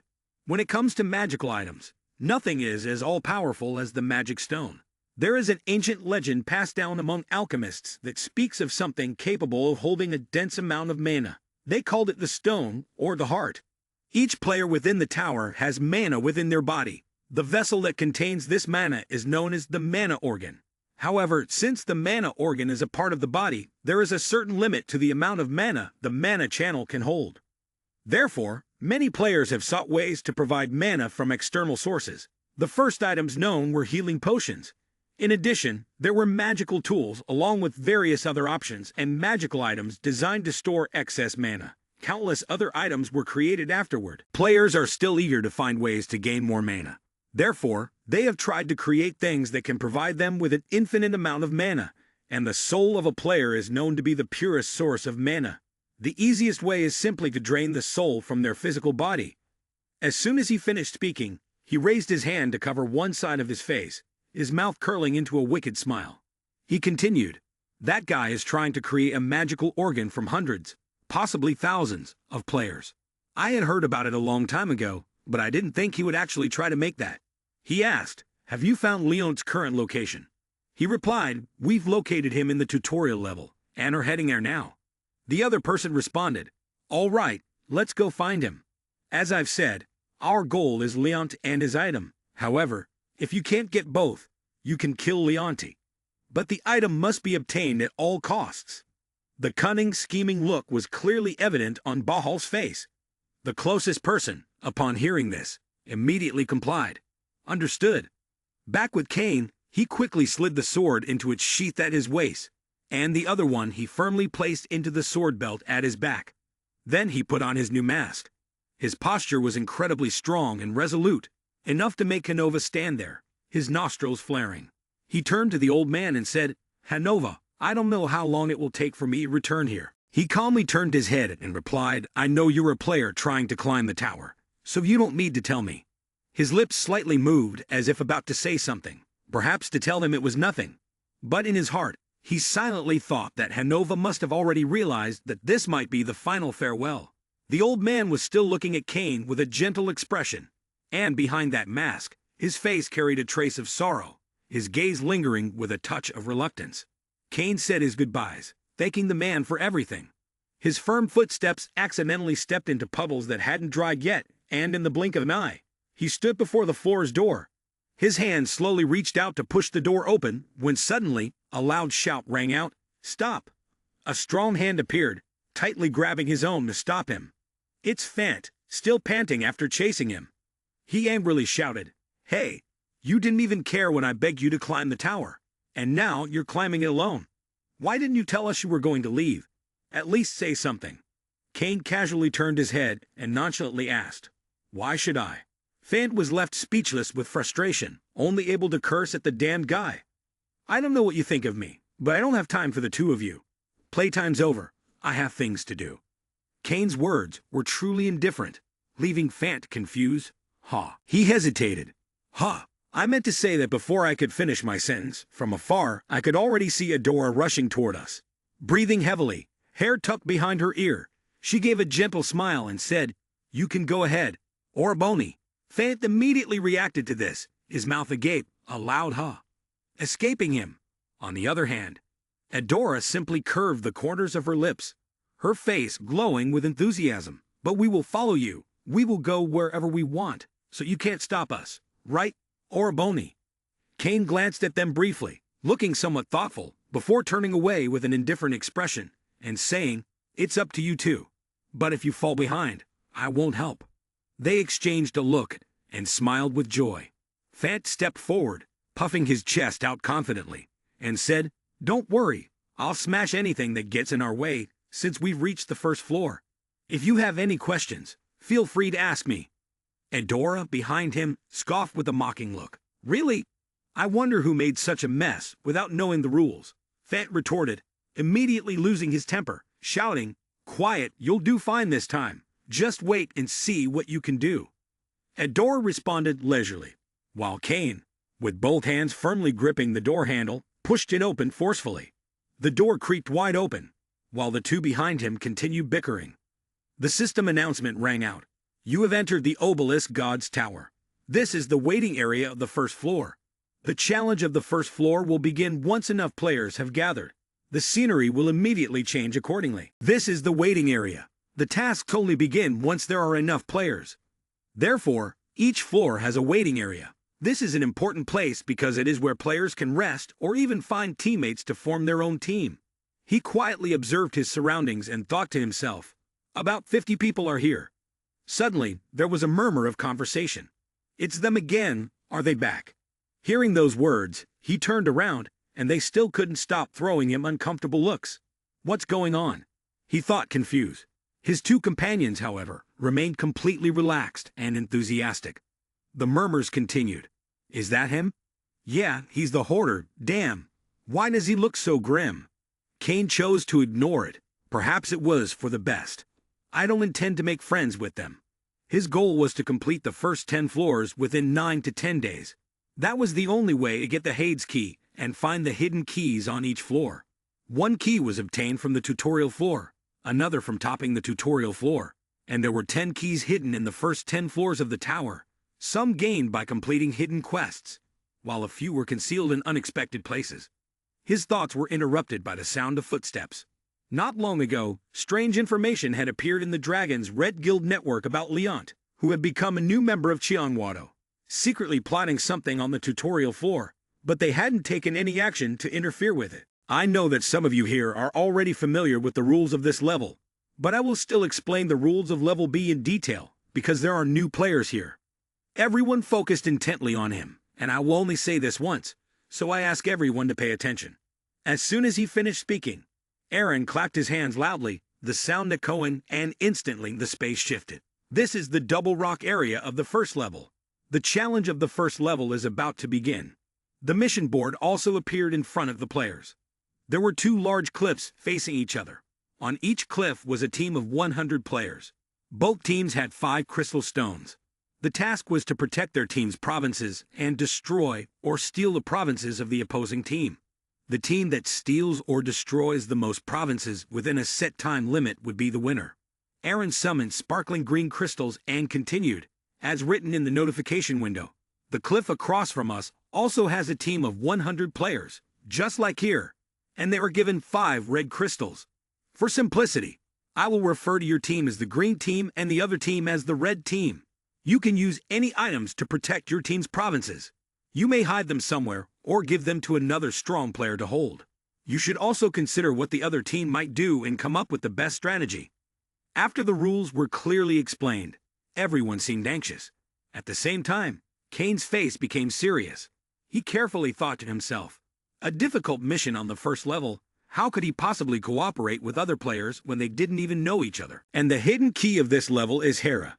I need to obtain 10 crystals from both teams in order to receive this key. The biggest issue here is that players can destroy or steal the crystals. Once my crystal is destroyed, getting the Hera key will be impossible. He thought, quite frustrating, but there's nothing I can change. Negotiation or combat. I don't have much time for that. I'll eliminate anyone who stands in my way. His hand gradually clenched tighter. He was determined to collect all the blue crystals. Aaron didn't understand why he kept looking at him with such a cryptic expression. He then loudly announced, "Now we will begin, and I will distribute the crystals to each team. Whoever will hold these crystals, step forward. Who will stand up to represent the team?" As the question was posed, everyone was utterly confused. At that moment, a hand was raised, drawing everyone's attention. The man stepped forward and said, "It's an honor." Aaron understood the gesture and nodded slightly. "Wait!" A loud voice rang out. Fant moved forward, stepping between them. The man startled and asked, "What's going on?" Fant directly responded, "I don't remember agreeing to this." The man, somewhat confused, said, "Is there a problem? We can discuss what we'll do with them after we get the first crystal." Before he could finish speaking, Fant hastily interrupted, "I don't care. Just give me all 5 of those crystals." "What are you talking about?" the man asked in a panic. Taking a deep breath, Fant spoke slowly. "Wouldn't it be better to give those gems to me for safekeeping instead of hiding them away? Or is there someone else who will protect them better than we can?" As he spoke, an immense pressure radiated from him, and his threatening gaze fell on all of them. The man gritted his teeth in anger and vehemently retorted, "Aren't you ashamed of yourself? Because of your damn ego, the last batch of crystals got shattered. That wouldn't have happened if you hadn't become so greedy and vicious. That's why I can't let you take them this time." The people around them silently nodded in agreement, signaling to one another. Kane quietly stepped aside, crossing his arms and thinking to himself, "So that's what happened. He must have broken the crystals while also playing an active role in the fight. That sounds exactly like him. It's so absurd." The image of Fant happily fighting and looking dazed after accidentally shattering the crystals flashed in Kane's mind, making him feel 3 parts helpless and 7 parts amused. Fant, still undeterred, reached for the crystals and taunted, "So what? Do you want to fight me to see who comes out on top?" The man was incredibly angry, clenching his fists and ready to step forward, but he was stopped by another player due to Fant's overwhelming strength. Aaron spoke up, "I guess the decision has been made, huh? Well, I wish you good luck." He then handed the 5 crystals over to Fant. Having achieved his goal, he smiled, "Haha, this time, it'll be different." With the worried gazes of the people around him, Kane slowly walked forward and gently extended his hand. Fant and the other players were immediately hit by Diao Chuan's second skill, and he, calm, handsome, and composed, said, "Give me all of them." Back to Aaron, who had returned to the system. "Ohio hyo hyo, you're back." A voice came from behind. It was Bolkara, asking, "How did it go?" Aaron replied respectfully, "Yes, my lord. To be honest, I'm not sure." Upon hearing this, Bolkara responded, "Is that so? Well, he is a very strong player, impressive compared to other newcomers, but he's still a newcomer. The screen also displayed images of Cain and Fant. At this moment, the one-horned young man was disappointed, feeling dejected as Cain forcibly took the 5 crystals from him. Aaron continued, "I don't understand why the veterans are all so hopeful, putting their expectations on him. Oh, he'll. I get it. So shouldn't we place a bet on him?" Ibokura chuckled with amusement. Aaron, somewhat confused, asked, "A bet, my lord?" Ibokura replied, "Do you think he will do something extraordinary? I'm betting he will." Ibokura seemed incredibly interested in Cain. Aaron also went along and said, "All right, then I bet he won't be able to do it." "Oh, he'll. Very well. So the prize for the correct guess will be..." The story was still unfinished when we arrived at the players. Everyone was in an uproar due to Cain's actions. Fant had just called out his name. That's him, right? What happened to him outside the tower? At that moment, Fant was pouting, looking cross, a bit of anger directed at the rock. "You're so cruel. He took all my pears just to brag on his own." Edora, who had been silent until now, slowly walked over. Her cute and charming face made the hearts of many young men flutter. She smiled and asked, "So, what's the plan, Oroboni?" Upon hearing Cain's direct words, "Could you keep watch here for a while?" Edora responded, "How long?" Cain answered, "At least 30 minutes, at most an hour." Having understood the strategy, Edora gently replied, "All right, I hope you returned safely." Cain turned and walked away, while the group behind him was still in total confusion. Heading toward the bridge, he silently calculated why the first floor trial was so difficult, as others had to reach the enemy's base and find the hidden crystal. But the biggest issue here was that the bridge's cables seemed like they would snap even with a small impact, and even if some magical spell could help you cross the chasm without using the bridge, it would require immense concentration, which could easily falter in this situation. That was why fighting on the bridge was inevitable. Although it seemed difficult, there was still more than one way to complete this challenge. "If I strike on the bridge, everything becomes very difficult," he thought as he reached his hand behind. "But I have a way to complete all of this in the easiest way possible." Drawing his sword, he waited for the opposing team to approach. As soon as they were about to close in, the sword emitted an enormous surge of blue magical energy. The magic was tightly compressed, and he thought of the most effective way to defeat them with this overwhelming power. Cain raised the sword high, and the energy grew even stronger. Without hesitation, he slashed down, the powerful magic instantly shattering the bridge. Everyone on the blue team was stunned, with only Edora smiling at him. The side of the bridge had been completely destroyed, and with it, the bridge itself collapsed. Their escape route was severed. Not stopping there, Cain pushed off with his toes. Using the splintered pieces of wood that had been scattered, he stepped on them and sped toward the enemy's heart. The opponents were all terrified, trembling, their mouths stammering as they shouted, "What is that? He's completely lost it. Stop him." Before they could react, Cain soared into the air, the blue magic engulfing the entire space. As he landed, a powerful sword strike cut through the enemy.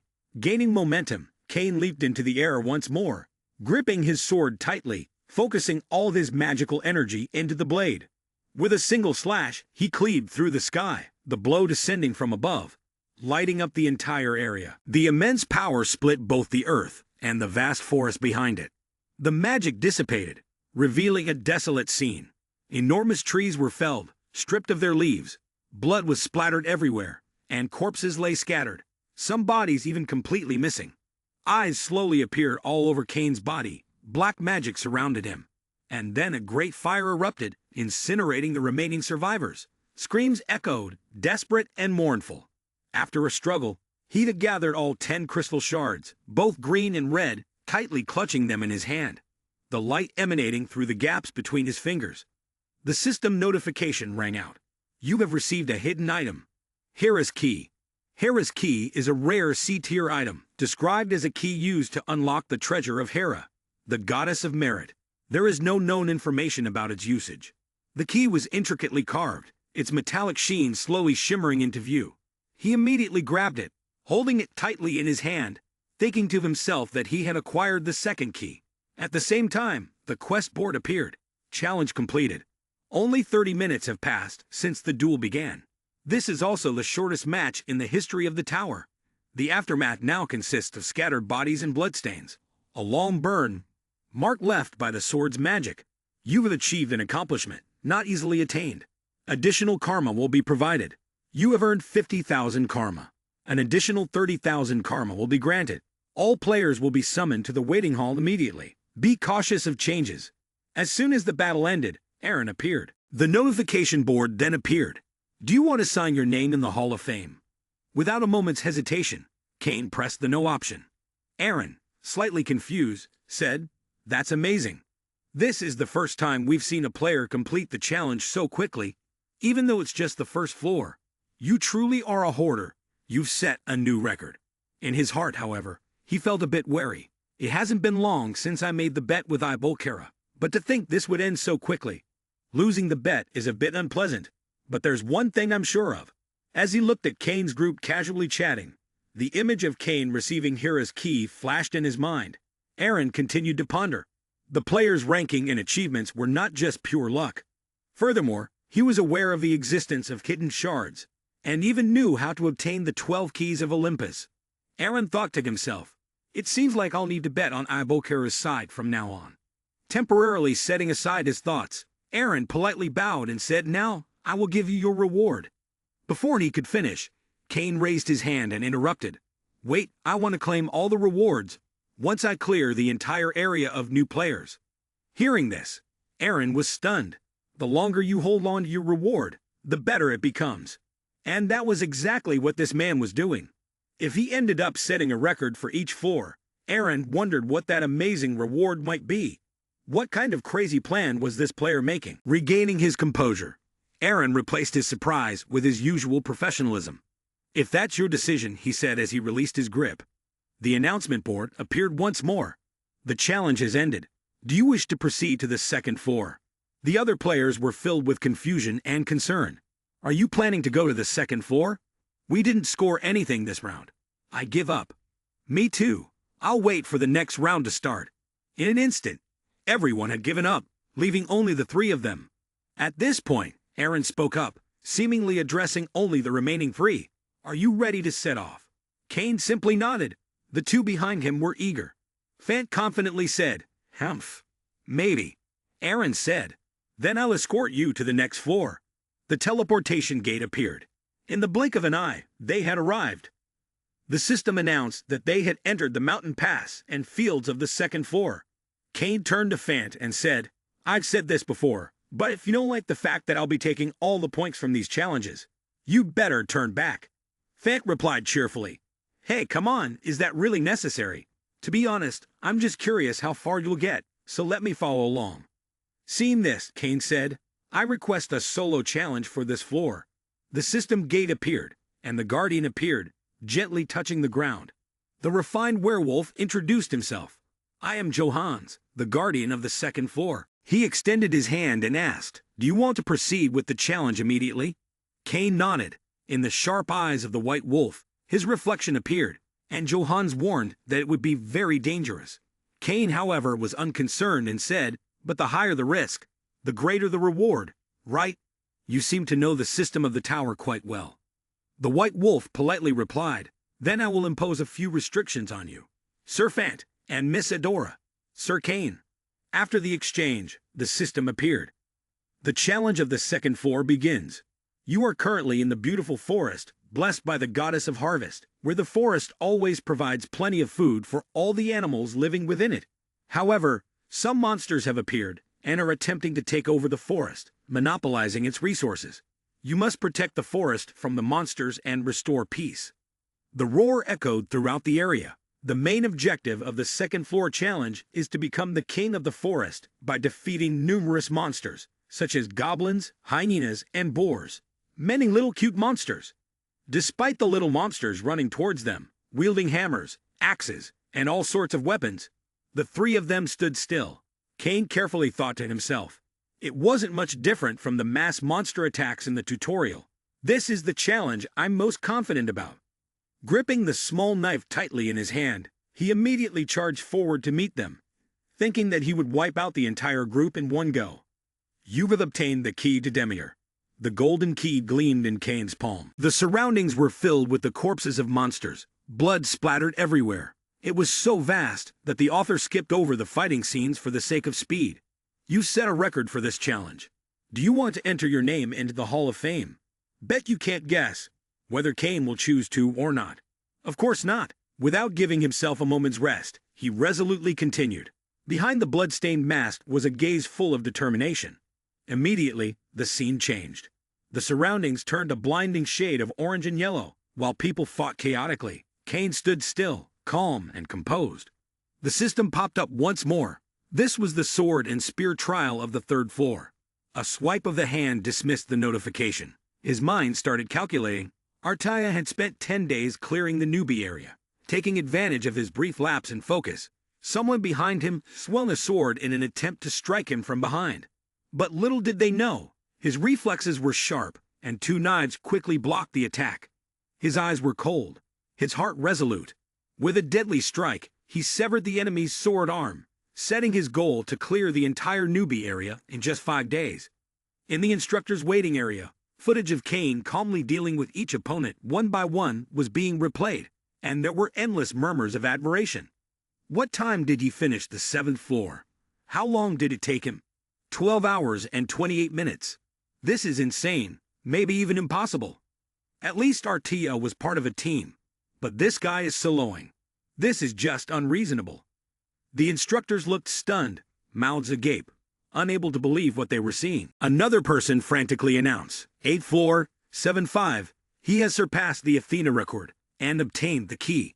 Some people had collapsed, trembling, as if driven insane, screaming. Others looked exhausted, rubbing their necks. It was then that Bulkara slowly stepped forward and let out a laugh. Oh ho. It seems I've won this round.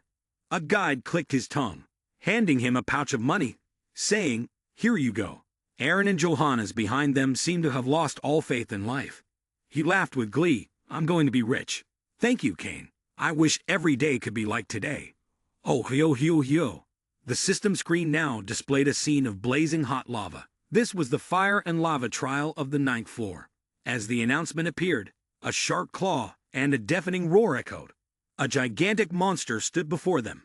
It arrogantly declared its name. How dare you stand before me? The King of Flames, looking at the enormous challenge ahead, Kane could only click his tongue and say, it's pretty tough to defeat him. I guess he might be useless. Fant, I want you to hold aggro first, then Adora, you take care of him. Fant eagerly charged forward and said, got it, while Adora happily agreed from behind. He quickly assumed a stance and cast a spell, golden energy radiating around him, putting all his strength into his legs, causing the ground to crack open. Fant swung back, aimed straight at the gap between its chest, and struck. The tremendous force caused it to roar in pain. Adora, from afar, began to move. Seizing the perfect moment when the monster lost focus, she swiftly slashed a clean cut across its neck, stunning it.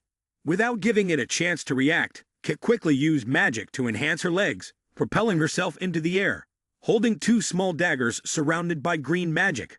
Fast as lightning, he dove straight down at the monster's head, using the momentum to strike with all his might. Before it could even blink, the monster was already lying on the ground, its head punctured by the overwhelming magical force. Kane had safely landed. From the gap, magic gradually gathered, forming a sparkling golden dot. The fragments grew larger, and even its horn had broken, with the small dot now transforming into a magical orb. The creature's body began to dissipate, and Kane slowly sat down, picking up the object. You have obtained the Key of Hephaestus, a hidden item shaped like a silver axe, gleaming and eye-catching. Clutching the key tightly in his hand, he thought to himself, now I have 10 keys, including Zeus's key. I just need 2 more to unlock the treasure of Olympus. One could be earned by setting a time record for clearing the new area, the Key of Hades, and the other must be the Key of H, which can be found on the human floor. The announcement rang out again, signaling the end of the challenge. Would you like to proceed to the 10th floor? Kane was still deep in thought. In this situation, I need to finish this quickly. You have reached the final floor. Do you wish to continue to the 10th floor? Please be advised that this will be a solo floor. Your team will disband upon entering the gate. The system's reminder echoed. Kane turned to Fant and said, you won't back down now that we've come this far, right? Kane smugly added, haha, Don't be embarrassed when we pass you soon enough." Behind the mask, there was a gentle gaze and a faint smile on his lips. Then, he bid farewell. "Well then, I'll be off." The two brothers cheerfully said their goodbyes. The teleportation gate appeared once more. In an instant, he had been teleported elsewhere, his gaze slightly vacant. Everything around him was a blank, white expanse. The system guided him. "This is the white arena of the 10th floor. The path of the 10th floor will begin now. You are currently in an ethereal realm, isolated from both the world of the living and the dead, where the laws of time and space no longer apply. However, you remain a living being, and do not belong here. What you need to do now is find a way to escape from this place." While checking the notification, he thought, "Now, I understand why most players fail on this path after completing the first floor. They say the difficulty of the 10th floor exceeds that of floors 1 through 9 combined. The path where players who have overcome the previous floors get stuck. This is a place to test the most basic thing: willpower, because we've constantly set new records on the way to the 9th floor. We felt like we were on top of the world, and believed we could easily do the same on the 10th floor.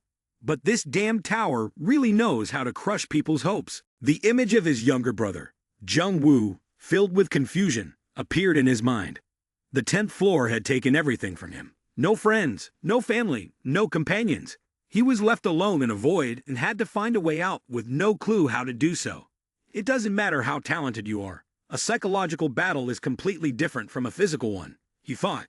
After a series of successes, Artuya finally faced a challenging enemy. By then, everyone would definitely start trembling when they had to face the challenge alone. Before that, they had constantly relied on their friends, he thought seriously. But obviously, that won't be the case for me. Kane gripped the knife tightly in his hand, silently making up his mind, closing his eyes to focus. There had to be a door somewhere on this 10th floor. He cast a spell, and red eyes appeared one after another, plunging the space into complete darkness. He sensed everything through his instincts.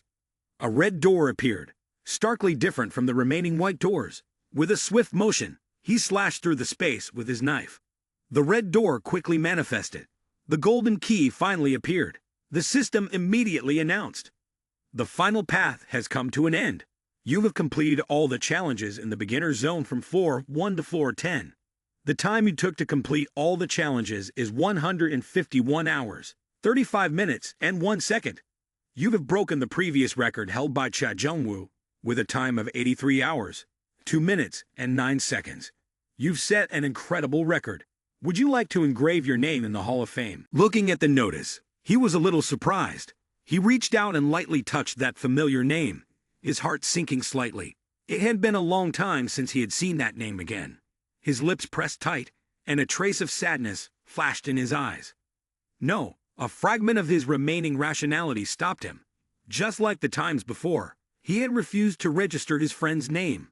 A series of notifications about receiving items appeared. You have received a silver ring. You have received a bone badge. You have received a hidden puzzle piece, the key of Hades. Do you want to claim your rewards? Kane quickly pressed accept. The key slowly fell into his hand. Immediately, magic enveloped his hand in a beautiful pale blue glow. Along with it, the system notification appeared. You have collected 12 divine keys of Olympus. The keys will be combined. You have created the key of Olympus. You are now eligible to enter the treasury of Olympus, a vault containing golden treasures accumulated by the Olympians over tens of thousands of years. You may take one item from the treasury. The sparkling silver key now rested securely in Kane's hand. Once he had what he wanted, he began to consider the items he needed to take. Zeus's thunderbolt and Athena's shield. Both were famous treasures stored inside the vault. Quickly, a stream of golden magic suddenly appeared beneath the ground. In an instant, an enormous door rose before Kane. He slowly inserted the key into the lock, thinking to himself, "This must be the key to this door." Click! He gently turned the key. The door slowly creaked open, revealing complete darkness inside, with a figure sitting arrogantly on a throne in front. As Kane drew closer, he saw a young man with a youthful face and golden hair, looking strikingly handsome. The man spoke. "So, you're the one who's been making the guards panic. Now I know that the person before me is Hermes. He is a god who can move freely between the mortal and immortal worlds. and because he can carefully observe mortals, he was entrusted with the task of protecting the treasury from those who covet. Lately, I've been getting more and more visitors, but none have surprised me like you. This is truly the first time I've seen a mortal like you. Rubbing his chin, Hermes looked at Cain with a look full of curiosity. Ignoring Hermes's lengthy words, Cain directly said, "I want to enter the treasury." This made Hermes laugh. He cheerfully said, "It seems you're rather impatient. All right then, I'll grant your wish." With a sharp clap, the door behind the god swung open, revealing a dazzlingly bright light that caused Cain to blink in surprise. Both sides of the passageway were filled with gold, and the weapons were also made of gold, making it difficult for anyone to restrain themselves. At that moment, Hermes spoke again. "Oh, by the way, I must say this is a bit embarrassing." This confused Cain a little. Hermes continued, "But what do you think about using these things? As you know, these are some of the finest items in existence. If you wish to take one of my relics, I'll even appoint you as one of my apostles." To clarify a little further, apostles are the trusted right hand of gods and beings who follow their master's will. And because they are granted the power of the gods, they are also known as the representatives. They stand side by side with the lords, having the great influence on their divine honor. Whether it is an army or an individual who has trained themselves to surpass the limits of the human body, they possess the ability to become leaders in the towers. Hermes is one of the 12 elite gods among the Olympian deities. Becoming an apostle of such a creature is a tremendous feat, as one would gain unimaginable power from him. To receive the title of apostle and a unique artifact would be far better than touching the lightning bolt of Zeus. Cain thought to himself, "That's an enticing offer, but I can't allow myself to be bound." He shook his head and politely declined. "I'm afraid I cannot accept your offer." Hermes merely smiled and said, "I understand. I respect the path you've chosen." "The path I've chosen? What does he mean by that?" Cain thought, completely bewildered. He continued to walk slowly, the items around him continually tempting him. "Come, take me with you. You'll regret leaving me here alone. What do you think of me? Am I not attractive enough? I believe I can be of great help to you." As he ventured deeper into the place, the treasures of the Olympian gods were kept, with a torch placed at the very center. There were bows, swords, and shields, yet he remained calm as he walked on. Cain was somewhat impressed by the scene, but quickly looked around, seemingly searching for a predetermined target. His steps gradually slowed and eventually came to a stop. "In front of you now is the picture of Manhwa fighting against Mars." You softly utter 3 words. "Found it." Walking up to the table that holds Athena's shield, Cain casually says, "Found it. This might be the first design of Gorgon. It will turn opponents to stone just by looking at the shield. Surrounding the shield is red magic with Medusa's image on top. Would you like to choose Athena's shield as your reward?" You quickly agree. As soon as you select it, you look around again. Now I just remembered where Zeus' lightning is. Suddenly, an image of a clock flashes inside your cloak, and you curiously pull it out to take a look. You think, confused, What is this?" Suddenly, the hand moves toward the 11th hour. You raise your head, and the direction of the hand points to a painting. It's a painting of Zeus' lightning. There it is. You think to yourself. You slowly walk over, gently push open the hidden door beneath the painting. Inside is a statue of Zeus, holding the lightning bolt with enormous magical power. You think to yourself that you don't even need to guess what this is. But then, as if realizing something, your eyes widen in shock, and you say, "The lightning bolt." According to mythology, Zeus defeated his father and the other giants with just a lightning bolt, and the lightning bolt is here. This is it. I don't need anything else. Even if all 12 artifacts outside are combined, they wouldn't compare to this. Cain extends his hand slowly. My instincts are telling me that I must possess this lightning bolt. The closer you get, the more the magical power of the lightning bolt even begins to affect your hand. Cain decisively grabbed hold, scattered, and the lightning suddenly shattered into countless fragments. He didn't even have time to defend himself. The event happened so unexpectedly that he felt as if he were sprayed with a stiffening adhesive. In a state of confusion, he looked at his hand, his heart racing. It's broken. Zeus's weapon. What should I do now? Before he could react, enormous sources of magical energy, blue and golden, erupted in his palm. It was so intense that he had to raise his other hand to shield it. A large golden-hued handcuff with a chain appeared, and the chain grew longer, wrapping around his forearm. The magic faded, leaving one of his hands bound. He suddenly recalled Herm's words. I respect the path you've chosen. In utter bewilderment, he struggled. What's happening? This is completely unexpected. I don't know what's going on, but this isn't the time to blame myself. I need to figure out what happened to it. From now on. As he thought, he tried to remove the handcuff, casting a spell on his eyes. Assess. The system immediately displayed. Asterisk, the desperate Black King asterisk. Risk protection of an unclear rank. In the past, the unknown had forced people to live in fear of the great Black King. Eventually, they betrayed him and imprisoned him in the abyss. For countless years, the Black King's rage grew as he thought of the betrayal. What remained in his mind? This led to the corruption of the 3 prisons that held him, and he turned them into tools. Soul Collector allows users to collect the souls of targets. The souls will be added to the collection and will never be able to escape.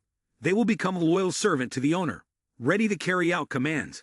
Familiar souls, which require a certain amount of mana to convert, can be summoned from the collection. The user's will must surpass the hatred of the soul. Once converted, the soul becomes a slave to the user, willing to follow any order given. Dark Energy is an upgraded version of Black Lightning. It can consume the souls in the collection and transform them into dark energy. Cain was in a state of panic. He thought to himself, Black King, I've never heard that name before. My brother never mentioned him in his diary. Unconsciously, the prison spoke again. Snake Akashic has always awaited the return of its master. This was written in the description of the black bracelet, and it also explained why it believed the owner's item was something valuable. So the master of the Akashic Serpent was the Black King, and the reason he could not return was because he had been betrayed by his own subordinates. It seemed that the Black King was a very powerful individual to have turned Akashic into his subordinate. I should learn more about this Black King once I get out of here. In his heart, he made a silent calculation, as everything had already been decided. Let's try to think positively. There's no use lamenting what's lost. Instead, it's better to figure out how to make the most of what I've gathered. He closed his eyes tightly and focused. The notification appeared once again. You have chosen lightning as your reward. The door to the Olympus treasure chamber is closing. Slowly opening his eyes, a burst of laughter rang out. Oh ho ho ho. It was Bolkara, who smiled and said, Congratulations, even though it's only the first 10 floors. When you think about how perfectly you overcame the challenges, you've truly impressed all of us once again. Congratulations. Skipping the pleasantries, he went straight to the point. Why did the lightning disappear? Bolkara laughed. Oh ho ho ho. That's a secret. Still smiling, he answered. What about the Black King? The boy asked next. Ah, that's also a secret. Why was I given this bracelet? The questions kept coming. Bolkara slowly explained. The tower will reward based on the player's achievements. There's no other reason than that. We are simply representatives of the tower, corresponding to its will. All the rewards you receive are based on what you've shown, so everything you've gone through is because of the path you chose to take. Therefore, I can't explain much more about the questions you've asked. As he spoke, he adjusted his round glasses, raising his hand to his chin. Cain carefully thought, the path I've chosen. That means the decisions I make in the future could be related to the Black King. I really don't understand, but the answer won't reveal itself on its own. If I keep worrying about it, I should focus on what's in front of me first. He chose to temporarily not think about it. Bolkara smiled and said, It seems like you've started to realize something, haven't you? All right. Now should we move on to your next reward? A total of 1,420,119 karma points. That's truly an incredible amount of points you've accumulated. Quite impressive. Would you like to receive the 12 rewards and karma points from the first 10 levels? Would you like to claim them now? Cain shook his head and replied, No, I'd prefer to combine them into one reward. Bolkara laughed joyfully. Is there anything you'd like to receive? Cain replied without hesitation, a lightning bolt. Bolkara chuckled. Haha, how foolish. How could you not know that was already part of the deal? Cain was now genuinely upset, extremely serious. I'm not joking. Bolkara snapped his fingers, an idea sparking in his mind. If you don't want to receive anything, then why don't we just decide for you? This, Cain hesitated, not having thought of that.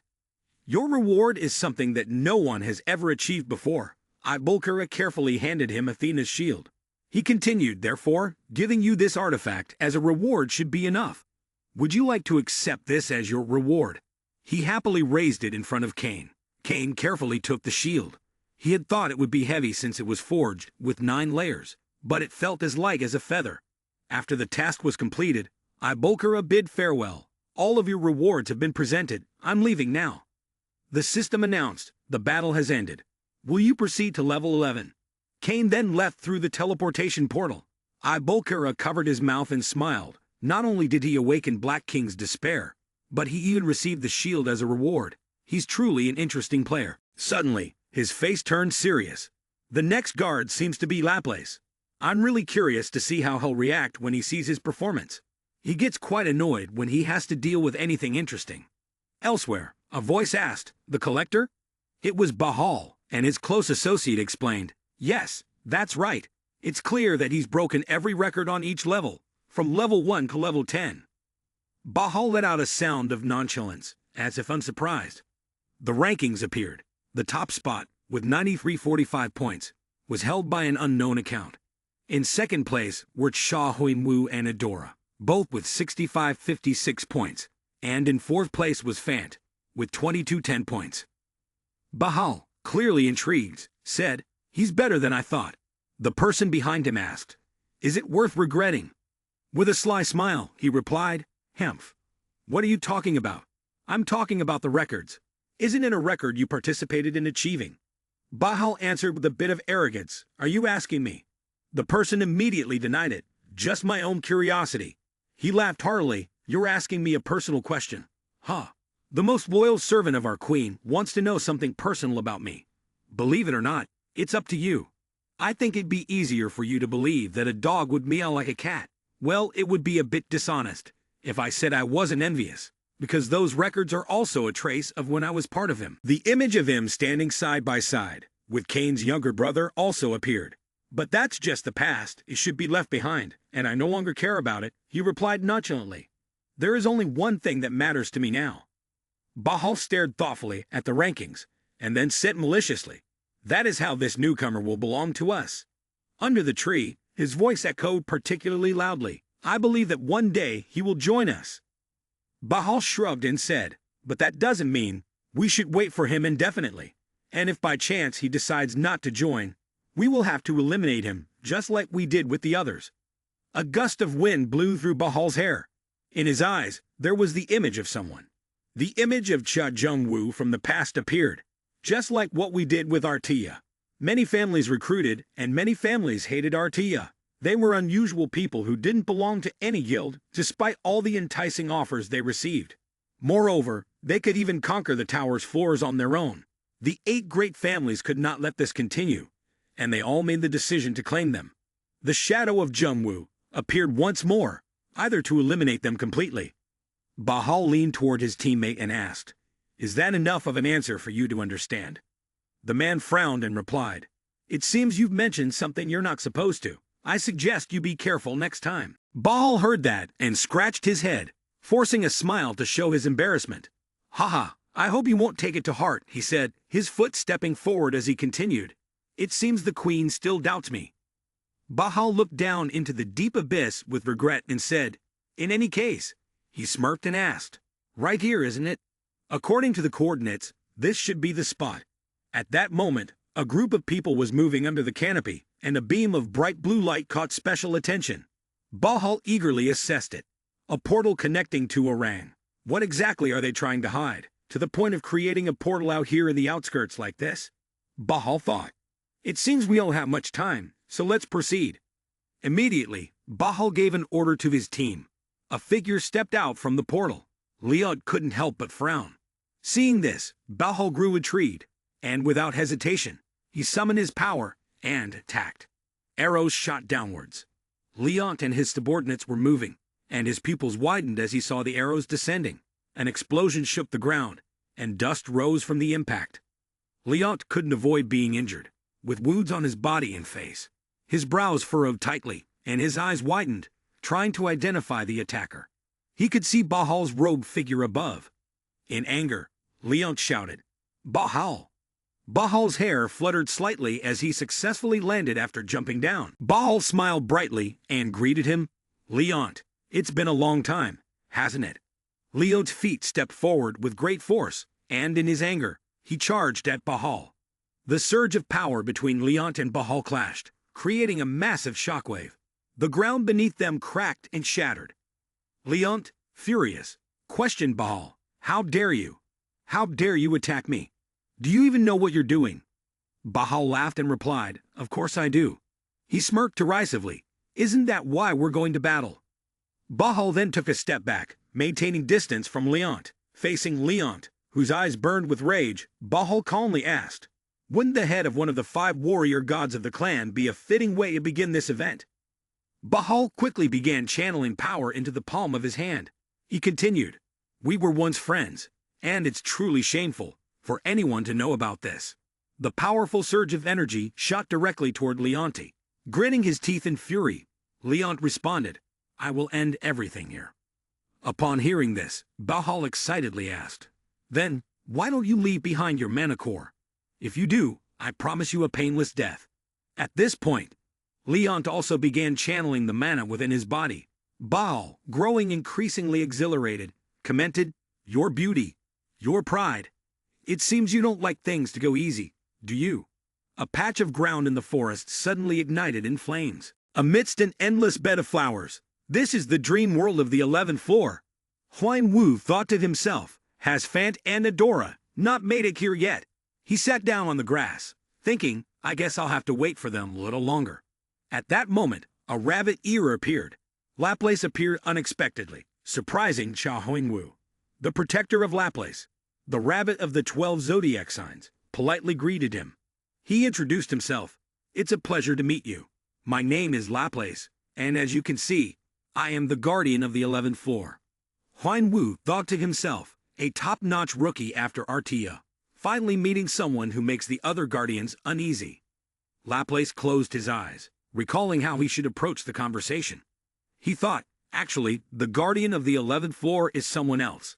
But I made an arrangement because I wanted to give my special attention to this rookie. Then, he opened his eyes, feeling a bit guilty. Sorry, but there's no other way. I can't let this amazing opportunity slip by. He thought to himself, I should have prepared some carrots for the 11th floor guardian. With that thought, he cheerfully asked Cha Huan-Wu, Do you know that from this floor onward, the rules will change? Huan-Wu sat up and answered honestly, I've heard there won't be waiting areas and long-term trials. Laplace responded, That's right, but it seems like you only have a basic understanding. You'll need further guidance. Laplace explained, They are required to surpass their own limits, as well as that of humanity, and to do so, you must undergo trials with life-threatening dangers. The requirement is to overcome a series of challenges. He also reminded him, which is why people say that the real challenges begin on floor 11, and what you're about to go through will not be like anything before. What Laplace is trying to explain is that if a player fails in the beginner's area, they will still be able to overcome the challenges no matter how many times they have been tested. And because there is a waiting area, one can take the time for their body to recover from injuries, no matter how severe. Continuously challenging the trials is their main goal. However, things will change starting from floor 11 and beyond, because there will no longer be a waiting area. And if they fail a trial, they will have to stay on that floor. If they are injured, they must find a way to heal themselves. Even if they get stuck, they must find a solution on that floor.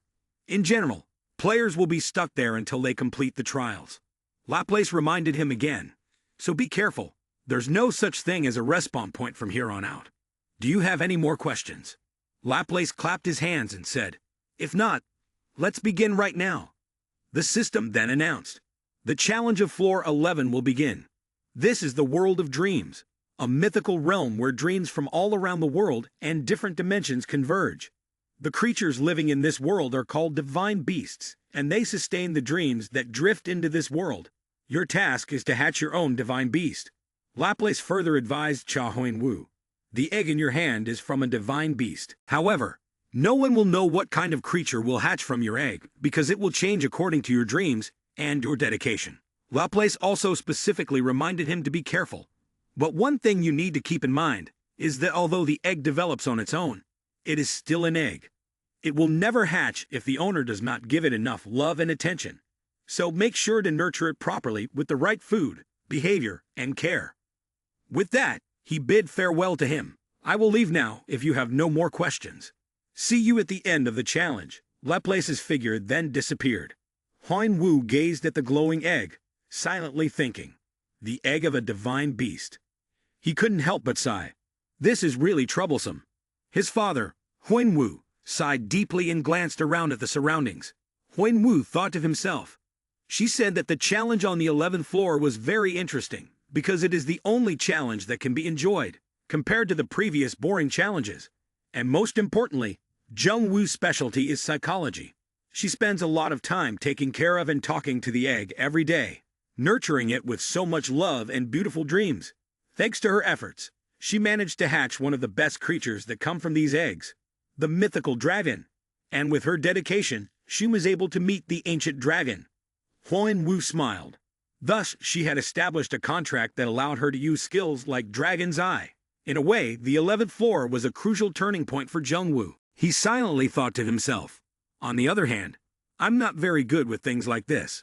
Unlike it, I'm bad at nurturing everything. Looking up at the clear blue sky, he muttered to himself. Hatching an egg on my own shouldn't be a problem, because the instructions mention many different ways for players to incubate the egg. The issue is what kind of creature it will hatch into. The skill to transfer fire is very useful in many ways, so improving its proficiency will definitely be better. If I'm lucky, the ideal outcome would be a phoenix, as it's related to both fire and wind elements. I need to get the flame of life. Huan Wu stayed silent, not saying a word. He sat on the rock outcrop, lost in thought. It seemed like Fant and Adora would take quite a while to arrive here. He stood up and thought to himself. I guess they won't be able to help after all. Huan Wu then carved into the stone with his sword. He clearly wrote, South of the Great Forest. Huan Wu silently thought. It was agreed that a small note would be left at the destination.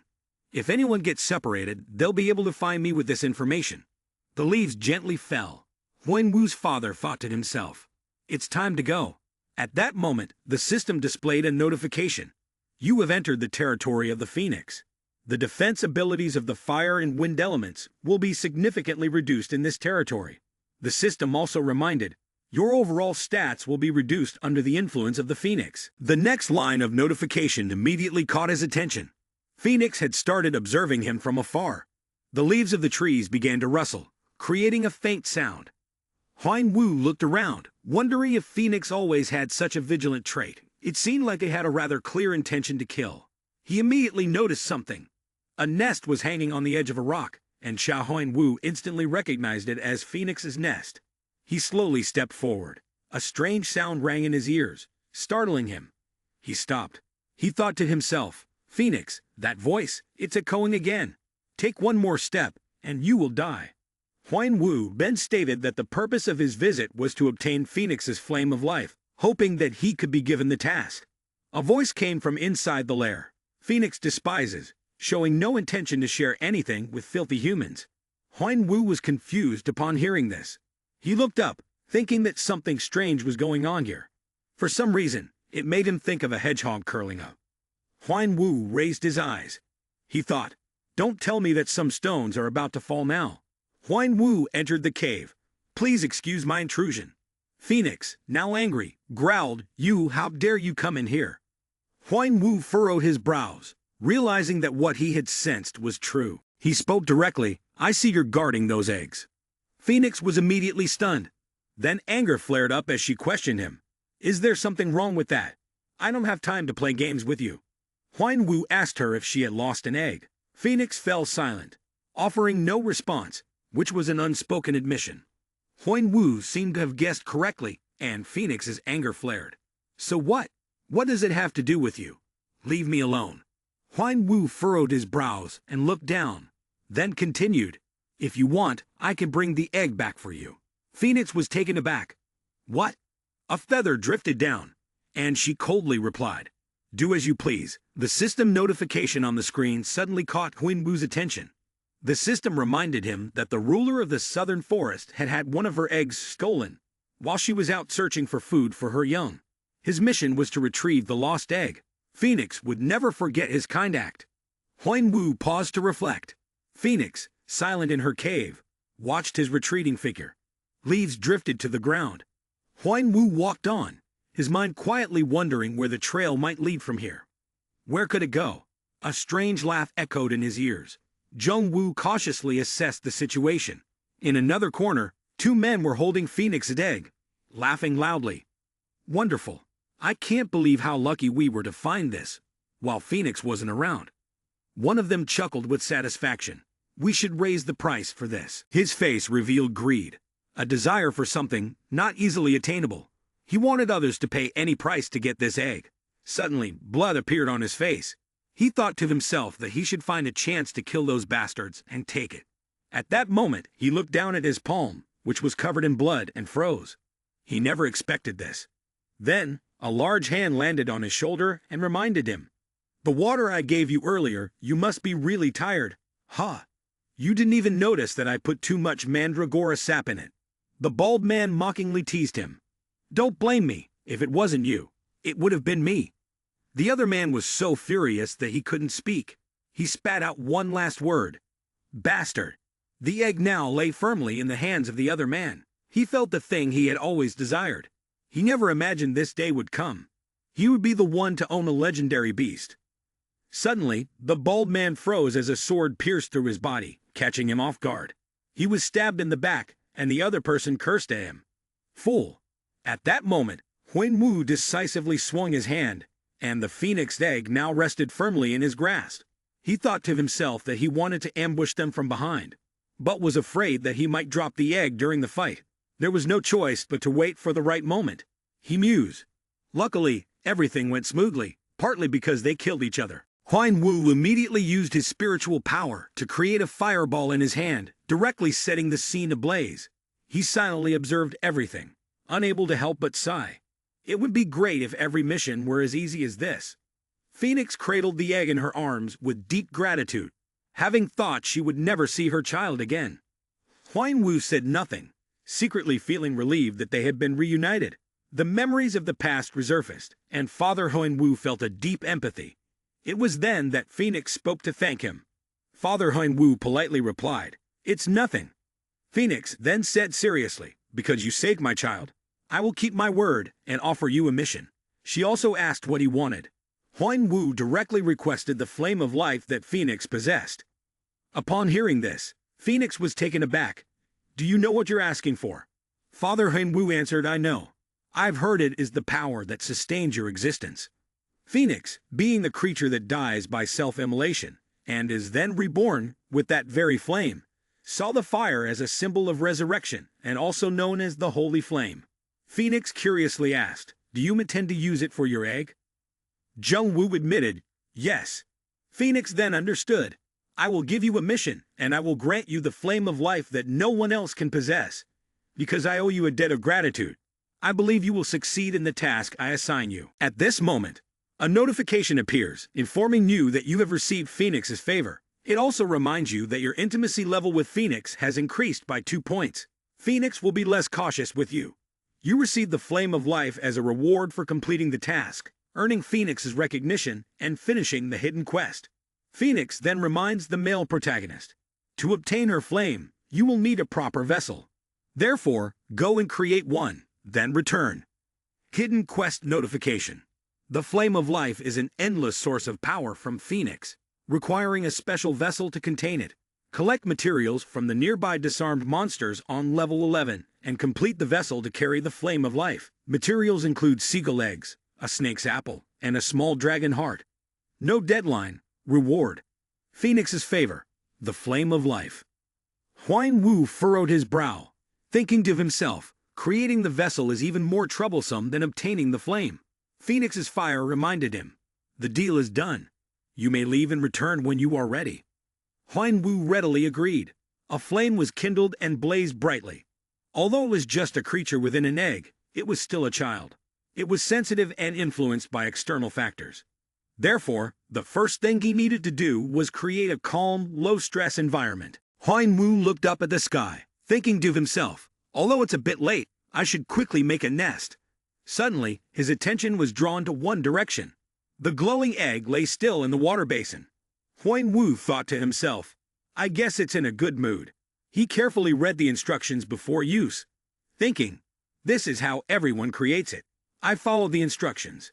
But Huang Wu closed his eyes and calmed himself. He carefully lifted the egg container in his hand and sighed, never thought I'd be doing this one day. He carefully wiped the egg clean. Huang Wu looked at it with great fondness. The sky had turned dark, and the moon had risen high. He thought to himself, should I raise a few more? By this time, the sky had brightened, and the egg was snug in its nest. Huang Wu looked up at the nest he had made with satisfaction. He smiled, thinking, looks better now. Huang Wu turned around and left, calculating, now, let's check the details of the reward. He clicked the agree button on the system, thinking to himself, seems like there are a total of 8 items. Huang Wu began to rummage through the items. He picked one up and looked at it, thinking, is this the only useful thing? The system announced, skull top of the support item, an earring made from the skull of a player who was a witch doctor. It was once a magnificent artifact when it was first created, but time has eroded its greatness, and now it is used as a support item. The soul of the doctor still screams in agony. Its crackling sound amplifies dark mana. Huang Wu carefully assessed, this would not be a great item if one only looked at its options. He thought to himself, but it also contained the soul of the doctor wizard. He shook the earring, mentally calculating that it would be a good opportunity to try using it with the black bracelet. Huang Wu closed his eyes, channeling the spiritual energy within his body. His hand gripped the earring tightly, and dark mana surrounded him. Soon after, a red light flashed. Huang Wu carefully examined the situation. A chaotic surge of energy appeared before him. The soul of the doctor materialized faintly. He seemed to be struggling to adapt to his surroundings. Huang Wu silently observed his ghostly presence, full of doubt. He thought to himself, I thought it was the soul of a player, perhaps devoured by monsters while alive. I wonder if it will function. Huang Wu then stepped forward, thinking to himself, it's not going to help much. He patted the ghost's head by mistake, realizing that it was currently only manifesting in a spiritual state and wasn't following his commands. Looking at the ghost before him, Huang Wu thought, I need to train it first. He directly issued an order, obey my command. Huang Wu repeated the command, obey my command. The ghost began muttering, I don't want to die. Huang Wu then coldly said, obey my command. Around him and the ghost, an immense amount of mana surged. Immediately after that, everything gradually returned to normal. Huang Wu pulled the spirit back. At this point, the spirit exhibited an unusually strong vitality, remaining silent and saying nothing. Huang Wu rubbed his hands and thought to himself, it seems like I've made a connection with it. He closed his eyes to concentrate and realized what the feeling was like. Huang Wu then gave the command, sit. Next, he continued issuing commands, stand, run. Huang Wu kept testing its training, making it run around the tree outside and then come back. Do you see the fruit over there? Get it for me. Looking at the spirit in front of him, he thought, the witch doctor now follows every command, from simple requests to more complex ones. He thought that whenever he ordered it to fetch the fruit, it would use a small spell to complete the task. Although it couldn't use high-level spells, it seemed that performing low-level magic wasn't an issue. The apple was brought to him, and he thought, the spirit shows no sign of challenge, nor does it express any opinion. He guessed that it had likely become a loyal servant. There was still another test he wanted to conduct. First, speed. It was slower than his shunpo, but that was not a problem. Next, the range of commands. It could follow orders even when it was about 100 meters away from him. Huang Wu thought to himself, there were no issues when the spirit was close to him, but the farther it went, the less it obeyed him. He could see the connection weakening more and more. He thought, I need to find a way to strengthen the connection. I suppose I should call it a tangled chain. Huang Wu immediately cleared his throat. Now let's end this soul inspection process. The sky was clear with fluffy clouds, and the sound of birds singing in the early morning. Below, loud noises echoed throughout the forest as the soul witch doctor used his power to fell the large trees here. Behind him, Huang Wu was observing. After finishing, it turned around and looked at Huang Wu with a proud expression, eager for praise. Beneath his mask, Huang Wu rested his chin in contemplation.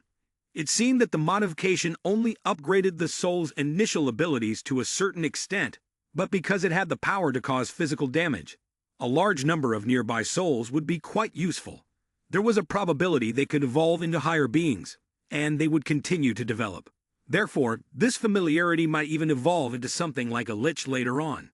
Beneath the mask, Wu pursed his lips, his gaze turning cold. A zombie army. What if I could train an army of my own? Could I add any soul I want to my collection? While thinking, Wu opened the system interface, and suddenly, his finger froze. It seemed that Wu had discovered something. He stared intently at the screen before him. What appeared before Wu now, in addition to the initial soul, were two more souls. The Null monster was a guardian of the laurel leaves, a material needed to craft the laurel crown of Artemis on the 6th floor, and Volca was the final, most powerful monster, which had already been defeated on the 9th floor with the help of Fant and Adora. Wu thought to himself, they're all souls of the strongest creatures from the beginner areas. I've gathered all their souls in case I might need them in the future, but I never expected to use them like this. Maybe I should give them names. It'll make it easier for me to issue individual commands to each one. With that, he named each of them. He named the four-horned one Ka, the one with the dented head Null, and the remaining one with the black cloak Bu. Then, the system began to display. You have named your souls. Each soul has been given an identity. This has boosted the spirit of your bonded souls. Your relationship with your bonded souls has increased. The higher the relationship, the stronger the bond, and they will obey your commands with greater loyalty.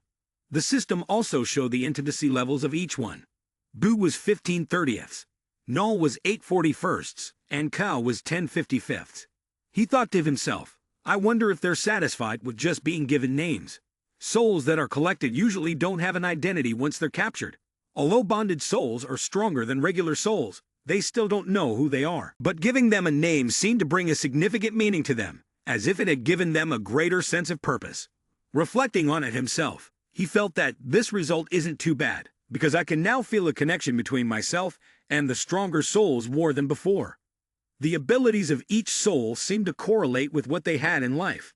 Null is agile, strong, and possesses great speed. Ka, a creature quite powerful yet somewhat slower, still has undeniable strength. This means that I need to continue gathering more powerful souls. Now the hunt begins. By that evening, the number of souls he had collected reached 500. After reviewing the situation, he realized that the limit of souls he could gather in the past had been 150. But now it had expanded to 500, seemingly tripling his previous limit. He wanted to see how many close souls he could create, but it seemed that 10 was the maximum, far fewer than he had expected. Furthermore, the newly created ones were rushed, beautiful, but weak and useless. Their abilities would likely increase with the user's proficiency. This meant that he had to place his hopes on the present moment. And I also need to know the details of what this item is. To do that, I need Adora's help to use her eyes. At that moment, suddenly a voice rang out. You have quite an interesting item in your hands. The voice surprised him a little. I thought you were supposed to be resting. The voice on the other side responded. My children are settled now, and the artifact you're holding has piqued my interest. That bracelet wrapped around your arm, who exactly are you? At this moment, a person staggered forward, his body clad in a blood-soaked suit of armor, muttering curses under his breath. Dan. I've traded everything just to escape from those bastards. Now, I have nothing left. A man, bloodied and struggling, slowly limped forward. This would never have happened to me if I had that stone. You'll pay for everything, no matter the cost. The news about the confrontation between the Red Dragon faction and the Green Ant clan shook the entire tower.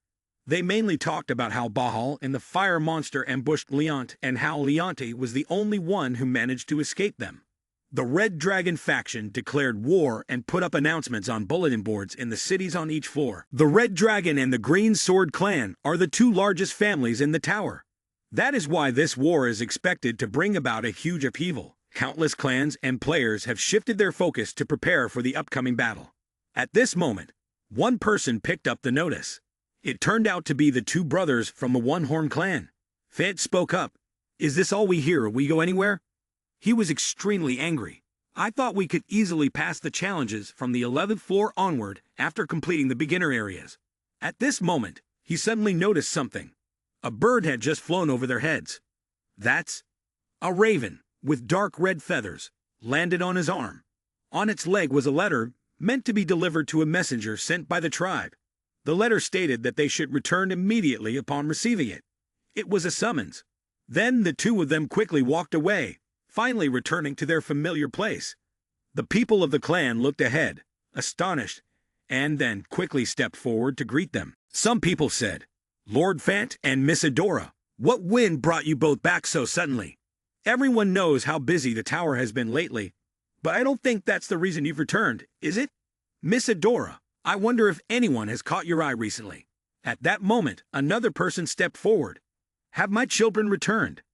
Adora held her weapon tightly in her hands, clearly a little angry. Perhaps the anger came from being called back while searching for her crush. "I don't think it's due to any urgent matter. It seems someone still has time to waste on such trivial farming tasks." Upon hearing this, the person replied, "A man must eat to live, right? No matter how busy we are, we still need to rest sometimes, don't we? By the way, why is my daughter so cheerful today?" Fant teased. "Do you want to know? She's looking forward to embarking on an exciting adventure with her dear crush, but was unexpectedly called back by your summons." Before he could finish, his beloved younger sister kicked him squarely in the chest. "Shut up," someone said. "Has our beloved daughter finally found an ideal husband? Does this mean we'll be eating noodles soon? We haven't held a celebration in quite some time, had we? In Nation H, it's customary for people to visit Nation M for a wedding, as it symbolizes longevity and a lasting marriage." He approached and embraced his daughter joyfully. "I'm quite curious. Which brave soul dared to steal the heart of my beloved daughter?" Adora truly felt irritated and wanted to push her father away. "Get your hands off me." He responded, all right, I wonder who could possibly tolerate her temper. It's unbelievable. Anyway, let's get down to business. Although it wasn't mentioned in the message, I'm sure you two have heard the news on your way back, right? Finally, I found out that their father is Marshal Kane Mayu." Fant, hearing this, scratched his head and slowly walked over. "That's exactly why we've returned. I didn't even bring up anything when our Tia got into trouble. Is there something different this time?" He then spoke up and said, "At first, I didn't intend to get involved, but things are slowly becoming more complicated." Fant asked, "What do you mean by that?" He replied, "We decided to join the war as mercenaries. Flan might give up his horn, and you know what that means, don't you?" Both of them were deeply surprised by this statement. For those of the one-horn tribe, their forest symbolizes their honor and pride. Giving up a horn is like forsaking everything. Nayu sighed in frustration, then forced a smile. "It seems like we'll need quite some time to discuss this further. So let's go inside first." Huan Wu touched the black bracelet clasped around his wrist, along with the chain wrapped around his arm. The voice of Phoenix of Fire spoke. "What is that bracelet wrapped around your arm?" He was also quite confused as he couldn't remove the bracelet, staring at his hands before answering. "Honestly, I don't know." Phoenix of Fire continued. "Normally, I can see through most objects, but this is truly a mystery, as if it's covered by a mist. At least, that's how it appears to me." Under the dim twilight, he stood silently in the midst of the desolate forest, as if lost in his own world. His expression darkened, his brow furrowing seriously as he thought to himself, "An antique that even a legendary beast can't recognize. Now everything's getting complicated." The Phoenix of Fire suddenly spoke, interrupting his train of thought. "There's one more thing." Upon hearing this, he instinctively looked up at the enormous, fiery red Phoenix of Fire, bound by two large chains. It continued, "That bracelet, it is an item that represents my reflection, but at the same time, it also resembles me in some way, like a mirror." He widened his eyes in surprise, unable to stop himself from thinking, a mirror reflection. Beautiful white petals were slowly falling off, drifting away. The Phoenix of Fire continued, "I am a creature that burns life and is born from fire. But that item brings life through death, and also represents death." Under the dry, large tree canopy, the white petals fell to the ground beneath the tree. A tiny shoot, small but resilient, sprouted, as if challenging the harshness of time and nature. He questioned, repeating, "Life and death are one." Without hesitation, it firmly affirmed, "Yes." The image of the phoenix appeared brightly, its wings shimmering as if woven from blazing red rays of light. The phoenix may be a living creature, but it is reborn only through death. On the other hand, the black bracelet controls death. It gathers the souls of the dead and transforms them into dark energy or close spirits. The red shield behind him suddenly began to glow brightly. Phoenix of Fire immediately felt the divine power emanating from it. He wondered, could it be that I have been blessed by the goddess of war? He drew the shield into his hands. It was the shield of the goddess Athena, a 9-layered shield blessed by Athena, the goddess of war, capable of blocking most attacks. The Gorgon's curse pushed back all evil and placed a powerful petrification curse on anyone who met her gaze. The weapons bestowed by the goddess granted the owner strong blessings, protecting them from distant attacks and releasing an overwhelming electrical surge that could shatter the soul of their opponent. Moreover, it also bestowed blessings upon those recognized by the owner as allies within a certain range. These blessings would activate a 0% stat and spirit boost, while simultaneously increasing resistance to all by 15%. The effect's influence and the number of recipients grew proportionally with the skill level, and the sealed item could not be identified. He silently thought to himself that this must surely be a divine item, explaining the astonishingly incredible stats that seemed almost unbelievable. He felt as if he were holding an unparalleled power in his hands. Aegis had both defensive and offensive qualities. It provided excellent protection against dark magic and simultaneously placed a petrification curse on enemies within a wide range. He gently placed his hand on the shield, feeling the warmth and gentle vibrations from its divine surface. He thought to himself, but that's not the most important ability. The image of a young man with blue hair appeared. He held a red flag in his hand, standing tall with a golden armor that exuded arrogance. The divine shield of the goddess could buff allies and weaken enemies. This type of skill was exclusive to the royal class, with even regular lords facing limitations, such as only being able to target their subordinates. On the other hand, the Aegis could buff anyone whom its owner considered an ally. This meant that any close souls of Huang Wu, or those who followed his commands, would all be buffed according to its power. He turned his leg, preparing to step forward, his mind still tangled with a mess of thoughts. This is much better than what Zheng Wu mentioned, and I don't even have to worry about being hit by thrown daggers from a distance. He turned his head toward the skeletal figures, now shrouded in a dark, ominous mist, trembling. He thought to himself, but I guess it must have a weakness. They were continuously shivering, in fear. The close souls were looking at one of your items in terror. The intimacy between you and the close souls had decreased. He stared intently at his hands, where dark energy was slowly being absorbed. Don't tell me. In the stream of dark energy, bright golden rays began to pierce through, creating a mystical scene. Suddenly, the previous vision began to shatter, like a fragile shell breaking into fragments. He turned to look at the divine shield in his hand, sweating. Both the black bracelet and the goddess's shield were emitting a tremendous surge of energy. It seemed that these two items were incompatible with each other. The black bracelet used curses and dark mana, while Aegis contained divine attributes. It could be said that these two were like darkness and light, completely incompatible with each other. He reached behind and drew his sword, his mind still lost in a tangle of thoughts. He swung the sword, wondering how the holy sword would transform. The holy sword emitted two distinct auras, one of light, the other of darkness. Devil's curse, which had corrupted Vigrio, was being dispelled by Aegis. The divine aura of Vigrio had begun to revive, but due to the curse on the sword being too intense, more divine energy would be needed to completely erase the curse. He was confused, unsure of what to do next. The voice of Phoenix of Fire spoke up. So it cannot accept the bracelet of death, yet it welcomes the cursed sword. Haha, how interesting. A cursed item and a holy artifact, huh? It was referring to the two artifacts he held. It continued, until now, the tower has never given anyone such contrasting artifacts at the same time. If you want to understand this, it would be better for you to ask them directly. He awkwardly scratched his head, thanking Phoenix of Fire and promising to grant him a favor. He wondered, repeating the last two words, curious about what it would be. It spoke about the offspring it had already given birth to, and also the one that he had saved earlier, which had now been safely born. Hearing this, he lowered his head to express his joy and congratulations. It was very grateful to him for having helped it so much. Then, it reminded him of the request from before, and hoped that he would be the one to name the baby. On a massive cavern located on the side of a cliff, the tiny, mischievous baby phoenix was hopping around, held gently in his arms. He lifted it up, looking at the small phoenix from side to side. "Phoenix of fire," he joked.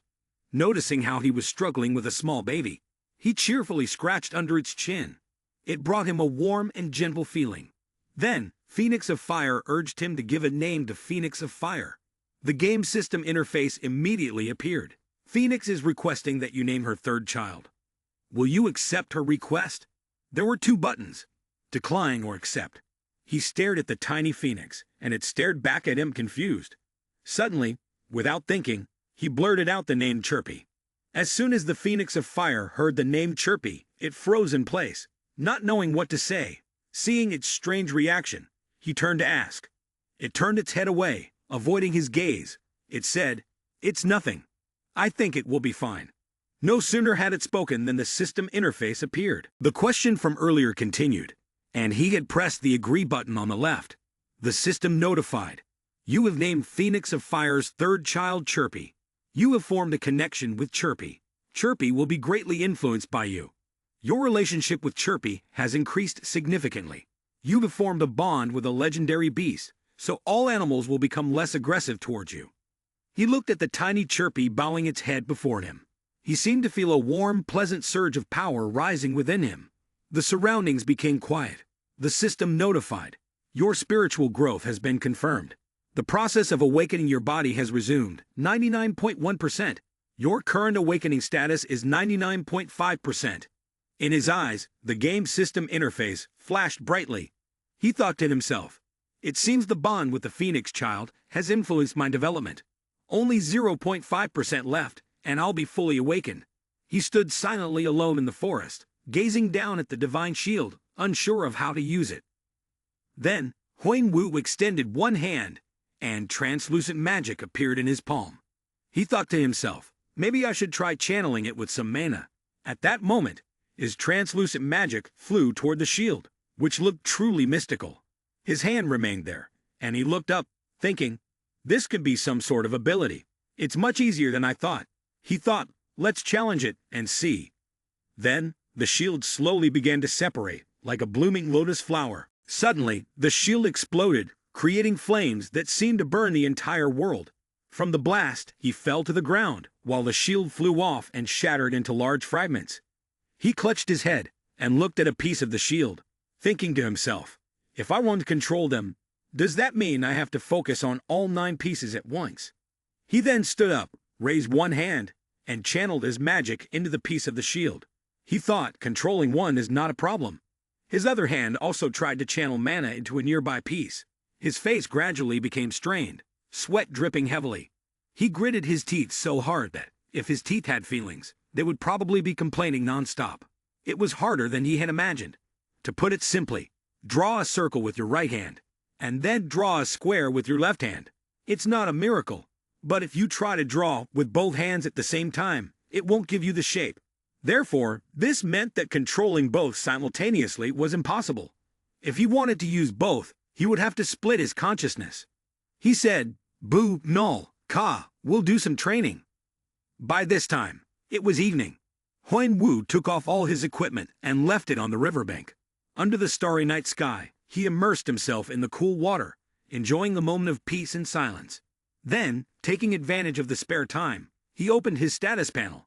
Player Cha Huang Wu, cold-blooded trait, adamantine physique, strength 235 plus 23, speed 245 plus 29, stamina 239 plus 14, magic 320 plus 222, dragon eyes skill 25%, heightened senses up to 43.2%, and some other combat skills. Huang Wu calmly reviewed everything once more, and then noticed something. His heightened senses had leveled up significantly. He recalled the moment he had fought and wondered, "Is it because I focused on it while trying to separate my consciousness when practicing using Aegis?"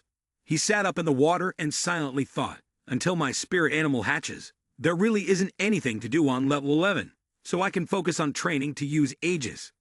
Huang Wu's strong arm reached up to wipe the flowing water, still trickling down his extremely handsome face.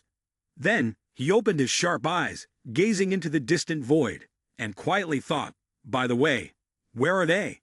He decided to check the leaderboard for level 10. First place was Adora with 25,000 points. Second place was Anonymous with 23,900 points. Third place was him, holding 20,000 points. Based on this, it seemed something had happened. They should have finished and moved on to level 11. So something must have occurred. What exactly happened? I shouldn't worry about them too much since they know how to take care of themselves. But I hope they arrive before my beast hatches. This thought troubled him. His gaze became thoughtful, pondering the possible events that could have unfolded. But then, unable to find an answer, he lay back down into the cool water once again to let his body feel the chill and relax. Huang Wu closed his eyes and reflected on himself. It seems I've changed quite a lot, haven't I? Fant and Adora never appeared on the 11th floor. Even after 5 days had passed, Huang Wu had focused on training during that time and was now able to use all 3 layers of Aegis Shield.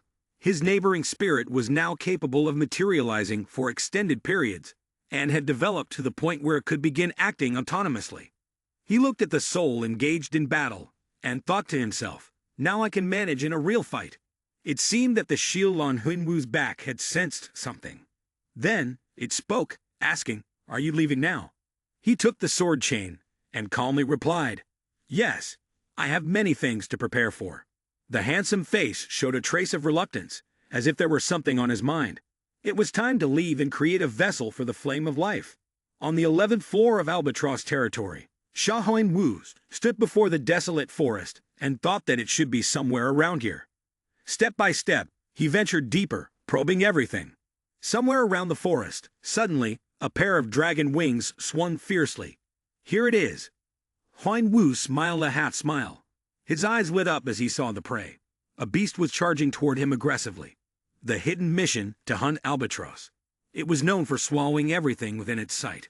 Due to its insatiable appetite, the creatures living near the forest had to live in constant fear of being devoured.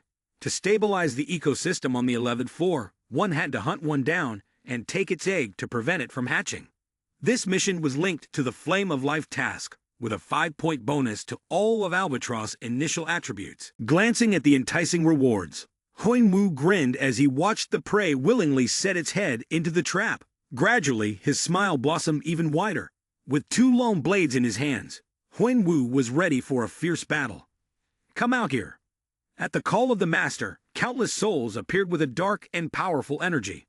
Huang Wu raised both hands to prepare his stance, his face becoming more serious than ever. The monster began the fight with a deafening scream that would make anyone's ears ache. Before long, it seemed that the battle had come to an end. Huang Wu reached out and touched its body.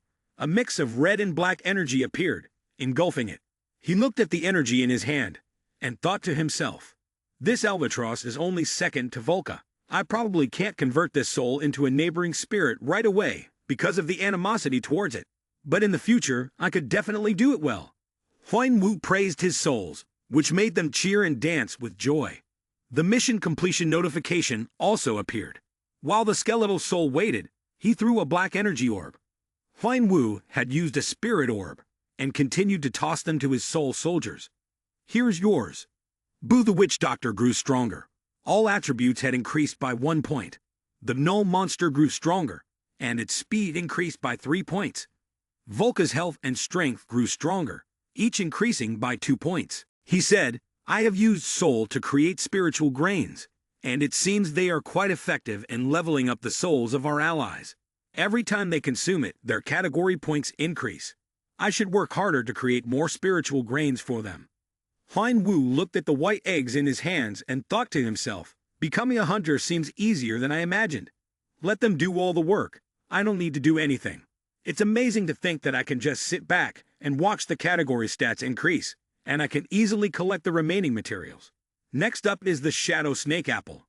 He looked at the list of required materials on the system board. Albatross Egg 3/5, Shadow Snake Apple 0/80th, Young Dragon Heart 0/1st. Let's go. Huang Wu led the Soul Army onward towards the remaining materials that needed to be collected. Elsewhere, A sharp sword user plunged their weapon into the ground. The fighter from Team Trinity sighed wearily, "Phew, damn it, I'm exhausted." A teammate hurriedly asked, "How much further is it?" An elf member spoke up, "Just a little bit more." "We're almost there." Sleep said, "We're close." The fighter laughed and replied, "Since you said it, I believe you. Let's keep going." The Shadow Snake Lair was the most challenging dungeon the group had raided so far. The snakes had paralyzing venom that took effect with just one bite, and they would continuously attack at any moment. The team had been in the lair for 5 days. Their antidotes were running out. If this had been a regular raid, they would have retreated long ago, but they had gone too far to turn back now. And at the end of the cave, a reward awaited, one that would compensate for all the hardships they had endured. He thought, as long as the bugs touch the Shadow Snake Apple, they won't have to go through such hardships anymore. We will be able to defeat them with just one finger. After all the struggles, they had finally reached the gate, bringing hope to the whole team. Everyone was so overwhelmed with joy. It seemed as though there was nothing left to regret in life. Finally, the captain smiled and said, "I know everyone is really happy right now, but it's still too early to celebrate. Let's prepare for the battle. We will need to be cautious from now on. Let's go." As he spoke, he pushed open the door that led to their team's paradise. The three of them immediately assumed the defensive stance, ready for any danger that might come from the treacherous, sacred forest. But contrary to their expectations, everything was very different. The captain, the fighter, was stunned. In front of him lay a forest stripped bare, not even a wild beast to guard the area. The only thing left was the last leaf, struggling against the strong wind. The painful reality made the group unconsciously swear, "Damn it." On the other side, Wu was tossing and catching the plump red apple in his hand, and the system notification appeared. Mission complete. He had arrived earlier and ordered the souls to pick all the apples here for the mission. The system displayed a notification board for rewards. Wu quickly grabbed it and silently thought, "I've seen this too many times already, so it's not really surprising." Barrack City sparkled at night with warm, glowing lights. In the high sky, 2 full moons were nestled within each other. On the bustling, noisy street, Wu was strolling down the main road when he suddenly noticed a voice ringing out nearby. "Damn it, not again." 2 players were standing, chatting about recent events. "Who the hell took all the materials?" One of them with a shaved head replied. "He cleaned out everywhere." A sigh followed by complaints could be heard. "I know the materials will respawn eventually, but who knows how long we'll have to wait. I think I'll grow old before I can finish the secret mission. You've taken everything." Wu walked past them and felt a pang of guilt. "That's bad, but I really can't help." He recalled everything he had taken earlier that day, helplessly turning a blind eye. "I need them as much as possible to serve as containers for the flame of life. Well, I've taken or stolen them even without missions. But, in any case..." He suddenly stopped and looked at the merchant, who was shaking his head in frustration, with no goods and no customers. The taverns and restaurants seemed to have closed as well, due to the hazy atmosphere in the city. He muttered to himself, "This is the largest city on the 11th floor. Barrack is known for being peaceful and lively. I didn't think the atmosphere would become so heavy just because of me. I wonder what's going on." While Wu was pondering what was happening, a sharp voice suddenly rang out. "Get out of the way." A group of soldiers clad in red, beast-shaped armor appeared, causing chaos in the streets. They kept shouting and threatening everyone. "Get out of the way. Do you know who we are?" Wu carefully examined the red insignia on their armor. He recognized it. They were from the Behemoth gang. They usually didn't appear on the lower floors, so why were they here?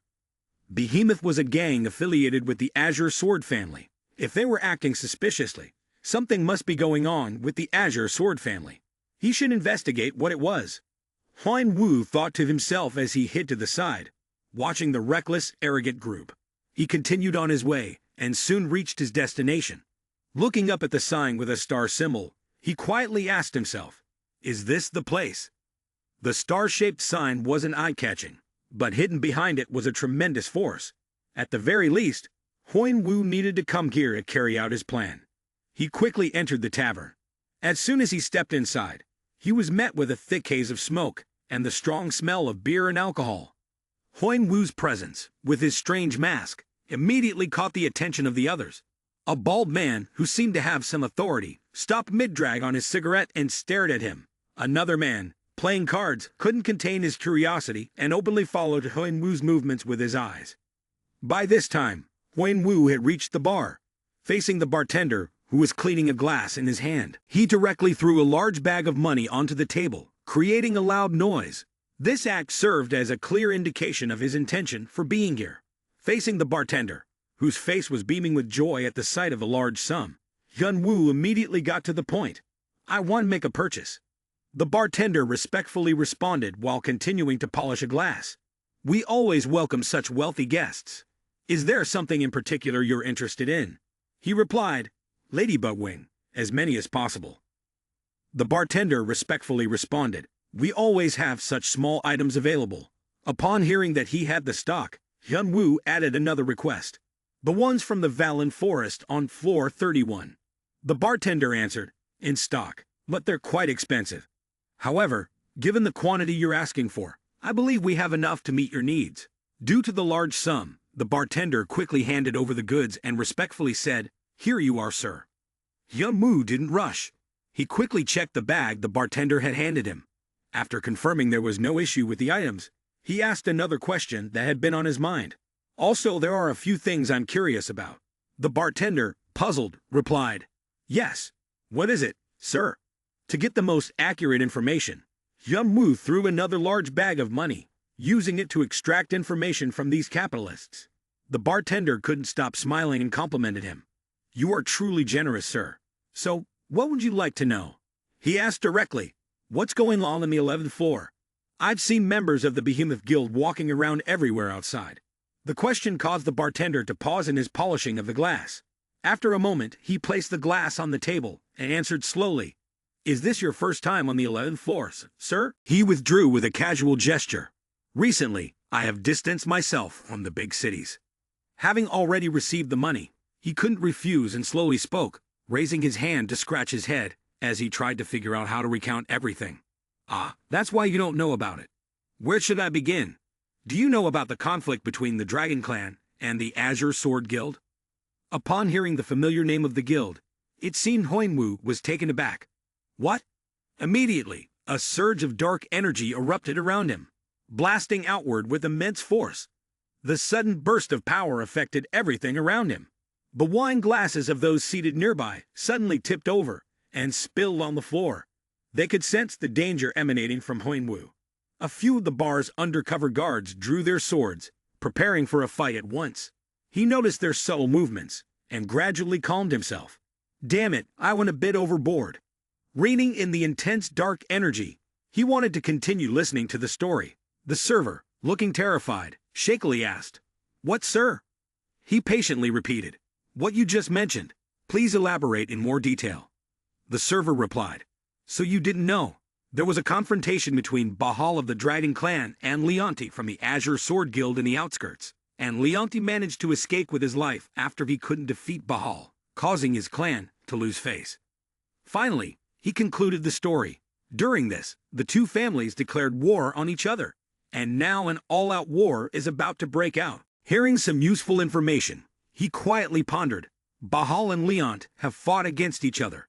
If two high-ranking representatives clash, war is inevitable." Things seem to be getting more interesting. The server added a few more details, mentioning that the battle would likely take place on the 11th floor. Huan Wu couldn't understand why this location was chosen, why it had to be on this floor. He rearranged the cups that were hanging upside down on the rack, and said there may be a reason, but the main one is the rich resources here, and it's also a place where mythical beasts can be easily acquired. There was something noteworthy in what he said. Mythical beasts would greatly help in strengthening their ranks, especially for players who wanted to quickly enhance their power. They needed to gather a variety of resources so their mythical beasts could evolve, preparing for the upcoming war. And now, he was here, taking everything they needed for the battle, which made everyone have a strong aversion toward him. He silently thought, then added another bag of money, as he wasn't short on cash. "In this case, I should leave before more players come to the 11th floor." With that thought, he immediately left the tavern. A swordsman with a scar on his face sat down at the counter and asked the server, "Hey, what's with the ominous atmosphere around that guy?" The server replied, "If we follow him, we might get some interesting information." What he said made the swordsman suspicious, and he responded, "What? You want me to get killed? You can't say that after seeing him. He's a monster." The server replied, "I know. That's why I said you should follow him." He spoke in a mysterious tone, which made the swordsman curious to ask further. Why is he so important? He sneered, his face filled with malicious thoughts. Don't you have eyes? That mask, he's the one who's been hoarding it. A cunning man like him quickly figured out Hyunwoo's identity and laid out a scheme to take everything for himself. In the quiet forest, not far from the tavern from earlier, Hyunwoo was calmly walking slowly along the narrow trail. He suddenly stopped when he realized this place was quite suitable. To lay to rest the group that had been following him, he spoke first. "Isn't it about time for you to show yourselves?" The red-haired guy from the Behemoth faction and his lackeys no longer hid, sneering and revealing themselves. He said, "You're the hoarder, right? What do you want?" Hyunwoo went straight to the point with these organized thugs. He replied that there were just some things they needed to check. He was sure Hyunwoo had heard about the guy who destroyed the monster habitat on the 11th floor and how many had suffered heavy losses because of him. He licked his lips, speaking in the name of justice, yet aiming to seize everything Hyunwoo had earned for himself. "We suspect you're the culprit, and we demand your cooperation in the investigation." His words made Hyunwoo uncomfortable. It seemed avoiding a fight was no longer an option. The thugs quickly surrounded him, leaving no escape route. Gripping the hilt of his sword, he said, "Why is it that, whether in the guidelines or here, there are always so many greedy fools clinging to things that don't belong to them? If you plan to attack, then come." His sharp amber eyes gleamed, and a smile appeared on his handsome face. "Just give me the result. Stop with the nonsense." Am complained while summoning his powerful souls. This time, they were here for business. "Aren't you here to find me? Come on, get up and stop making those ridiculous excuses." Hyunwoo challenged the group. Being insulted by Hyunwoo's words, the red-haired leader gritted his teeth in anger, his face turning as red as someone who was drunk. Without hesitation, he pointed his sword directly at Hyunwoo, so close it seemed he might strike. "You're the one. Because of you, so many people have suffered. We will make you pay for this." Hyunwoo was not one to back down. A flash of light streaked across his body as he spoke, "If you can." The red-haired man suddenly widened his eyes, and as he started to speak, he froze mid-sentence. Then, he collapsed straight to the ground, his eyes slowly closing. Blood sprayed from his body like water, and the drops splattered onto the ground, staining the earth a deep red. When the blood of the leader splashed onto the face of one of his men, the man trembled in fear, his face turning pale. His head began to buzz, and he couldn't stay focused. A skeleton, unknown where it came from, appeared behind the group. It slowly advanced, and the frightened members collapsed to the ground, stuttering as they spoke. "Dundu, what is that, Captain?"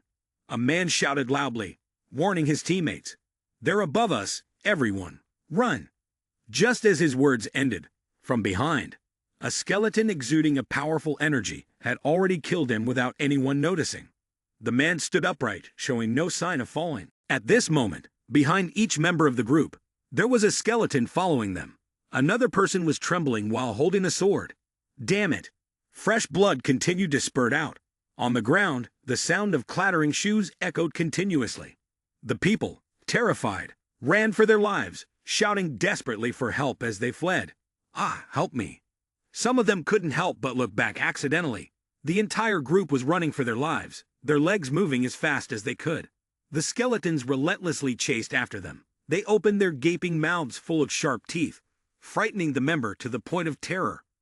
Then they flew down from above, striking directly, preventing the group from escaping in time. Hyunwoo stood in the middle of the bloody scene, silently watching the last remaining member. He opened his eyes wide in fear, sweat running down his face. In the face of Hyunwoo's overwhelming power, the person trembled, unable to speak. He looked up at Hyunwoo, stammering, trying to force out words as he struggled to maintain composure. Do you know who's backing us?" He continued, "How dare you, cough asterisk." Before he could finish his sentence, Cha Hyunwoo lost patience, unwilling to show any more mercy. His feet lifted off the ground, and Cha Hyunwoo's deep, hoarse voice rang out, "Who can bring the message?" He lifted the man up with one hand, sword in the other, and said, when all of you are dead here. A voice of a person rose in the midst of the desolate forest. It seemed like they had begun. The long-haired man sat on a tree stump and exclaimed, at that time, did they really dare to pick a fight with the ones who warred? Aren't they the top of the rankings? The red-haired man was shocked by the power of that mysterious person. He defeated the behemoth by himself. This is insane. Does he want to make enemies of the entire Azure Sword faction? The long-haired man slowly stood up. He was alone. No matter how strong he is, he's still no match for us. Let's surround him first. He won't be able to win if we attack him from all directions. The group nodded in agreement. Then they carried all kinds of weapons and headed toward Sha Huan-Wu's location. The long-haired man, holding his shield, looked around in fear. Why is it so dark? It wasn't like this before. After walking for a while, he turned to the person beside him and said, "This isn't good. At this rate, we'll attract everyone here." He froze and turned back, only to find a void behind him, with just 2 people remaining there. The long-haired man asked, "Is this everyone? Where are the others?" The remaining 2 looked at each other, confused, and stayed silent. One of the members, scared, spoke up. "Captain, I think we need to reconsider." Captain of the Sacred Hero faction.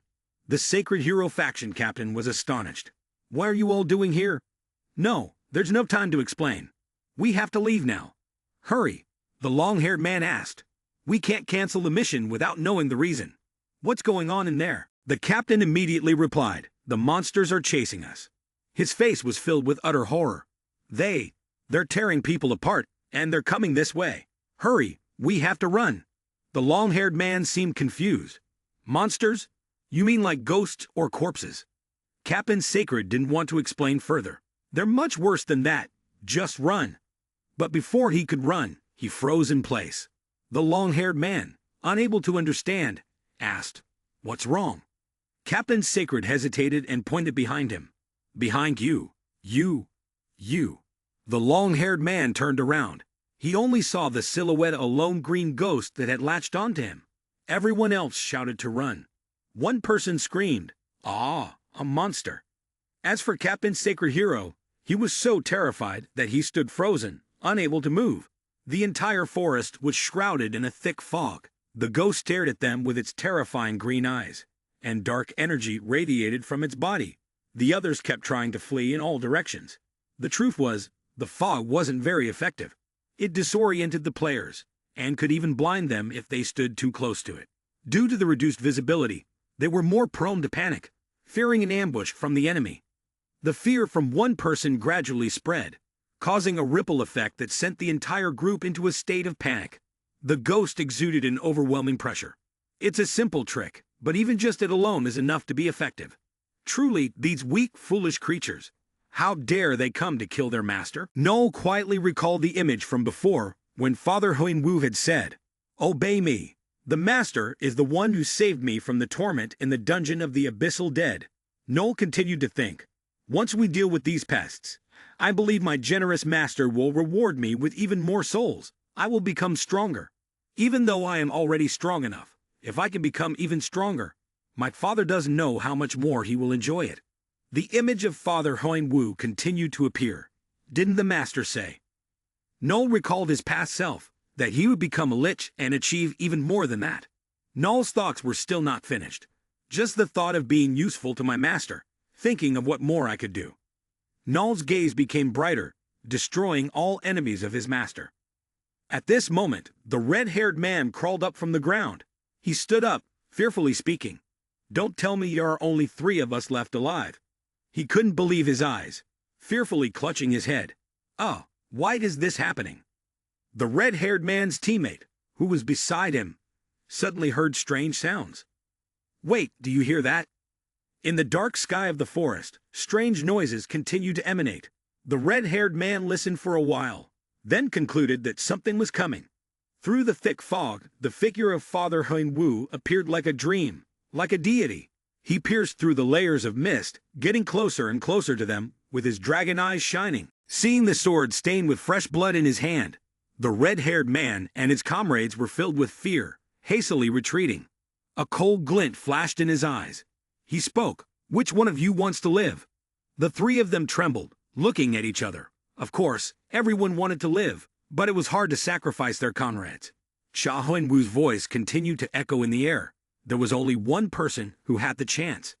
The eerie sounds of the forest grew more desolate. Huan-woo had already killed all of the red-haired man's teammates, and now only he remained alive. The red-haired man collapsed to the ground, clutching his head tightly. Fresh blood continued to spurt out.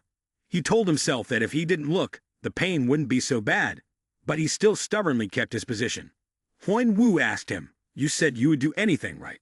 The red-haired man slowly raised his head, his face covered in tears. He immediately bowed his head and knelt down. "Yes, please don't kill me. I have a young child."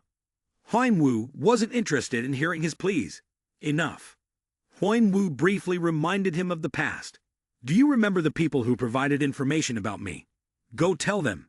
If this happens again, I'm sure they won't exist in this world anymore." The red-haired man hadn't expected the task to be so simple. "Is that all?" Cha Huan-woo bluntly replied.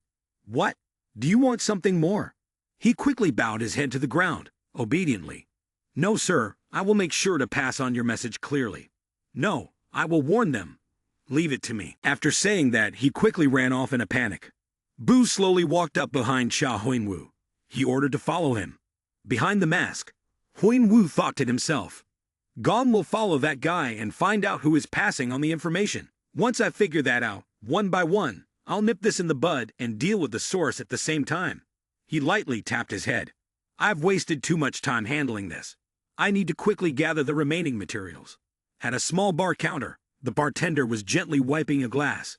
While doing so, he thought, "Why haven't I received any news yet?" It had been hours since the information had spread across the various factions in the city. He started to imagine the upcoming event, preparing for the battle between the Red Dragon faction and Azure Sword. A series of factions had gathered in Barrack City, and information about the hoarder was being sold at a high price. In order to find the hoarder, many factions had teamed up and were hunting together, and it had become vital information at Starlight Pub. He felt very pleased. Whether successful or not, this was still an important opportunity to find out how powerful the hoarder was, and he would sell this information for a good price. Suddenly, the door swung open. The face of the red-haired man appeared before him, and his mood immediately dropped. It seems like it was a failure. The red-haired man stepped up to him. "You bastard! Hey!" The other footsteps followed one after another into the room. The burly thugs twisted their wrists and glared at the red-haired man with menacing eyes. He nervously looked up. Oh! The thugs were still trying to assert their dominance, but they froze for a few seconds. When they saw Nan, the giant, walk in, everyone in the bar froze in fear, including the owner, who was taken aback. "Huh!" He looked at Null with a gaze full of curiosity. "What is that?" "It's growing bigger." The light emanating from Null spread throughout the office. A loud explosion occurred shortly after. Everyone in the city saw it and was stunned. "What's going on over there?" After the explosion, the once beautiful bar was reduced to rubble, with dust and debris everywhere. The next morning, in a small cave, a beautiful phoenix of fire lay peacefully in its nest. Huan-woo entered the cave, and the deep voice of the phoenix of fire rang out. "You took longer than I thought." Huan-woo slowly sat down in front of it, swatting away a few bothersome insects. The phoenix of fire seemed to understand human speech. "Looks like you've had some trouble, huh?" The conversation between the phoenix of fire and Huan-woo continued on, but he was still able to find what he needed. "Right?" "Yes, I found a lot of things." "Good." The phoenix of fire spread its beautiful wings wide. "Well then, shall we begin?" "Sure." From a small bag, beautiful juicy apples began to emerge. The phoenix of fire carefully examined each item. "Looks like you only took the finest ingredients." "Just these. I can tell you're very attentive." The shimmering light around it began to blend together.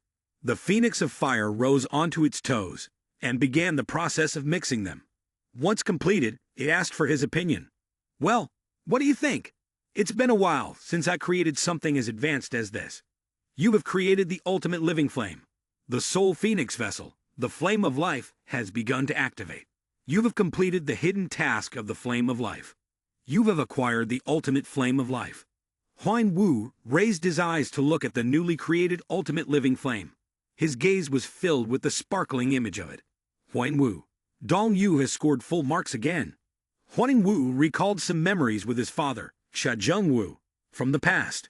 When the teacher patted his head in praise, Jung-woo happily said, "Haha, it's nothing special." Then, when the two of them played games together, Cha Jung-woo's refined face told him, "This time, I'll win, just wait." It didn't stop there. When the two of them had fought and injured themselves over a game, Cha Jung-woo's voice echoed, "How dare you quit the game, just because you lost?" As the memories faded, a thought crossed Huang Wu's mind. Those are the warm childhood memories of mine. A time when I didn't have to worry about anything and could spend the whole day laughing and having fun. Huang Wu sat on the sofa, absent-mindedly reflecting. All those memories slowly resurfaced. Huang Wu turned his face and the image of Cha Jung-woo's younger brother holding a pocket watch in his hand, smiling as he looked at him, brought a wave of memories. Cha Jung-woo's voice made him unable to stop remembering. "Brother, as long as these memories remain, I will always be by your side." A tear fell down from Hyun Woo's face. Seeing his own tear, Cha Hyun Woo suddenly snapped back to reality.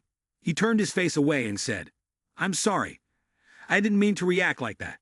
Phoenix of Fire replied, "It's fine. It's wonderful to know that you, who are always so cold, actually have a warm heart like everyone else. The holy flame symbolizes life." Phoenix of Fire continued, "Whoever you are, memories are always the anchor, steady and firm, resisting the storms of life. You could also say that life is made from layers of memories." Hyun Woo shyly covered his face. Phoenix of Fire's voice still echoed, "I don't know what you see, but those memories will help you stay strong and will continue to be by your side throughout your life. So cherish those precious memories." Hyun Woo slowly responded, "Thank you." Phoenix of Fire flapped its wings and flew toward its youngest child. "While you were not here, my youngest child loved playing with this egg. She knew you would leave soon, so she is sad about having to part with her friend."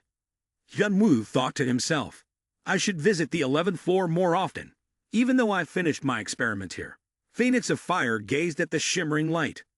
Then, "Let's begin." A gigantic egg appeared in the middle of the Aurora Circle.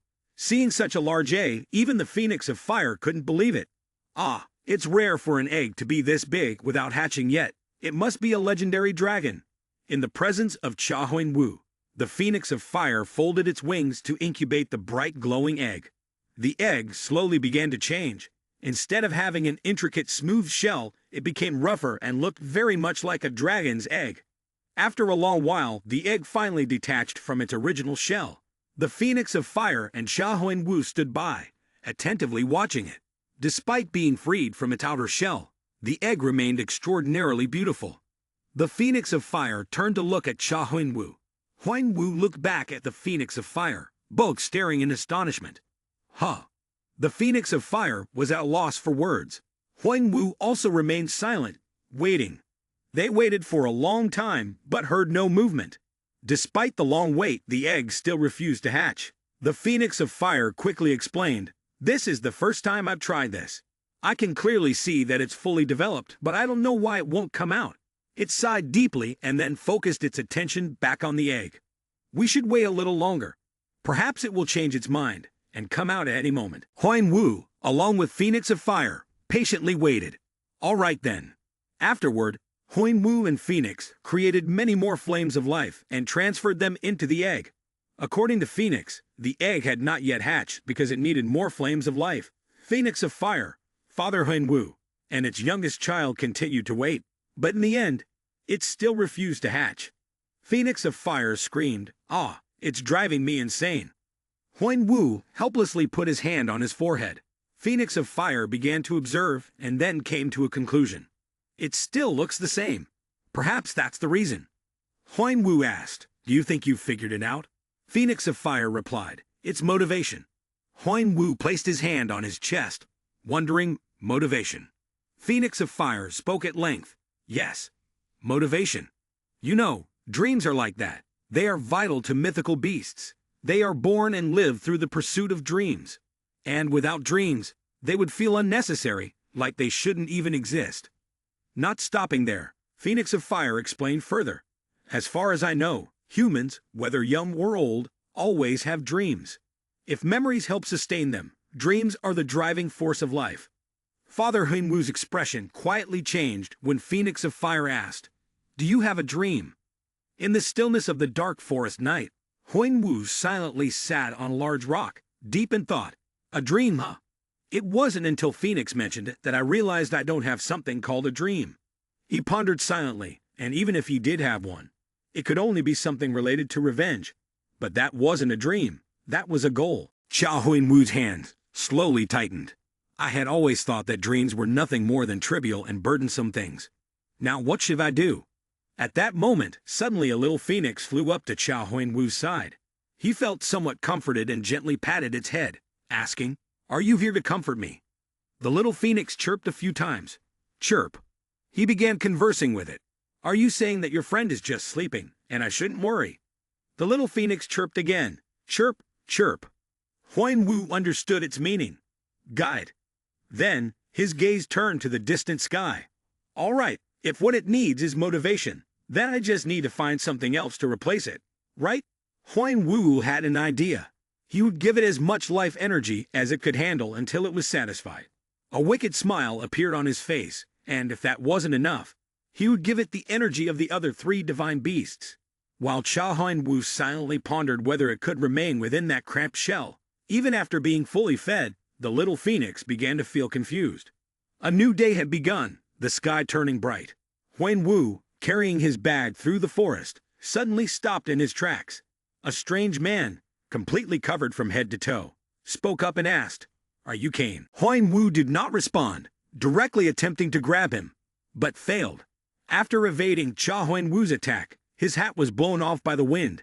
He kneeled down and greeted, "Haha, it's an honor to meet you.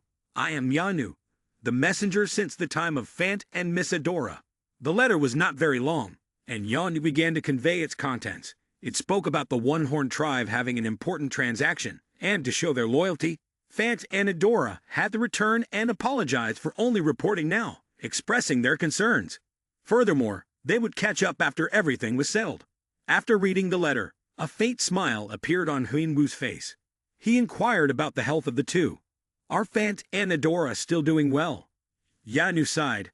"Yes, sir, they are very well, especially Lord Fant." Huinwu smiled inwardly. "He's still the same, huh?" Then he responded, "That's good to hear." Yanu scratched his face. "By the way, is there anything I can assist you with?" Huinwu, confused, asked again, "Why is that?" Yanu pretended to be Adora, mimicking her voice.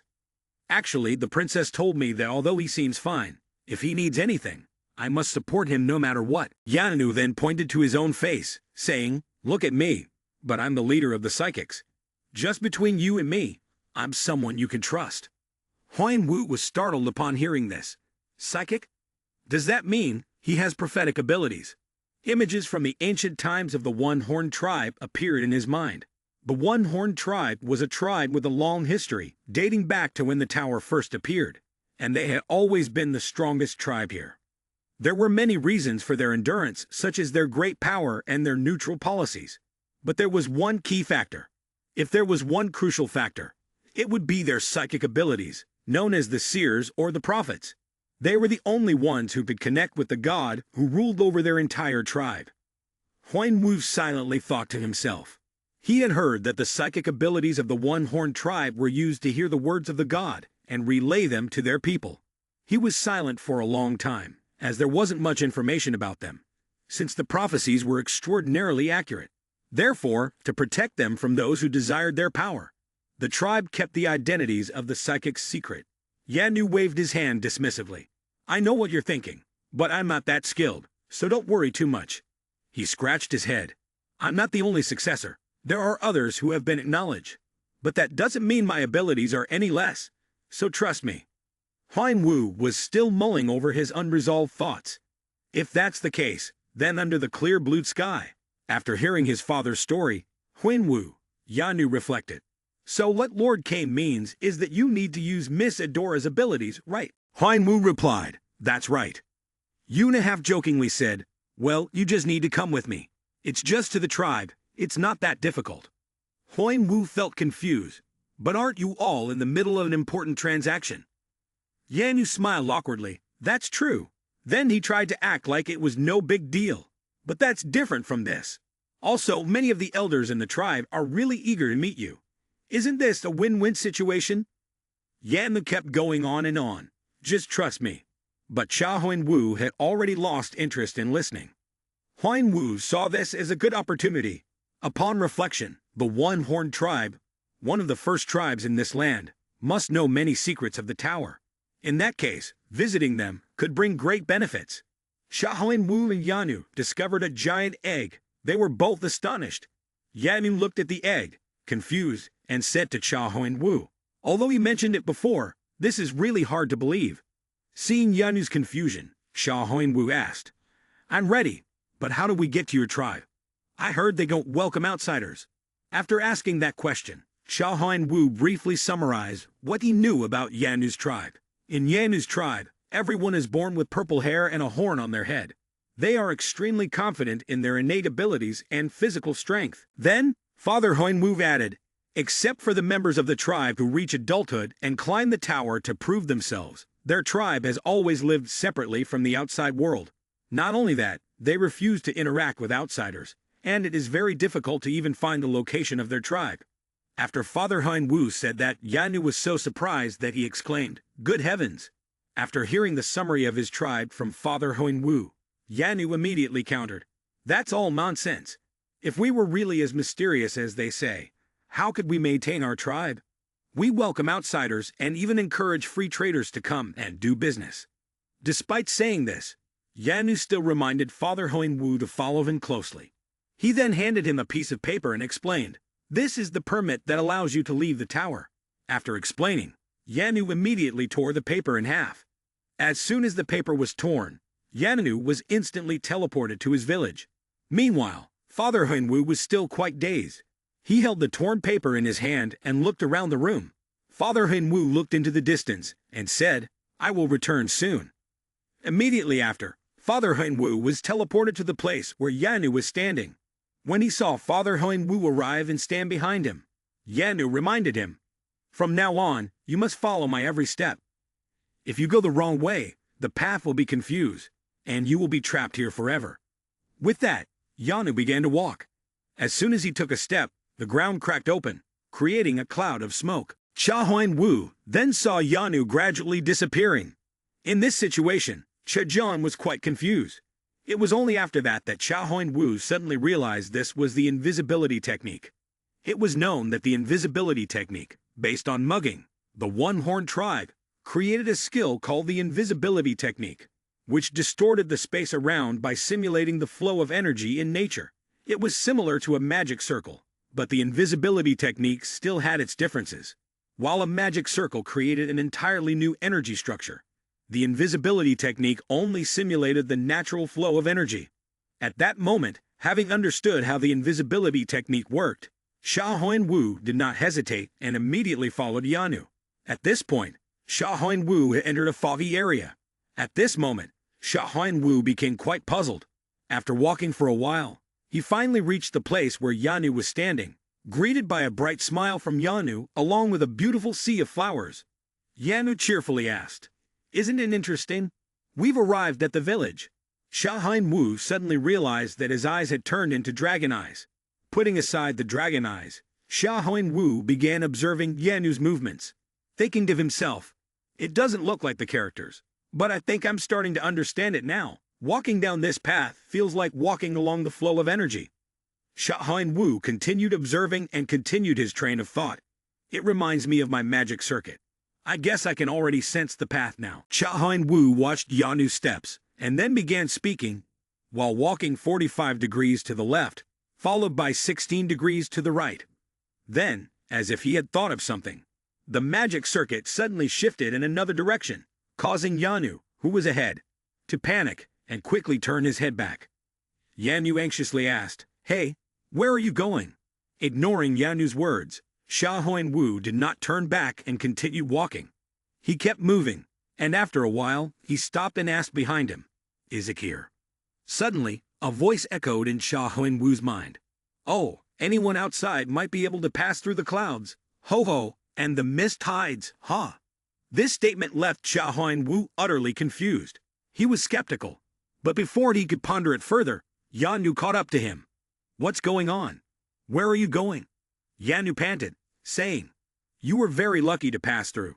If you had deviated just a little, you would have gotten stuck in the mist hides." Without letting Yanu finish his sentence, Sha Huan-Wu interrupted. "I kept going because I saw the path." Yanu was taken aback when he heard Sha Huan-Wu say this. Seeing his expression, Sha Huan-Wu reassured him, "Don't worry, I saw a shorter path." Hearing this, Yanu became even more confused, wondering, can he really navigate the path I've memorized? It seemed Yanu still couldn't believe it and asked again, "How is that possible? The monsters, they can't." Looking at the residents below who were tirelessly working, with the children playing joyfully, Sha Huan-Wu's previous prejudice about this place had completely changed. In fact, this place was just an ordinary village on the outskirts. As for Yanu, when he returned to his village, he was in an extremely happy mood. A villager, upon seeing Sha Huan-Wu, stopped working and asked the person next to him, "Is that a human? Do we have a guest today?" The person beside him replied, "No, I haven't received any news about it." It wasn't just one person who was curious.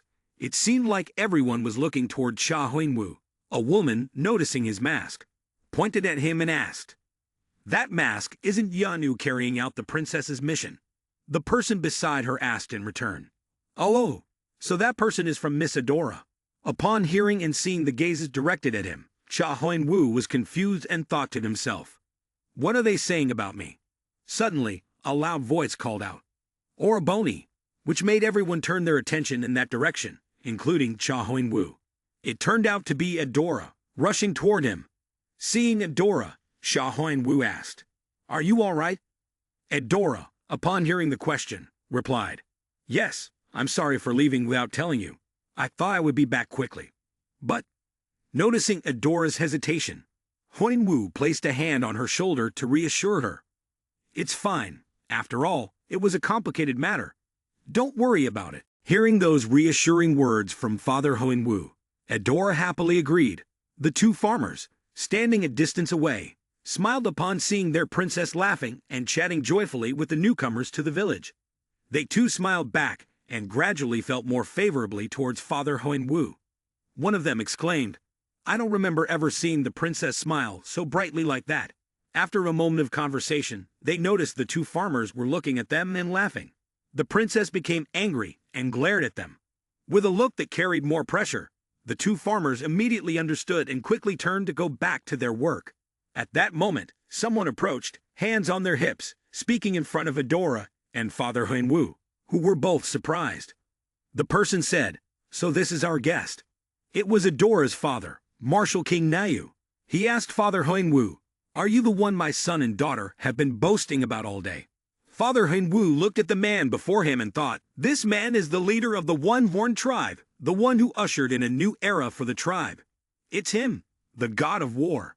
At that moment, for some reason, Father Huan-Wu stared intently at Martial King Nayu. Martial King Nayu became puzzled by the prolonged gaze and said loudly, "Oh, you saw it, huh?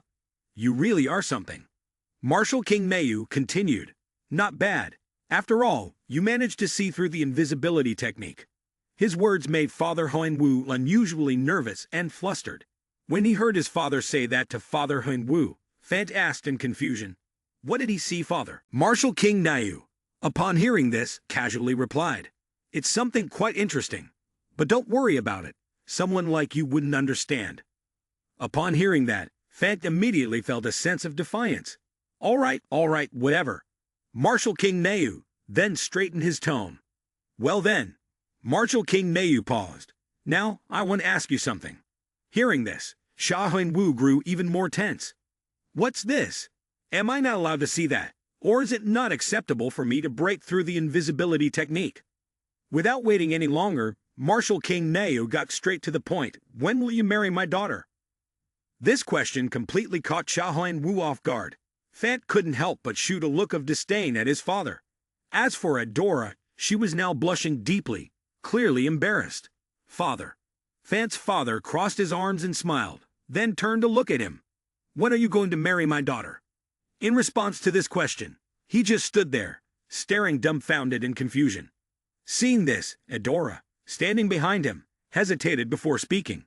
"Father."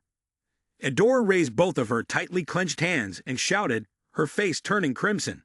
"Father." He paid no attention to Adora's shout and continued happily, raising his hand as he spoke. "My daughter, have you forgotten our clan's tradition?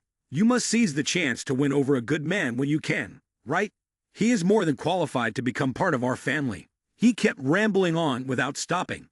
"I met and married your mother when I was your age and gave birth to you." The more he spoke, the more Adora's anger flared up, to the point where she couldn't hold back anymore and said, "I can take care of my own marriage, so you don't need to say anything else." Seeing her anger rising, Fad stepped forward and pulled her back. "Come on, let's let it go this time." Never mind, never mind." Adora's face turned bright red with rage, while her father continued to laugh and said, "Don't be embarrassed."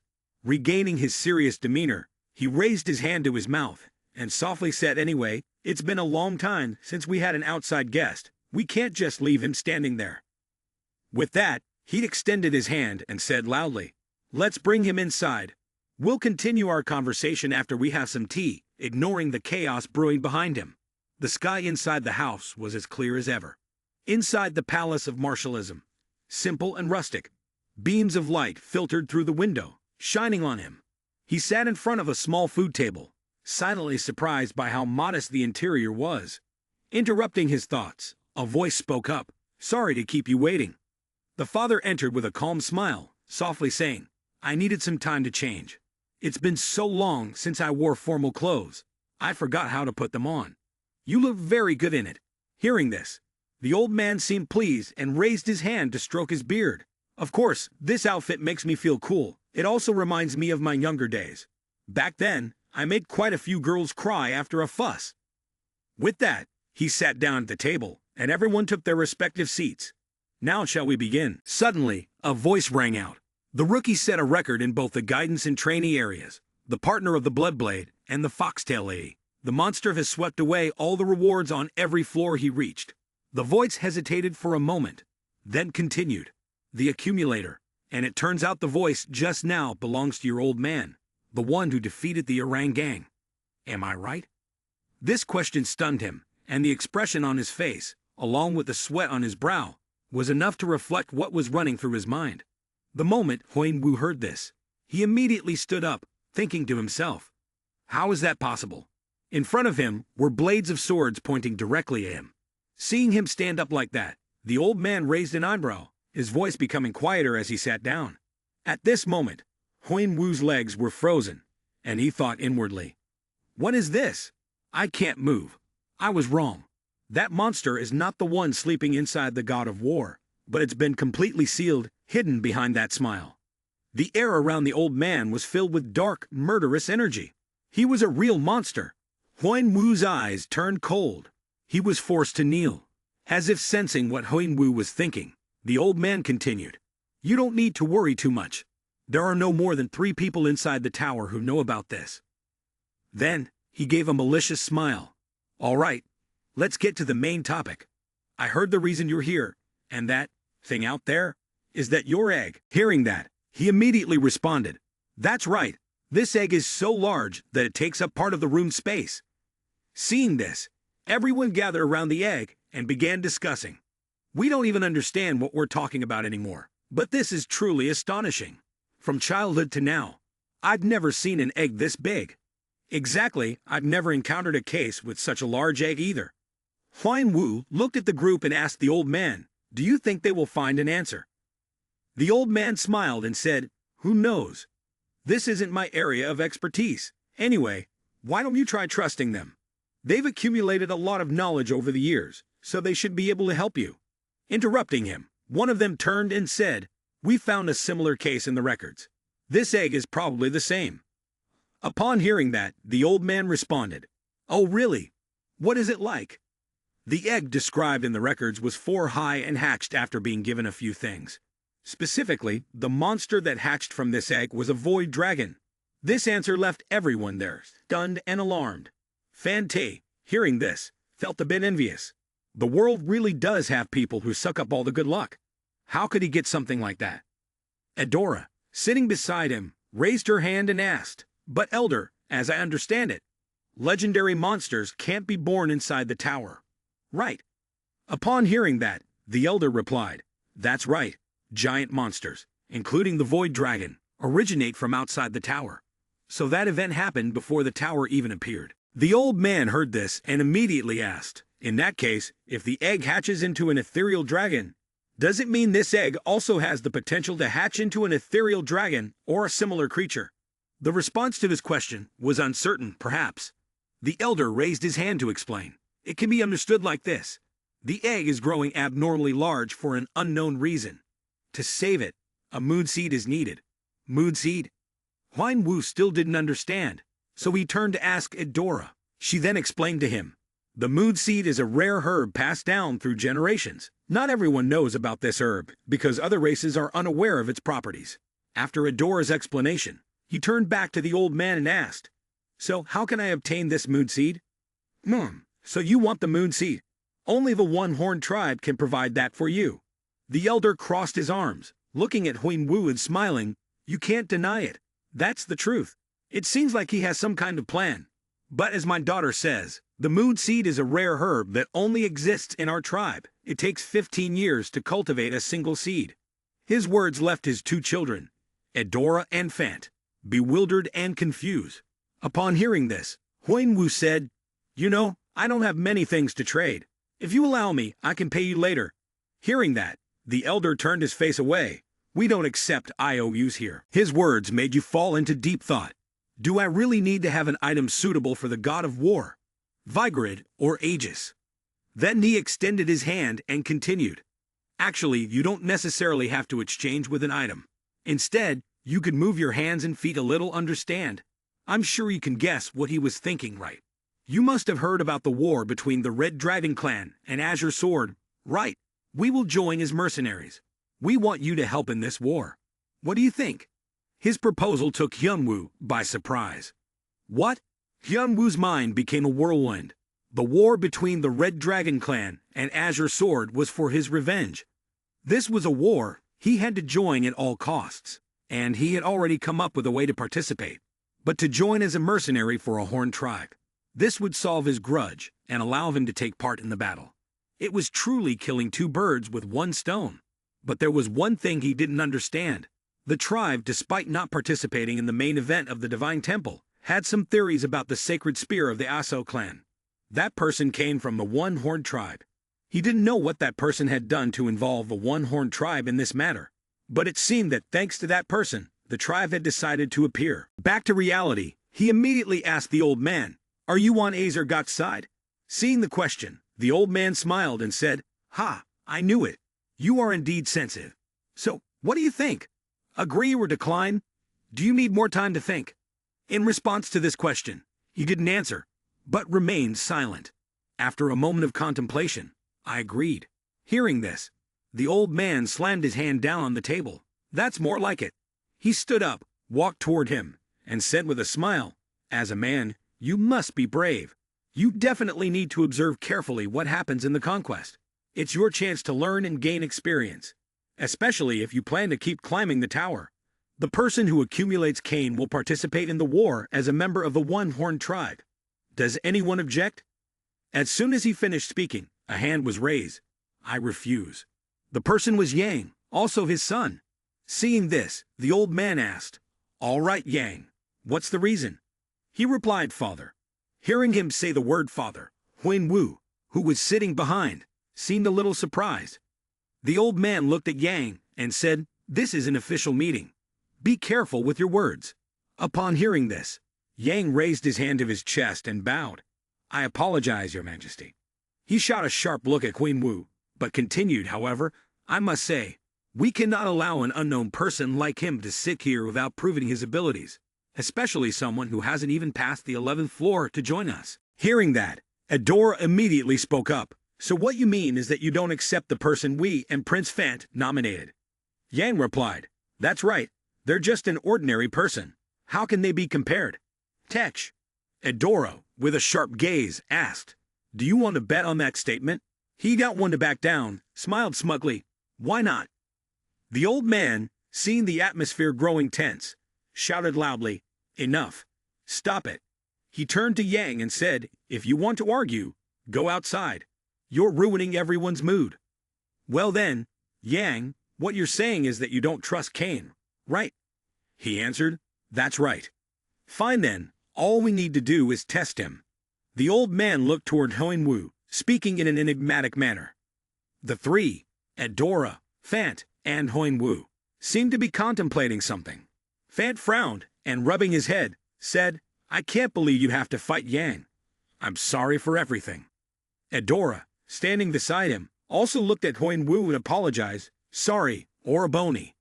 Hoin-woo, hearing their apologies, spoke words of comfort. Don't worry, it's something that had to happen. I need to prove myself somehow. Fant sighed when he heard Hoin-woo say that. That's true, but I still feel uncomfortable, like you're getting caught up in my family's business. Seeing the guilt from the two of them, Hoin-woo started thinking about the family matter. Adora stretched out her hand and spoke, have you ever heard of our family? Even just a little?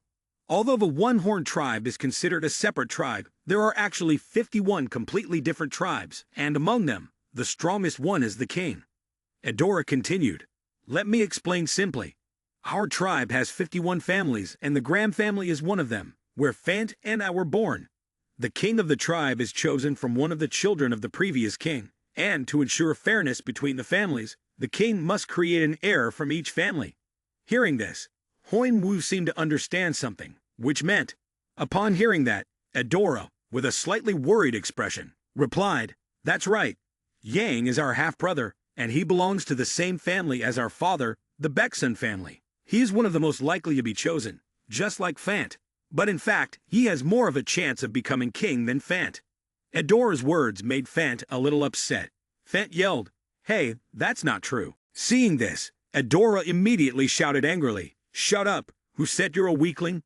Hyun-woo stood in the middle, listening to the argument between the two siblings. Then he spoke up, in order to undermine your position. He probably started this in front of people older than him. Upon hearing this, the siblings fell silent and replied, that's right. Adora placed her hand on her chest, her face full of concern, and said moreover, Yang reached level 30 at a young age. He said he would become the strongest member of the tribe. So, Adora hesitated for a moment, then continued, if you need the moon seed, we will do everything we can to get it. As she spoke, Hyun-woo reached out and patted her head gently, his voice soft as he said, all right, I can handle it myself. You just watch. Her face turned a little red from his gesture, and she replied, but, he said, didn't you say you see me as an older brother? Helping each other with difficult problems is what siblings should do. With that, Hyun-woo turned and walked away, saying, your brother will take care of everything. At the competition area, the atmosphere was lively. The members of the one-horned tribe were all smiling, except for the siblings Fant and Adora, who were worried about Hyun-woo. Standing on the stands, the father crossed his arms, watching Yang and Hoin-woo before speaking. As we said, this is just a competition, and killing is not allowed. Whoever kills the other will face punishment. Understood. He raised his hand and brought it down with a swift motion. All right, begin. Yang took his stance to draw his sword and flashed a sinister smile, thinking to himself, you knave bastard, I'll make sure you and the Fant brothers won't be able to lift your heads ever again. Using the Baeksun family's sword dancing technique, a strong gust of wind suddenly appeared, catching him completely off guard. In an instant, Hoin-woo had already flown behind him. At that moment, Yang's face turned pale, his expression distorted in shock. Huh? What? Hoin-woo's hand reached for his face, grabbed his head, and slammed it forcefully into the ground, causing the earth to crack. The crowd in the observation area was utterly stunned, their eyes wide and mouths agape. The father slightly parted his lips and let out a loud laugh, causing everyone to turn their attention toward him. With one hand still pressing down on Yang's head, Hoin-woo said, honestly, I couldn't care less about your intentions in this fight, because it has nothing to do with me. But this is the fastest way for me to prove my abilities. He then leaned in, his face inches from Yang's ear, and whispered, never think about standing in my way. My business is none of your concern, got it? After saying that, he released his grip and stood up. Blood from Yang's forehead now covered the ground beneath him. The father, seeing this, merely smiled. Ta ta van chuaxong dao. He stood up, grabbed his sword, and looked toward Huinwu. His sword now seemed to have an aura, a blue light enveloping the blade. Seeing this, the two brothers, Fant and Adora, grew worried and shouted, "That's the aura sword. He's gone mad, father." He raised his hand to the sword, his gaze now sharp. "This time, I won't let you get off so easily." With a swift movement, he swung his sword in a fluid motion, a vortex of power surging toward Huinwu. He ran toward him and shouted loudly, "Die!" The punishment from heaven. He launched a strike, the sharp blade aimed at Huinwu. Huinwu swiftly dodged his attack. Seeing this, the man continuously swung his sword, relentlessly striking. "Where are you running, boy?" He swung the blade down, but Huinwu managed to dodge. The strike caused the ground to crack into pieces. Huinwu no longer dodged his attacks. Instead, he firmly gripped his hand Lai, channeling his magic. He delivered a powerful blow to his opponent's stomach, sending him stumbling backward, spitting blood. Seeing this, Huinwu let out a cold, mocking smile. At this moment, everyone around stood up, cheering and shouting. The crowd began to murmur among themselves. "He's even better than I thought. Did you see that? Did you notice his movements? He wasn't performing art, but that was incredibly smooth." The man beside him laughed and replied, "I think his skills have reached perfection in real combat." The father stood up, crossed his arms, and said, "Now I'm sure no one has any objections, right? From this moment on, the one who hoards cane will become part of our one-horned tribe." It was starting to get dark. As the father was speaking to his subordinates, he suddenly glanced elsewhere. He raised his hand, signaling to his subordinates, and looked in that direction, saying, "It seems like you have something you want to say." It was Huinwu. He had come to speak with him about some matters. "I hope you can answer a few questions," he said. The father crossed his arms and looked at him. "You want to know how I know you're connected to the Orang gang, right?" Huinwu answered yes. The father thought, "To be honest, I didn't figure it out on my own. Someone told me." Upon hearing this, Huinwu asked, "Who?" Without hesitation, the father replied, "The clairvoyants." Their intuition signaled that a guest would come to this village and cause a great disturbance in the tower, and that person might have a deep connection to our tribe. That made me wonder, what kind of trouble could they be referring to? Recently, the only thing that seems possible is the destruction of the Orang gang. As if reading Huinwu's mind, he continued, "Don't worry, I won't tell anyone else. Even if we were to form an alliance with the Orang gang, that still wouldn't be more important than this. I'm not some weakling who would sell information about someone with children clinging to them, just to ensure their own safety. Am I right?" Then he flashed a wide, cheerful smile. Upon hearing this, Huinwu replied, "I understand. So who is the person you're referring to?" He said, "All for one." His words struck Huinwu like a bolt of lightning. He couldn't believe what he was hearing and widened his eyes. Seeing this, the man continued, "As you may know, he is sitting idly at the highest level a player can reach. Observing everything that happens inside the tower is something only a god, or something similar, can do. Sadly, neither I nor the psychic can get close to that lazy bastard. Even you cannot escape his gaze." Upon hearing this, Huinwu thought to himself, "All for one has a skill called clairvoyance, also known as the ability to see through. It allows one to perceive the cause and effect of the world. If he can see everything that happens inside the tower." Breaking off from his thoughts, Huinwu asked, "When will we join the Orang Guild?" The man laughed and answered, "Soon, in 5 days. Not sure if that's soon enough for you." As night fell, Martial King Nayu looked at Huinwu. "We'll depart in 5 days." This statement caught Huinwu off guard, and he thought to himself, 5 days? That's soon. Then the man continued, "There's no need to be surprised. We'll be the ones to start the war." Huinwu, hearing this, wasn't sure how to respond and fell into deep thought for a while. Then Martial King Nayu slapped his chest and shouted, "That's the decision of a sovereign. No one could have a better start than me, right?" Elsewhere, a man clenched his fist and cursed, "Damn it, I thought we'd have to put up with that idiot with the divine title. It's really laughable, isn't it? They are from the Azure Sword faction, Spear God. He has only recently replaced Divine Marshal's position. Yet he came here and was defeated by the Red Dragon faction. This man is from the Azure Sword God. It's unbelievable that we had to waste Mystic Dragon Elixir to heal him. This man is from the Azure Sword Bow God. When Azure Sword Divine Marshal heard this, he gritted his teeth in anger. Spear God, that's enough. Whether you accept it or not, Leonti is still one of us and hold the crucial role. There will be no more arguments on this matter.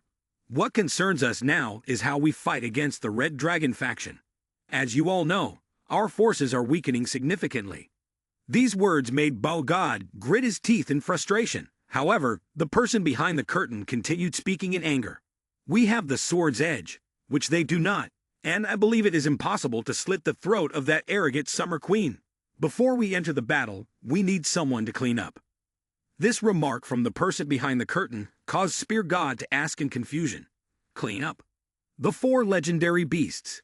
Hearing this, Spear God smiled and replied, Indeed, it is true that undesirable elements should be dealt with first. The person behind the curtain then said, Sword God, I will allow you to eliminate 6 and 7, remove them all, and you shall receive the elixir. Sword God immediately agreed upon hearing this. At your command. Then the person continued, We received a letter from the One-Horned tribe not long ago. They will soon depart, and the war will begin soon. Sword God, I want you to cooperate with them. As for the rest, up until then, I need you to complete the mission entrusted to you as fully as possible. The meeting ends here, and everyone begins to leave. But suddenly, Bao God calls Sword God back. Wait, Sword God, since you will possess the legendary beasts, I wonder which one you will choose first. Bao God smiled and continued. As you know, my brothers will be heading to the 11th floor, so I don't want any complicated issues arising. Sword God said nothing in response, only letting out a sigh. At that moment in the south of Phoenix, the moon had already risen high, and a figure sat in deep thought. It was Marshal King Nayo. He sat in the dark room and asked, Is this all right, my lady? A faint sound responded, but no one was visible. Then he spoke again. Really, could this child be the one? The prediction never lies. Have I ever been wrong? The voice echoed once more. He replied, Never. The voice continued, though there was no hint of anyone being present. It still managed to overcome the clouds. And it's the child that Adora holds dear. That alone should prove his potential, shouldn't it? Marshal King Neu responded. That may be true, but what I mean is this really the child? The one who received the blessing from the god of death? Then he crossed his arms and continued. I want to teach it properly, just once. Do you intend to take him as a disciple? With a proud expression, he replied, if possible. Boom, boom, boom. The sound of drums echoed. After the battle with Trang, the One-Horned tribe held a small banquet to welcome the guest. In fact, it was an occasion for everyone to enjoy themselves before the war began. Huan Wu sat absent-mindedly among the lively crowd, with people shouting drink and cheers. Laughter filled the air, and the dance was full of noise. Huan Wu thought to himself, Everyone here is so happy, it's just not my thing. I really am a strange man. He thought for a moment, then sat down on a step, when suddenly someone appeared in front of him and asked, Are you the new one who came as the youngest member of the inn this time? His question left Huan Wu confused. Then the man pointed at his face and shouted loudly, If you're a junior, you should come greet me right away. How could you let the senior come looking for you like this? Huan Wu wondered, there are supposed to be 9 guests. Is he one of them? Just another customer, but acting like he's in the military. How ridiculous. Shaking off the thought, he spoke up. Move aside, you're blocking my view. Hearing this, the man became furious and raised his hand as if to strike him. What? This little brat? Just then, Adora walked over. What's going on here? Seeing Adora, the man seemed to panic and stammered, Oh, your highness. He rubbed his hands together and said, It's nothing. Just heard there's another customer outside, so I came to greet him. Then Adora said, I will guide him. You don't need to worry about it. He left, but turned back with a bit of anger to look at Huan Wu. He was stomping his feet in frustration, like a child. Seeing this, Huan Wu spoke up. You don't need to act like that. Adora replied softly, I know. She crossed her arms and looked at the man. But the meeting is going well. I don't want there to be any disputes. She sat down beside him. Exhaled a breath. Phew. The egg has already been sent to the elder's quarters. Hearing that, Huan Wu coldly said, Thanks. What a dull guy. She cheerfully clapped her hands again. What thanks? We should be the ones thanking you. You probably don't know how excited the elders were. The elders had asked Hoin Wu if they could study the egg while he was involved in the battle. They said it was just a suggestion, but it actually sounded more like a plea. The sounds of happiness came from the elders. Some of them lay flat on the ground, exclaiming how rare it was to encounter something like this. Others were writhing, begging, "Please, let us have it." One of them was crying loudly, grabbing Hoin Wu's leg. "We won't harm them. Please." The earnest eyes of the elders surely made Hoin Wu remember this moment for some time. Adora glanced at the iron bracelet on Hoin Wu's wrist, but "I'd never seen this iron chain before." He replied, "Yeah, I was planning to ask you about it." With that, Hoin Wu raised his hand. Adora, looking a bit clueless, asked, "What is it?" Hoin Wu immediately responded, "Can you see through this ring? I can only see part of it." Hearing him, she placed her hand on her chin, deep in thought. "Mom, this looks like a pair of handcuffs that have been around for a very long time. The material seems to be made of that special iron." "That's not it. I heard that kind of iron is really rare. How could they make this ring out of it? I'm not sure, but I think it's not just this ring. There must be more to it." Upon hearing this, Hoin Wu asked, "What do you mean?" She answered, looking at the hinge, "There should be at least 2 more pieces. Usually, when capturing prisoners, there are 3 parts. The first one looks like the bracelet you're wearing. The second one is an ankle cuff." At this, he was startled. She continued, "The third one is a neck collar." "Well, that's it," Hoin Wu thought. "It sounds like you're describing me as a real prisoner. Maybe all 3 pieces are needed. I think I need to combine the missing parts to break the chain and understand their true function." Upon hearing this, Hoin Wu silently marveled. So that's how it is. Then he turned to her and said, "I want to ask you one more thing." Adora quickly responded, "What is it?" He had asked, but when she replied, he didn't say anything, leaving her a bit confused. After a moment, he spoke up, "I want to learn martial arts. Is there any way to do that?" Surprised, Adora covered her mouth and asked, "Martial arts from my tribe?" Hoin Wu, sitting next to her, thought to himself, "Martial arts, the special technique of the one-horned tribe. It can't be passed on to outsiders." That's why Adora couldn't answer the question immediately. "I was just asking hypothetically. I wasn't really concerned about her refusal." Adora raised her hand to her chest and sighed. "I'll ask Father to see." She scratched her face. "But it's not easy to get approval for something like this." Upon hearing this, he replied, "I understand. This suggestion might be a bit too much." Hoin Wu thought to himself, If they won't teach me, I'll learn on my own. It might take more time, but I'll manage." At that moment, Adora had arrived to see Martial King Nayu. He was holding a book in his hand when he asked, "Martial arts, that guy Kane." He raised his hand to block, letting out a sigh. "Oh my, I'm still wondering. I don't know why you came to find me so late. Looks like my daughter really has feelings for him." Seeing this, Adora said he could be a promising candidate for the Yin sword. Hearing this, he replied, "I don't see him the way you do. I don't think he has that kind of potential." She then said, "Don't pretend you don't understand, Father. I know you agree with me." Upon hearing this, Martial King Nayu smiled, resting his chin on his hand, and replied, "Maybe you're right. That guy Kane does have potential, and he's got some skills too." Hearing this, Adora asked, "So that means you'll agree, right?" He raised his hand. "I'll agree, but with a condition. You know that the successor of a psychic family still has certain limitations, right?" Adora immediately replied, "Yes, Father." The expression on Martial King Nayu's face grew serious. "Many centuries have passed, and you are the only one who has inherited the full potential of the prophetic abilities. Soon, the position of seer in our tribe will be yours. If you have set your sights on that young man, then he must prove himself worthy of you." Hearing this, Adora said, "I believe he will easily be able to do so." He looked at Adora, sighed, and then smiled thoughtfully. He thought to himself, "My poor daughter is destined to be tied to the secrets of the tribe. She has had to learn to grow up and bear responsibility from a very young age. Because she knows, with the position she will eventually hold, she will have to carry a great burden on her shoulders and walk a path full of challenges." After that train of thought, he laughed heartily. "Haha, do you want me to give you a hug?" Upon hearing this, Adora visibly recoiled. "Don't do something so creepy." As nightfall approached, The sound of footsteps could be heard under the moonlight. It was Wu. He walked while recalling what Adora had said, briefly glancing at what appeared to be divine iron, though something seemed off. At this time, how could there be divine iron to forge into a chump like this? He wondered. Divine iron, huh? Mem. He raised his hand to touch the bracelet on his wrist and questioned, could this be divine iron? Just as there are many plants used to make medicines, there must also be countless types of metals that can be forged.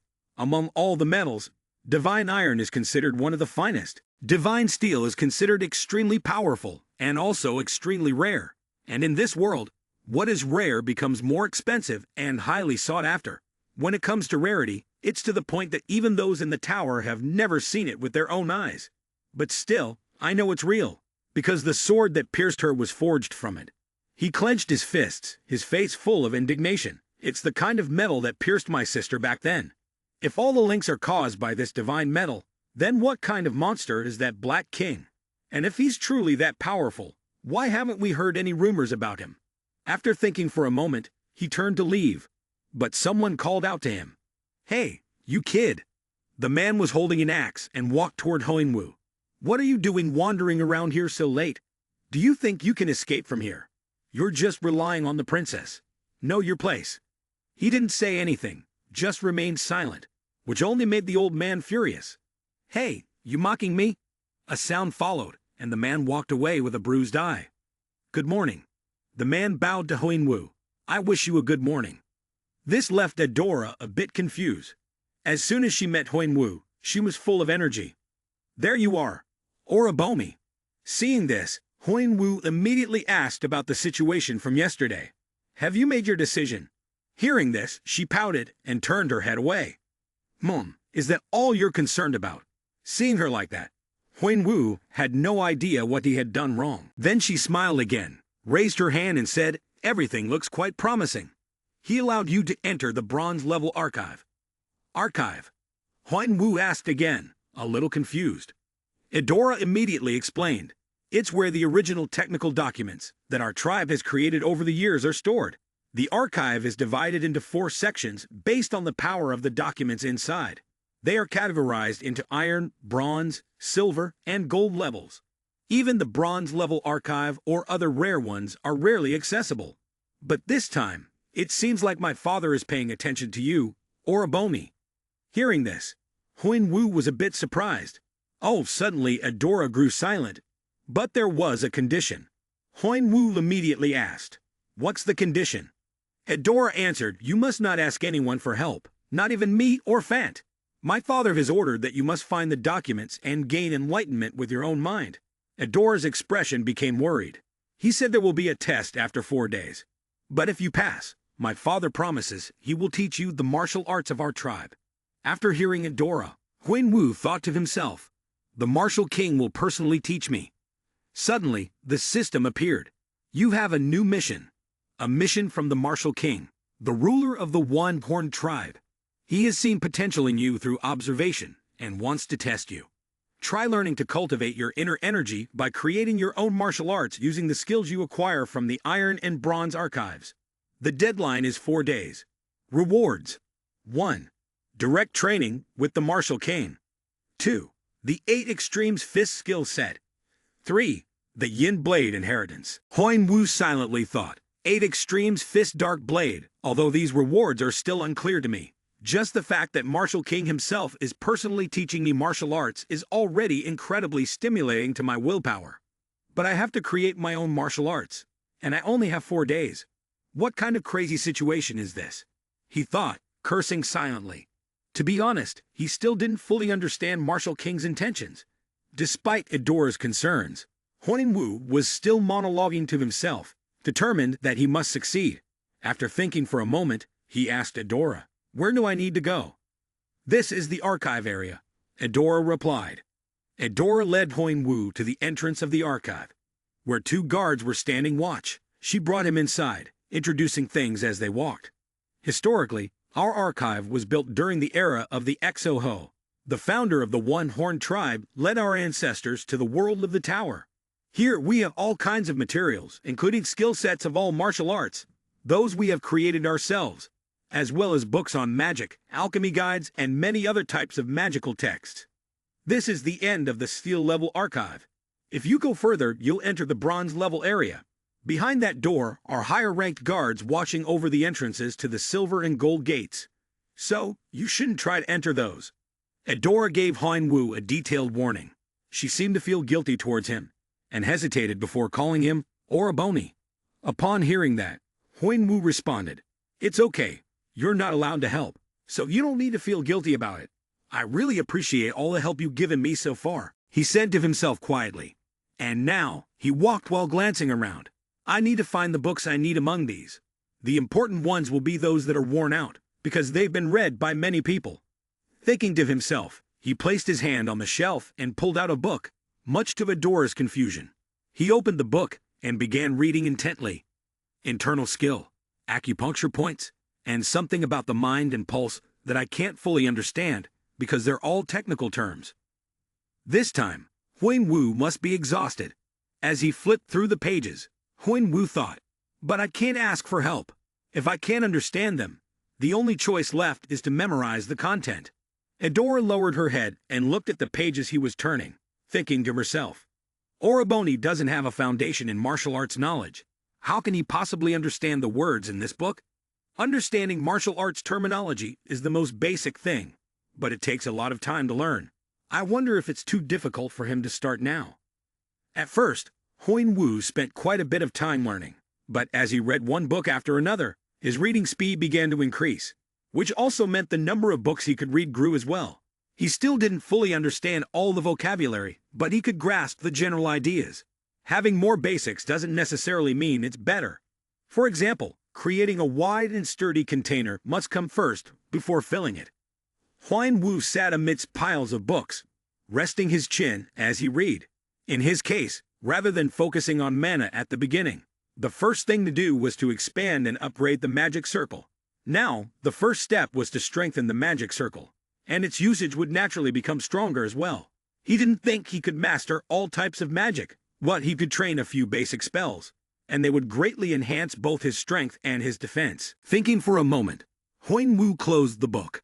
Well now, he raised his hand and shrugged his shoulder to ease the soreness from sitting too long. Glancing over at the remaining pile of books, he said, "I think I should finish the rest of these. Danjun is the energy core, and internal refers to mana. The mind and pulse are the conduits, and 1G is the flow of mana. Inner cultivation focuses on extracting mana from the energy currents flowing through the air. Through respiration, energy is accumulated into one's body, and it can then move through countless conduits spread throughout the body. Those who absorb more energy will be stronger.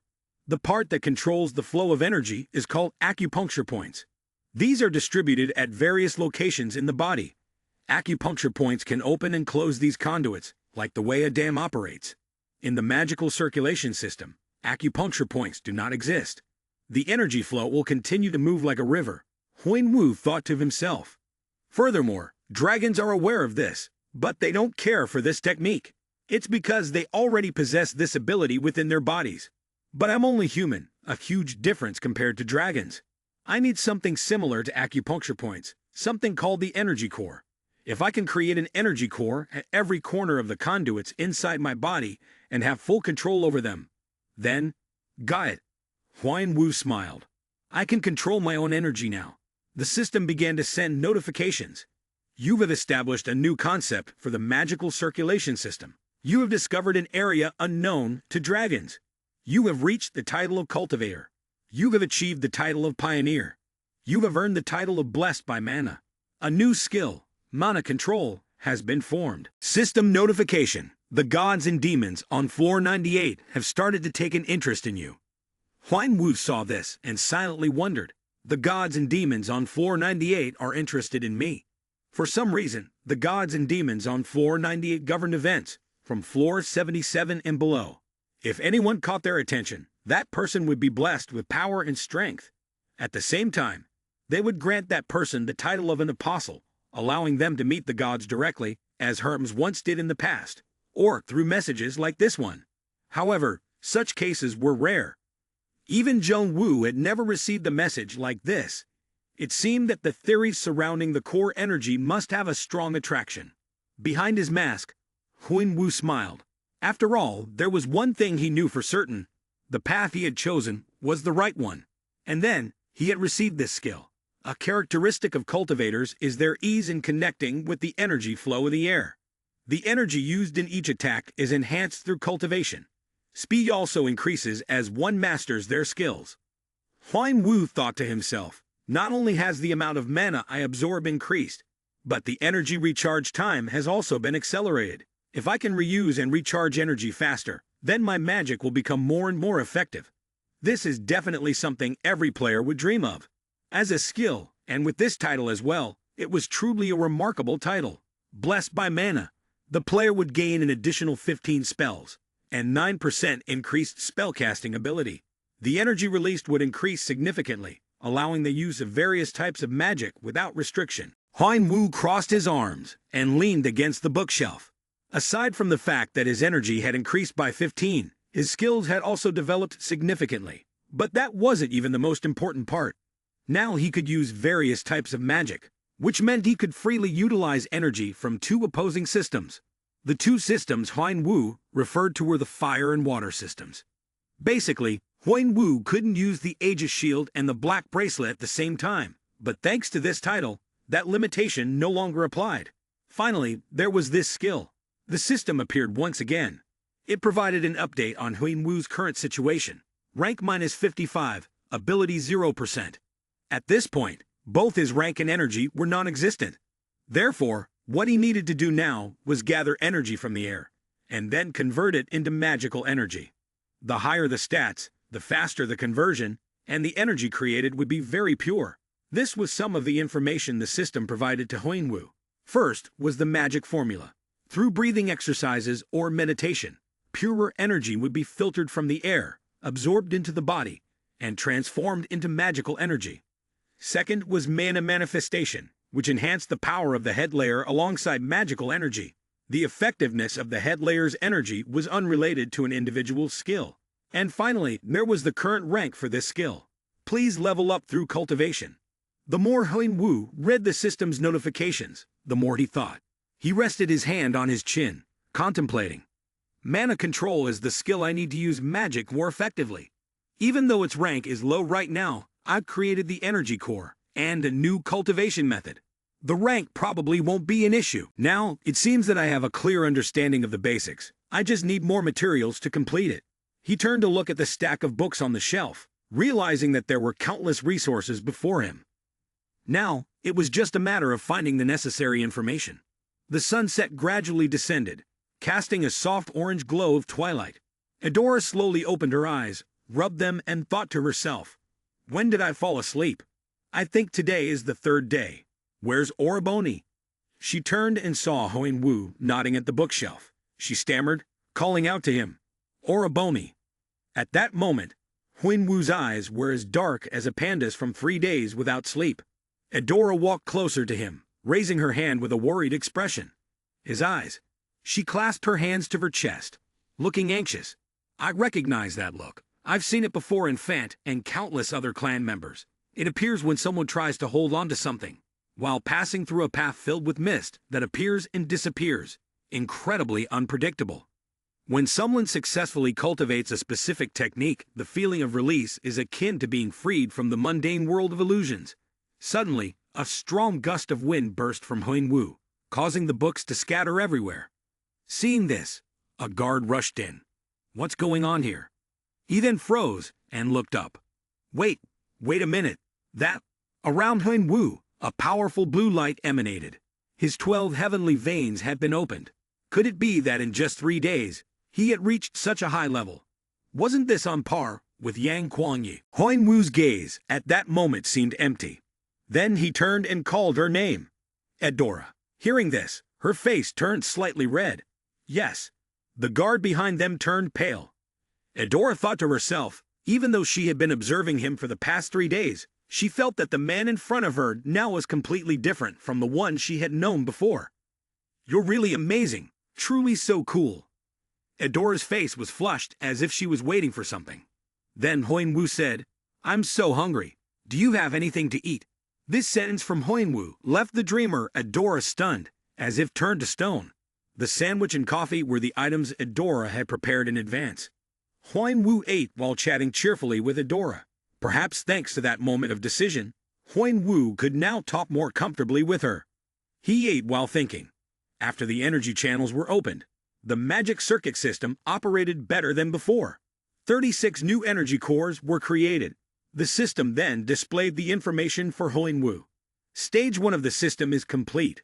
Mana is being regulated to a new system to expel unnecessary waste inside the body. Current progress is 97%.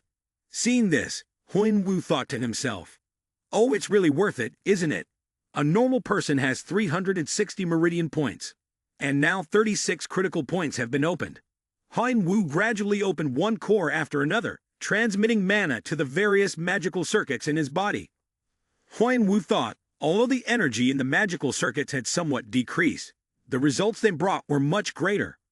Breaking Huinwu's train of thought, Adora asked him, "Are you done yet?" Hearing that, he turned to reply, "I've only finished 95%. There's still 5% left." Adora's face showed some confusion at this point. 5%. Huinwu took a piece of cake and ate it, while Adora looked at him and thought, although this is just a simple method of internal energy cultivation, it's still part of the process of creating an entirely new system. You've managed to do everything in just 3 days? He didn't even know anything about martial arts techniques before. Then, she paused her thoughts and turned to ask him, "Do you need anything else?" Huinwu replied, "Color." This answer puzzled Adora a bit. Huinwu responded, "It seems that every martial arts technique has its own characteristics. Whether it's second or third rank, they all serve a specific purpose. The martial arts conversion technique is used to open up the magic channels, while the third book of internal energy cultivation mainly teaches how to absorb the energy of heaven and earth." Basically, Huinwu can't use the Aegis shield and the black bracelet at the same time, but within this title, that limitation no longer applies. What I've just created is merely a foundation. To be recognized as a true martial art technique, it needs to have its own unique qualities, something that I don't have yet. Then Adora turned to look at him. "Have you thought of anything yet?" Hearing that, Huinwu replied, "Not yet." He stood up, and Adora, noticing this, looked up and asked, "So where are you planning to go?" Huinwu replied, "I think I need to search again." In the skill storage of the system, Huinwu continued. The piles of books were placed on the floor. Huinwu stood with his hands resting on the stacks of books, silently thinking to himself, "I only have one more day left. I must find what I'm looking for within this time." In the room where the village elder of the one-horned tribe was sitting, the atmosphere was incredibly quiet, but there was a faint sound of humming. The hums made it very difficult for anyone to focus, which was causing him great discomfort. Martial King Neu was sitting beside him at that moment, one hand propping up his chin, the other holding some documents. But his mood was very cheerful, and he kept humming nonstop. The hum of Martial King Neu continued for what felt like an eternity, until the elder suddenly shouted in frustration, "Damn it, I can't concentrate." He threw the document onto the table, and the humming immediately stopped. The elder then turned to Martial King Neu and asked, "Why are you in such a good mood? Did something good happen?" At this point, Martial King Neu was startled and looked up. He happily explained, "Old man, don't you know? Today is the day." Martial King Neu left his sentence hanging, which made the elder very curious. He quickly asked, "The day of what?" Martial King Neu proudly continued, "The day I found out just how talented my son-in-law is." The elder stroked his chin and nodded in agreement, "I see." However, the elder also had a question. Did Adora really plan to give him the soul blade? Martial King Neu responded, "Perhaps." The elder nodded thoughtfully, clearly agreeing. He defeated Yang and reached the 30th floor right after the training ended. And at that age too, I think it will be very hard to find someone like him. It's a shame we can't see his true face behind the mask. But Martial King Neu was not concerned about this matter, and even confidently declared, "I dare say he's extremely handsome." The elder, taken aback, asked, How do you know?" However, in response to the question, Martial King only smiled without answering. Then the elder, after pondering for a moment, looked at his smiling face, and was sure that he must know something. After thinking it through, he felt the need to remind him, "Old friend, you won't go too far, will you? Finishing it in just 4 days. What kind of ridiculous task is that? Even when you were young, you couldn't have done it. Although back then, you were called a prodigy." Martial King Neu completely brushed aside the elder's thoughts and questions. He changed the subject with another question. "Oh, and what about the egg? Any new information?" The elder, somewhat irritated, thought, "You're avoiding the topic." However, he decided not to press further and seriously answered Martial King's question. "We have very little information about it, and we don't understand much." Martial King Neu curiously asked, "So is it a legendary beast?" The question made the elder stroke his chin uncertainly before replying. "It might be something like that." But the elder hesitated for a moment before continuing. "I'll give you the details later. There are still a few things that need to be confirmed, but it seems like things are getting urgent now. I can't say I agree, but this is a big matter. Now I guess it's time." With that, he stood up and opened the window. As he did, Martial King didn't forget to add, "Let's see what my son-in-law has learned." And that was the end of the conversation with the elder. Martial King Neu stood under the blazing sun, laughing loudly. "Oh my, you've lost so much weight, haven't you? Edora, have you been starving him or doing something else?"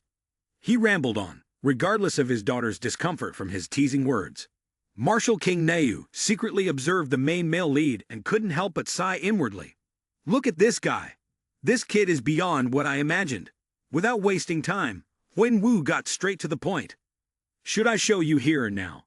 After receiving Martial King Neu's consent, he began to focus his power. The ground beneath his feet caught fire, quickly spreading outward. Wherever the flames reached, the trees and grass were instantly scorched. Martial King Neu watched the scene before him, a satisfied expression on his face. Though Edora was standing beside him, she couldn't help but be slightly surprised by this power. The flames grew larger and larger, eventually becoming a whirlwind of terrifying heat. Within the flames, Huan Wu became lost in thoughts of the name that had appeared in his mind. This was the moment.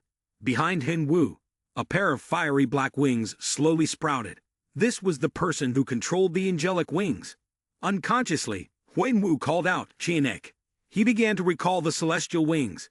That was a power his younger brother had once possessed. After being satisfied with what he had just demonstrated, Huan Wu began to retract both the flame and his wings. Martial King Neu immediately praised him, saying, "You've truly become a real monster. But it seems like you've learned a few things from me, haven't you?" Huan Wu skillfully responded, "Because you're the strongest person I know." At this, Martial King Neu, pleased with the compliment, replied cheerfully, "You little brat, stop flattering me like that." It seemed that the shift in martial arts language had laid the foundation for him, and he had also been nurtured by the 3 mixed attributes, in addition to his innate martial arts of the dragon race. Apparently, he focused on enhancing his offensive abilities and destructive power. However, he had also incorporated light into it, though I think it would be better if he made a slight adjustment. Huan Wu, slightly surprised, asked, "You can tell that for real?" Martial King casually answered, "Well, yeah, I guess so." Huan Wu felt disappointed by his uncertainty. Seeing this, Neu humorously explained, "Why are you looking at me like that? It's true. How am I supposed to explain it? A genius like me knows as soon as I look at something." Neu's explanation reminded Huan Wu of his younger brother and Yule. He uncomfortably thought to himself, "The first time I learned about mana, it was really annoying that they could both explain it so easily. Genius, huh? Everyone thinks they're special with their fancy skills." Martial King Neu continued, "But that's enough. Congratulations on passing my test. You're the 3rd person to do so." Then, he threw Huan Wu a manual titled 8 Extremes Fist. Holding the manual in his hands, Huan Wu asked with doubt, "Martial King Neu explained this to you, and from now on, he will be the one to teach me martial arts.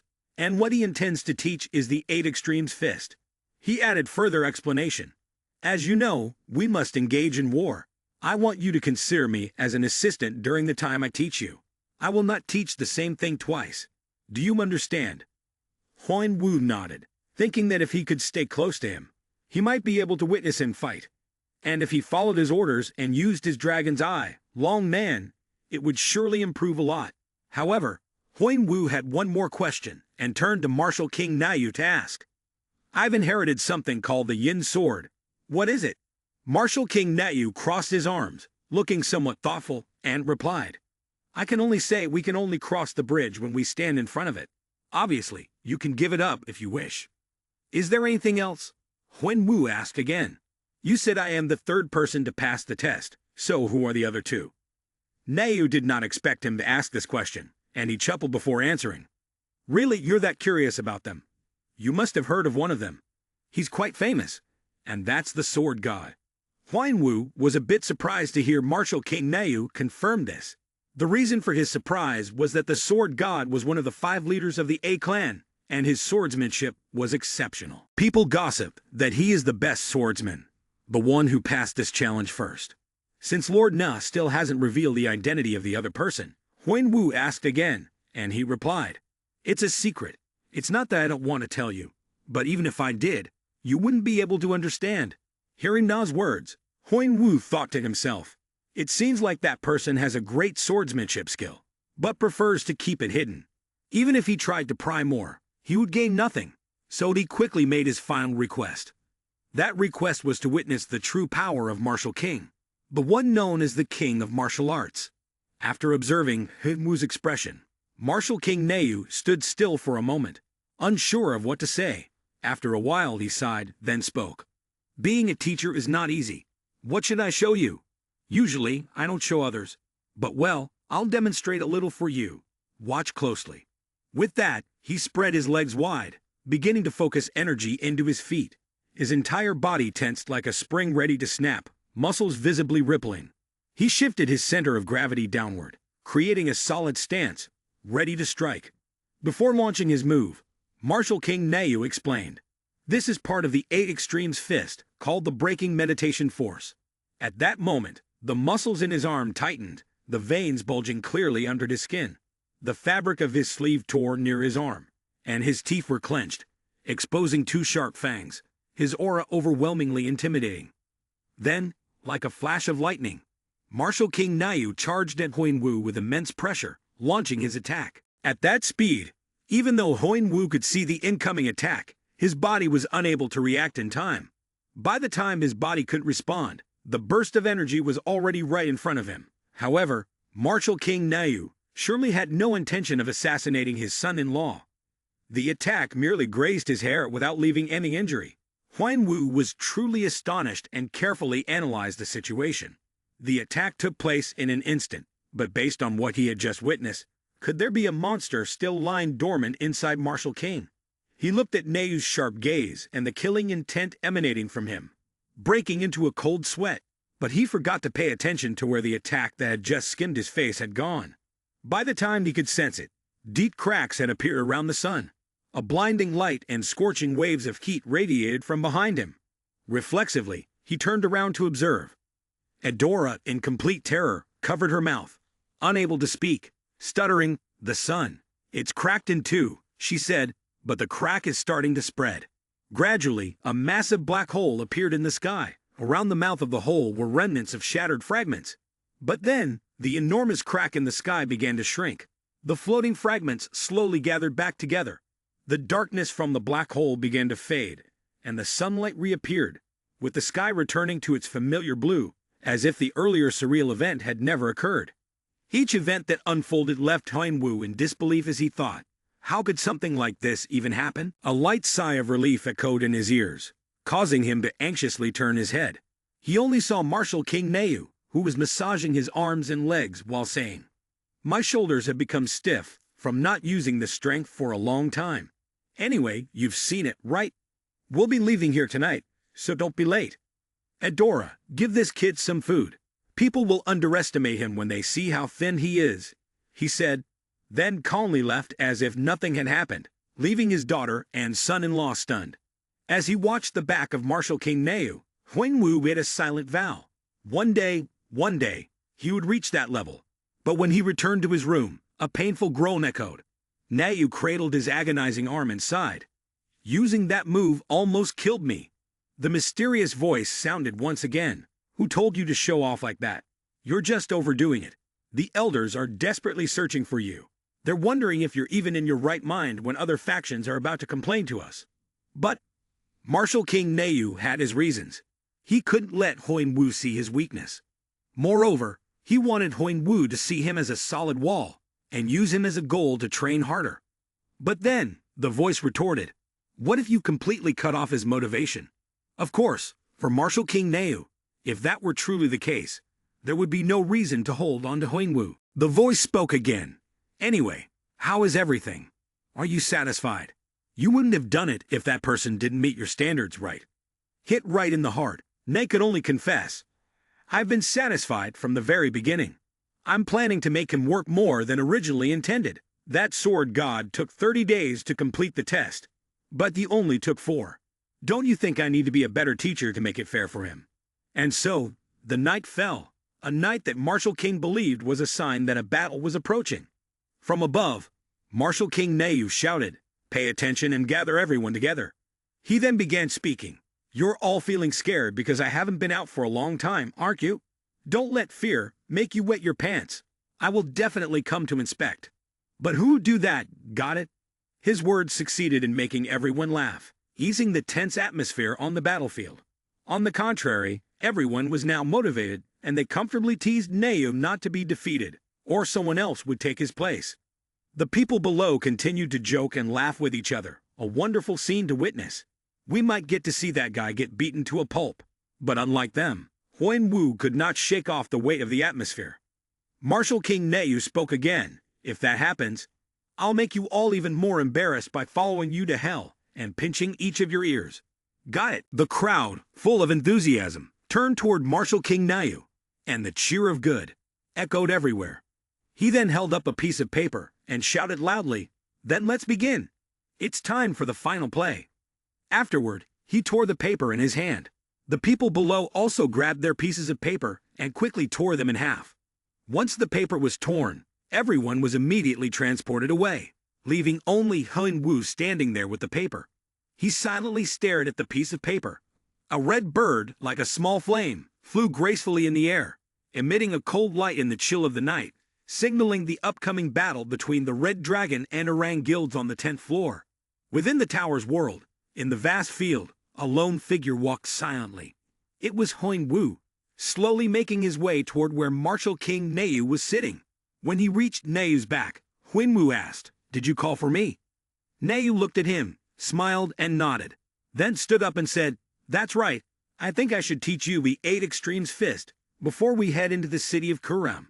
He turned around, pointing toward Huang Wu, confirming that he would teach him one move of the 8 Extremes Fist every day. He also carefully reminded him to study hard, as he would only teach each move once, with no second chance. Huang Wu obediently agreed. Seeing Huang Wu's attitude, Neu seemed very satisfied, raising 3 fingers and saying, now as you can see, martial arts are divided into 3 parts, Shim, Jai, and Cha. Shim is internal technique, also known as mana or internal energy. Cha is the meridian, or rather, the energy core. What is left as the connecting thread between us, allowing us to practice martial arts correctly. Swordsmanship, sword techniques, fist techniques, all those skills, the 8 Extremes Fist that I am teaching you, are among the most advanced. Why, you ask? Of course, because we created it, so it must be the best. The 8 Extremes Fist is not a simple martial art. If you only use the sword, it is swordsmanship. If you only use the saber, it is saber techniques. And if you use the spear, it is spear techniques. That's how it works. As he spoke, he twirled the wooden staff in his hand like a spear, then clumsily thrust it toward the boy, adding, I'll teach you this first. Realizing he was getting too dramatic, Neu began the training session. First, he stomped one foot down powerfully. This with gunbow. Then, he swiftly shifted positions, appearing and disappearing, constantly changing stances and locations. This was Liguan. Watching Neu, Huang Wu couldn't help but be amazed by how decisive and precise each of his moves was, each footstep landing exactly where it should. His arms followed the same smooth flow, blending with the John rhythm. After practicing with Huang Wu, Neu began to explain. This is the first move of the 8 Extremes Fist, called Gungban Jin Jin. But he secretly smiled, thinking to himself, although it's the first move, it consists of 64 smaller steps. A novice like Huang Wu won't be able to memorize them all in one go. He'll admit he can't remember everything, giving me a chance to show off my skills as a great master. However, on the contrary, Huinwu's response was that he didn't memorize all the steps. This made the old man freeze, stiff as a board, right where he stood. At that moment, Huinwu was eager to try out the technique he had just learned. He immediately began performing it again in sequence. First was gunbow, then the guard stance, and finally, lawn, leaving Nayu dumbfounded by the speed at which he memorized and mastered the moves. But what surprised him even more was when Huinwu directed the final punch toward him. Huinwu stopped his hand just before the punch made contact with Nayu's face, leaving him utterly astonished. However, he quickly regained his composure and moved on to the next technique. Continuously, Huinwu swiftly learned the 8 extremes fist. As a result, he gained many beneficial skills, such as enhanced senses, blocking blind spots, and other skills related to the Bas Kuk Kwayan. However, the second and third techniques of the 8 extremes fist required Huinwu to find the missing pieces to complete them. Though deeply moved by how Huinwu was able to learn the 8 extremes fist in just one night, Nayu still tried to maintain the composure that everything had gone according to his plan. Edora and Fant observed their father's expression with an air of quiet skepticism. He's confused, isn't he? Must be shocked. Huinwu slowly felt the mana flowing within his body, although the mana was only in a newly stabilized state and hadn't fully returned to normal. Huinwu was truly eager to try out the 8 extremes fist. Huinwu then asked, "Master," but was immediately corrected by the old man. "Call me Master. If you're my disciple, then why would you call me anything less than Master?" After Huinwu obediently called out Master, Nah, satisfied, asked, "What's on your mind?" Huinwu immediately excitedly said, "Could you allow the disciple to take on the battle at Karam?" Nayu immediately showed his disapproval. "What do you mean no? This is something that my tribe can be responsible for, and the members of the One-Horned tribe can do the same." But then he thought for a moment. Still, this could be an opportunity to test the martial arts abilities of the disciple. As he turned around, he suddenly noticed the people of the One-Horned tribe gathering there. An idea struck him, and a sinister smile spread across his face as he said, "I just came up with a brilliant idea." The story of Martial King Mayu was interrupted there. Instead, the focus shifted to a town, where a massive explosion had just occurred. The listener immediately reacted to the explosion. Shannon, the captain of the 8th Division of Bahiki, part of the Red Dragon faction. He yelled, "What was that? What's going on?" Shannon suspected it was an attack by the Azure Sword faction, but his subordinates quickly informed him it was not. It was an assault by the One-Horned tribe. Shaman couldn't believe his ears, for the One-Horned tribe had never interfered in the battles between factions. So why were they showing up here now? After this remark, Shaman suddenly sensed a murderous aura very close by. When he saw the Martial King preparing to strike, they still couldn't believe that the Martial King was actually here. Without warning, Nayu unleashed a punch that resounded like thunder, shaking the very ground as it shot toward the enemy. The punch was so powerful that the air around it compressed, creating an extremely intense shockwave. The punch was like a tornado, flattening everything in its path. Wherever it passed, only a heap of broken, ruined objects remained, accompanied by dust and smoke. Shannon was lucky enough not to directly encounter the earlier attack. He knelt helplessly beside the wreckage caused by the punch, terrified to the point where he could hardly stand, let alone fight. "Do you want to live? I'll give you a chance," Martial King said, walking up to him with a frightening expression on his face. Elsewhere in the Karim town, the battle was still ongoing. The town was submerged in a sea of flames, and the sound of bombs echoed through the sky. The towering buildings were now reduced to rubble, with dust flying everywhere. Fan stood observing for a moment before saying, "It looks like someone is flying towards us," piquing Edora and Henwu's curiosity. Fan continued, "He's holding something in his hand. What could it possibly be?" When Nayu landed, Fant was shocked and shouted, "Is that a person?" Then, Martial King Nayu's feet slammed into the ground with a force that shook the very earth beneath. He then released the 2 individuals who had been held by him and dropped them to the ground. Fant immediately shouted, "Now the old man has switched to kidnapping other people's children."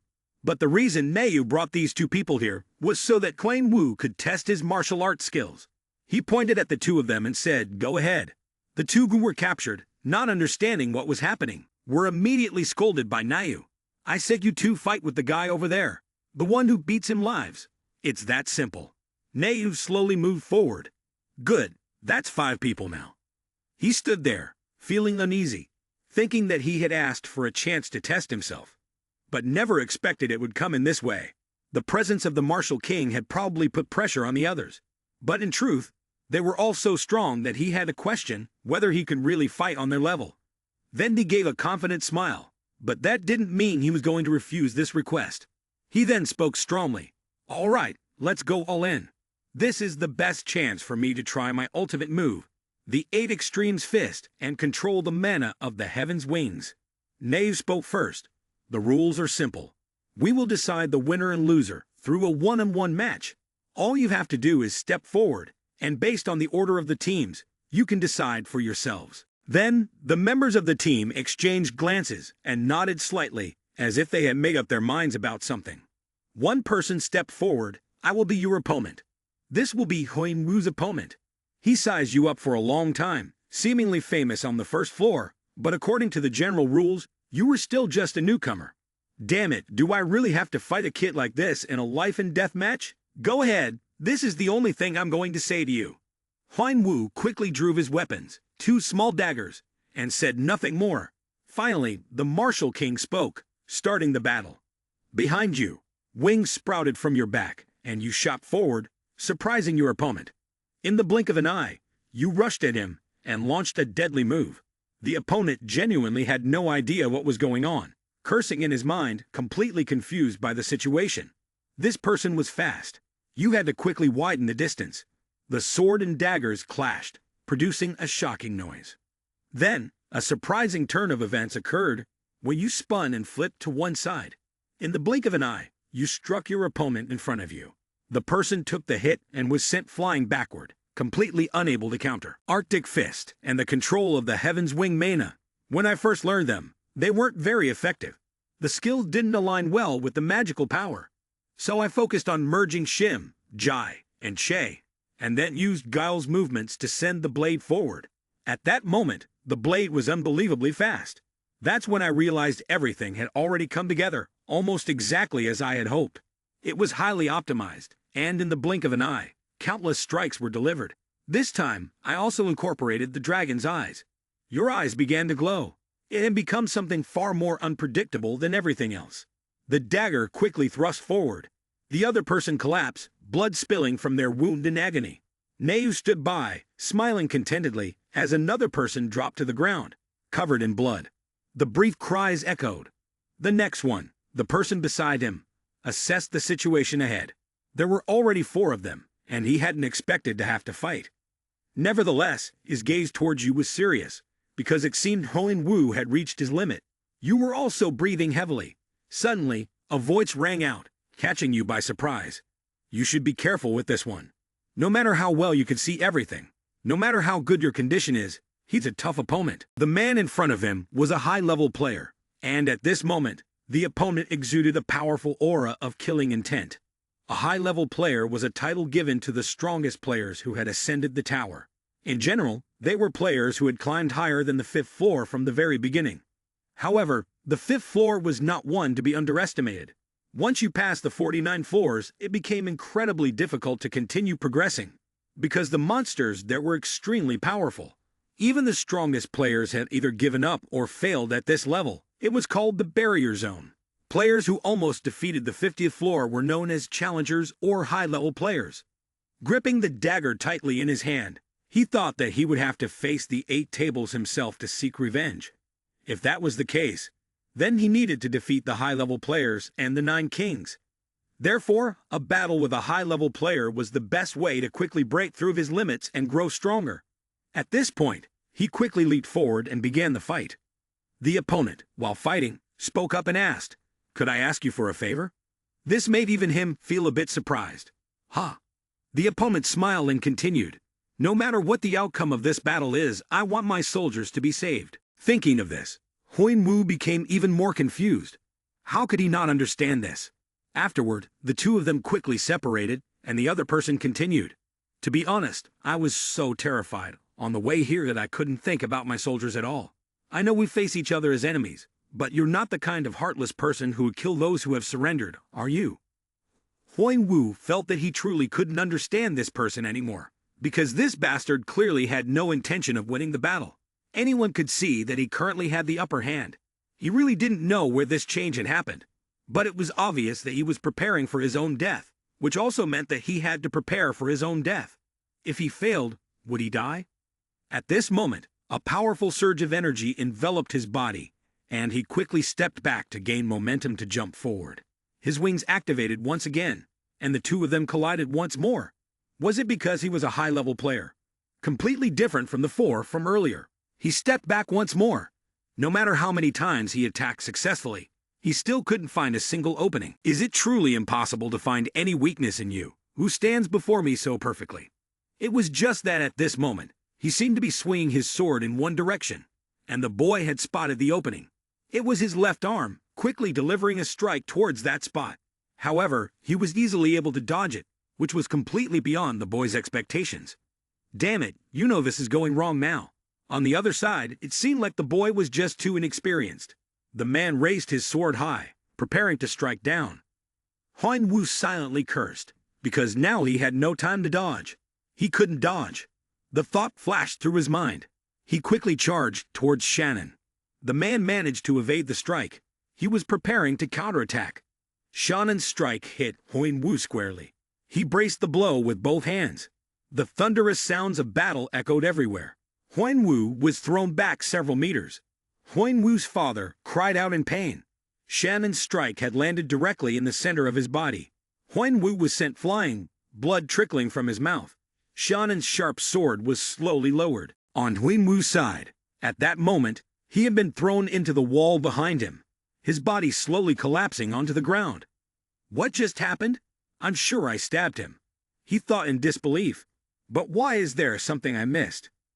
Huang Wu spread his fiery wings and flew swiftly towards Shannon. This time, there were two openings. Huang Wu thought to himself and immediately charged to attack from behind the opponent.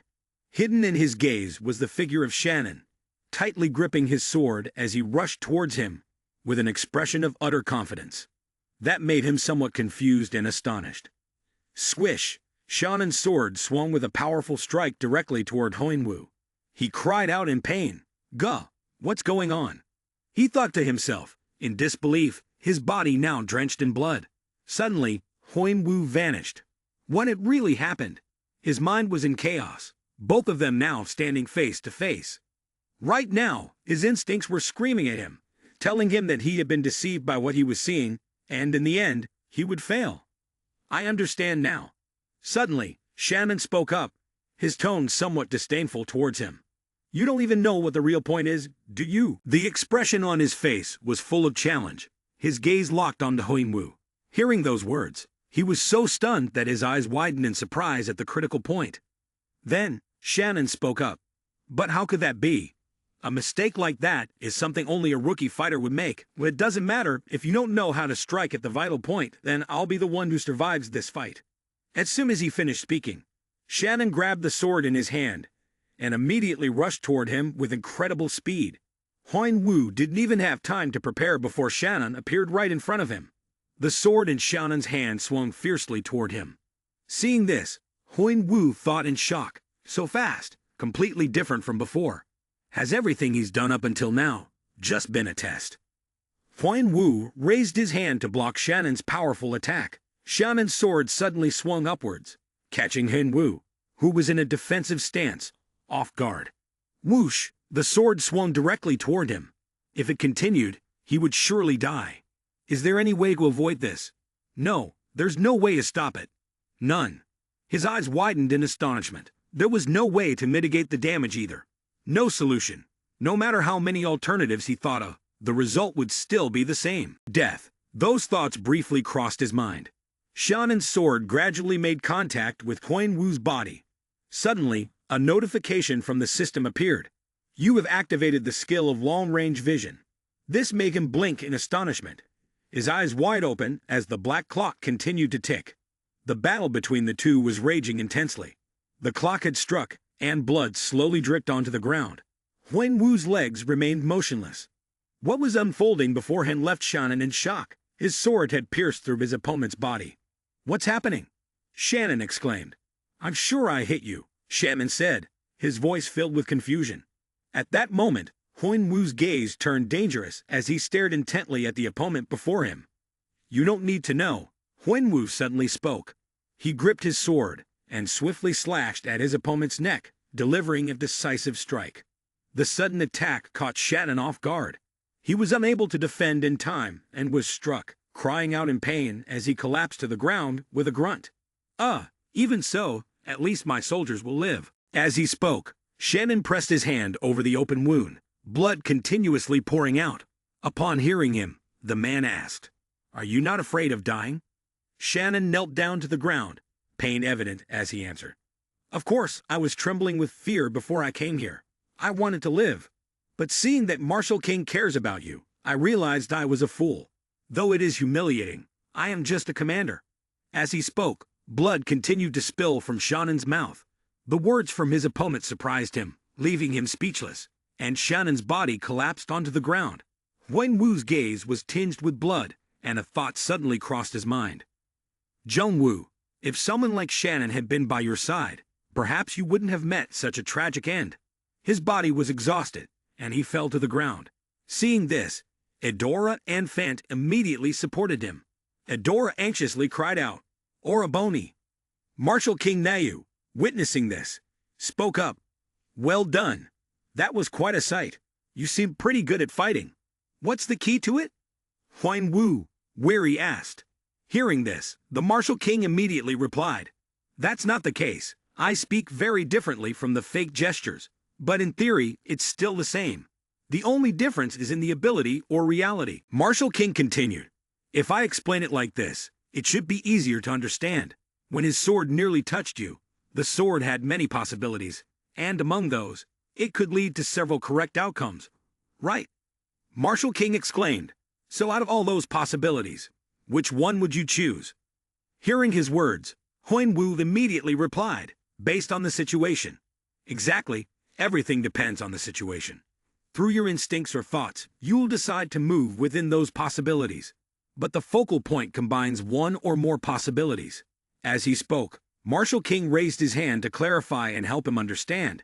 Hearing this, Huan Wu responded, "It's a trap." Seeing this, Marshal King replied, "You can understand it that way. If you fall into a trap, you can abandon it and choose another possibility. The key is the power to choose the possibility.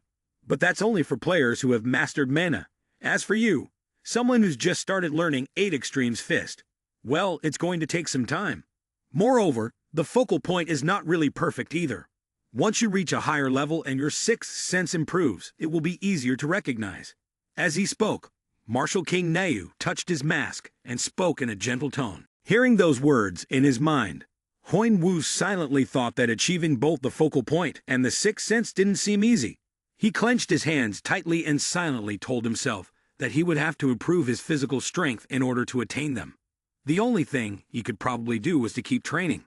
And so, the first battle between the Red Dragon clan and the Orang clan ended at Karam. A pair of feet descended to the 11th floor of the vast forest, where a group of people were approaching with an air of mystery. "Step aside." Sword God, who had been at the shore, suddenly spoke. His expression revealed a sense of pride as he smiled lightly. Phoenix Fire sensed the disturbance outside and thought to himself that something was approaching. Chirpy, surprised and somewhat confused, chirped in response. Inside a simple, ancient house, a loud voice suddenly shouted, "Brother!" Inside the house, the three, Huan Wu, Edora, and Fant, were present. Fant spoke up. "You seem to have recovered, huh? How about we fight? Just once." At that moment, Huan Wu was sitting, focusing on his ki cultivation. Hearing Fant, he spoke up. "Fant." Upon hearing his name, Fant immediately replied. Huan Wu spoke coldly. "If you don't want to be hung upside down from a tree, then stay silent." Upon hearing the threat, Fant was terrified, his face turning pale, and he dared not reply. He left with Edora, feeling downcast and cold. On his side, his whole body slowly relaxed as he focused on the key point. Suddenly, a faint chip sound echoed in his mind.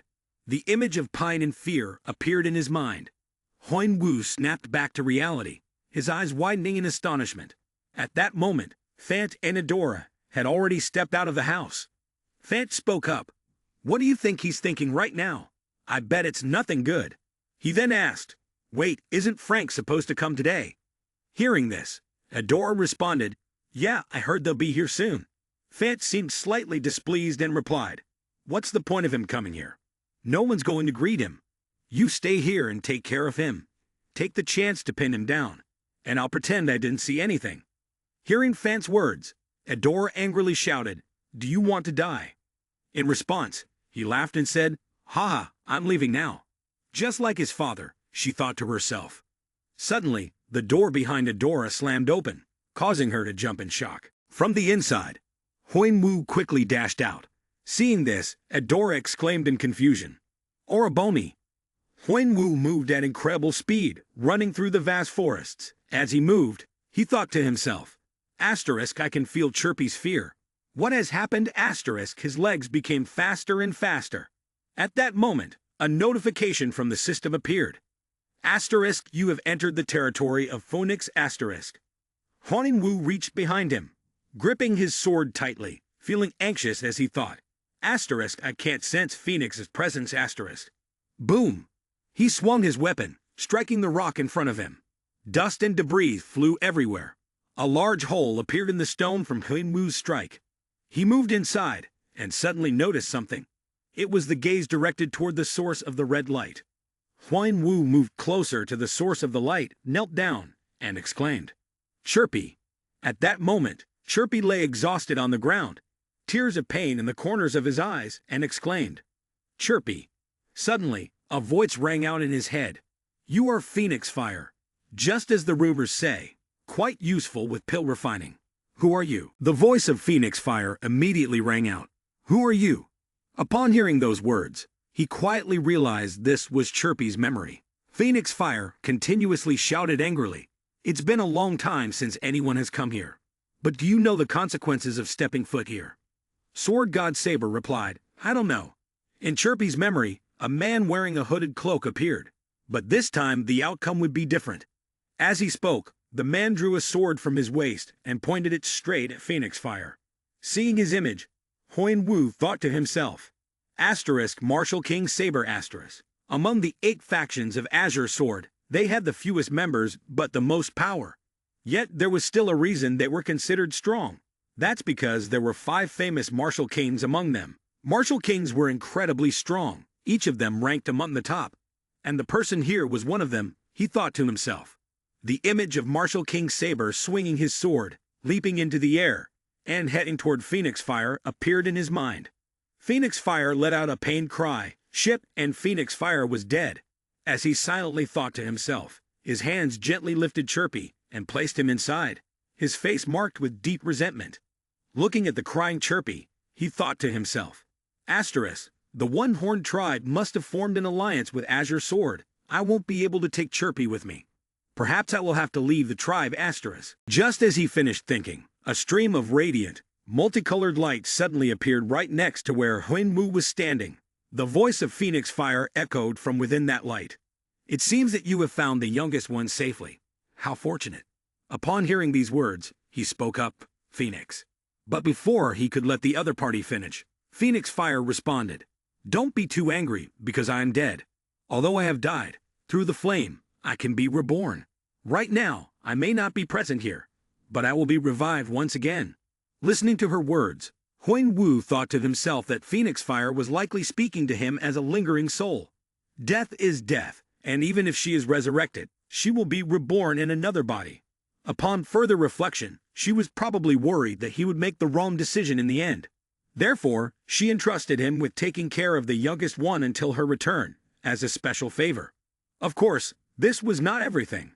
Suddenly, a vortex from the magical light spread around the area where Huan Wu was standing. The light enveloped his body. Phoenix Fire continued speaking. "Although it is small, I hope this power will help you and my youngest one continue on your path from now on. The Phoenix has chosen you as the heir. According to her will, the original life flame will be granted to you. The magical circle is prepared to receive the life flame, and your body has successfully accepted it. The process of success begins.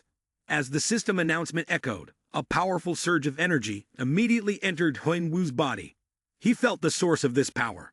It's too hot. This is the power left behind by the phoenix's flame. I can't afford to overlook it. While thinking this, Huan Wu gritted his teeth, enduring the intense pain radiating from the source of this power. His body began to undergo a transformation. Light radiating from prominent points on his body. The light was especially noticeable at the top of his head. The system continued to broadcast the announcement. All magical circles have been activated. The process of success has been completed. You have received the title of the Phoenix's heir. Your affinity with the fire attribute has increased by 30. You are now partially attuned to the fire attribute. Congratulations! Your fire transmission skill has reached 100% proficiency. The advanced skill, Heatwave, has been unlocked. Your title has been applied to Heatwave and replaced with a different skill. Your fire attribute level has been applied, and the skill has been upgraded to a high-level skill. The Holy Fire skill, number 050, has been activated. The development process of your body has been confirmed. Your mental level has increased, and the process of success has been temporarily paused to continue. At this moment, Huan Wu was in pain. He knelt down onto the ground. Standing before him was Chirpy. System notification. Current progress 99.8%. Huan Wu raised his hands high. Upon seeing what appeared in his hands, he silently thought, Asterisk, the magic circuit has been expanded. Asterisk, it's good that all of my circuits are open. But why is holy fire placed next to that stone? No matter how much I try to move it, it doesn't budge. He thought in confusion, extending his hand to brace the object surrounded by a mysterious white light. System information display. Asterisk flame of the phoenix. The fire of the phoenix symbolizes rebirth and revival. This is the first flame that ever existed. It is a pure flame that many gods long for. Purifying it will burn demons and the curse force, which has exceptional resistance and the ability to withstand demon properties. The strength of this ability increases with skill proficiency and has the power to heal part of the body. The blessing of transformation. It has higher priority than all other fire attributes in terms of resistance. It can control fire asterisk. Seeing the information provided by the system, he silently thought, Asterisk a high-level skill, truly a precious gift asterisk. At this moment, Chirpy, who was beside him, chirped loudly. This caught his attention. Chirpy continued to chirp. Hearing this, he spoke up. You want to save the other legendary beasts, but you. His hands gently rubbed Chirpy's head, and in his mind, he thought to himself that he didn't want what happened to it to happen to other creatures. What a truly admirable child. All right then, let's go save them, he said. Hearing that, Chirpy happily chirped, chirp chirp. Suddenly, Adora's voice rang out, Oraboni. At that moment, Adora appeared with a somewhat worried expression. Upon seeing her, Huan Wu asked, How did you find this place? She replied, I saw you running outside quickly. I followed you here because I was worried about you. This place is? Adora asked, confused. Huan Wu then answered, It's where I used to live. It seems the Azure Sword Guild is attacking all the legendary beasts. Adora, upon hearing those words, became somewhat angry and exclaimed, How could that be? She clenched her sword tightly. She suddenly spoke up, Then I'll go with you. Her words took Huan Wu by surprise. He responded, If it's because you feel guilty. Adora interrupted, No, it's because I want to help. Also personally, I don't like how the Azure Sword Guild is dragging my tribe into this war. But Master won't like this. Huan Wu said, In that case, and she replied, I don't think that's a problem, because you've only been his disciple for a short time. Hearing that, he smiled faintly. All right, it'll be pretty hard to eat. Are you going to take back your words? Huan Wu spoke up. Upon hearing this, Adora immediately responded, Of course. In the East Void Dragon's territory, a black dragon was being held captive by magical chains beneath a sea of animal corpses scattered everywhere. Both Huan Wu and Adora were horrified upon seeing the scene. In his mind, he silently thought, We're too late. The system chimed in. The soul of the Void Dragon is watching you. The voice of the Void Dragon then echoed. Well, so you've been chosen by a divine beast. Being here, you must surely know what happened, right? At that moment, Chirpy was perched on Huan Wu's shoulder, looking bewildered. Hearing those words, he thought to himself, This is the leftover mark of the Void Dragon. If that's the case then. He then spoke up. I have a request for you. The Void Dragon let out a savage laugh and replied, Haha, you plan to help me take revenge, and in return, you'll use my power, right? You've got guts, kid. Fine then. That bastard not only woke me up but dared to steal my core and my heart. I'm not one to just sit around waiting to be reincarnated. So this time, I'll cooperate with you. The remaining fragment of the Void Dragon's soul displayed an image. A boy with eyes full of rage, surrounded by an aura of deadly killing intent. The system then announced, You have been acknowledged by the Void Dragon and have received the hidden quest, Void Dragon's Challenge. He extended his hand toward Huinwu and continued, Right now, the distance between you and that bastard is vast. I will help you shorten it a bit. The Void Dragon proposed a second challenge. Accept. Upon seeing this notification, he nodded slightly. The system message displayed. The second hidden challenge of the Void Dragon, the legendary beast of the East. The Void Dragon has given you the task of punishing your enemies. Accept the power. The Void Dragon will bestow upon you the strength to defeat your enemies. The reward will increase depending on the difficulty of the task. Reward 1. Abyss Chain. Reward 2. The Wrath of the Void Dragon. After seeing these details, the Void Dragon smiled faintly and said, Done. The contract has been established. A stream of black energy began to spread around. The energy seeped into Huinwu's body. He let out a painful groan. A ring of blue light appeared around him. The system's voice rang out. You have received the blessings of the Void Dragon. You have earned the title, Collaborator of the Void Dragon. In the north, in the Abyss Turtle's territory, the divine beasts lay dead, piled on top of one another. One of them, in pain, spoke. Such a pity. Humans, you are too late. At least will you accept our blessings? Hearing these words, Huinwu replied, I would be honored. The system chimed. Notification. You have received the blessing of the Abyss Turtle. You must complete the challenge given by the Abyss Turtle. The hidden mission challenge of the Abyss Turtle. The Abyss Turtle is watching you, the one who is undertaking the tasks of the Phoenix and the Void Dragon. Instead of seeking revenge, the Abyss Turtle is looking for someone to succeed it, to guard its territory, to find a mythical creature worthy of becoming its successor, and transform it into a legendary beast. The reward is a fragment of the turtle's shell and 2 pieces of the snake's tail skin. Seeing this information, he felt a bit confused, thinking to himself, a successor? The remaining soul fragment of the Abyss Turtle spoke up. Because we have 2 fates, we can live twice, so even if we die, we have no regrets. But there's only one chance. Chirpy, sitting on Huinwu's shoulder, chirped, Chirp. Everything depends on you. We will watch over you from the Styx River. With that, the entire body of the Abyss Turtle emanated a green aura, which began to spread in all directions. He began absorbing this power. The system displayed a notification. You have obtained the title of the Abyss Turtle's successor. Your compatibility with the water attribute has increased by 50, Blue Spirit's blessing. You are now linked with the soul of the Abyss Turtle, allowing you to focus on the Blue Spirit's challenge. Various blessings from your compatibility with attributes in ice have increased by 5. This skill is innate. Only those recognized by the Abyss Turtle can receive it. As for leveling up, it depends on your proficiency. The Soul Blessing skill has been temporarily created. Looking at the information screen in front of him, he thought to himself, Soul Blessing skill. You are linked with a soul of the Abyss Turtle, allowing you to focus on the Blue Spirit's challenge. Various blessings from your compatibility with attributes and ice have increased by 5. This skill is innate. Only those recognized by the Abyss Turtle can receive it, and leveling up depends on proficiency. Exactly what I needed. Chirpy stood beside them, constantly chirping. Chirp, chirp. Huinwu then spoke. That's right. Next we head west. I only have one more divine beast to find. Both Huinwu and Adora looked downcast. Adora spoke up. What should we do now? The saber-toothed tiger is still safe, but the memory of meeting the saber-toothed tiger suddenly came back. He was tall and imposing, staring at them with deep blue eyes before speaking. How laughable. You're telling me to leave? Me? Get lost, human. I'll handle this myself.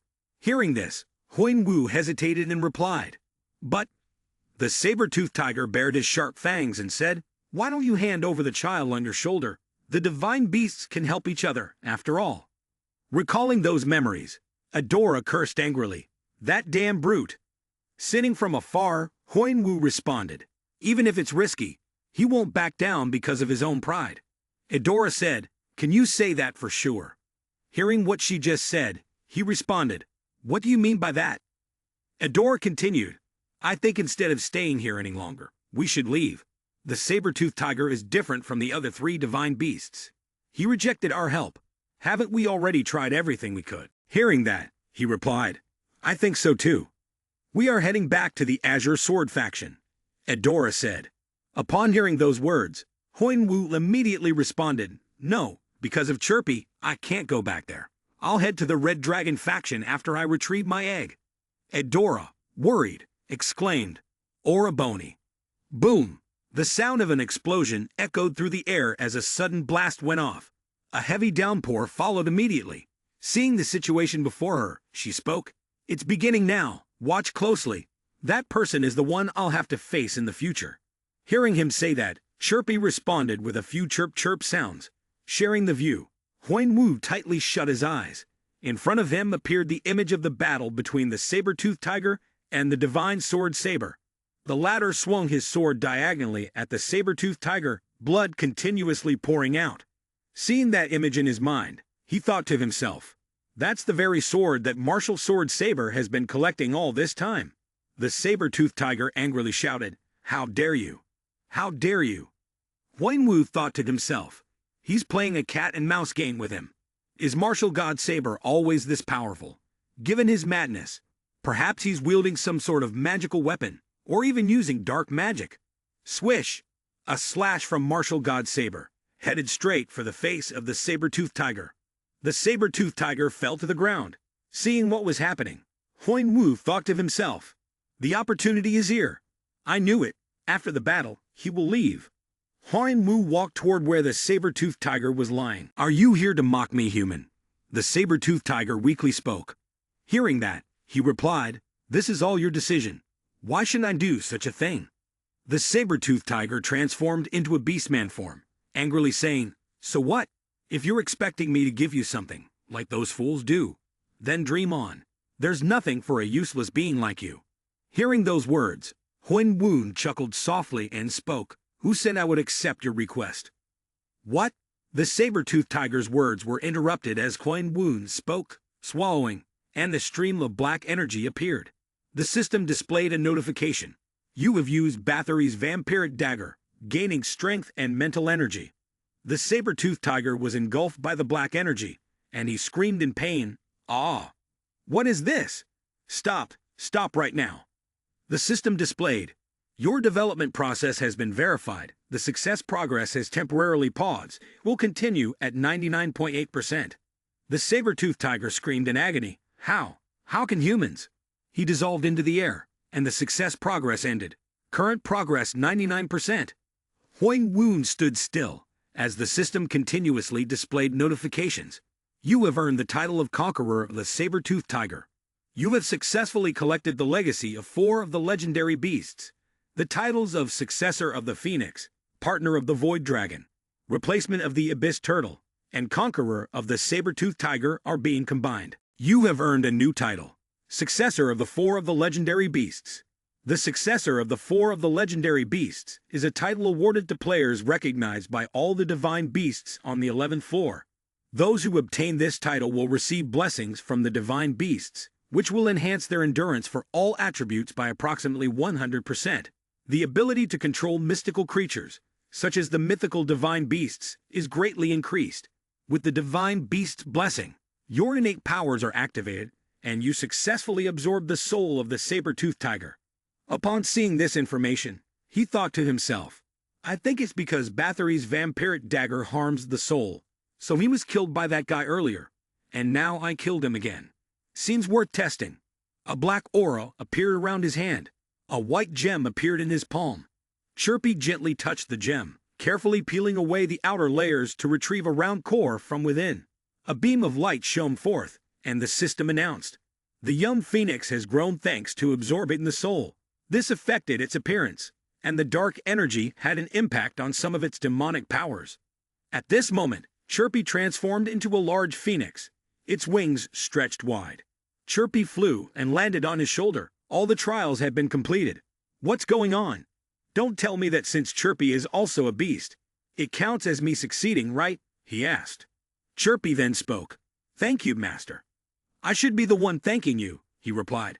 Chirpy was flying high in the air, while Hoenwu and Adora stood below, silently watching it. Seeing its mature appearance, he thought to himself, indeed, this is the child of the phoenix. I can sense an aura capable of overshadowing even the highest-ranking mythical beasts from it. He spoke up. Adora, thank you for your help so far. Once we reach Kurim, you should return. His abrupt words startled her. What are you talking about? Hoenwu replied, I can't continue fighting alongside the one-horned tribe any longer, and involving you in this isn't a good idea. She was slightly shaken by his words. Adora's face showed a mix of frustration as she asked, You really don't know why I'm following you? The atmosphere fell into silence. Suddenly, Chirpy spoke up, Are you two going to mate? The two turned in surprise to look at it. He angrily asked, Where did you learn to say such things? It innocently replied, Mom, my mom said when I find a mate, that's something we need to do. Adora turned away, embarrassed. Hoenwu sighed and rubbed his head. Why would the phoenix talk about that with a child? The two entered the city together. The people there were welcoming a tall, mysterious figure with hair similar to Adora's. As they passed through the gate, they saw him approaching them. He asked her, Are we meeting the Azure Sword faction today? Adora realized and replied, Now I remember. They said Uncle would be coming today. Now, Hoenwu finally realized and said, Uncle, so it's the spear god. He looked at the person approaching him and thought, Fran, the spear god. The man had the build of the one-horned tribe with a terrifying spear technique. That made him a formidable opponent in the Azure Sword faction. Fran, noticing now, muttered, Hemph. The two Adora nodded as a greeting, walking past him, not forgetting to glance at him and give a grunt. Fran sneered, Seems like you've picked up something again.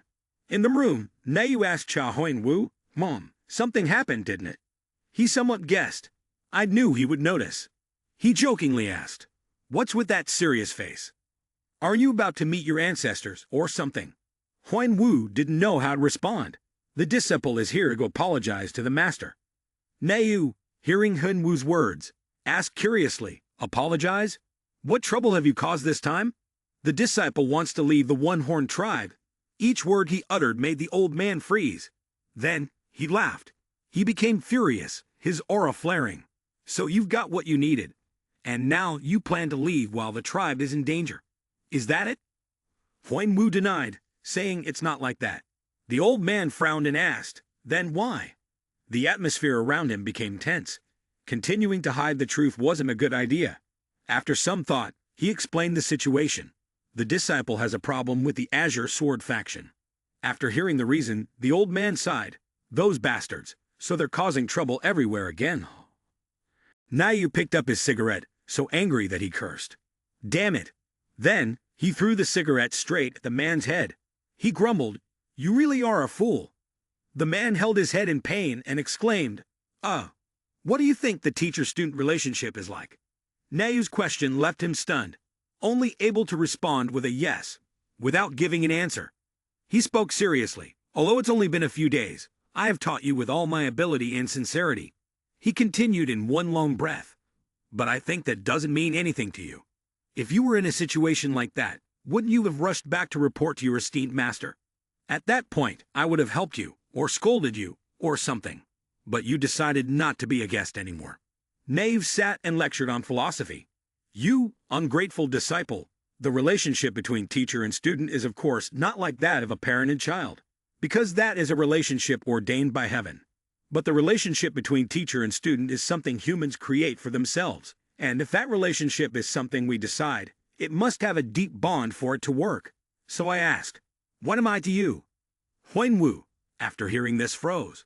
He began to ask himself, and recall the past. To me, what are you? He had always been sarcastic, yet always taught him everything, and helped him understand things he couldn't grasp.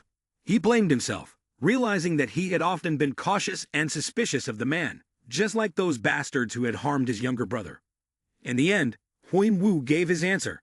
You are my master. He spoke from the depths of his heart. That was how the disciple always thought of him. Humph. Nayu frowned in thought. He lowered his head to the old man, but after all, he couldn't put it into words. Only when he was outside the city did he think. Thank you. Huan Wu wandered through the streets. As he neared the city gates, he suddenly realized he was startled when he saw the Adora siblings waiting for him. He asked them, "You too?" They began to scold him. Humph, are you happy leaving your little brother behind like this? Even if you try to stop us, we will follow you anyway. Huan Wu asked further. Even if you might face your own tribe as enemies. Adora tightened her grip on her sword, determined. I'm prepared for this. Fant laughed loudly. Haha, anyway, if I have to keep looking at the faces of those damn Azure Sword bastards every day, I'll puke. He sighed, covering his face. You two can do whatever you want. The Adora siblings' eyes lit up when they heard this, exchanging glances before they, along with Huan Wu, continued their journey. As they walked behind him, they chatted cheerfully. Why do you want to follow us, big brother? Because I want to, Fant replied. Behind his demon mask was a rare smile. Seems like after meeting a good master. He also realized, I've got two foolish younger siblings as well. A voice suddenly rang out. The Red Dragon faction was currently gathering in Vages. They had intentions to expand their territory. However, that place was being continuously attacked by the Azure Sword gang. Although Azure Sword currently has the upper hand by gaining control over Kurim, they allowed Red Dragon to gain the advantage by holding Vages. Huan Wu asked in confusion, how so? Adora immediately replied, because Bahal is leading them. He was surprised. Bahal? She confirmed and explained. Yeah, he's been said to have been assigned the task of commanding the 11th floor. Besides, since the One-Horned tribe joined the war, they'd been a lot more cautious. Upon hearing this, Huan Wu pondered. The situation indicated that they were determined to take back the 11th floor at all costs, driven by their pride. His thoughts kept racing.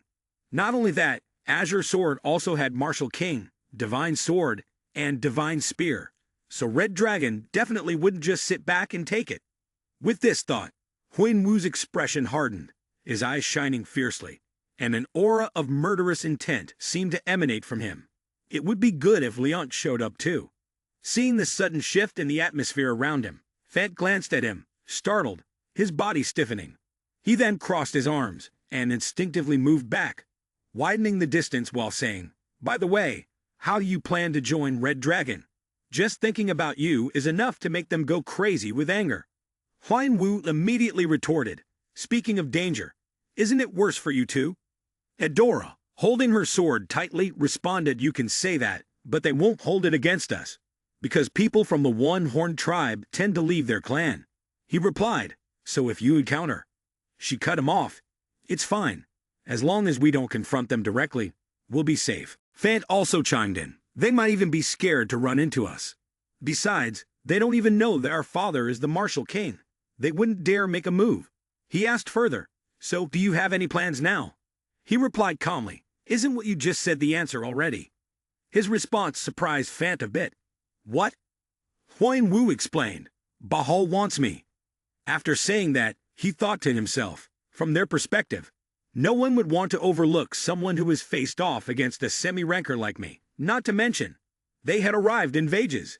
He ran into two soldiers there and handed them a scroll, saying, Take this to Bahal. In his mind, he had already planned everything carefully, having prepared something in advance. Then he told them, he will be very pleased to know that this is a gift from Cain. Outside, a few soldiers were walking back and forth. After a while, a loud laugh echoed from somewhere. Look who's here. The person walked towards him and enthusiastically said, Do you know how long I've been waiting for you? The name Bahal immediately came to his mind. He clenched his fist, silently thinking, I wish he'd treat Jungwoo like this. Moments later, he bowed and said, Sorry for being late.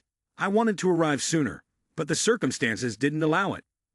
Bahal, seeing this, placed his hand on his shoulder and laughed, saying, Who cares about being early or late?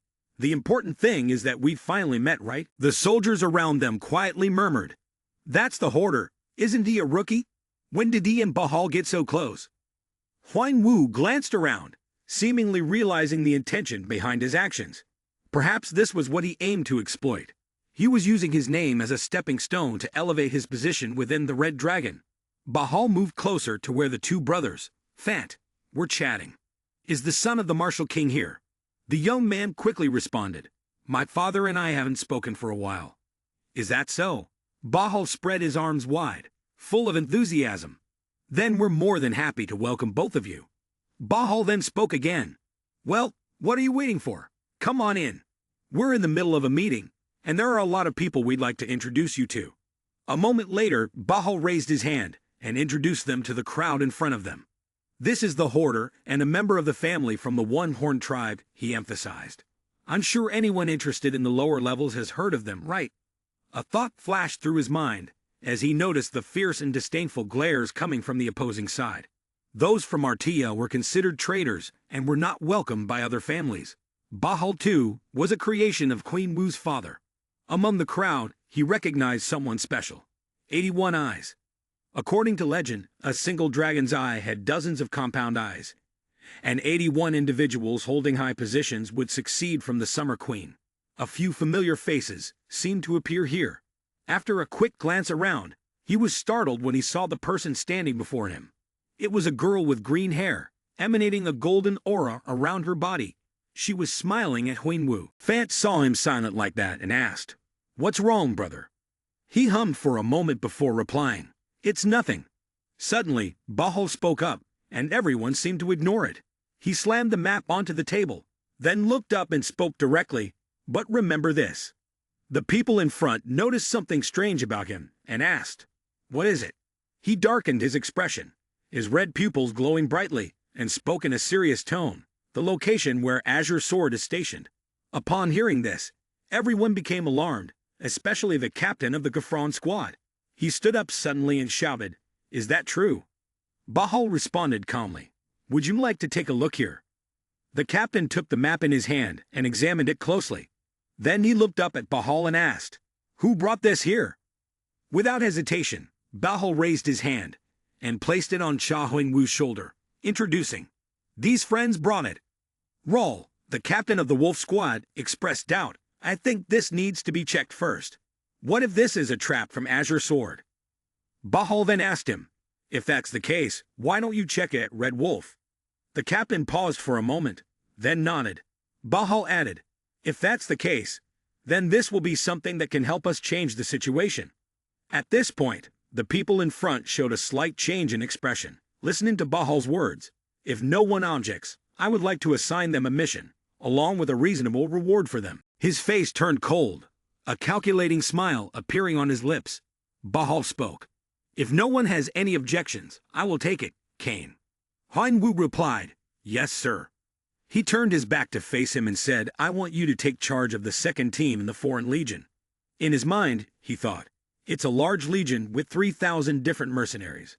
Leading a team within the legion means I could be responsible for hundreds of people. Not a bad deal."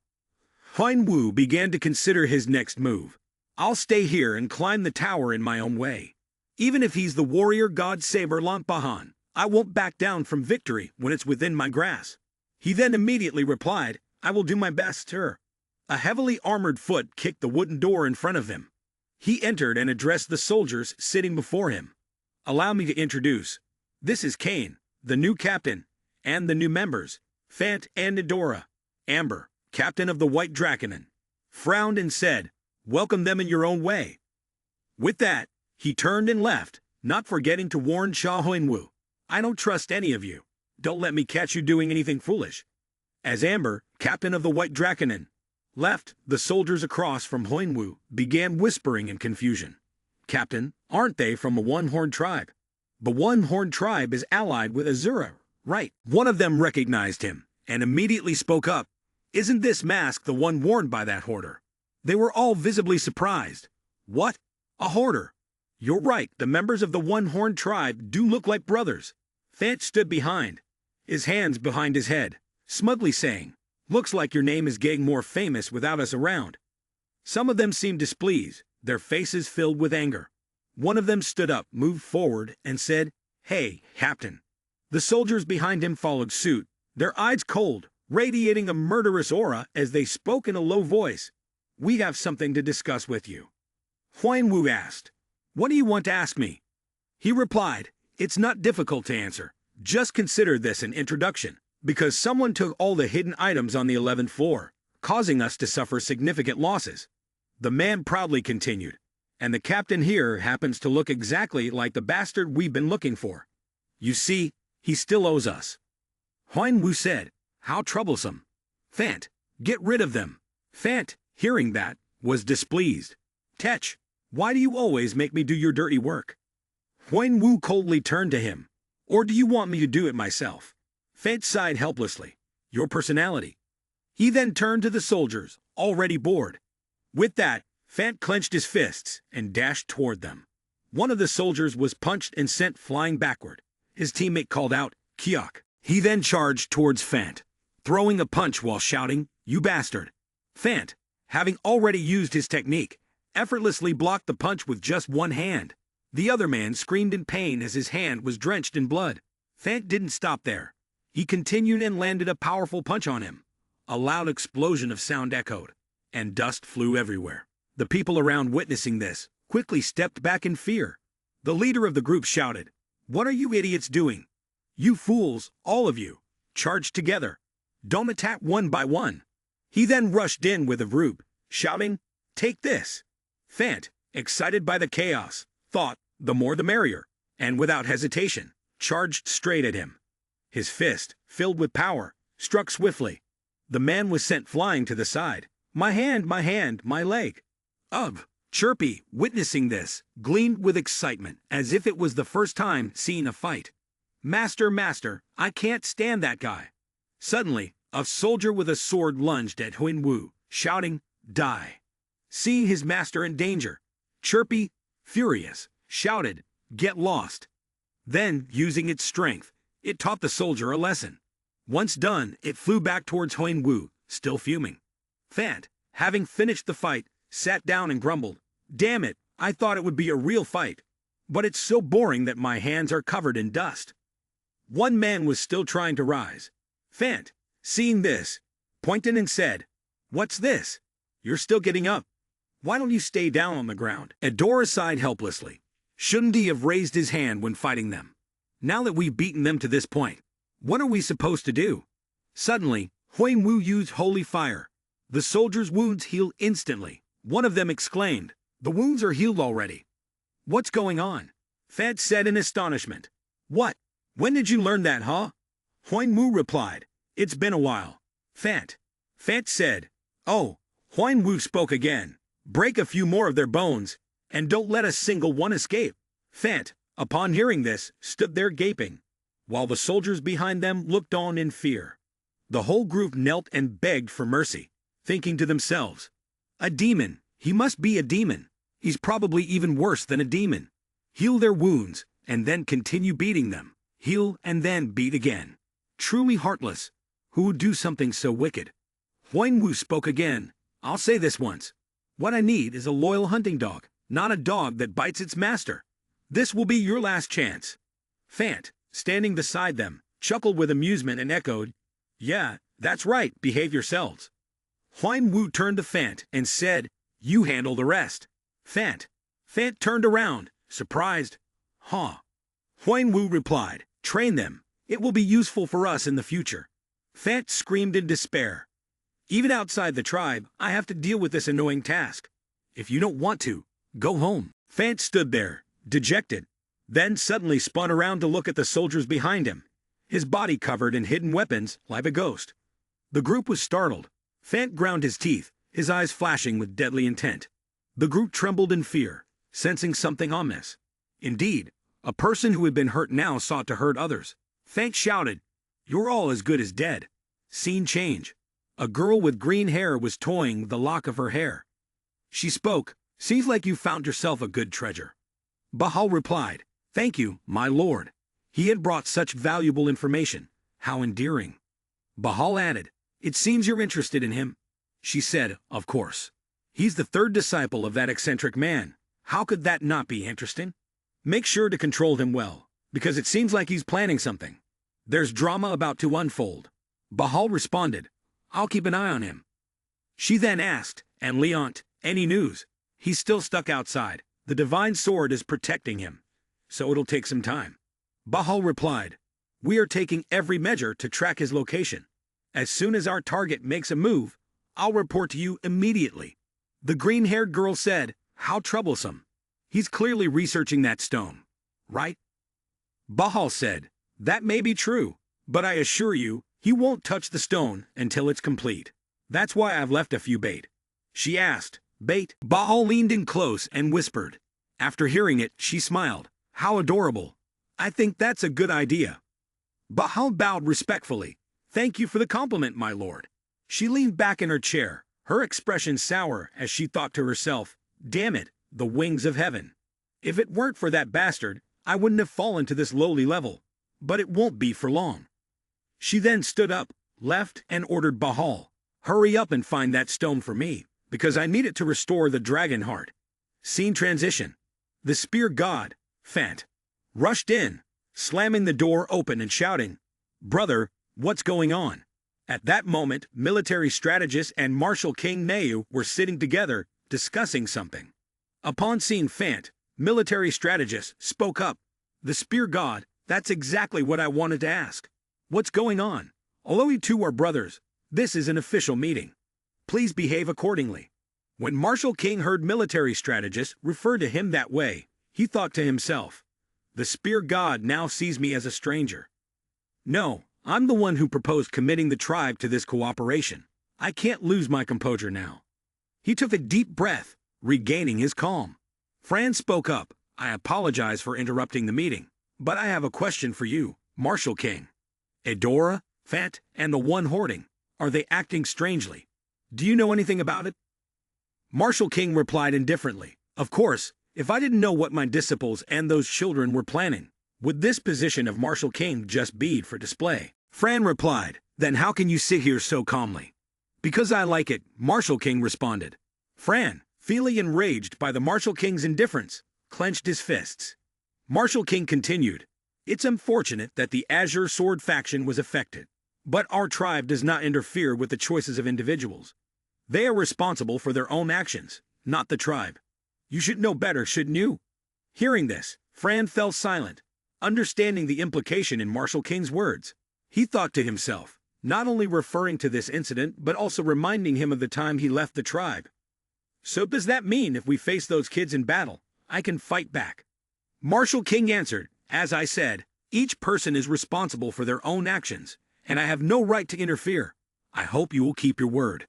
With that, Fran turned, slammed the door, and left. "Well, I thought he had grown up, but his temper hasn't changed." Marshal King chuckled softly. The military strategist then spoke up. "So aside from Fran, the clan leader, are you really going to leave Kane, Fant, and Edora to their own devices? The rules haven't changed, old man. After many battles, the temperament of a king will emerge. Is that how you're monitoring the situation?" Marshal King merely smiled in silence. Scene change. Fant was training the soldiers, shouting loudly, "You idiots! What the hell are you doing? You can't even do this right. Want to kiss the ground again? Step left, swing your sword right." Fant stood with his hands on his hips, shouting, "I can't hear you clearly. Do it again." From above, Huan-Wu and Edora were watching Fant as he trained the soldiers. Edora said, "Even though it's only been 4 days, they've made some progress." Huan-Wu replied, "They have indeed been useful." He thought to himself, he has the ability to teach others effectively, if only it weren't for that hot temper. I wonder if that could be a form of leadership deep down. From now on, I can leave everything to him, and just relax. Edora asked, "What have you been thinking about all this time?" Huan-Wu responded, "The second part of the 8 Extremes Fist." Upon hearing this, Edora thought, the second part of the 8 Extremes Fist. Father really trusts him. The 8 Extremes Fist is one of the most advanced martial arts techniques created by the Marshal King. The higher you go, the harder it gets to learn, and it takes a lot of time. It takes years to understand. That makes sense, because it also took me a long time to learn it. Perhaps even Oroboni struggled with it. Suddenly, she thought of something. Wait. Father never mentioned that I couldn't help him this time. If I help him practice, I could spend some private time with Oroboni. Edora said, I guess you think the second part is really hard, right? Do you need my help? Before Adora could finish, Huan Wu coldly replied, no, I've already memorized everything, and am learning it step by step.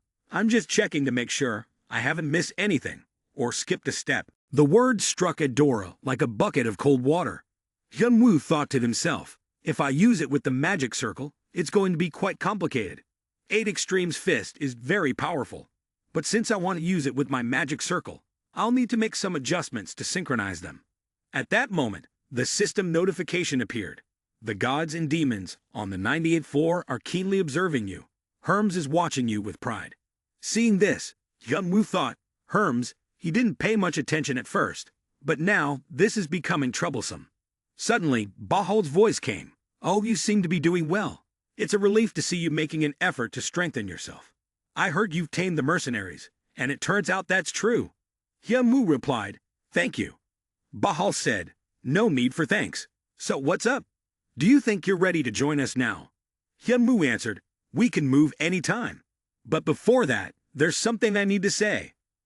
Bahal asked, Mom, what's that? Do you know that the son of the god Saber is on the 16th floor? The god Saber has a son. Even within the Azure Sword faction, the martial god Saber is known as someone who lives and fights with a sword. He only focused on becoming stronger, and is known to have avoided women throughout that time. So having a child isn't completely unreasonable, right? Hyun Woo continued, do you know that Divine Sword Saber is struggling due to a lack of magical power?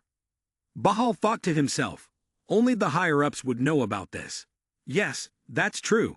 But what does this have to do with the child he's hiding? The child of the god Saber was born under difficult circumstances. They said the child's body couldn't accumulate magical power.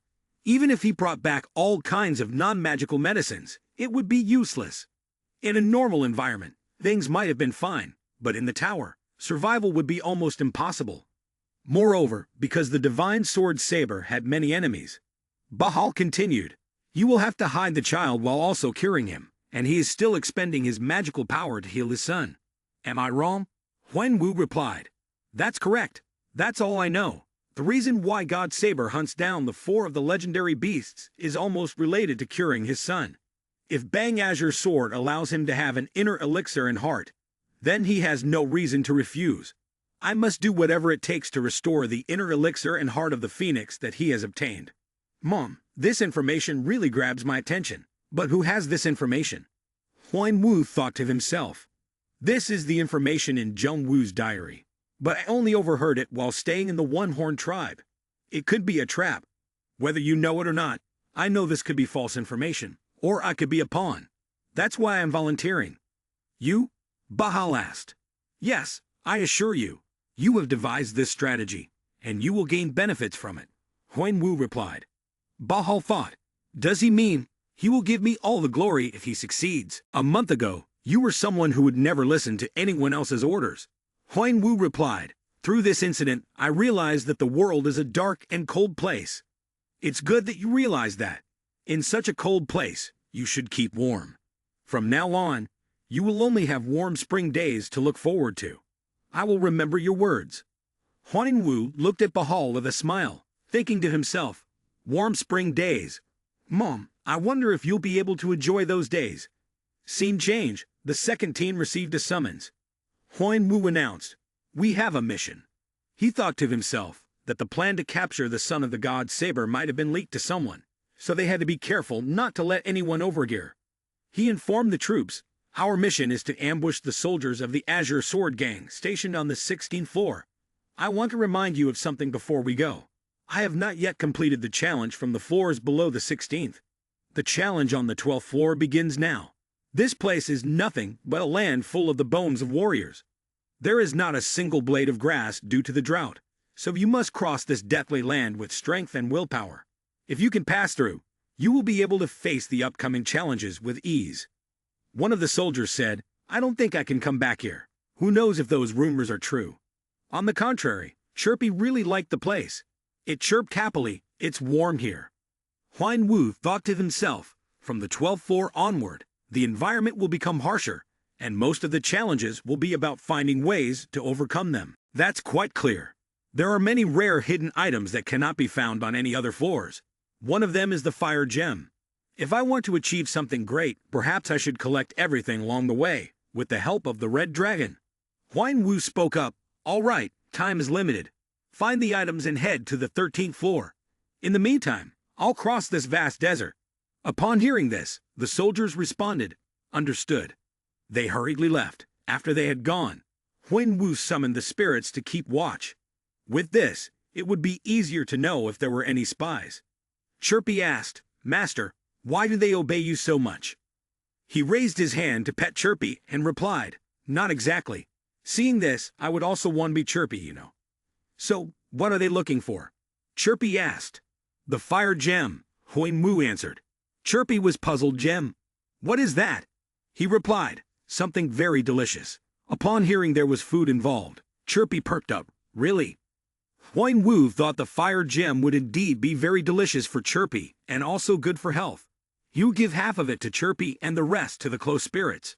Recently, the spirits had reached their development limit because of the growth restrictions of the lantern bracelet. So he had thought of a different way to make them stronger by enhancing their attributes. If he could give them attributes other than the dark attribute they already had, it would be a big boost. The reason the fire gem was so special was because it was a gem that was excellent for enhancement. That's why this is a good item. In addition, it's something we can freely exploit. So you must give me plenty of tasty treats. Promise me, promise me. Huan Wu replied, All right. Chirpy yawned and said, I'm sleepy, I want to go to sleep. Okay, go ahead and rest a bit. But when the food arrives, make sure to wake me up. Suddenly, a gem appeared on Huan Wu's chest. He placed his hand on his chest, thinking, The gem, why is it here? Chirpy replied, I don't know, but it feels really comfortable here. Huan Wu asked, Comfortable, really? Yeah, it's warm and soft. That's why I'm feeling so sleepy. Chirpy said, yawning, then crawled inside the gem. Huan Wu thought to himself, At first, it was because of the holy fire here. But Chirpy's energy stabilizes faster and more securely inside the gem. Better than the magic ring. Should I refine it, or get rid of it? Since Chirpy is using it, it's probably safe for now. The system notification appeared. All challenges have been completed. You have miraculously passed through the deadly land, and all your efforts will be rewarded. I not only can increase physical resistance to external impacts, but I can also enhance my holy fire attribute. I have already installed additional cores, so I now have 108 of them. The system appeared again. Would you like to go to level 13? He thought, looks like I'm done here. As he was preparing to leave, the guide rabbit suddenly appeared and said, Please wait a moment. You haven't changed at all since back then, have you? Still as quiet as usual. You look like you're busy, so I'll get straight to the point. Right now, the players are heading toward the temple of the three Norn goddesses, am I right? Huan Wu was surprised and remained silent without responding. Don't panic like that. We, the Guardians, only appear to ensure a safe environment for the players. We don't interfere with them, or spread any rumors, so there's no need to worry. Huan Wu thought to himself, remembering that Zheng Wu had faced difficulties when dealing with the Guardians, especially the 12 highest-ranking ones. Laplace was the zodiac rabbit among the 12 Guardians. He was very curious, liked to meddle in others' affairs, and obviously wasn't very pleasant about it. Do you have something to say? Huan Wu asked. I'm here to deliver a message from my superiors. Huan Wu was puzzled. Superiors? Laplace replied, You may not know. We, the Guardians, especially the 12 Zodiac Guardians, have other roles as well.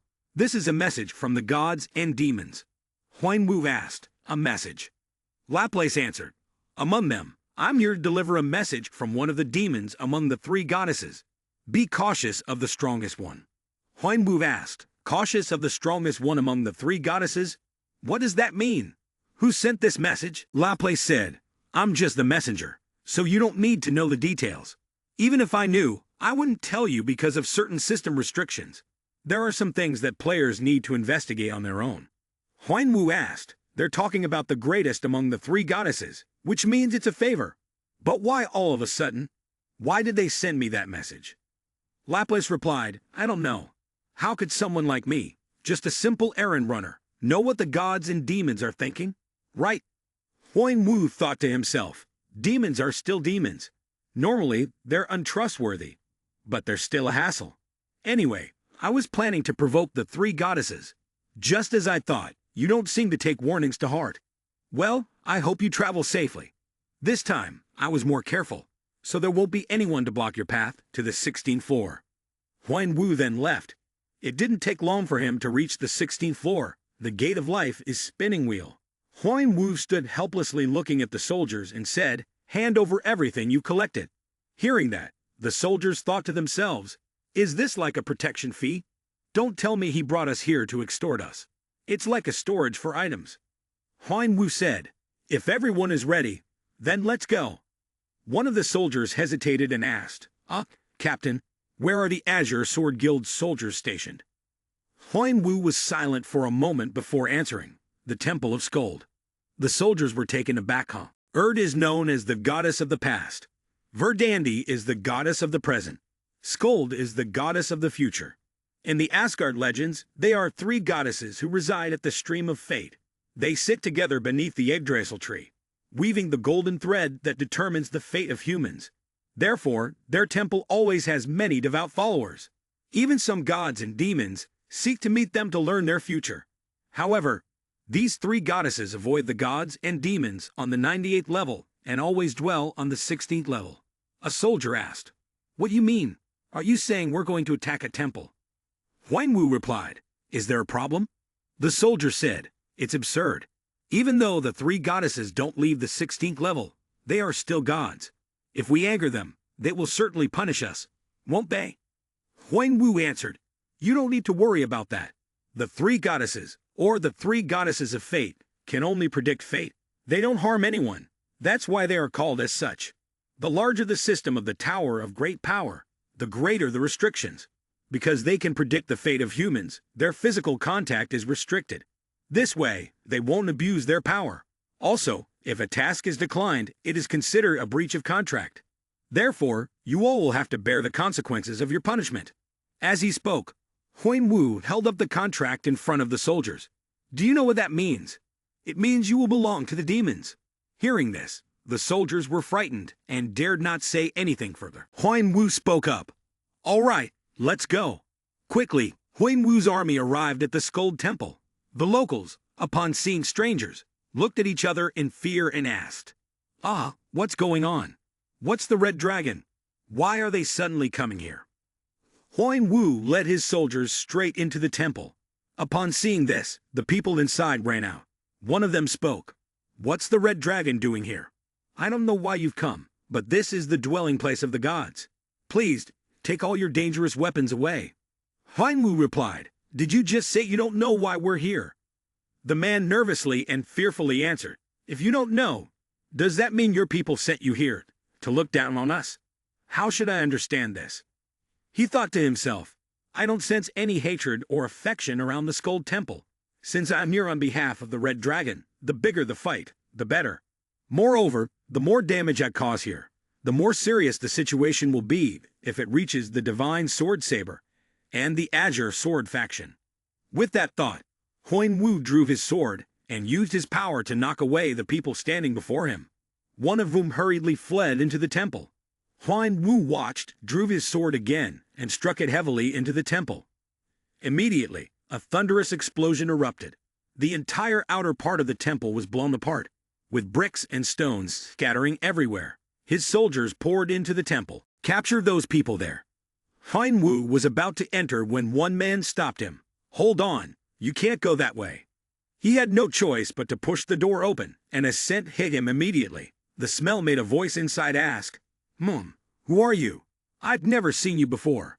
The man speaking was Hanbin, the only son of the Divine Sword Saber. He asked Huan Wu, "Did you bring a woman here?" When Huan Wu stood still and didn't answer, Hanbin spoke again. "Can't you hear me? What's going on? You didn't bring anyone with you." Suddenly, a man rushed in and shouted, "Wait, let me explain." Huan Wu ordered his soldiers, "Don't let anyone in here. Please." The man was dragged away, still pleading. Hanbin angrily shouted, "What's this? How dare you touch my people? You want to die." Huan Wu commanded, "Take him outside." Let me go. I said let me go." Hanbin struggled and resisted. "Do you know who I am?"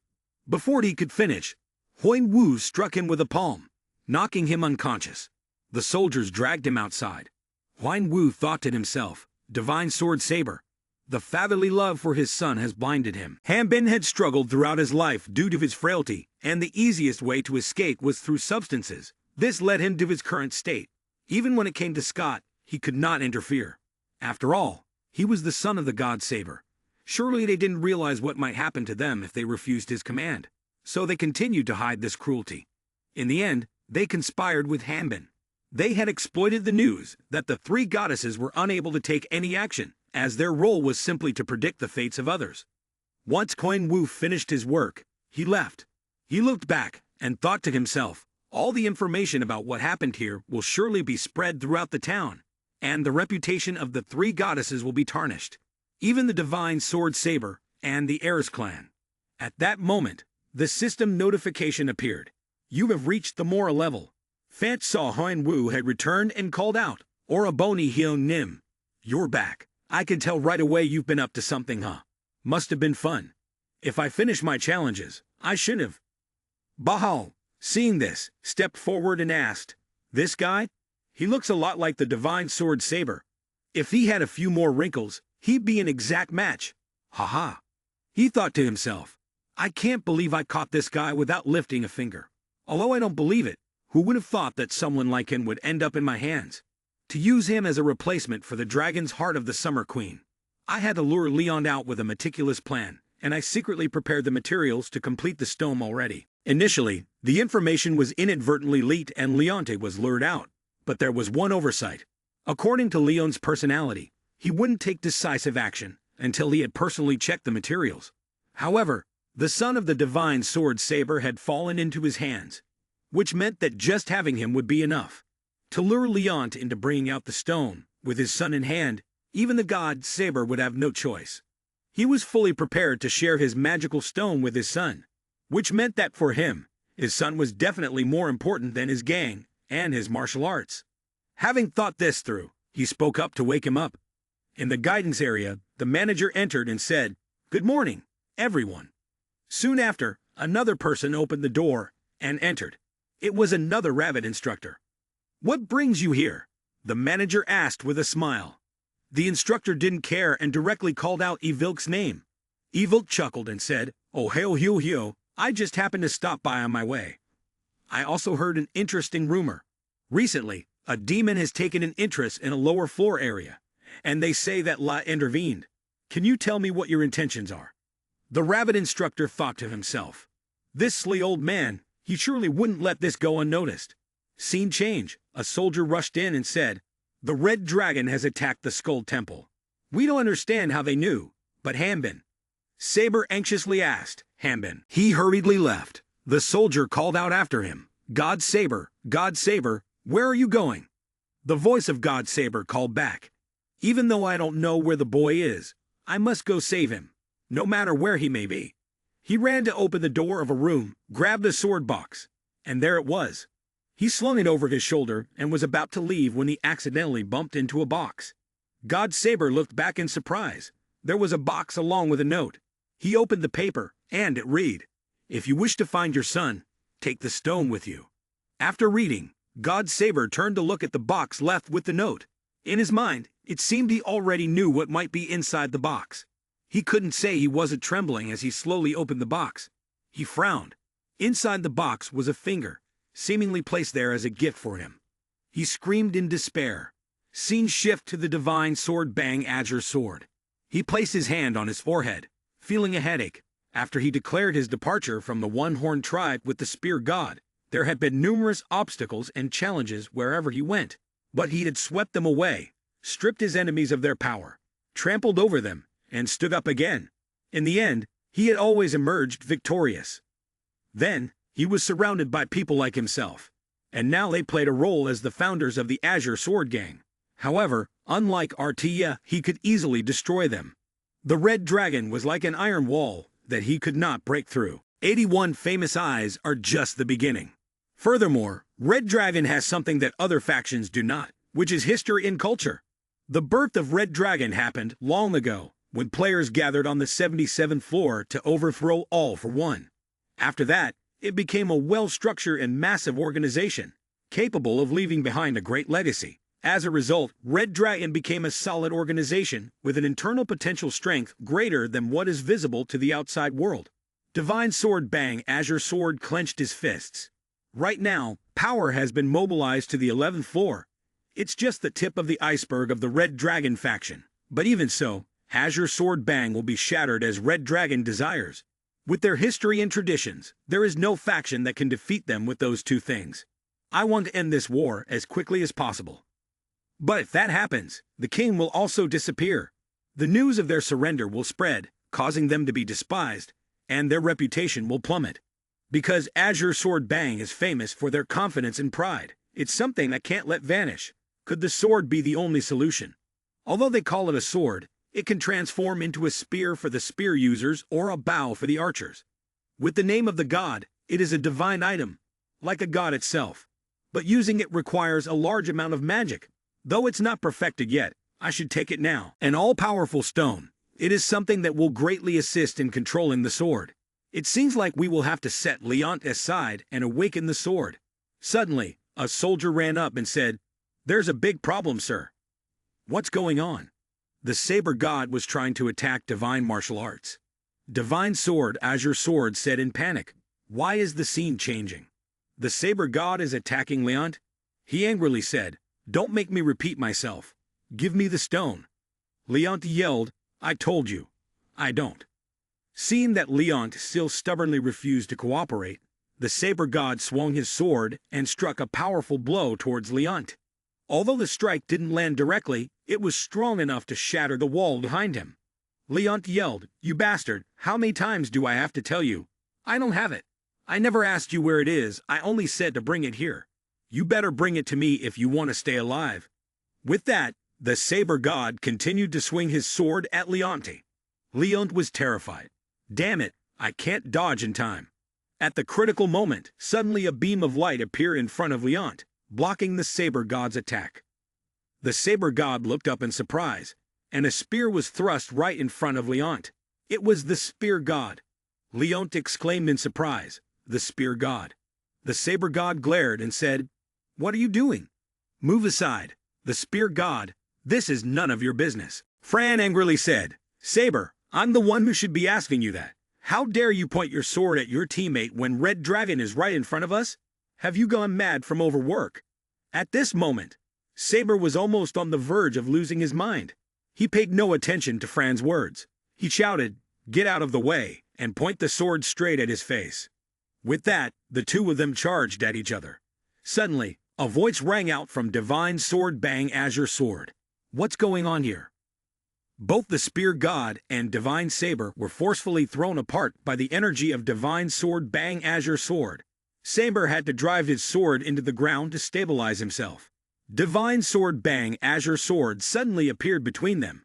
He spoke, "Come on, Saber, tell me what's going on." Saber replied, "There's only one thing I want. I just asked Divine Martial Arts to give it to me." "What did you ask him to give you?" Divine Saber responded, "The stone." Saber noticed the reaction of Divine Sword Bang Azure Sword and said, "As expected, you know about it. I don't know what that stone is, or whether I'm interested in it. But Hanbin, my son, has been kidnapped. I need that stone to save him. I'll accept any punishment, so just give me the gem."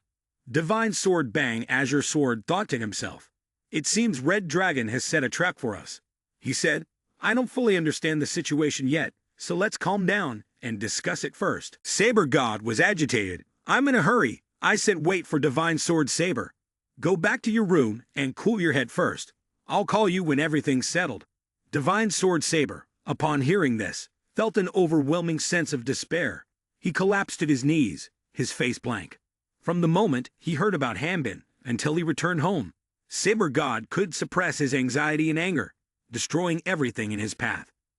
Saber God remembered a warm love, like a spring breeze. It just came to him, just like that. He had once believed that love didn't exist in his life. Hanbin, his son, the last good thing left from that beautiful love. Although Hanbin had never been in good health since childhood, he always waited for him to return home, unaware of the struggles his father had to face. If only he were stronger, he could protect him. The inner torment and pain made it impossible for him to forgive himself. Suddenly, he heard a noise.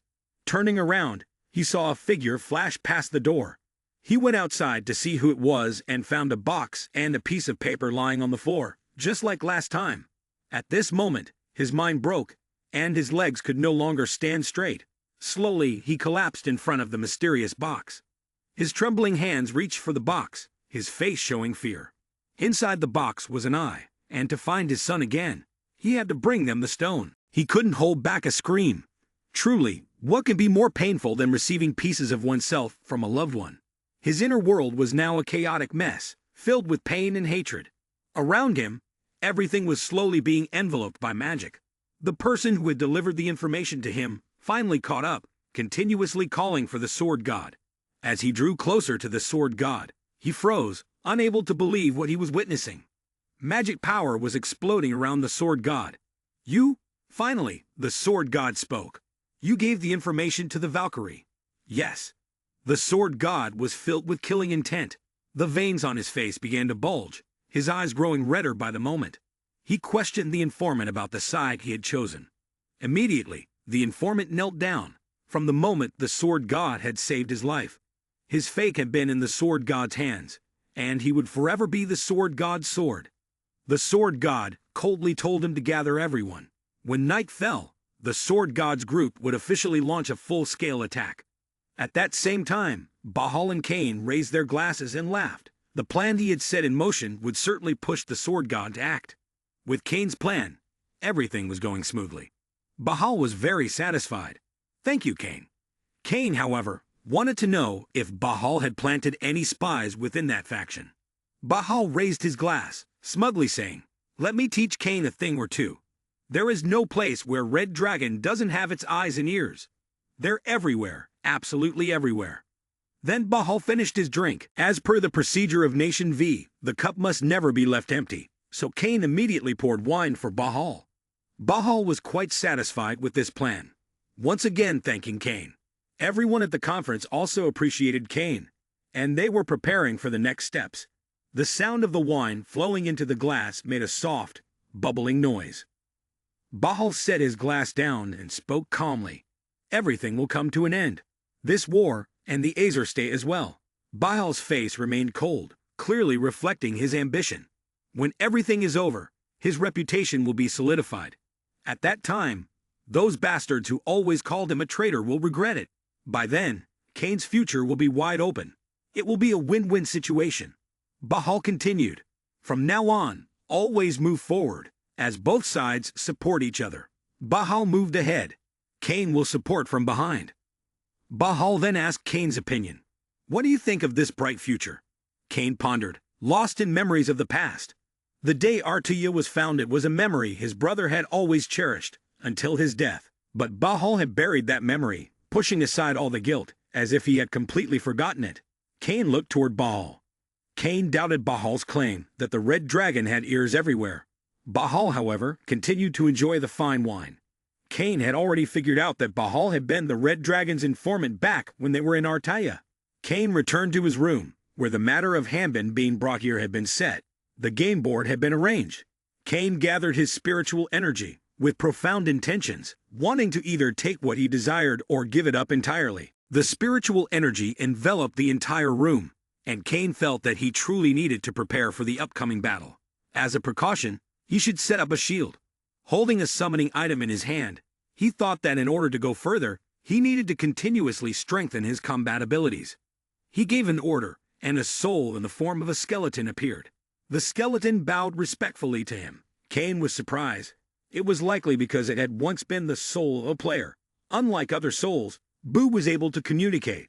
The skeleton's intelligence was quite low, capable of only saying a few words, and what he needed now required a much higher level of intellect. Cain gave the soul several items and instructed it to absorb them one by one, ensuring that not a single trace of magic was left behind. The soul respectfully obeys. He reminded it once again, no magic could be wasted. The skeleton responded affirmatively. He handed the skeleton 2 fire gems, 5 ice crystals, and 9 golden flowers in order. The skeleton immediately began absorbing them one by one. The system displayed a message. Boo has successfully absorbed 2 fire gems. Fire attribute has increased by 3. If it really worked, then Boo would evolve to a much higher level than Chirpy. Kane continued to think about how to make the Artia faction successful. The first was Jung Woo's meeting with the Kaladas dragon on the 11th floor. The second was the experiment conducted by Back, which led to the creation of enhancement items. As for Kaladas' body, the awakening process was almost complete, something he no longer thought about. However, the enhancement items were a different matter. His brother didn't know the details of how to make them, only being able to write down the basic materials and ratios. Creating the products wasn't as simple as just following the ratios. Certain materials had to be pre-processed before being crafted, making it a time-consuming task. Then he thought about the familiar souls. They were created from condensed magic, unusual in their intelligence. As long as they were given random items, they would absorb everything. Kane could only wish the familiar souls could evolve. But with the limited capacity of the Dart Bracelet, all I can do is rely on this method. After absorbing all the black roses, Boo trembled, the growing power becoming uncomfortable. This force needed to be suppressed, preventing it from erupting. Everything had to be done to make Boo endure and absorb it all. He wouldn't allow Boo to fail. Success was the only option. Boo placed the final item in its mouth to absorb. The magical energy exploded, spreading throughout the familiar's body. Boo was beginning the process of evolution, with the flow of magic running up to its neck, gradually reaching its brain, and simultaneously extending to its limbs. The powerful magic coursed throughout its body, causing its cloak to flutter despite there being no wind. Gradually, the magical flow was completely absorbed into Boo's body, marking its successful evolution. Its eyes were completely different from before, filled with strength. The soul of the wizard doctor had successfully evolved into a lich, appearing like a grim reaper surrounded by a dark aura. The deep green eyes on his skeletal face opened, gazing at his esteemed master before him. A notification screen appeared, displaying a lengthy message that essentially congratulated him for successfully subjugating the one who brings death. The lich remained kneeling, thanking his master for saving his life and swearing loyalty to him. His master, wearing a black mask and exuding an air of command, asked what magic the lich could wield. The lich respectfully replied, "When I was alive, I could use nearly all types of magic." His master asked for an example. The flames in the lich's eyes burned brighter as he asked, "Would you mind if I used the soul you have granted me?" Kane answered, "If necessary." The lich moved his bony hand, skillfully manipulating the soul his master had given him. First, he summoned the god of death. A blue light flashed, illuminating the area before condensing into 3 small glowing orbs. From those 3 bright dots, 3 ugly yet incredibly fierce monsters appeared, and Lich calmly explained his magic. Lich said, "By using souls as a form of exchange, I can summon them. If there are corpses, I can turn them into skeletons or zombies." Not stopping there, Lich continued to cast another spell. He called out the name of the spell, Blood Fog. He explained, "If the opponent is able to see it, I will occasionally create illusions and instill fear in the enemy, while also having the ability to transfer strength and magic from the enemy to my allies." The master thought about it and realized that this technique was incredibly advantageous. Not only would it cause the enemy to become frantic, but it could also drain their strength, especially in long-range battles. Lich then named his third technique, with red fire burning in his hand, and continued, "The name of this technique is Absorb the Corpse." A formation appeared behind him as Lich explained this magic, which depended on the number of corpses and souls, with basic elements like fire and ice being usable. The fire still moved in Lich's hand as he spoke about his past. "In my previous life, I was a necromancer doctor. Unlike dark sorcerers or witches, I was a necromancer doctor, specializing in corpses and curses." He patted his chest and told his master that, at present, this was all he could do, but he assured his master that he would not disappoint him. The assurance was reflected in his very eyes. At this moment, upon private reflection, it was indeed a bit difficult to fight alone, while commanding the nearby spirits. But now, he could relax a little and leave this matter to him. Since he could control the corpses, he could also control the nearby spiritual entities. "All right," he said, and the Lich bowed respectfully with a promise. "I will not disappoint my master." Kane activated the screen and thought, "Now, having gained a wizard to command the minions, I just need a knight to fight by my side." The pale skin of a man, his eyes opened, revealing a pair of red eyes. The one in the full-body armor, looking pale, wondered, "Where am I?" Cha-Wu said, "This is the Red Dragon's base." Shannon could not believe it, shouting, "You clearly killed me. How could I possibly be here?" Shannon started hypothesizing. "I heard that necromancers or dark wizards could only deal with souls. I've never heard of a soul being fully restored like this." Hearing this, the one with the mask thought to himself, "Judging by his level of awareness, he's smarter than he looks. He has become a lich. If I can command this person as my soul knight,